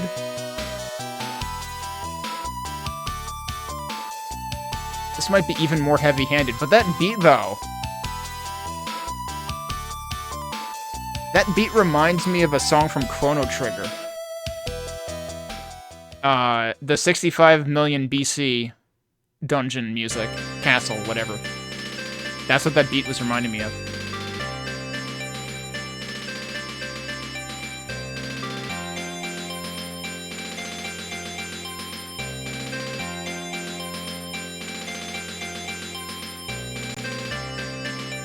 You've got the snare going consistently here with what we've... I feel like at least one other version has had that.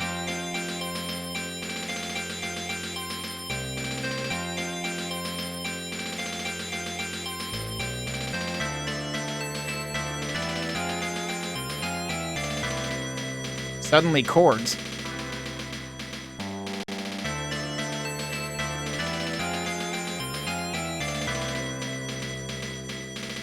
Alright, very important music track coming up next.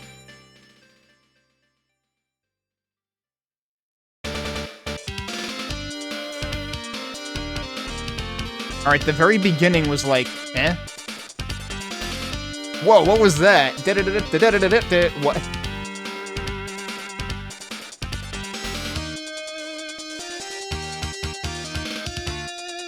Yeah, this is like supremely fancy variant of the Genesis version.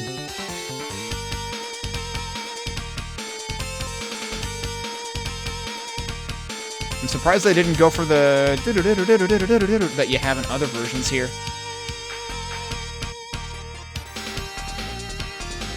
And they didn't do the do. This is the part, dude. I thought this was gonna be in the other versions, and it wasn't. It's in the Sharp X68000 version. It's in one of them.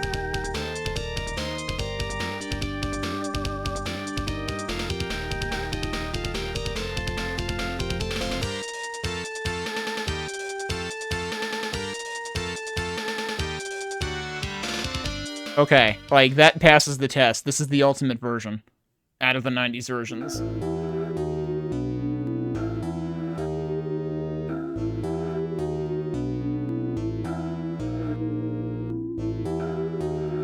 Oh, it's got, like, offbeat, like, breathing or scraping sounds.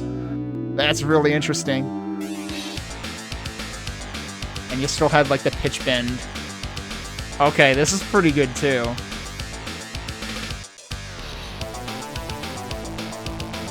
You got, okay. You've got the chords, the intervals on the sides.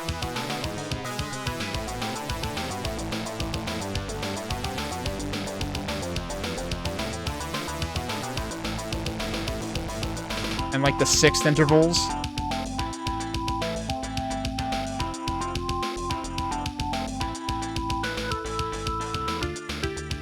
But this, God, this version of the soundtrack, the percussion is so much better. Certainly compared to, like, SNES or Genesis.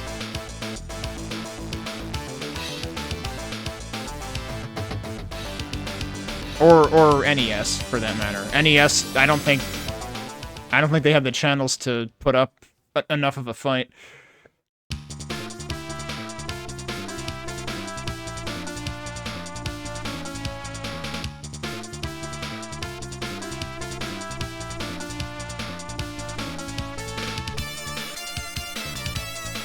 Listen to that. In the right ear.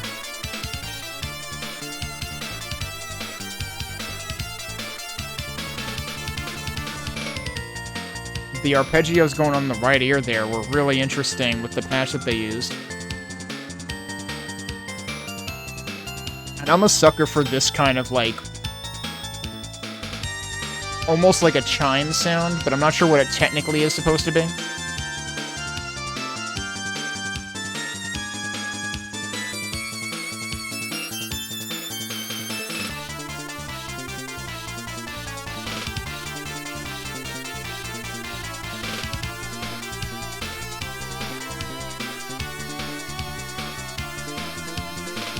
Yep, they did the arpeggiation downward in the right channel too. Okay, it's time for this.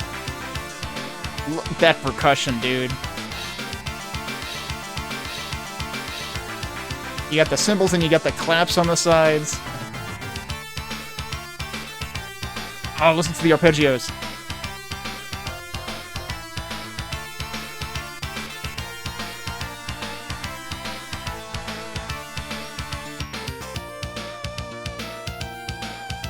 Really cool choice of instrument to break into here. Like, it's a very stark contrast with the first section.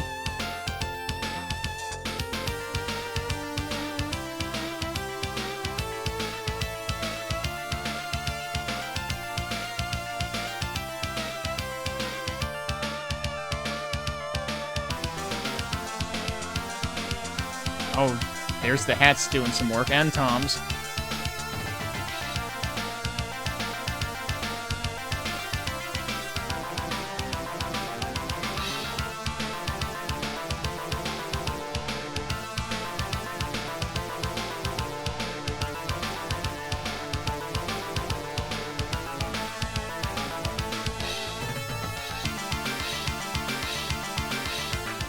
I was not expecting that to be that strong. Holy crap.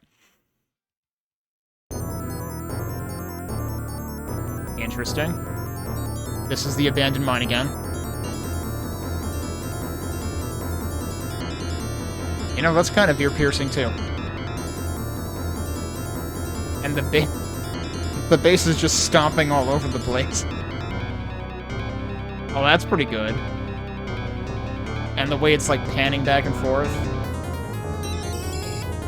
Wow.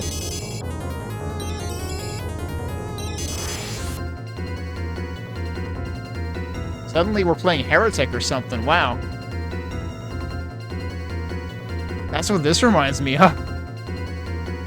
Reminds me of, like, the docks from Heretic or something. Oh, wow. Alright, interesting. Maybe a little too distracting, but interesting. Like, I don't know if I want to be trying to play the game during it. This is the percussion we needed during the NES version.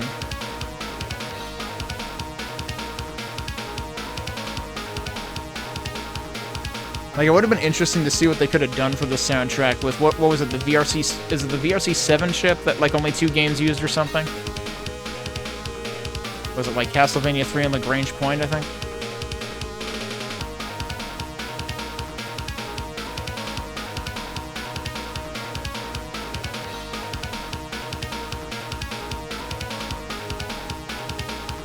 Alright, I'm gonna skip there. Here's your... You Died music again.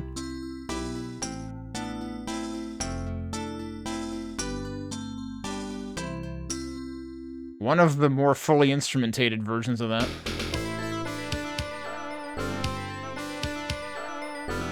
Oh, interesting alternating channel percussion there.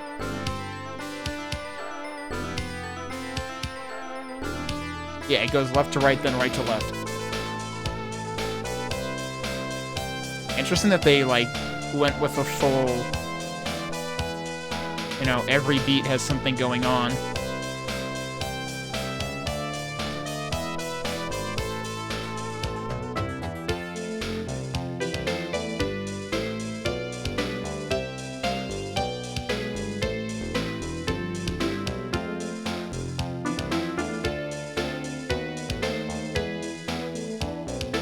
Nice horn sound, actually, in the left channel.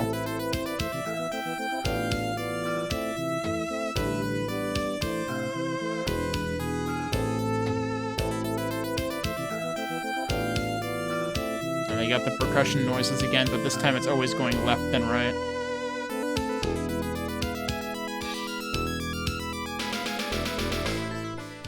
That was neat. And kinda unique, the way they did that.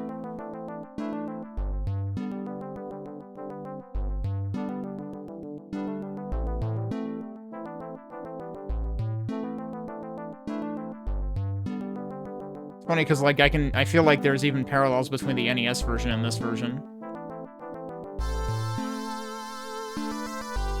But of course, you've got, like, way more varied instrumentation in this version.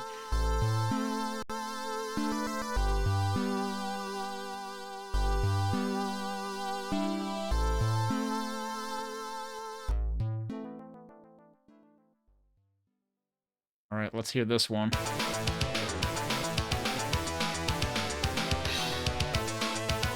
Okay, yeah, that sounded more like I would expect with the intro. Interesting. Oh, wow.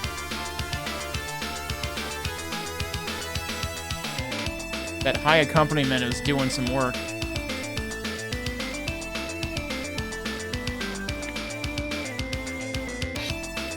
Oh, nice little breakdown on the beat there.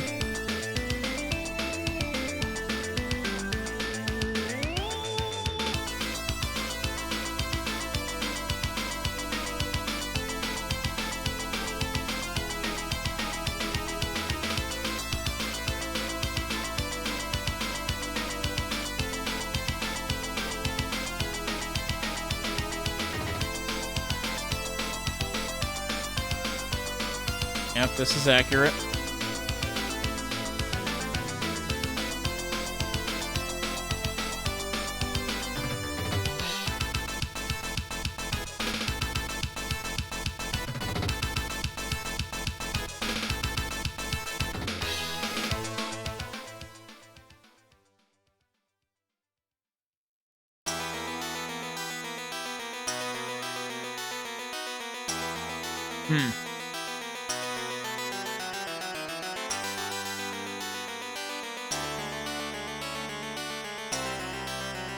Very harpsichord focused, I guess. I'm trying to figure out whether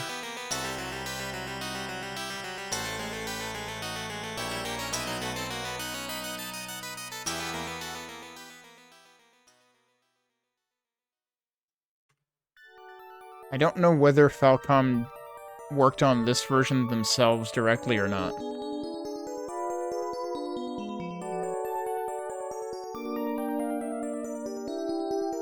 Interesting how that, like, faded in.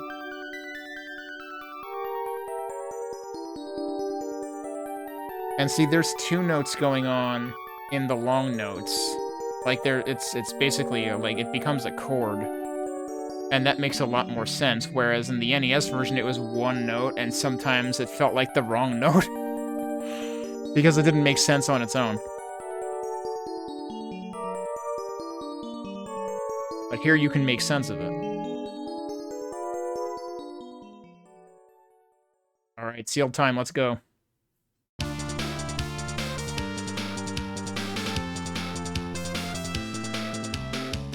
I knew it! It's got the frickin' octaves again.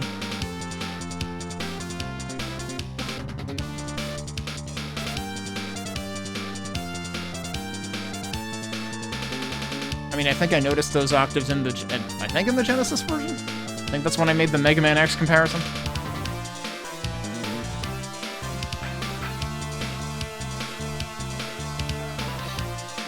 We got the class, we got the other miscellaneous percussion.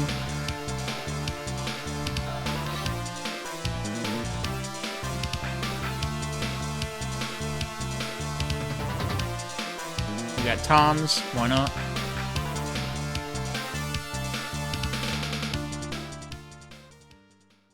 Pretty strong.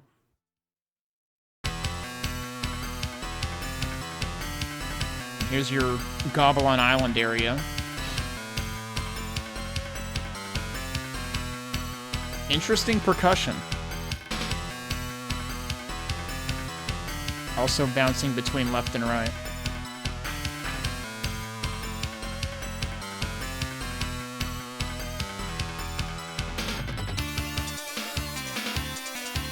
Oh, wow. Dude, that's pretty metal. What they just did with the beat here. And then it double times, yep.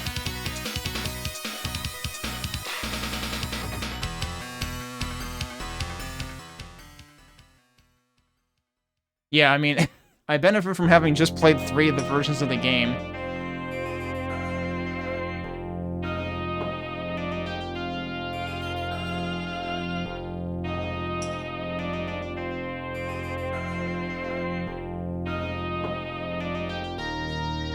I'm very curious what's going to come up here, how they're going to handle it. You do have the arpeggios.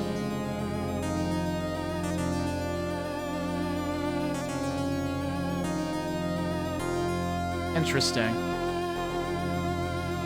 There's something else going on in the bass in the left ear, too. Okay, that becomes the accompaniment for this. Like the accompanying note.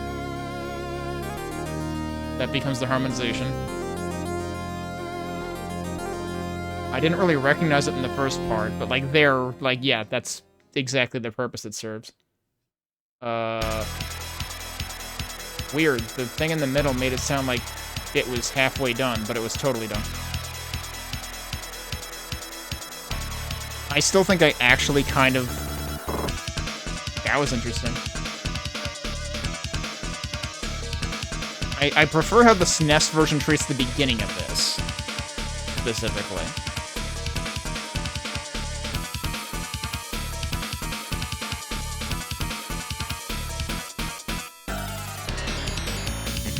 Then it double times. You got the bass doing the 4-note arpeggios.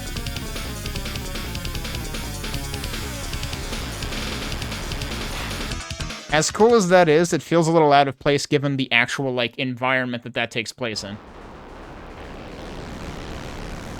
Okay, remember, this is when you're going up to fight Galbalan.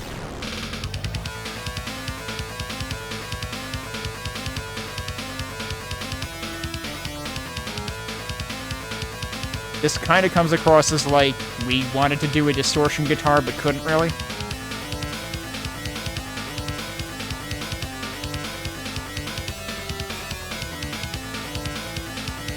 But let's see what they do in terms of arrangement for the next part.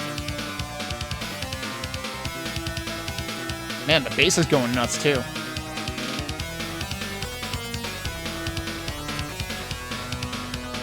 Interesting. The part that's usually, like, on the root note is doing fifths, so you're hearing the fifth scale degree more prominently. One of the other versions had that happening. It might have been the PC Engine version.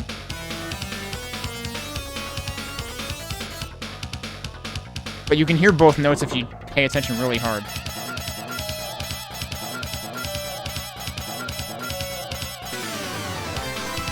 I don't get it. Was Galbalan printing his receipts out? What was that?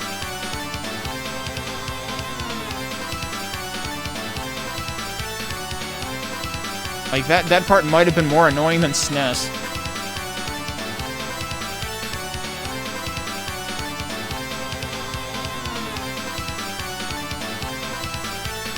But they certainly do gather everything back together for, like, the really strong chorus at the end, so that's kind of neat.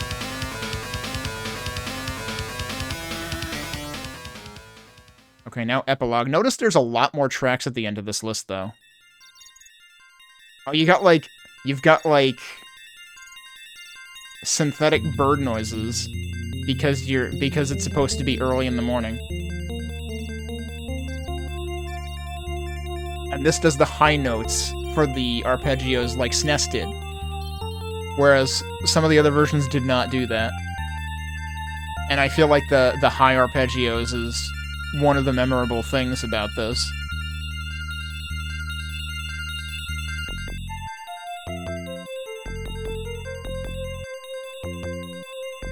I'm probably going to skip part of this track because I'm going to run out of time soon anyway. And I want to get to some of the stuff at the end because, like, look at how many tracks there are at the end here.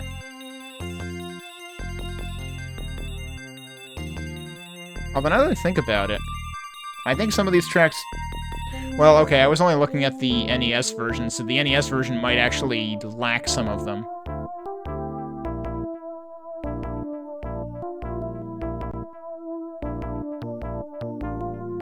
So I wonder... That makes me wonder if the NES version actually skimps on the plot at all. Man, don't tempt me to play the NES version. I have a feeling it would be extremely harsh. Based on, like, my initial messing around with it, where you would die in 3 hits in the first area. I said I wasn't going to listen to the whole thing, but I'm very interested in the instrumentation here and how many different things it's going through. I wasn't expecting, like, organ-adjacent sounds in this song. I was expecting that maybe back in the chapel music.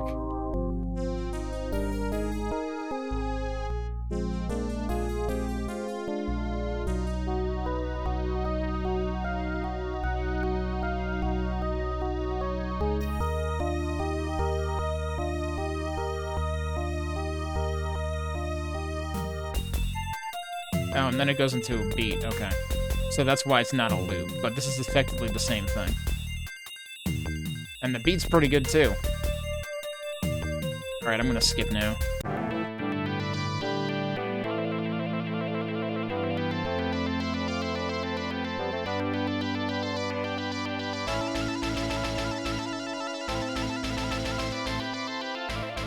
This should be similar to what we heard in the NES OST previously.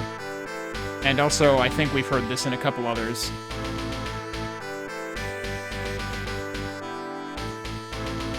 I might actually skip part of this too so we can get to the other ones.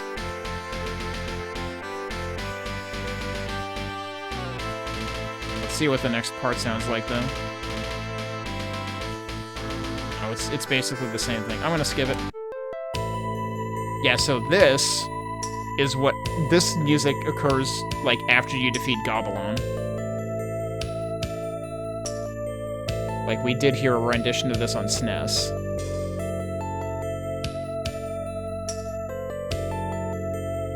But I don't think...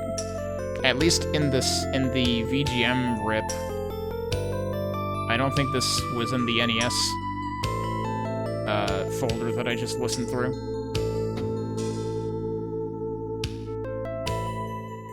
Okay, so that's that. Now, which song is this? Okay. This is the one you hear when she gets whisked away by Galbalan after you fight Garland for the first time. And this is arranged similarly to, yeah, to the other versions. When I was saying, like, I can't believe this goes back to the minor 1 chord at the end of the phrase and doesn't go down to the 6, because I'm pretty sure that's what Oath does. So Oath definitely has, like, a more interesting version of this song than the 90s versions, but, like, it's clear where it came from.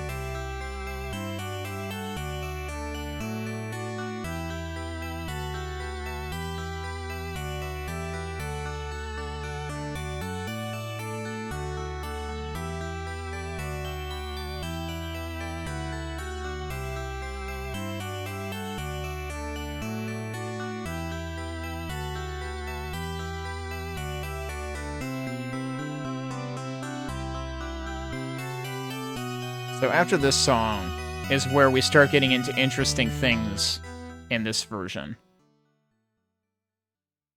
What is the next one?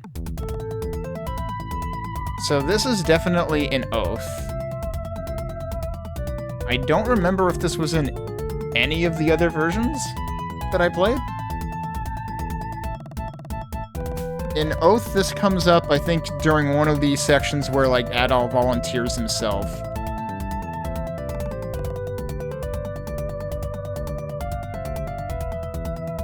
Not at the very beginning of the game, but somewhere in the middle or near the end, maybe.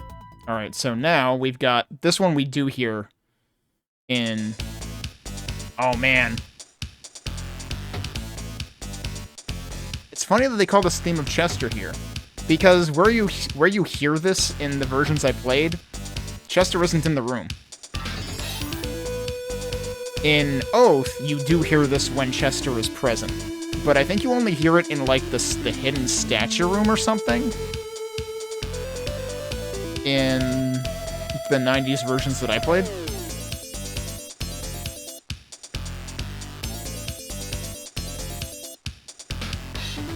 It's interesting how, like, that part is done very not delicately, whereas in Oath, that's really done as, like, echoes of itself. So, like, you hear, like, the second... Like, when the note repeats, it's quieter. I want to hear if the percussion changes on this.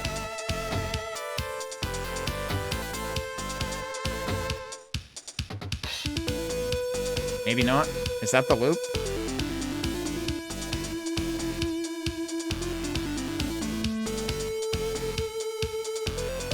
The progress bar lied to me once, so I wasn't sure. Oh no, this is yeah, now this is differently instrumented this time. So we're not done.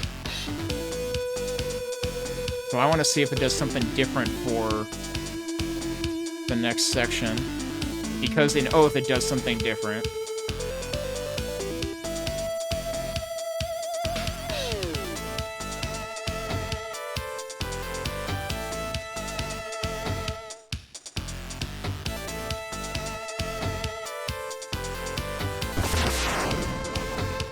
Thanks for the raid. Oh, the percussion didn't really get that different. In Oath, this breaks into, like, full-blown metal percussion at this point. Yeah, of course, we're just checking out alternate soundtracks since I just finished East 3 for the 3rd time. Oh, what the? There's a synth solo. I wasn't expecting that. You raided into a synth solo. Congratulations.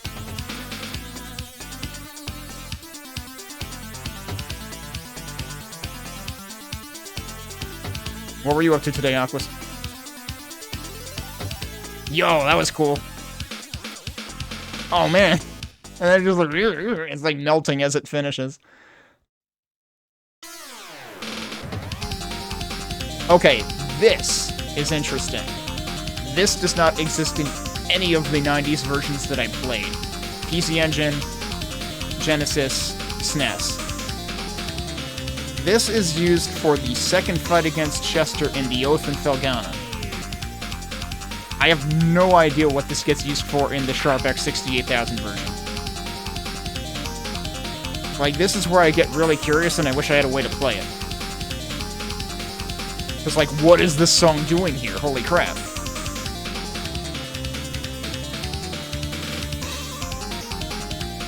No, I don't really have any reason to play the NES version. Like, this is hiding something with the existence of this track in this version. NES, there was nothing new. Also, another solo?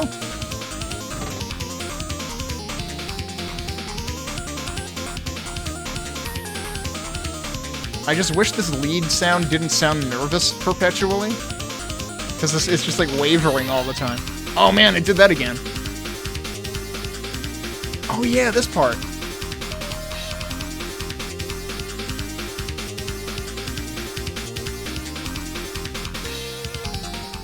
The rhythm there was actually kind of like detracting from that section. Like, this is in this too. I think I know what this is. This is also something you hear in Oath. Yeah! This, okay. This is the song that comes in late game in the town, in Oath and Felghana, when Burhart shows up. Burhart, the, like, Dogi's master from the Elder Mountains, who doesn't even get a name in any of the 90s versions I played. And he shows up and then it's like, oh, it's on. Like, this is like the super inspiring we're gonna do the thing music in Oath and Felghana.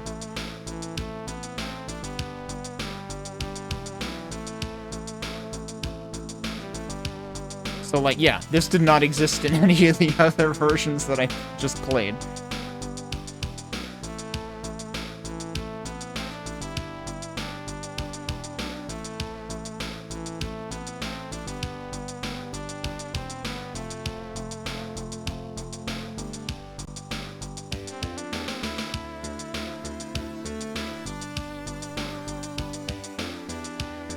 Actually, let me see. While this is going, I'll try to bring up the Oath versions of a couple of these, since they're the only things I can compare to. Since, like I said, the versions I've been playing the 90s versions specifically of these because I always kind of, like, I only ever fully appreciated, like, the Nepishtim engine games and onward, but after playing East 10, I was so disappointed by it that I was like, I'm gonna go back and actually appreciate the early games because they are so much better than East 10.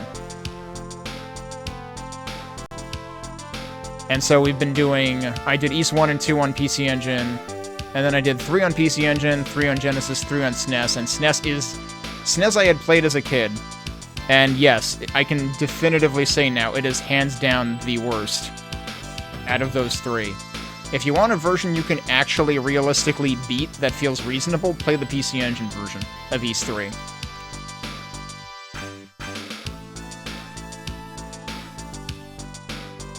I was wondering if we were going to get another solo.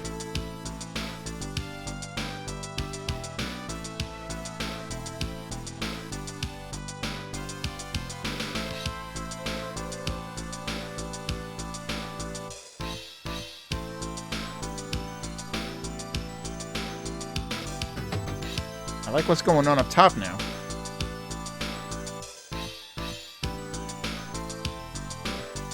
I forget if the Oath version has something similar to that.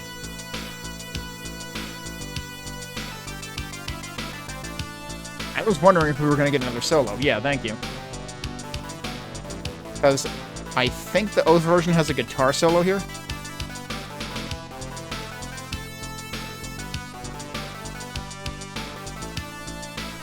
Also, there definitely are parallels between this song and the, like, My Dear Brother or whatever that you hear at the end of the game after defeating Galbalan.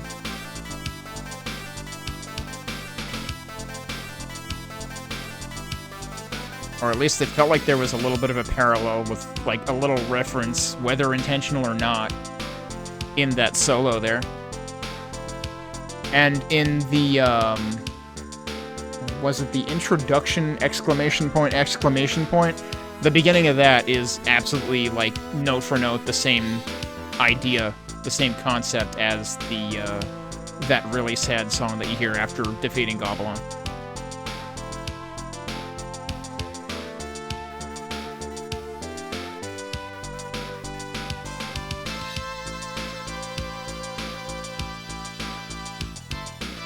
Actually called Introduction with 2 exclamation points? Yeah, on the Oath soundtrack? Yeah, it is.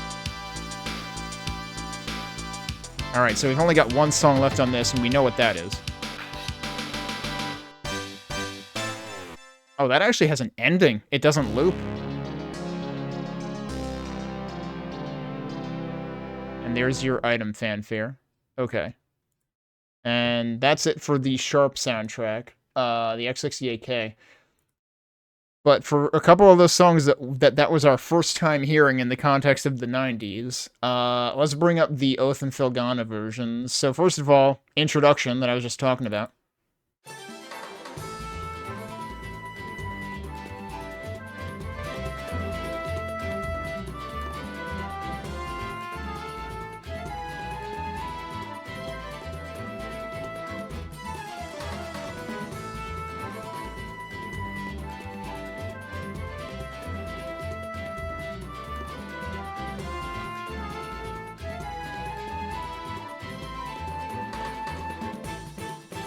But yeah, just think about that. I'm gonna stop it there for the sake of just remember the beginning of that. Do do do do do do do do do do do. That's the beginning of that, right? So then listen to this. Oh, this actually has like a lead in this version. Here you go. Listen to like the oboe or whatever.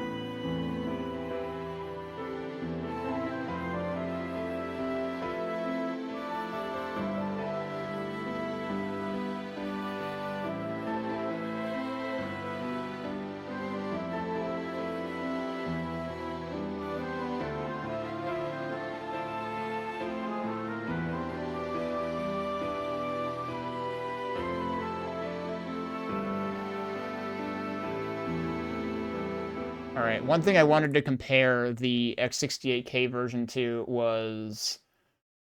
where is Chester's theme? Here it is.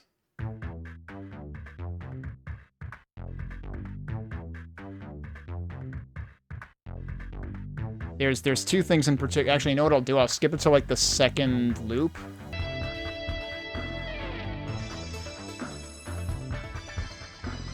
Oh, did I skip too far? Or not far enough?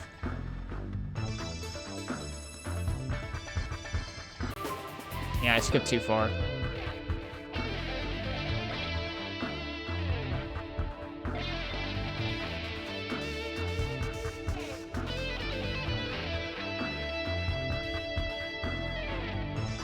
Oh, darn it. Yeah, I skipped the part that I wanted.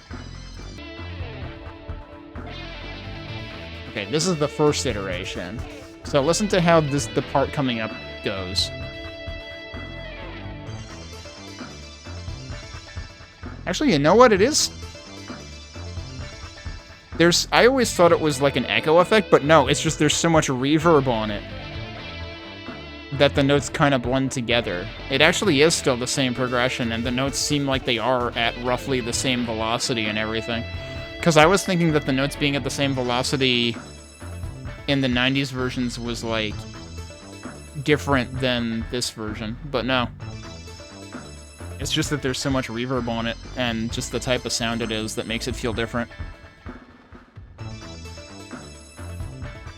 Alright, and then after this is where it'll kick into the full beat that I was waiting for and then not getting in the Sharp version.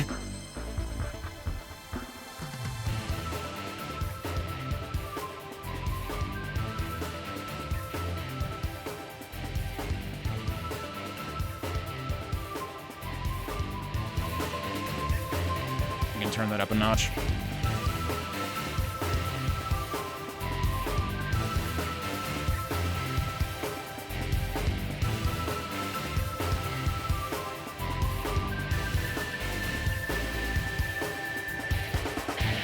And then you've got a guitar solo.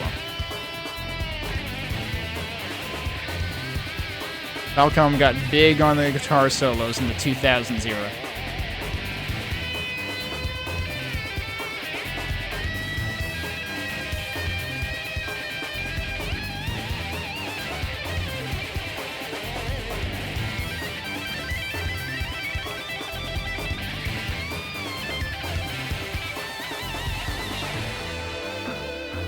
kind of loops. So, speaking of Chester, like I said, that one other song that showed up in the Sharp X68k version, surprisingly, that wasn't in PC Engine or Sega Genesis or SNES, is also used for a Chester fight in Oath and Felghana, which these versions of the games in the 90s didn't have Chester fights.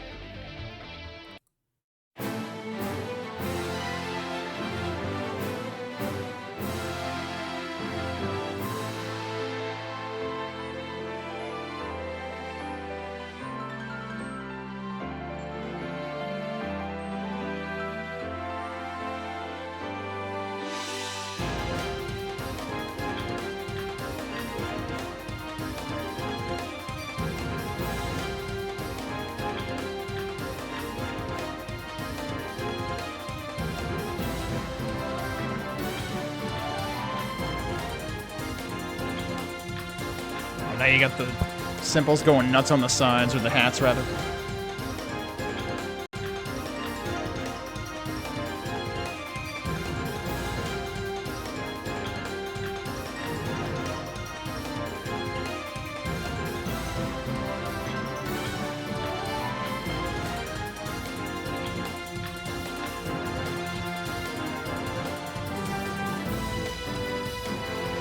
Chester's theme reprise right here.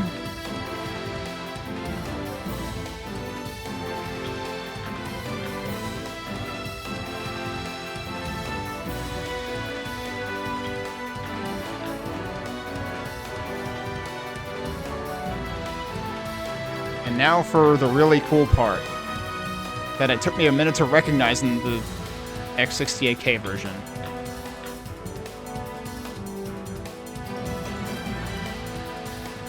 It's just the 5-note scale.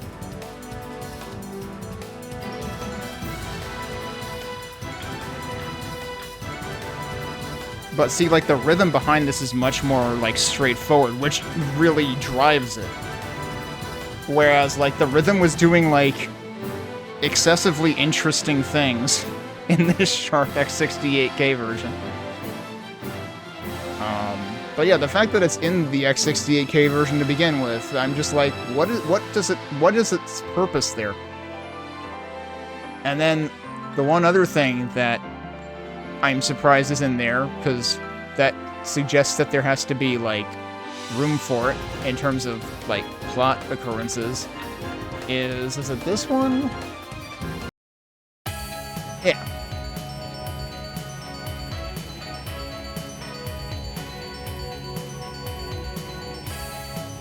And that's right, this does have something going on up top as well. I thought I remembered there being something.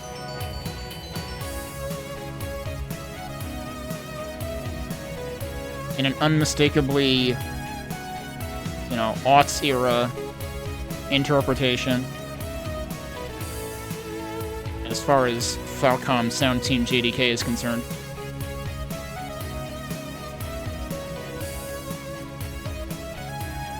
So I guess now is a good time to debate what the heck I'm doing next in terms of Falcom things.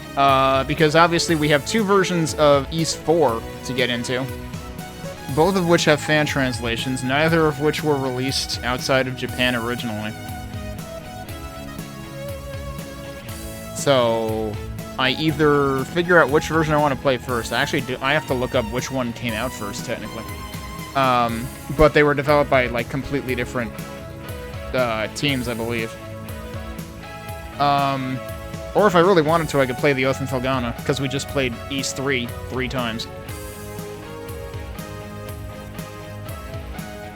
I have a feeling I'll just dive into Ys 4, but part of that depends on how I feel next week, because, like, I have been doing this new rotated schedule where I get up really early and then I stream in the afternoons, and I definitely have felt pretty tired by the end of it.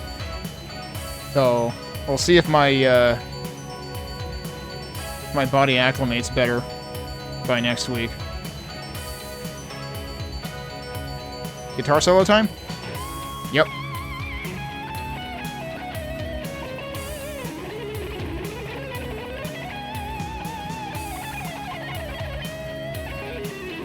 Like, we got synth solos in the X68k version, which is something I don't think we got really any of in any of the other versions out of the 90s versions I've listened to or played.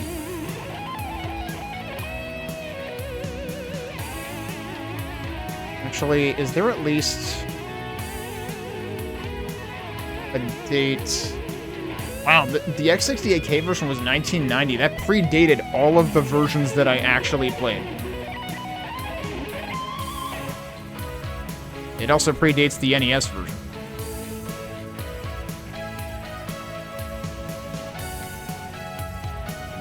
So that's actually pretty wild that, like, the Sharp version felt, in some ways, leagues ahead of the other versions that I played in terms of the music.